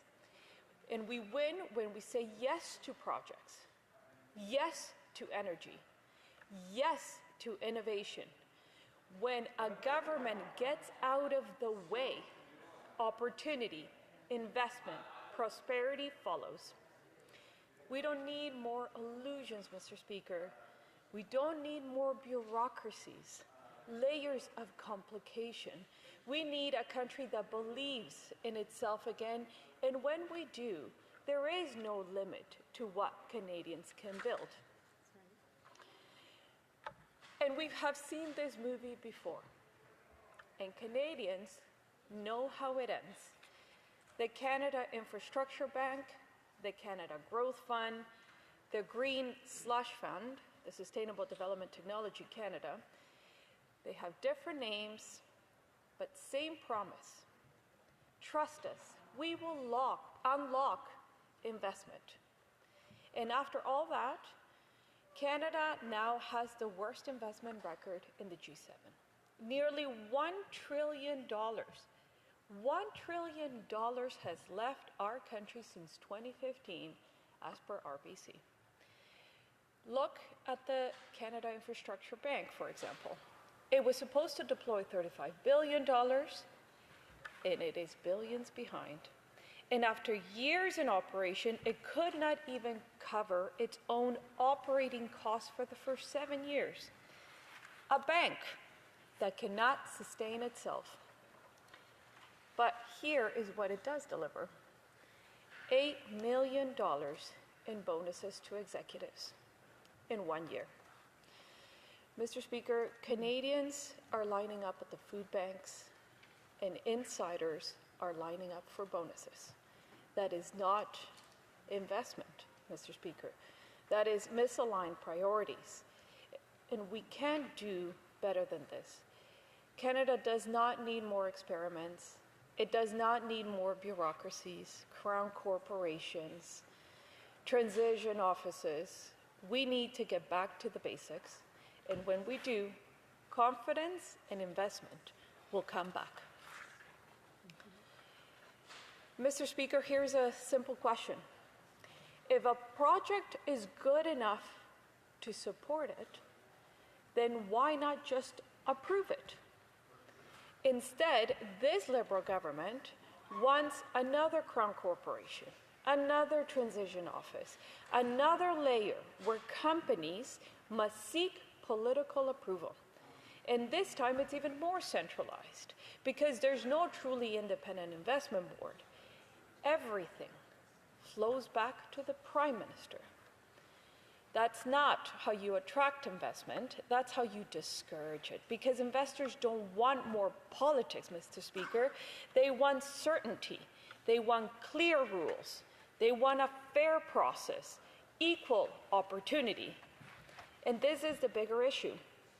Instead of unlocking Canada's potential, the Prime Minister has created 13 new government entities in just 1 year. 13. More bureaucracy, more layers, more distance between Canadians and opportunity.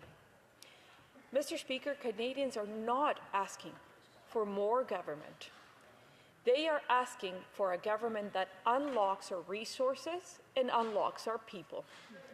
Because the best economy is not one where a few are chosen. It's one where everyone has a chance, not those politically connected, not the friends of the politicians, not the hand-picked individuals or corporations that are handpicked by the government at the time. Success is earned. It should be earned, not granted or handpicked. Canada works best when it is open, when it is fair, when it is free. And when it is, Canadians don't just compete, Canadians lead. And we have seen it before, Mr. Speaker. Canada does not have a funding problem. We have a confidence problem. The Canadian Federation of Independent Business calls it the entrepreneurial drought. Because for 6 quarters in a row now, more businesses are closing than opening, and only 18% say that it is a good time to start a business. And that should concern every one of us, because when entrepreneurs stop believing, it is growth that stops, momentum that stops, jobs that leave.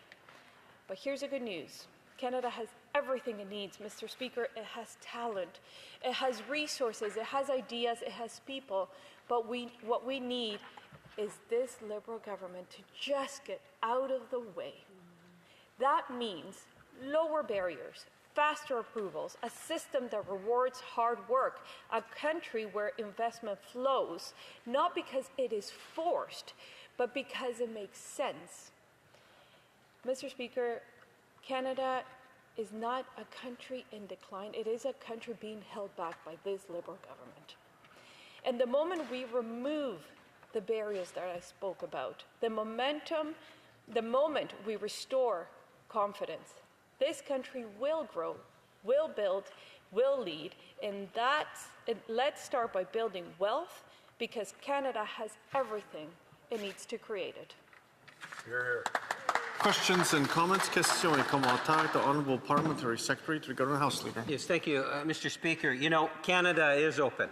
We have less than a year ago, Canadians voted in a new Prime Minister, a new government that has been aggressively pursuing investments, exportation, increased exportation. We have now put in a fund that's going to draw in literally billions of additional dollars. We are going to see a stronger and healthier economy because we have a government and a Prime Minister that understands the economy and the types of things we need to do in order to grow the economy into the future. My question to the member is, the Conservatives consistently stand up and say, just get out of the way. Is there a country that the member opposite believes is doing a good job that's following her model? The Honourable Member for Newmarket, Aurora. Mr. Speaker, I don't rely on theory. I rely on the examples that entrepreneurs tell me. And here's one example, Mr. Speaker. An entrepreneur in my riding applied for a permit to expand operations. He has a contract in hand. The permit took so long that he was at risk of losing this contract. He decided to fly down to the US, and that's just one example. And within days, he got permits, grants, walked across the street, got financing, came back, and he still did not have an update on his permit. That is what's driving investments out of our country. We don't need announcements. We don't need a forum. We don't need thousands of trips around the world. We need to fix the fundamentals. Questions and comments, questions et commentaires. L'honorable député de Gaspésie. The Honourable Member for Gaspésie, Les Îles Madeleine Listagouge. Thank you, Mr. Speaker. I would like to thank my colleague for that speech. I appreciate the fact that she's an expert in finance. The Bloc is worried about the sovereign fund because public money is vanishing into a framework with little accountability mechanisms in place. Could my colleague estimate how much public money will be invested in the Sovereign Wealth Fund? Sure, the $25 billion will be invested, but I imagine the government will announce incentive tax credits as well. Also, what does she think about the fact that the fund will finance oil projects? Mr. Speaker, the reality is we don't, in fact, have a lot of details on this fund yet. What we know is that it will be resorting to borrowed money to fund the seed capital at first. But we know that this makes no sense because the environment under which sovereign wealth funds function is when they draw on real surpluses, when there is fiscal responsibility, when it is independent of political influence. Here we have the power concentrated on the Prime Minister because he will handpick the projects, and there's no clear mandate on these projects. There is no fiscal transparency and discipline in this government. This fund is not going to work. Questions and comments. Questions et commentaires. The Honourable Member for Calgary-Crowfoot. Thank you, Mr. Speaker. I'd like the member to comment on comparisons that have been made between this new fund and the Infrastructure Bank. The Infrastructure Bank, we were told at committee on Monday by expert witnesses that was failed industrial policy and that this is just more of the same. We've heard defense of the Infrastructure Bank. In fact, one of the Liberal members claimed that it was leveraging the private sector money. It was promised to do $5 for every one of public. We were also told at the Finance Committee that it is about 60 cents of private investment for every dollar. So could she comment on the failures of the Infrastructure Bank and how they correlate to this new future boondoggle? The Honourable Member for Newmarket O'Rourke. Thank you, Madam Speaker. Sorry, I did see you switch. And thank you to the member for the question. It's interesting how there is a comparison to the Canada Infrastructure Bank when there was an entire study done on the Canada Infrastructure Bank at a committee, and it was recommended that it should be, in fact, closed down. And we see the statistics, 7 years to even being able to generate sufficient funds to cover its operating costs. We have to resume debate. Resuming debate, the Honourable Member for Calgary-Crowfoot. Well, thank you, Madam Speaker. So the Liberals' new fund they've announced should never be called a sovereign wealth fund. A sovereign wealth fund, Madam Speaker, is a fund that takes surplus government revenue, usually from resource revenues, from resource export revenue, and invests that surplus internationally. That's what a sovereign wealth fund, by any normal understanding of the term, means. So this government, in fact, even explicitly compared their new fund to actual sovereign wealth funds like those found in Norway and Saudi Arabia. But this government has no surplus, and it will borrow 100% of the funds to seed this. So it's not a sovereign wealth fund at all. It will become a liberal slush fund that will inevitably become a plaything for the Prime Minister and his liberal insiders bought on national credit. So according to the government's own announcement, it said the government will provide $25 billion over 3 years on a cash basis to seed the fund. Well, Madam Speaker, they just tabled an economic statement with a $67 billion deficit without counting the $8.33 billion that it will need to seed it initially, which is in the cash flow statement and doesn't show up as a balance sheet entry, Madam Speaker. So they enter this new debt with an offsetting asset that produces nothing, but Canadians will still have to pay the debt borrowed to seed this new fund. So this fund is created by new debt to be repaid by Canadians, not from surpluses invested on behalf of Canadians for their future. This is going to be a $25 billion hit on the national credit card. There is simply no denying this. The government's own announcements and fiscal update confirm it. So the government announced that the fund will invest in strategic Canadian projects and companies alongside other investors with a clear objective to achieve commercial returns to build the wealth of Canadians. Well, that sounds wonderful, doesn't it, Madam Speaker? Who could be against Canadian projects and investing in companies that deliver commercial returns for the wealth of all Canadians?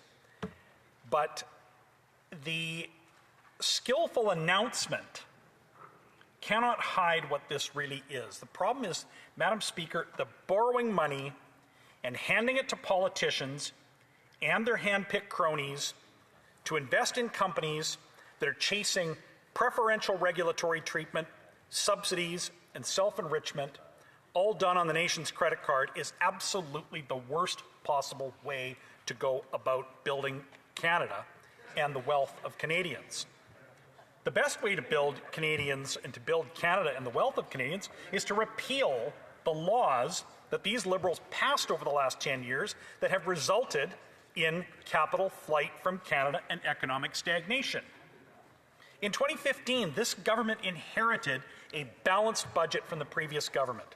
The New York Times, hardly a conservative media organ, Madam Speaker, declared that Canada then had the most prosperous middle class in the world. Homes were affordable for most people. Food was affordable.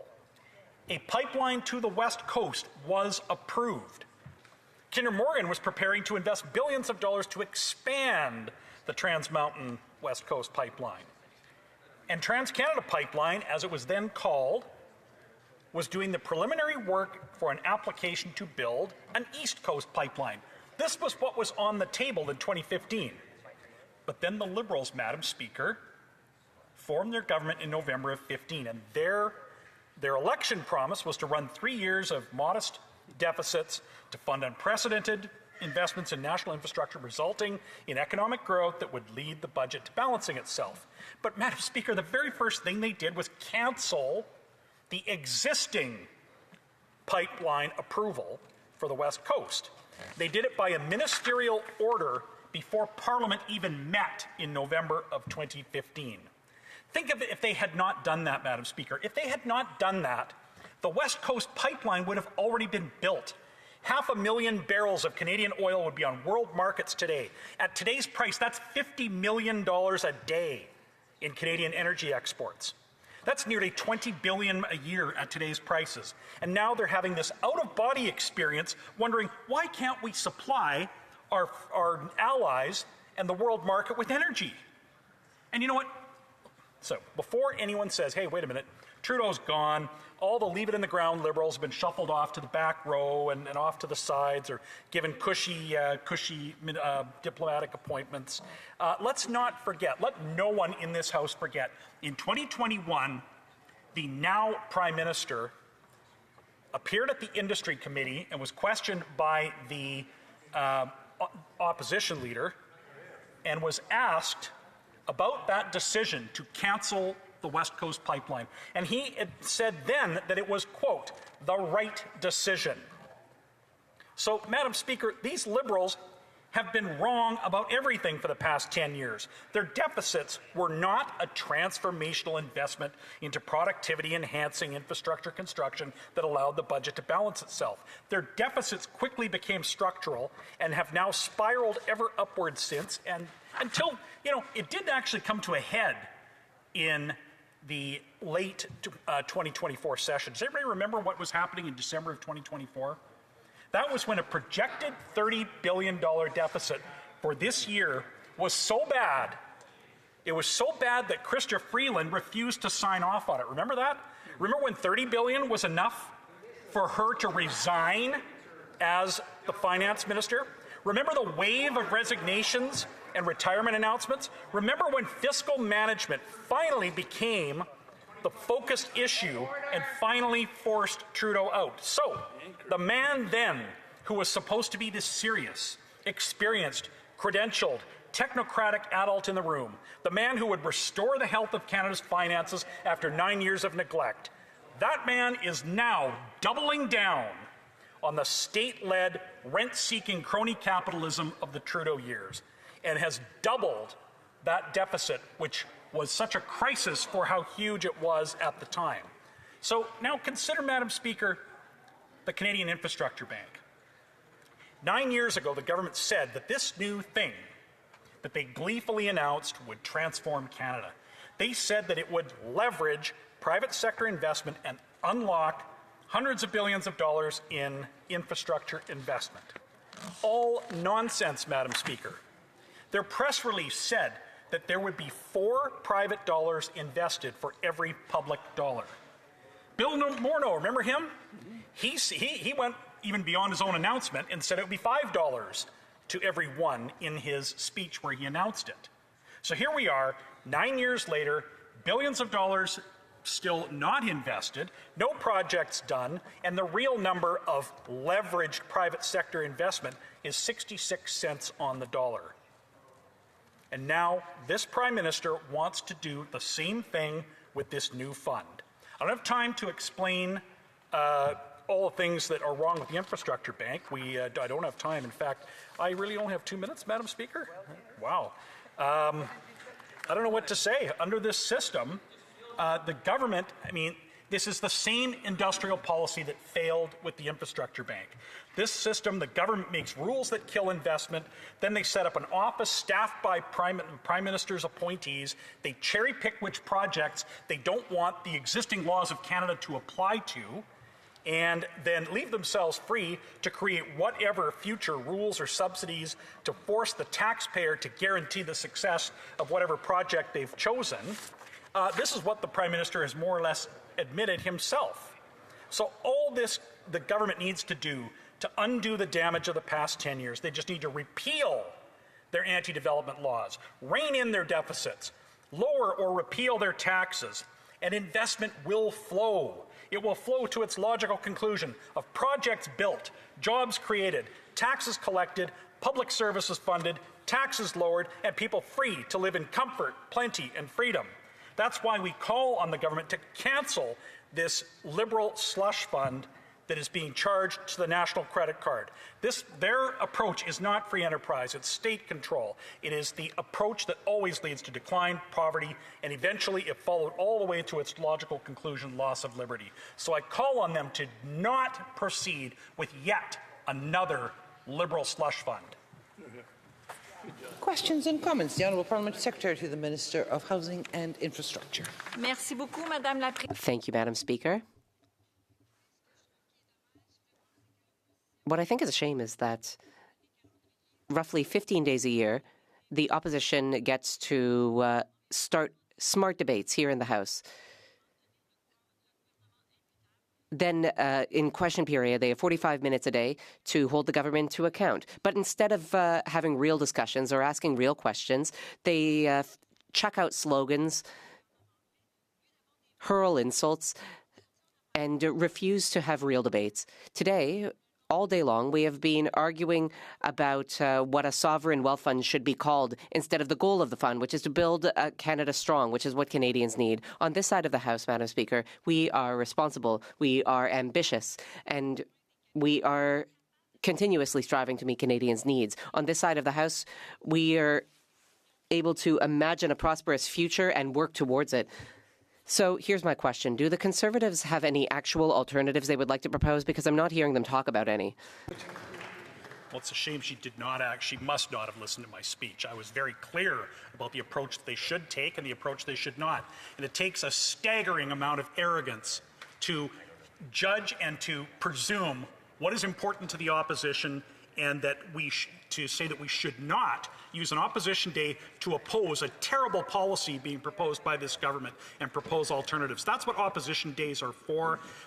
In question period, we will ask important questions that need to be answered, and we don't need to be told by the government what questions we should ask them or which of their policies that we should oppose or propose alternatives to.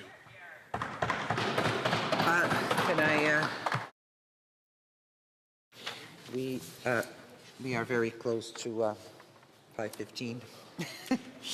So it being 7 seconds to 5:15, it is my duty to interrupt the proceedings and put forth with every question necessary to dispose of the business of supply. La question est la suivante. The question is as follows. Is the House ready to receive the question? Mr. Poilievre, seconded by Ms. Landsman, moves that, given that 1. Sovereign wealth funds must have wealth that comes from budget surpluses and resource revenues. This government has run no... Shall I dispense? No. This government has run no surpluses, only deficits for the last 11 years and has no funds to invest. 3, the Prime Minister is proposing to put his $25 billion fund on the national credit card, which will cause further inflationary pressure. 4, le Premier Ministre... 4. The Prime Minister has already created 12 new Crown corporations, agencies, and bureaucracies. 5. When government directs capital, it always goes to the politically powerful and not the deserving. 6. For $1 trillion in pension fund money that Liberals have pushed out of Canada that we could bring back with faster permits, lower taxes, and free enterprise. 7, the rising cost of fuel and food is already burdening hard-working Canadians who cannot afford to pay more for handouts to Liberal insiders and corporate elites. 8, nope, that's it. If a member participating in person wishes that the motion be carried or carried on division, the Honourable Member for Calgary-Crowfoot. I request a recorded division. Pursuant to Standing Order 45, the division stands deferred until Monday, May 4th, 2026, at the expiry of the time provided for oral questions. And I see the Honourable Parliamentary Secretary to the Government House Leader is rising. Madam Speaker, I suspect if you were to canvass the House, you'd find unanimous consent at this time to call it 5:30 so we could begin private members' hour. Great. Orders of the day. Ordre du jour. Orders of the day. Ordre du jour. Private members' business. Affaires émanant des députés. Commencement du débat en deuxième lecture du projet de loi C-267, loi relative au cadre national sur la durabilité des produits électroniques et des appareils domestiques essentiels, au nom de M. Sari. Mr. Sari. Mr. Sari, seconded by Mr. Fanjoy, moves that Bill C-267, an act to establish a national framework to promote the durability of electronic products and essential home appliances, be now read a second time and referred to the Standing Committee on Industry and Technology. Debate. The Honourable Member for Barossa. Thank you, Madam Speaker.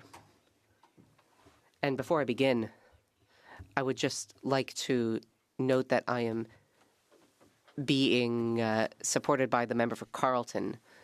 It is with a great sense of duty and much hope for the future that I rise today to begin second reading debate on my first ever private member's bill here in the House of Commons. Bill C-267, which aims at establishing a national framework to promote the durability of electronic products and essential home appliances. This is my first private member's bill here in the House of Commons, and I am proud to propose it on behalf of families in Barossa, Montreal, and across the country, families who deserve better from their appliances. Come home, your dishwasher no longer works. You call a technician who tells you that the part is no longer available, or that the cost of the repair exceeds that of a new device. You are then forced to pay $1,000, sometimes more, to replace a device that technically could have been repaired. Millions of Canadians experience this situation every year. And this is not an accident. It is the result of an economic model that favors replacement over repair and which leaves consumers without information, without choice, and often without recourse. This bill seeks to change that. Comme je viens de dire. So, as I've just said in English, I've just given you a simple image. You come home, your dishwasher isn't working anymore. You want to repair it, you call a technician, and what do they tell you? Well, the technician says, unfortunately, either the cost of repairing it would be more or almost equal to buying a new one, or the part you need doesn't exist anymore, or the the training of the procedure to repair it is not available. And for the repair technician, it becomes really difficult to repair the device. Sometimes it costs more to repair it than to replace it. And that's, not what we want. You want your dishwasher to remain functional and to be repairable. And this is the kind of situation that millions of Canadians face every year. And it's not an accident, like I said. It's the result of an economic model that promotes replacement over repairs and which leaves consumers without information, without a choice, and often without a backup plan or anything they can do about it. This bill would change that. Consumers more transparency, more durability, and more repairability. Why this bill is important? Because today, too many Canadian consumers buy appliances and electronics devices without knowing how long they will last, whether spare parts will be available, or how long software support be provided. This situation costs our families, and it pushes them to replace things that could have otherwise been repaired and replace them too quickly. It also contributes to increased electronic garbage, which is a problem. It's the kind of garbage that's growing fastest around the world. And could and should be repaired.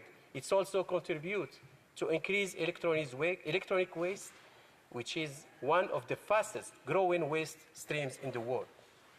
Comme je l'ai dit, as I've said, concretely, this bill asks the federal government to put in place a national framework to strengthen and rather to promote the durability of electronic products and to inform Canadians about what they can do. It's an approach that is economic, environmentally friendly, and good for consumers. Madam Speaker, I say economic because a product that lasts longer costs less over the long term. Environmentally friendly because repairing something instead of throwing it away allows you to reduce waste and to preserve our resources. And good for consumers because it reestablishes a better balance between the companies that build these products on one hand and Canadians on the other hand. Environment and good for more responsible economy. Madame la Présidente. Madam Speaker, let me give you some concrete numbers. Electronic waste is growing very quickly around the world. Every year, millions of tons of devices that could be repaired or that are still functional are thrown away. In Canada, hundreds of thousands of tons of electronic equipment are thrown away every year. And many of those, I say, could, or even should have been repaired. And if the parts were available, and if the information was available to repair them, and if the support was available. But the problem, Madam Speaker, isn't just an environmental one. It's not just an economic issue. It's also an issue of fairness. And when I talk about fairness, I mean fairness and, for the consumer and for the companies. It's also a cost of living issue in a context where the cost of living is the number one concern of Canadian households, where families have a hard time making ends meet. Being forced to replace an appliance represents a major burden. It's not a luxury. A fridge is essential. A dishwasher, a stove, a television, a computer, a smartphone, these are all essential daily devices in our daily lives.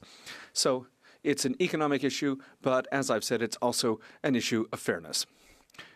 When you buy one of these appliances today, you don't know how long it's going to last. We don't know if spare parts are going to be available in 5 years. We don't know if the manufacturer will provide support. And this is, an unfair situation between manufacturers who know everything and consumers who know almost nothing. And it's something that costs a lot of money to Canadian families. On top of that, there's a phenomenon which specialists refer to as I'll get here, programmed obsolescence. This programmed obsolescence of appliances is essential. It's designed into these appliances so that they don't last a long time and so that they have to be replaced. This isn't a conspiracy theory. It's documented truth. It's recognized by regulators around the world. And it's something that is being fixed through laws in Europe, in the United States, and in the UK. Canada needs to act, Madam Speaker, and it's exactly what this bill would do. C 267. Phenomenon that specialists call planned obsolescence. Devices deliberately designed not to last, not to be repairable, to force replacements. This is not a conspiracy theory. It is a documented reality recognized by regulators around the world. Madame la Présidente. Madam Speaker, let me be clear on the nature of this bill and on what this bill proposes and what it proposes not to do or doesn't propose to do.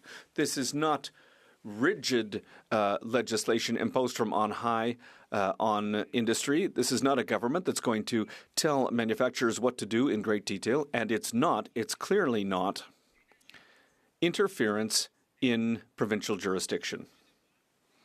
This bill establishes a national framework that is progressive, that is flexible, and that is collaborative, which is based on deep collaboration and consultation with the provinces and territories, as well as industry and consumer defense groups. Concretely, this is what the bill would do.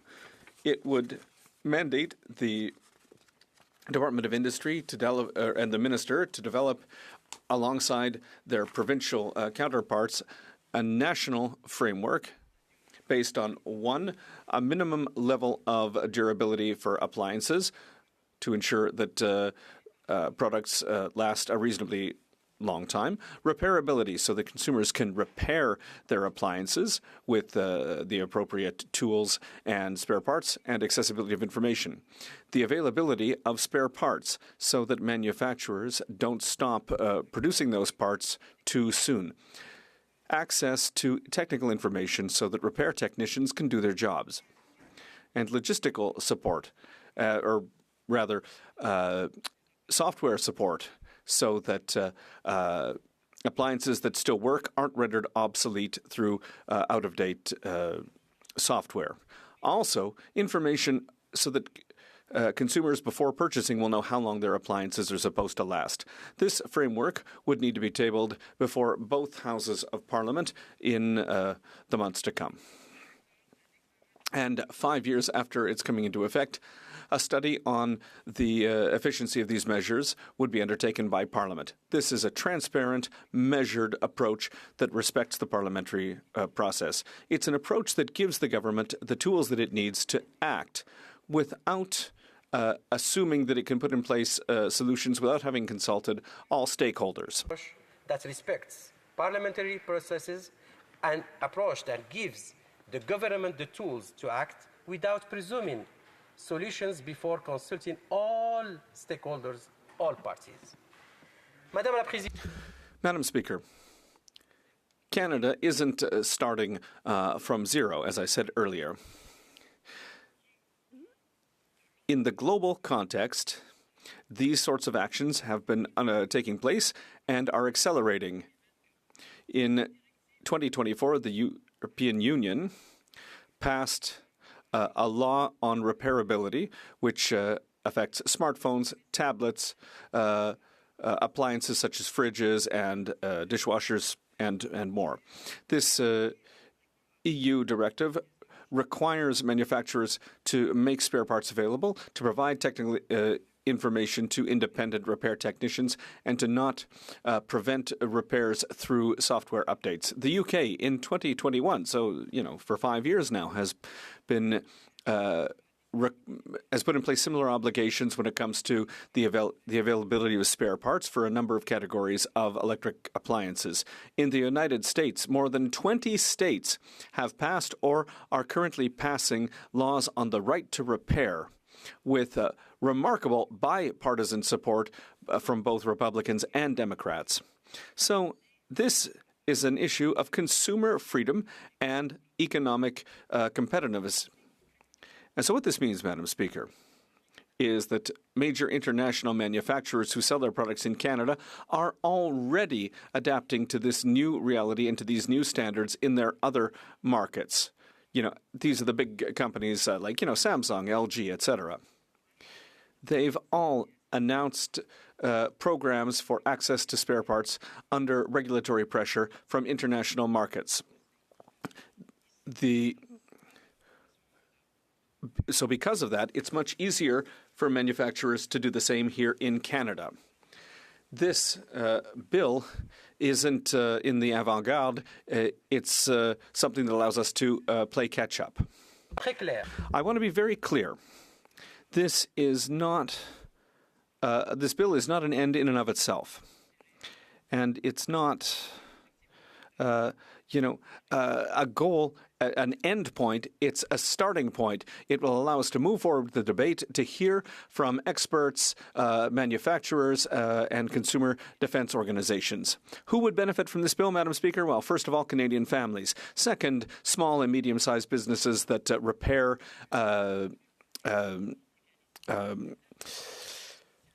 appliances. And, these are businesses which are often run by new immigrants to Canada and which are seeing their businesses hurt today.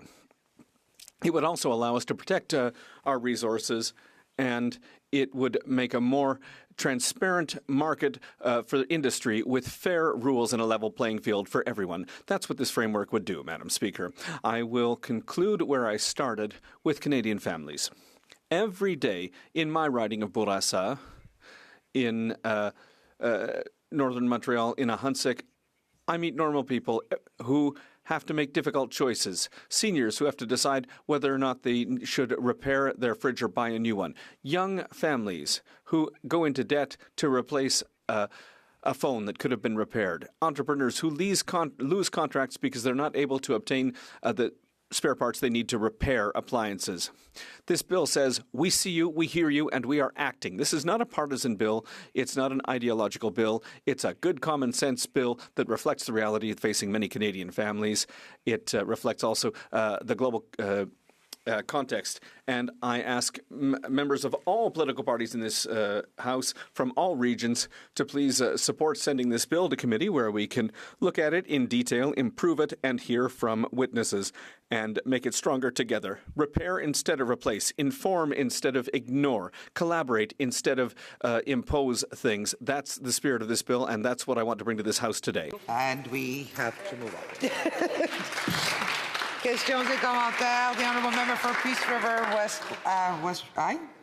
River West Lock. Yeah. Thank you, Madam Speaker, and I want to thank the member for his speech on this. I'm just wondering a little bit around the lack of specificity on this bill. One of the things I noted that he talked about planned obsolescence or programmed obsolescence. These things are very much frustrating to consumers, and I'm wondering why he didn't bring a bill that would have targeted specifically that through legislation rather than this broad framework bill, which is like trying to boil the ocean. Thank you, Madam Speaker. L'honorable député de Bourassa. The honourable member for Bourassa. Well, Madam Speaker, I'd like to thank my colleague for that very interesting question. And I would say, yes, we obviously want to have a bill to fight programmed obsolescence, but not just that. We also want to ensure that consumers have information. We want to give them that information when they want to buy. They can choose, for example, between two appliances, the one that has the longest warranty, the one that has the longest amount of time where spare parts will be available. So, yes, but it's not just that. There will be other things associated with this bill. Questions and comments? The honourable member for Gaspésie, Les Îles, La Madeleine, Listegouche. Thank you, Madam Speaker. I thank my colleague for his contribution in the Bloc Québécois.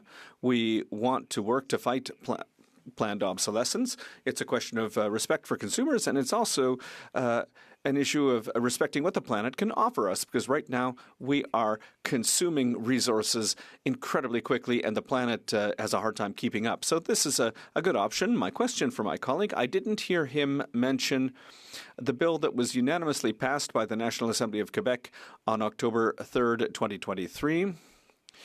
Bill 29. Maybe he mentioned it, but I'd like to hear his thoughts on that. Quebec was the first jurisdiction, Madam Speaker, and I'm quite proud of this, to put a law in place in North America on planned obsolescence. So that bill was passed in 2023, and it contains a number of key measures when it comes to availability of spare parts.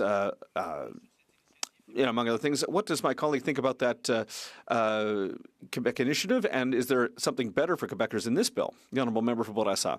A very good question, an excellent question, because the Quebec law is inspiring.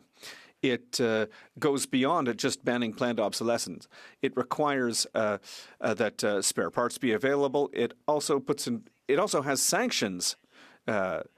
Penalties. So Quebec is strong. It's acted in its jurisdiction, will act in our jurisdiction, and C-267 isn't the ceiling, it's the floor from which we want to work so that all Canadians, not just Quebecers, can have the same standards across the country, whether it be in Alberta or in Quebec, have the same standards where the federal government works within its jurisdiction and gives that opportunity to the other provinces. Questions and comments? Member for Saanich School Islands. Thank you, Madam Speaker, and I'd like to thank my colleague, the member for Bourassa. I'm also proud to offer my support for his private member's bill. I am proud to be one of the seconders of this bill, and so my question is simply, does he have the support of the government for this bill so that we can see it passed and become the law of the land? The Honourable Member for Bourassa. Well, Madam Speaker, first of all, I'd like to thank my colleague for the question, and I'm really very, very happy to have the support of my colleagues today. But what I can say is that it's not just their support. I've also worked with the government to establish this bill. But what we can add is that it would go to committee. There are other stakeholders that I've met with, including Option Consommateur, Protégez-vous, and other groups who want to work as stakeholders at the committee level so that this bill can be improved and strengthened through the committee process so that it's better for families, for the environment, and our small businesses. Thank you. Question from the Honourable Member for Carleton. Madame la Présidente, merci. Madam Speaker, I'd like to thank the member for Bourassa for his excellent speech and his very important bill. Could he please inform us of some of the stakeholders who have contributed to this bill? The Honourable Member for Bourassa in 25 seconds. In 25 seconds, I would say, first of all, I'd like to thank my colleague from Carleton. Yes, I've met with a number of stakeholders, including Option Consommateur, and they want to go further with this bill, and it's very interesting, that idea, because we do want to collaborate. We want to work with stakeholders, and so I would invite people to come to committee if we get this bill to committee so that the bill is strengthened by the committee process. Thank you, Madam Speaker. Debate, the Honourable Member for Peace River Westlock. Thank you, Madam Chair, and it's my privilege to add my voice to the debate on Bill C-294. Madam Speaker, this bill I mentioned it earlier, it seems to be trying to boil the ocean. It's a framework bill. It attempts to do a laudable thing. It attempts to make it so that the products that we buy have a shelf life that lasts a long time, that don't end up in the landfill very quickly. Now, I have a cousin. I have a lot of cousins, Madam Speaker, but I have a particular cousin who has an expression, and I always think it interesting, and he says, that's pure landfill. And basically he's just saying that it's a poor quality product, and if you purchase it, you might as well just take it straight to the landfill, because by the time you get to put it to work, it won't do the thing you need it to do, or it's too poor of quality. And I always think of that when we were talking about this particular bill. Now, Madam Chair, life is a series of trade-offs generally, and particularly when you're purchasing a consumer product, there are a lot of trade-offs. And now it's an interesting thing to me. This is, again, we heard earlier today from the leader of the opposition around Liberals who, when they see something moving, they tax it. If it's still moving, they regulate it. And when it stops moving, they subsidize it. And we hear again, this is essentially the subsidizing part of that equation. We have seen over the years Liberals pile on requirements, one after the other, whether it be around water use, whether it be around energy use, whether it be around the products that can be used in all of these things. And now, Madam Speaker, I don't know, now we see that products don't necessarily last as long as they used to. I take the dishwasher, for example. All of the energy requirements that have gone into them, all of the water requirements that have gone into them. It seems that when you buy a dishwasher nowadays, it doesn't advertise how well it does the dishes, it advertises how little water it uses and how little energy it uses. And I actually wanted a dishwasher that did the dishes, so to speak. And so that kind of, and then the other thing is that, Madam Speaker, the dishwasher that my mom had, it seemed to last for 30 years, and the dishwasher I buy seems to last for 10 years, right? And so you see the issues that we have now. So now here we are, and consumers are frustrated with the fact that they have an expectation that the products that they buy don't seem to be lasting as long as they expect them to last, nor can you get the parts for them. This isn't a reality. This is reality, and that as the government has layered on regulation after regulation, or this code or that code, it hasn't been the market necessarily that has driven that. It has been regulation that has driven that. And now we are seeing, now we're going to put a solution to all of these created problems on the back end of it and say, oh, now you have to make sure that now you have to make sure that your product lasts a particular length of time. Now, 100%, Madam Speaker, there are a bunch of problems with the world around this as well. Planned obsolescence is something that drives me crazy. And I come from the automotive world. I'm an auto mechanic by trade. And older vehicles, the old 12-valve Cummins, for example, there was no planned obsolescence to that thing. It outlasts the vehicle they put it in by a factor of 3 or 4. Like the car rusted, or the truck that they put those engines in rusted away in about 10 years, and that engine is taken out and moved into another. You will see them often for sale. Used Cummins pickup is for sale, and the pickup truck that it's in is very wore out, and they take the engine out and they put it in another piece of equipment because that engine didn't have planned obsolescence. They built it to last, and it lasts, I'll tell you. But you see, again, more modern concerns around whether efficiency or other concerns doesn't necessarily. And then you see on the flip side of it, Madam Speaker, these other products that don't last as long then end up in the landfill. And so that Cummins engine, probably designed in like 1990, is still operating. It is, because it's so good, they take it out of the pickup truck that it's in and they'll stick it in another piece of equipment, saving it from the landfill. And you can rest assured that engine will continue. I have a lot of expectation, because that technology has been around probably since the 70s. I have no concerns that engine will do another 30 years in whatever piece of equipment that it's in. And it's very well, because it's such a well-built thing, it's very well supported, Madam Speaker. There are a dozen companies out there that support it with aftermarket parts.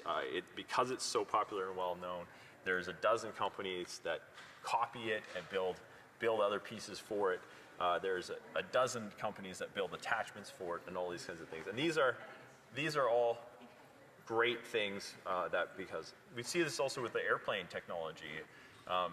Airplane technology, a lot of airplanes are flying around today with 1930s technology in their engines. And they kind of figured it out. The progression of the aircraft went from like 1912 to the 1930s, and that's when they kind of really dialed in on what an airplane engine ought to look like. And since then, they've only made minor tweaks to that.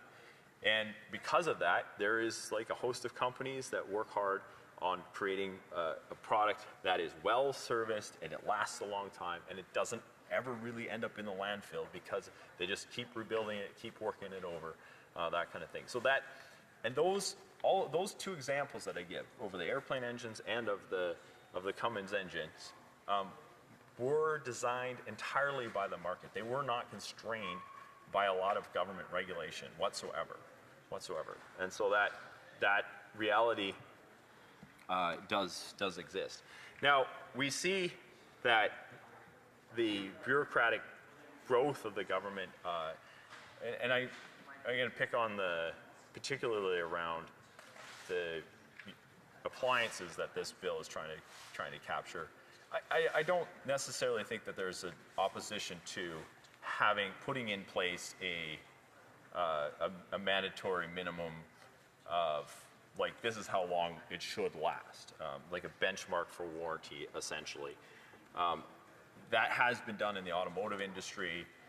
There used to be a regulation on small collision repairs. So if you ran into something at less than 30 kilometers an hour into a particular pole, there was a test for that. And to do that repair, if that happened to you and you had to do the repair on that, it had to cost less than $2,500 or less than $300, depending on where you were in the world. And that was a helpful thing, that the government made this benchmark saying this kind of a collision shouldn't cost more than this to repair your vehicle.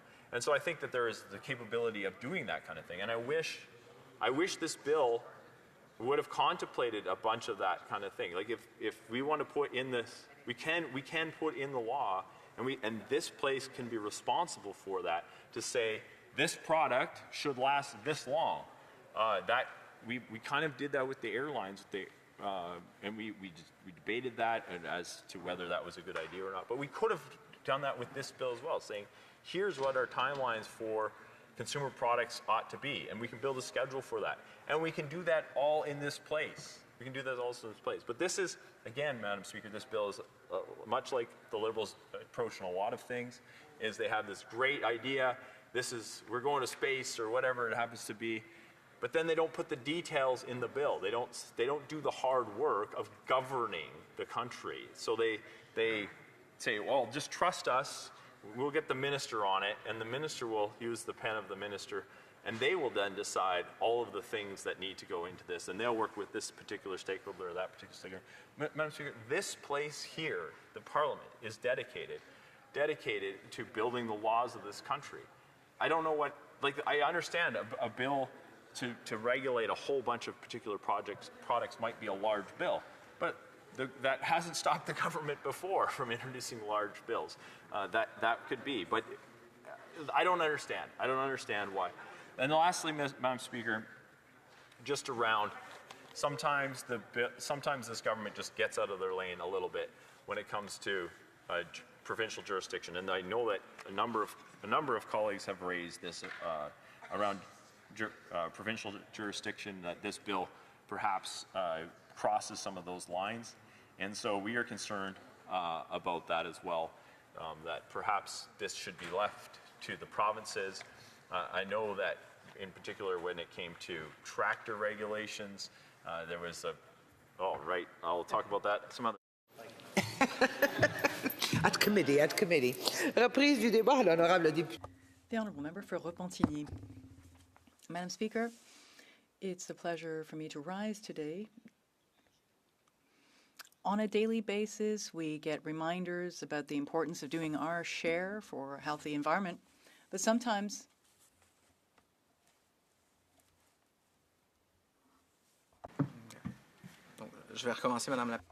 I'll start again, Madam Speaker.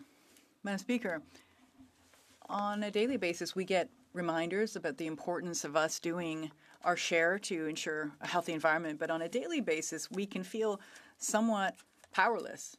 Back in the day, you buy a refrigerator and it would last for 3 generations. I myself still have my dad's old shop vac, and it still works. And today, it's the opposite. You might have to change a vacuum cleaner multiple times over the course of a life because some part breaks and it's impossible to repair it. Sometimes it just stops work. Back in the day, we used to produce things for them to last. And today, things are produced so that they break, and we are forced to constantly buy a newer version, which means constantly creating more and more waste. We're at a turning point in our relationship with consumption. For a long time now, our economy has been focused on a linear model that is absolutely unsustainable, that has everything to do with extraction, manufacturing, consuming, and throwing away. This disposability cycle is not just an environmental aberration, it's a flagrant injustice to people who notice that their purchasing power is just eroding in the face of products that are designed to break. How many families find themselves with a huge budgetary hole because a simple microchip or a small part on a dishwasher has become impossible to find, or you might need a specific, highly certified technician that costs you a staggering amount. Bill C-267 aims to establish a national framework to promote the sustainability of electronic products and household appliances, and it is here. It is belated, I would add, and it is a necessary response to this planned obsolescence. Of course, the Bloc Québécois supports this bill, wants it to go to committee to be studied, because we firmly believe that sustainability and the right to repair are essential pillars of the environmental transition. But our support here is not a blank check, Madam Speaker. Bill C-267 provides measures, but these measures are not yet specified. In other words, the bill doesn't create a national framework on the sustainability of products and appliances, but it gives the Minister of Industry the mandate to design that framework. So the bill gives the minister a mandate, and we, of course, have the following question as to how that aligns with provincial legislation. Again, the issue of respecting areas of jurisdiction. When I say that this initiative is a little late in the game, it is because in Quebec we already have legislation that essentially targets the same thing. It's an act to protect consumers against planned obsolescence and to promote the sustainability, repairability, and maintenance of goods. It was passed in 2023 in Quebec. Quebec was the second jurisdiction in the world to pass this, the first in North America, and it shows to what extent Quebec is a world leader specifically on issues of the environment. And we could go even further if we were not held back by the federal government. But in this case, we're pleased to be able to say that once again, Quebec inspires others through its leadership. And once again, this legislation is now being considered at the federal level. And yeah, albeit a little late, but at least it's here. So yes, we're talking about a national framework, and Quebec has already led the way. In 2023, the National Assembly unanimously passed an ambitious plan to combat planned obsolescence. Quebec changed its Consumer Protection Act to include a legal guarantee of the availability of replacement parts and repair services. For C-267, yes, better late than never, Madam Speaker, but given that the framework, there are no specifics as to the framework that is to be established, the following has to be asked. Is this going to be a leveling down or a leveling up? The Quebec model should serve as a source of inspiration. At the very minimum, it should be this level of ambition that this government should aim for. The European Union, in fact, has shown itself to be very proactive on this issue. It's pushed a number of companies to change their ways, such as Apple, which was forced to adopt a universal connector, as we know, USB-C. So let's follow suit, Madam Speaker, but let's do it in the right way so it makes sense. Madam Speaker, you can't forget that obsolescence is not simply having to do with goods, but also software.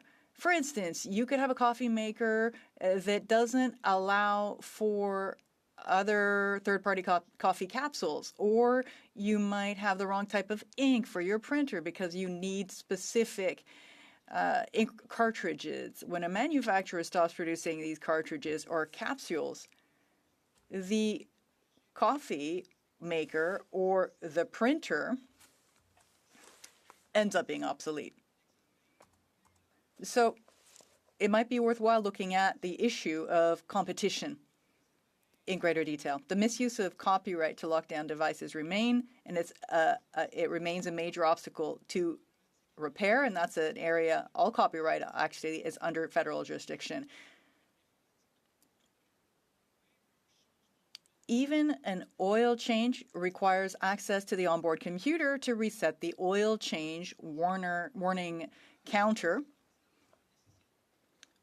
But to access the computer, you have to bypass security measures, technical protection measures. A garage could, for instance, not legally, that is, with the manufacturer's approval, bypass or modify the vehicle's software on the grounds that it is protected by copyright and that bypassing it constitutes, in fact, a copyright infringement.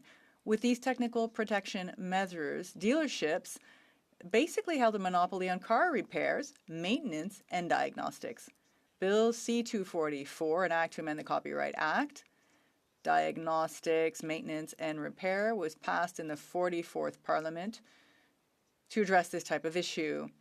Now, does the government feel that C-244 did not go far enough? Is that why it is presenting C-267? That's something we're wondering. The national framework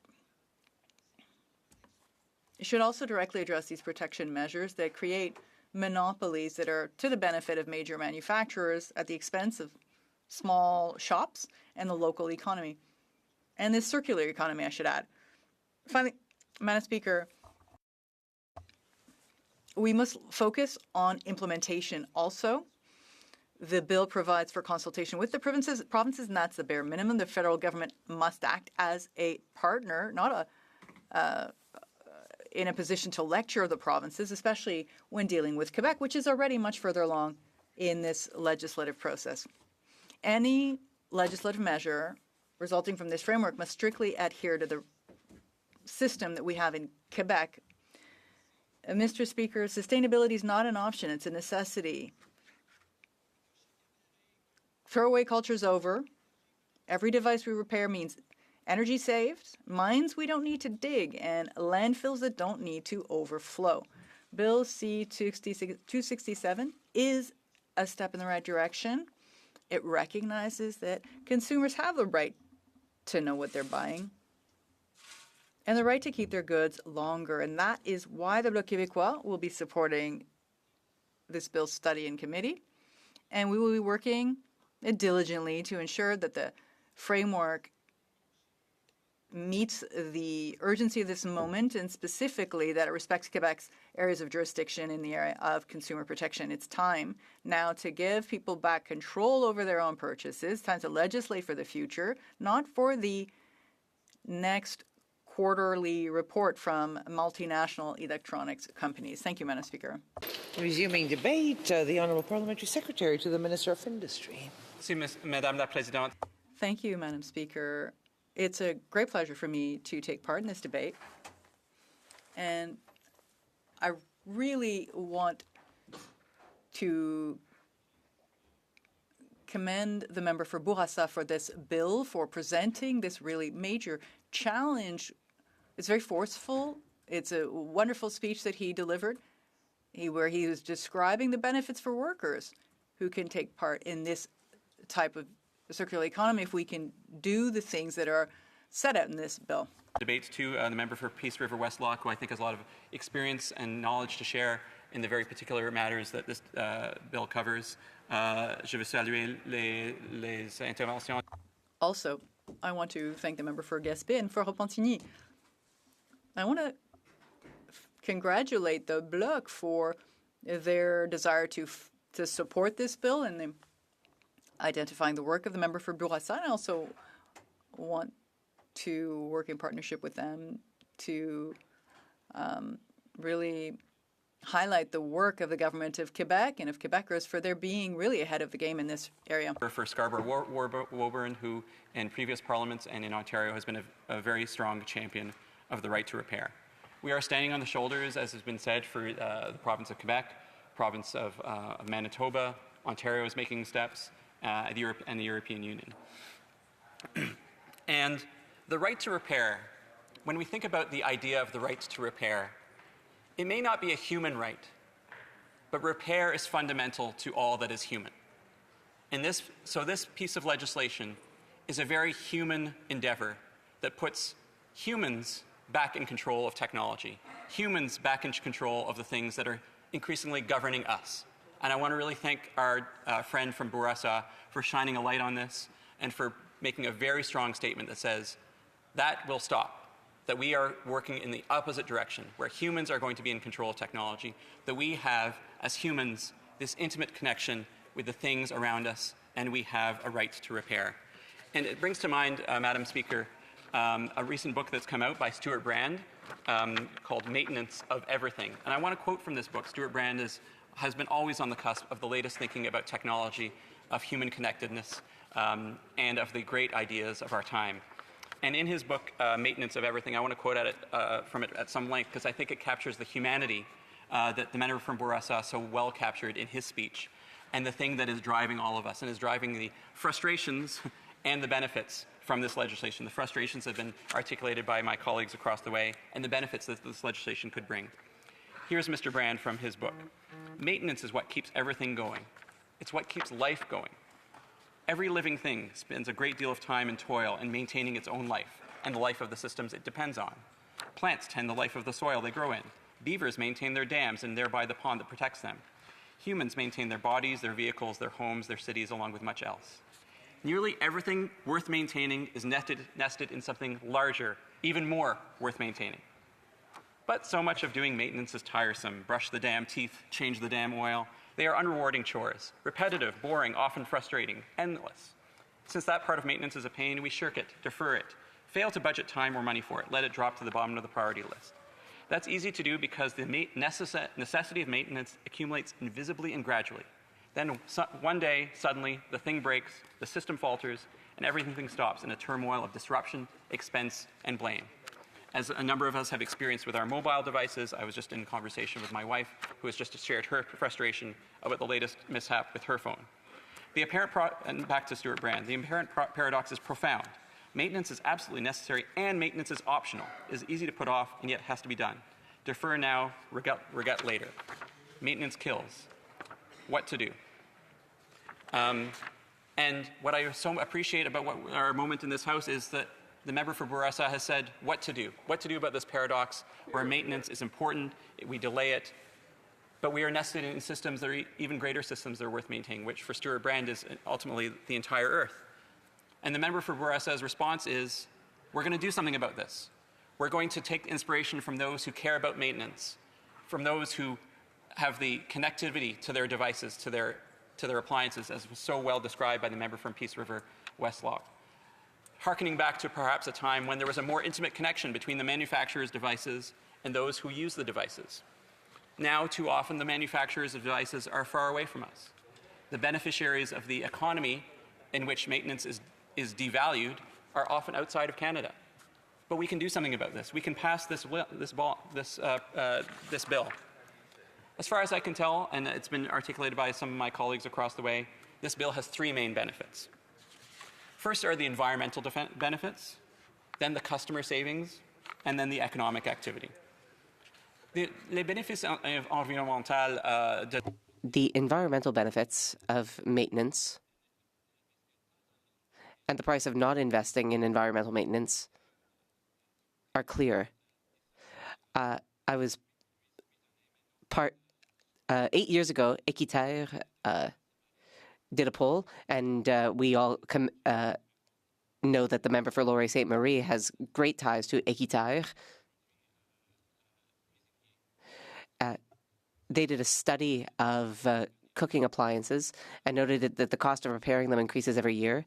In 2016, 44.7 tons of cooking appliances were manufactured around the world.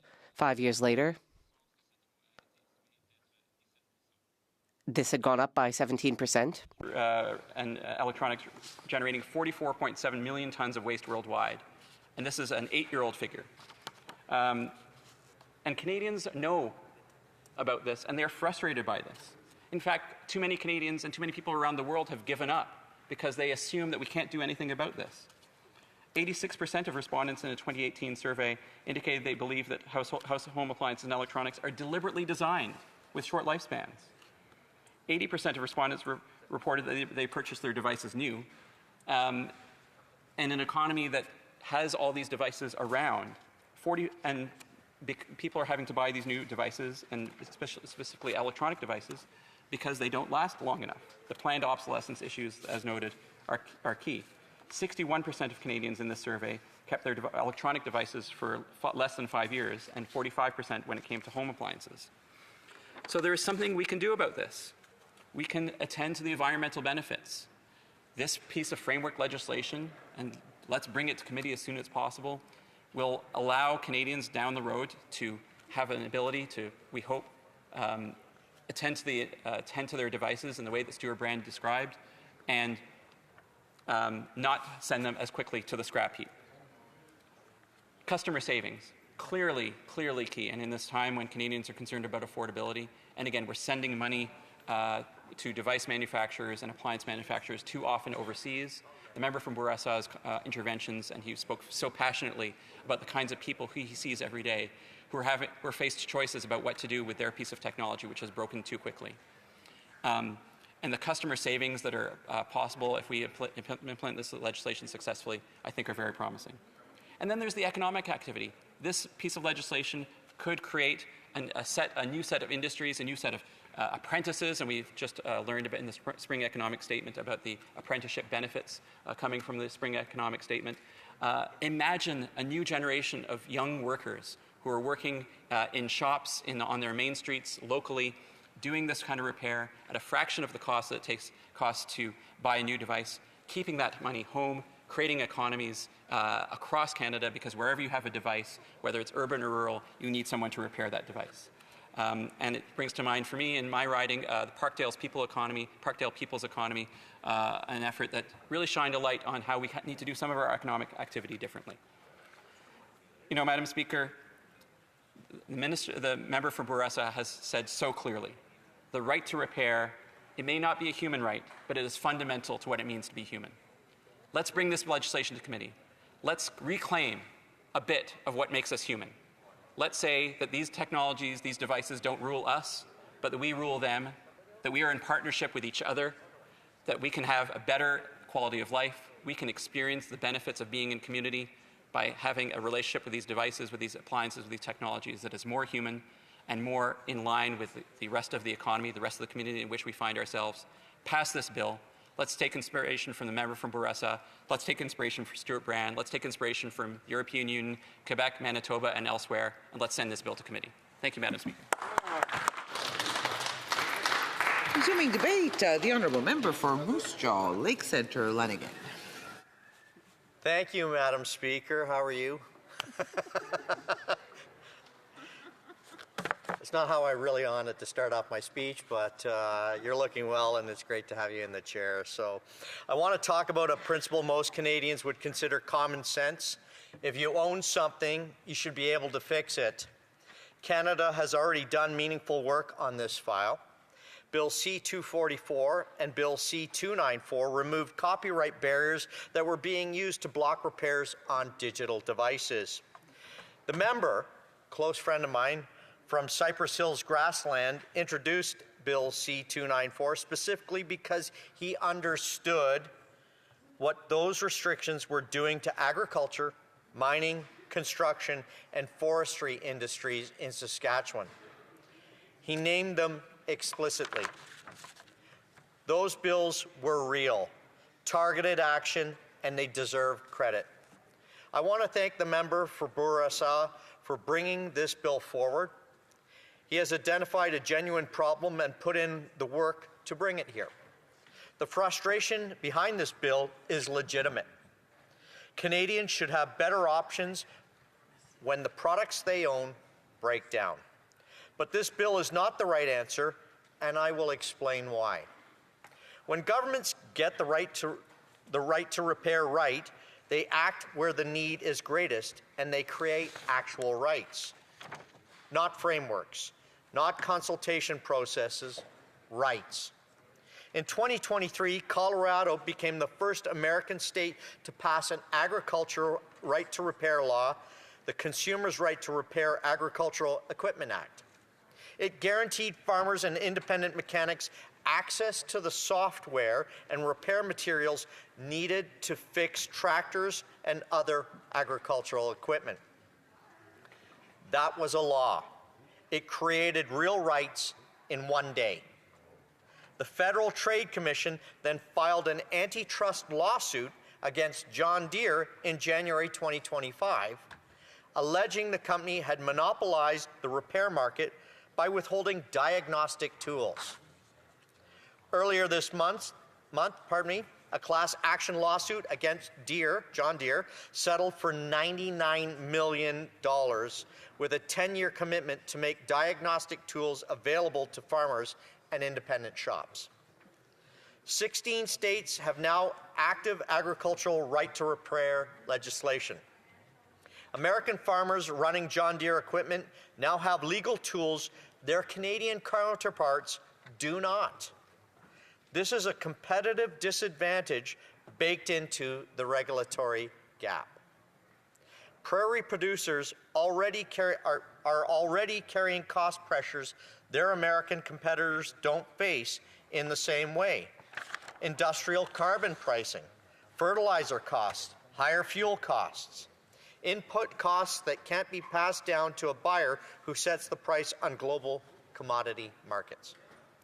Canadian farmers are price takers. They absorb every additional cost at the farm gate. This is one more structural disadvantage stacking up. My riding of Moose Jaw Lake Center Lanigan is bigger than Switzerland. 5 square kilometers bigger than Switzerland. 41,290 square kilometers of agriculture land, rural communities, and some of the most productive grain and canola in Canada. Across the entire riding, there are 3 authorized John Deere service locations. 3. Colorado figured out how to give their farmers real options. This bill does not give mine any.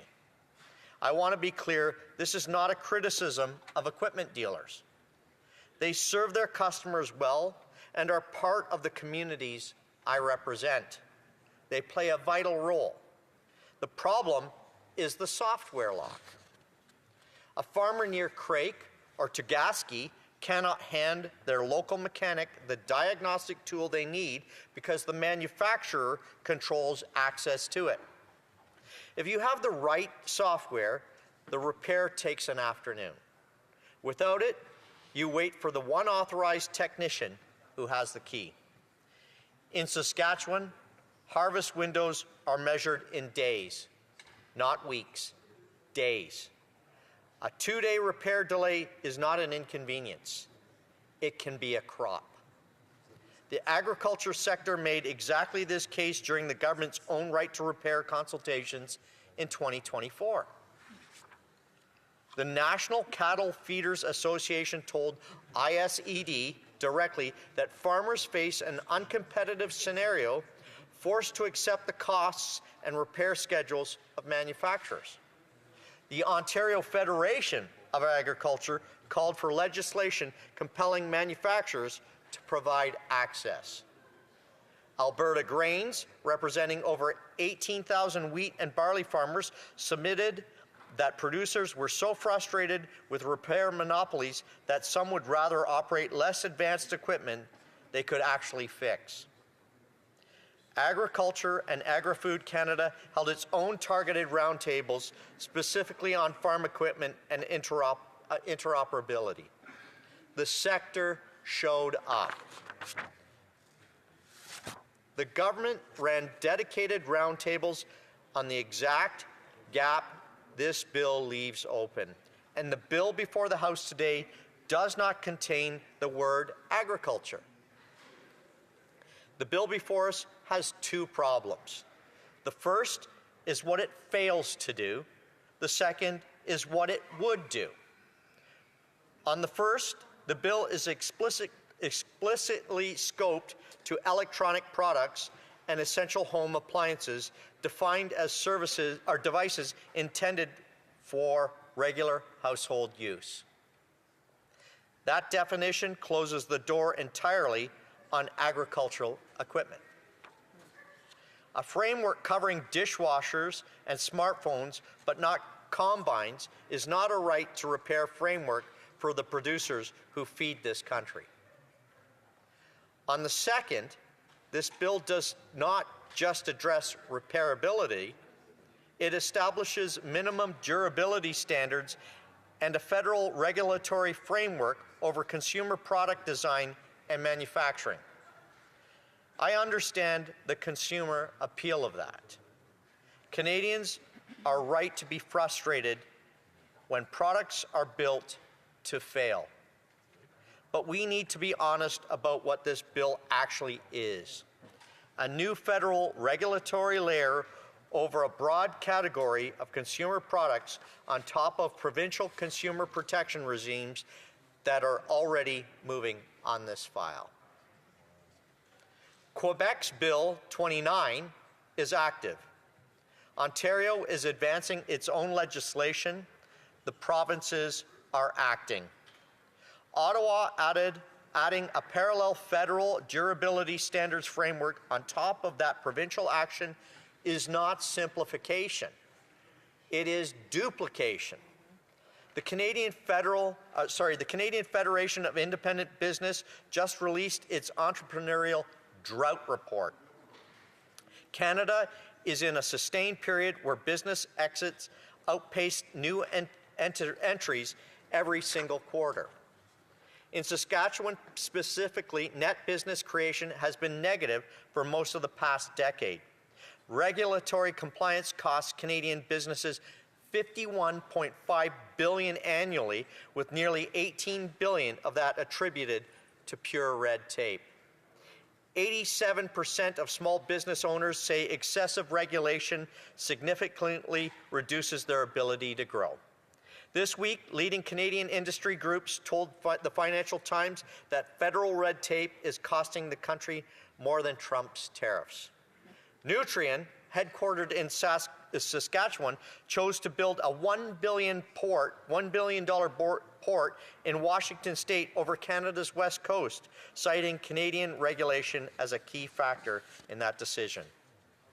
This is not the moment to add another federal framework to the pile. Madam Speaker, I cannot support this bill, not because the right to repair is wrong, it isn't. Not because the member for Bourassa concern is misplaced, it isn't. I oppose this bill because it delivers a new regulatory framework where provinces already are at work. Thank you. The time provided for the consideration of private members' business has now expired and the order is dropped to the bottom of the order of precedence on the other paper. Order. Pursuant to Standing Order 38, a motion to adjourn the House is now deemed to have been made and seconded. Therefore, the motion is that this House do now adjourn.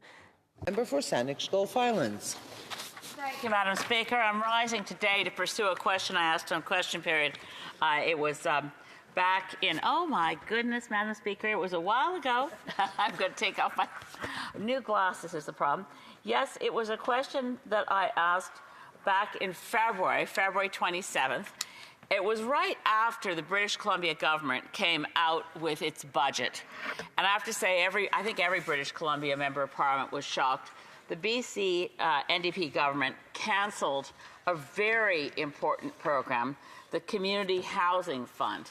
And the reason I raise this in the context of our federal parliament is obviously the Canadian government is certainly making many commitments to build many Canadian homes, that housing starts are up. It's discussed, of course, in the spring economic statement. But my concern was this, Madam Speaker, and it wasn't properly addressed in question period. Yes, the federal government is providing funding to the BC government, but we have a real opportunity here that I hope the federal Minister of Housing will seize. We have, the last statistic I can find, Madam Speaker, was that since I asked the question after the BC Community Housing Fund was cancelled, the commitment from the federal government out of the funds that were approved through Bill C-15, the Budget Implementation Act committed $15 billion to the Build Canada Homes Agency. Of that, $170 million is the latest statistic I can find of what is committed from the federal government to the BC government. But to be clear, that's the total, that's all kinds of housing, market housing, social housing, co-op housing, what you name it. Madam Speaker, the opportunity here for the federal government is huge. There are tens of thousands of dollars, hundreds of thousands of dollars that municipalities, local communities, nonprofit associations have already spent in being ready to build great housing. They've bought the land. They've hired the architects. They've cleared the studies. They've done the zoning. They're ready to roll. And suddenly, the BC government's decision to pull out of the funding has left just thousands of potential homes for British Columbians in peril. There are big question marks now over many, many projects. So my plea to the government, and pursuing this question tonight in adjournment proceedings, is this: set some clear requirements, such as you've got the land, you're ready to roll, you've done your zoning, you've got your permits, the plans are ready, it's just a question of a top-up from the federal government, specifically designed for nonprofit housing in British Columbia, to make sure that these wonderful projects that are, whether I mentioned before my question when I asked it back in February, Galliano Island, Main Island, but also Squamish. I mean, the Prince George Council member, Corey Ramsey, who's the president of the Union of BC Municipalities, is saying the same thing. So many projects are going to fall through the cracks. We're ready to go. So we're looking for the federal government to commit to create a special, really designed for BC in this moment, funding program designed to capture those projects that are ready to roll, shovel ready, and may fall through the cracks and never get built unless the Minister of Housing himself, a British Columbian, can step up and design a project that gets the money flowing to build these homes for British Columbians. Thank you, Madam Speaker. Honourable Parliamentary Secretary to the Minister of Housing and Infrastructure. Madam Speaker, the Government of Canada is committed to building homes across the country, smarter, faster, more affordably, and at a pace not seen in generations. We are also investing in the essential infrastructure that is needed to support new home construction and strengthen communities. Through Budget 2025, we are making generational investments of $25 billion over 5 years for housing and $115 billion over 5 years for infrastructure. These strategic investments empower Canadians to get ahead and create lasting prosperity. The federal government is growing Canada's economy by catalyzing a modern, innovative, and more productive home building industry. We are bolstering local economies by creating more jobs right here at home, employing Canadian workers and building with Canadian materials.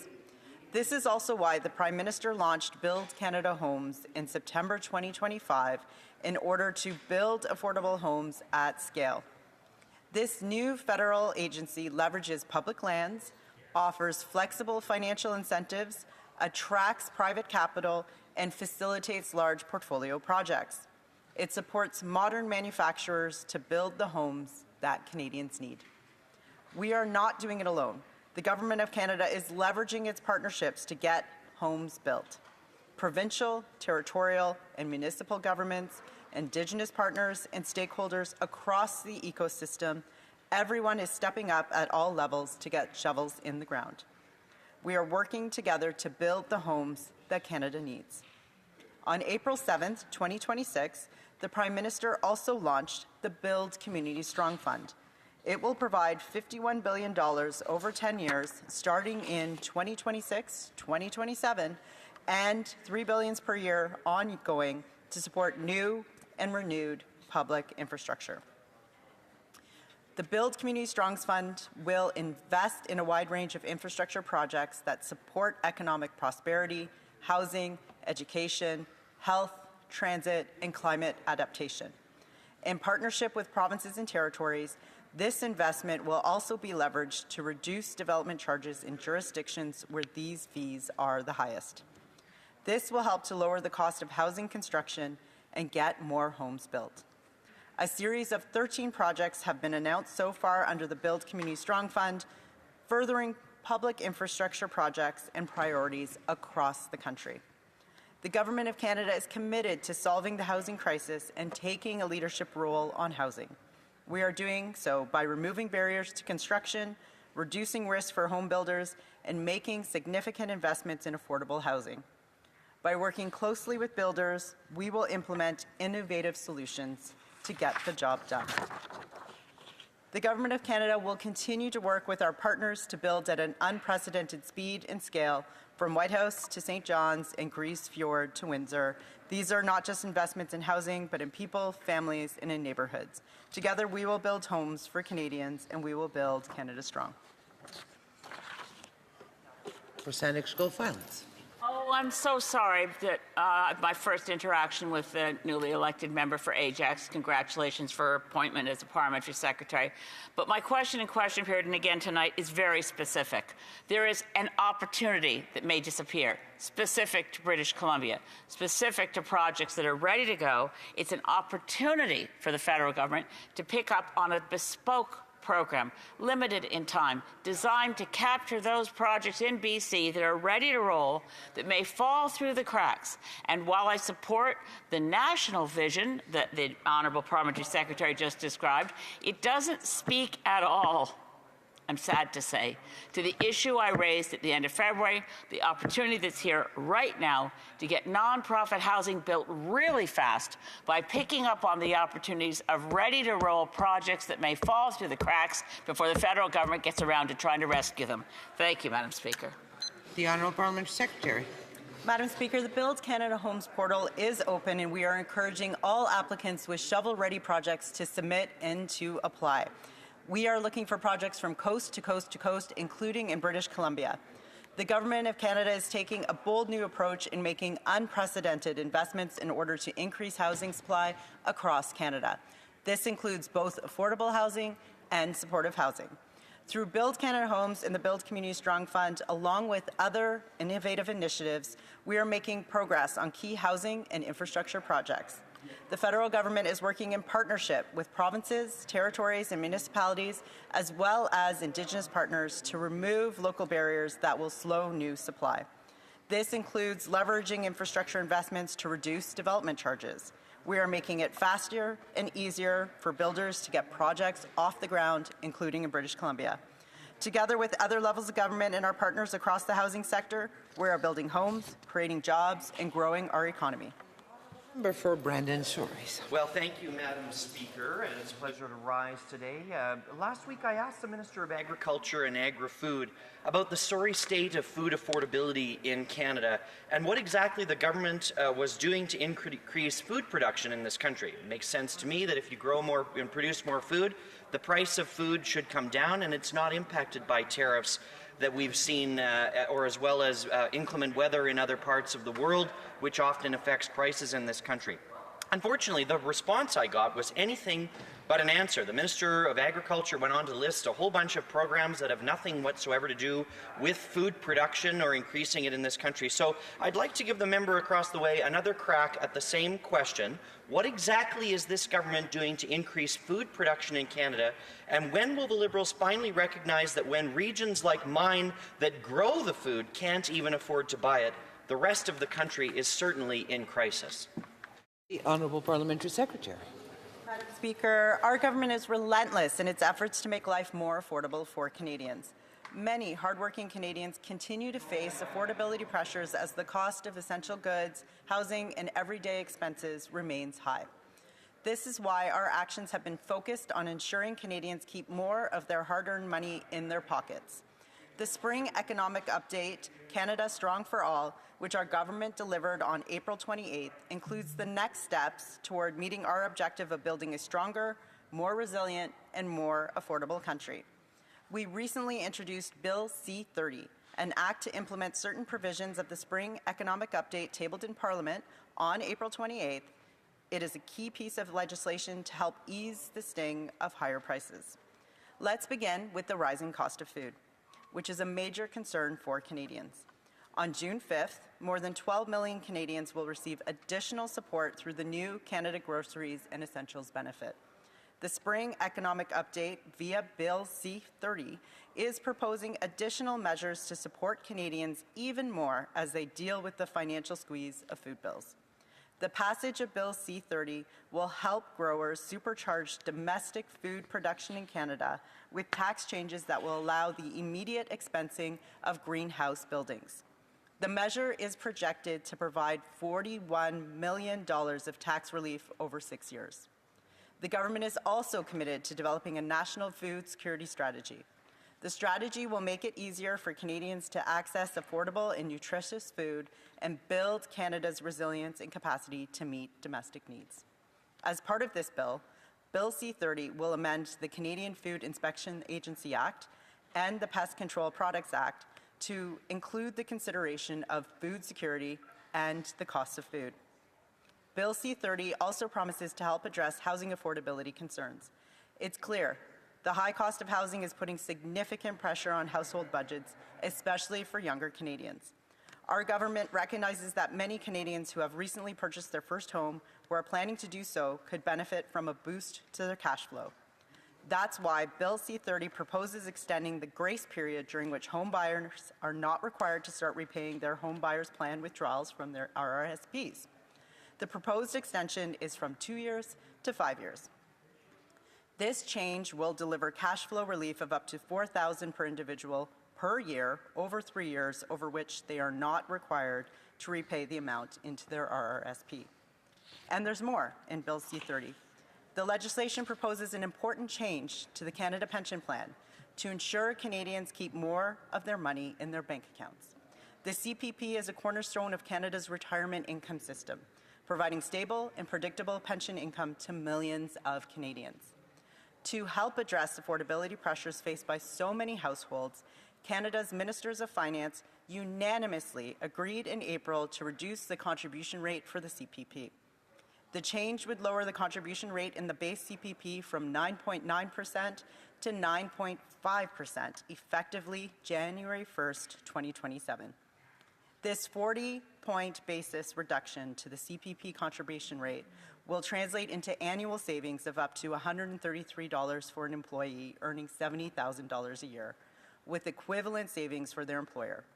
The change will do this while ensuring the long-term sustainability of the CPP.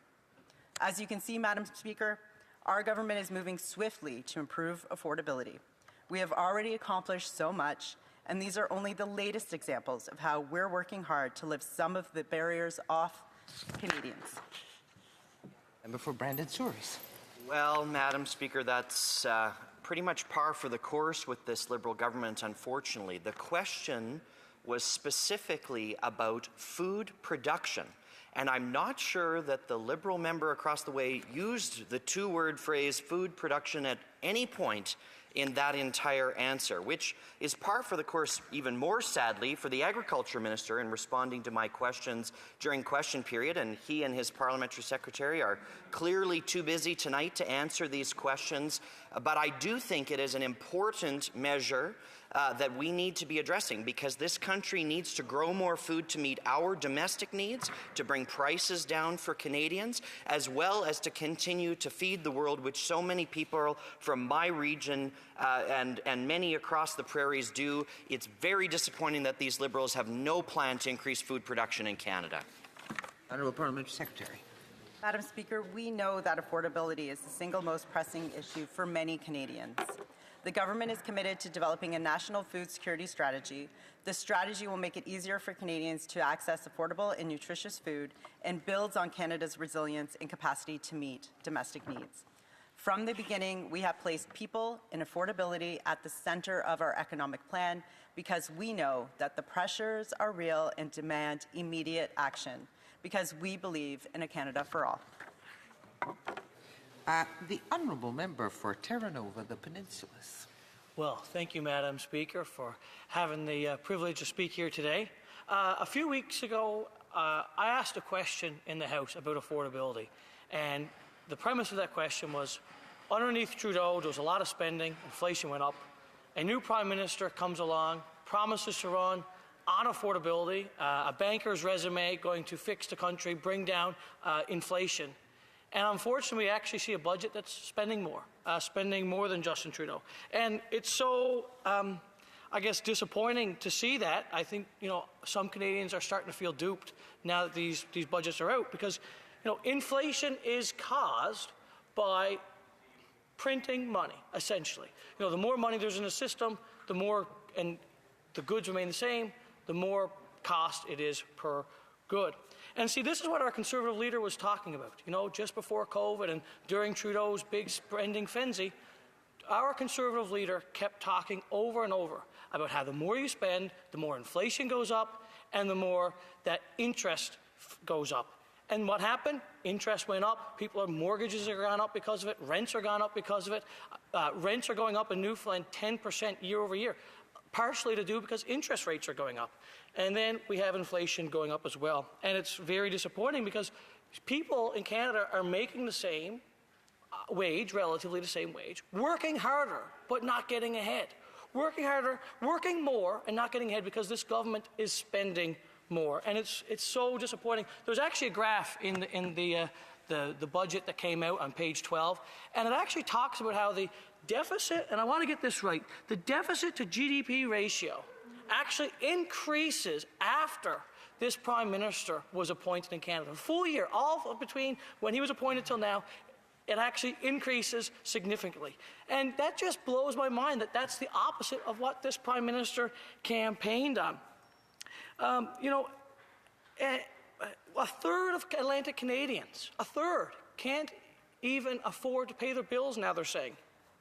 And every time we point to the Harper decade and point to how Canadians could afford food back then and Canadians could get by and perhaps even afford a trip throughout the world for vacation at that point, the excuse is always, well, oil prices were high. Times were good. Oil prices were high. Things were great. Not to mention we were in the 2008 economic crisis. But, oil prices saved Canada. Okay, maybe that's true. But what's interesting now is we say, inflation, and the Liberals are saying, well, inflation's because the war in Iran. The war in Iran, prices of oil is going up, so things are becoming more expensive, and inflation's going up. Which is it? Which is it? I mean, it's so frustrating. Canada does better when prices of oil goes up. We get revenues. Canadian economy should be predicted to do better because of that. And it's so frustrating to see this double two-way argument. So, it seems like the Liberals are trying to blame everybody, or anybody that they can. First it was Trump, then it was... First was Trudeau, actually. They blamed Trudeau. Then they axed him. Then they blamed Trump. And now that things are, who cares? We can't talk to Trump. Now they got to blame the war with Iran. So, Madam Speaker, what I want to know is when will these Liberals stop looking at their window, trying to find a scapegoat to blame this inflation on, rather than looking in a mirror and holding themselves accountable and asking who was running this country for the past decade when inflation got out of hand? Thank you, Madam Speaker. Good question. Parliamentary Secretary. Thank you, Madam Speaker. In a rapidly changing world, this government is focused on what we can control, building a stronger economy to make life more affordable for Canadians. Many Canadians continue to face affordability pressures as the cost of essential goods, housing, and everyday expenses remains high. That's why the government has also taken action to help Canadians with daily expenses.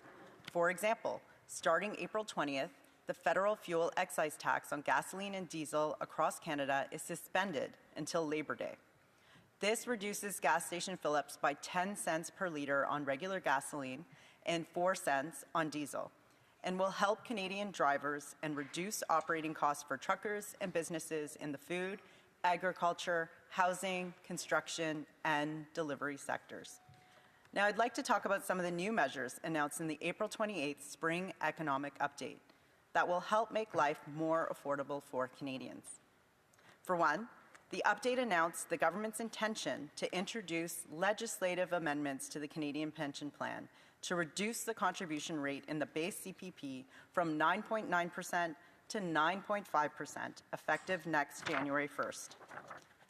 This would translate into annual savings of about $133 for an employee earning $70,000 a year, with an equivalent savings for their employer for each worker. This change was agreed to by provincial ministers of finance as co-stewards of the plan, and it would maintain a prudent financial buffer to protect the CPP against future economic and demographic risks while providing meaningful contribution relief. And for new home buyers, Madam Speaker, the update proposes to extend the grace period before starting repayments on the home buyers plan withdrawals from RSPs from 2 years to 5 years for participants making a first withdrawal between January 1st, 2026 and December 31st, 2028. This will provide cash flow relief of up to $4,000 per individual per year for the additional 3 years. They are no longer required to start repaying the amount into their RRSP. This follows the recent elimination of the GST for first-time home buyers on new homes up to $1 million, and the reduction of GST for first-time home buyers on new homes between $1 million and $1.5 million, providing savings of up to $50,000. Madam Speaker, these are just some of the ways this government is helping to make life more affordable for Canadians. Terranova the Peninsulas. Madam Speaker, you can't tax yourself into prosperity, and you can't spend your way out of inflation. And that's what's very, very frustrating, because that seems to be the approach that this government keeps trying to do, both approaches. And it's so upside down and backwards. 4 cents on diesel. It's almost a joke. They're probably getting more than 4 cents on the GST because of the price increase. It's almost a joke, 4 cents. Diesel is what ships our food, it's what ships all the products in Canada, and in a lot of ways, it's almost the core of the Canadian economy. 4 cents. Conservatives wanted to take 25 cents, take it all off, reduce all those taxes to give people at home a break, and we can offset those costs with all the royalties that Canada's getting in our oil and gas while supplying our allies with some of the best oil and gas in the world. Thank you, Madam Speaker. Here, here. Well done. Madam Speaker, I should also mention another important affordability measure to support those most affected by the rising price of food. In January, the government announced the new Canada Groceries and Essential benefit to help more than 12 million Canadians afford day-to-day essentials. The benefit builds on the existing GST credit and will provide additional support through a one-time top-up payment to be issued on June 5th, equal to a 50% increase in the annual 2025 to 2026 value of the GST credit. Combined with a 25% increase in the value of the GST credit for the next 5 years, this means that a family of 4 will receive up to an additional $1,890 this year, and about $1,400 a year for the next 4 years, and a single person will receive up to $950 this year, and about $700 a year for the next 4 years. Madam Speaker, our government cares about affordability. The motion to adjourn the House is now deemed to have been adopted. Accordingly, the House stands adjourned until tomorrow at 10 a.m. pursuant to Standing Order 24-1.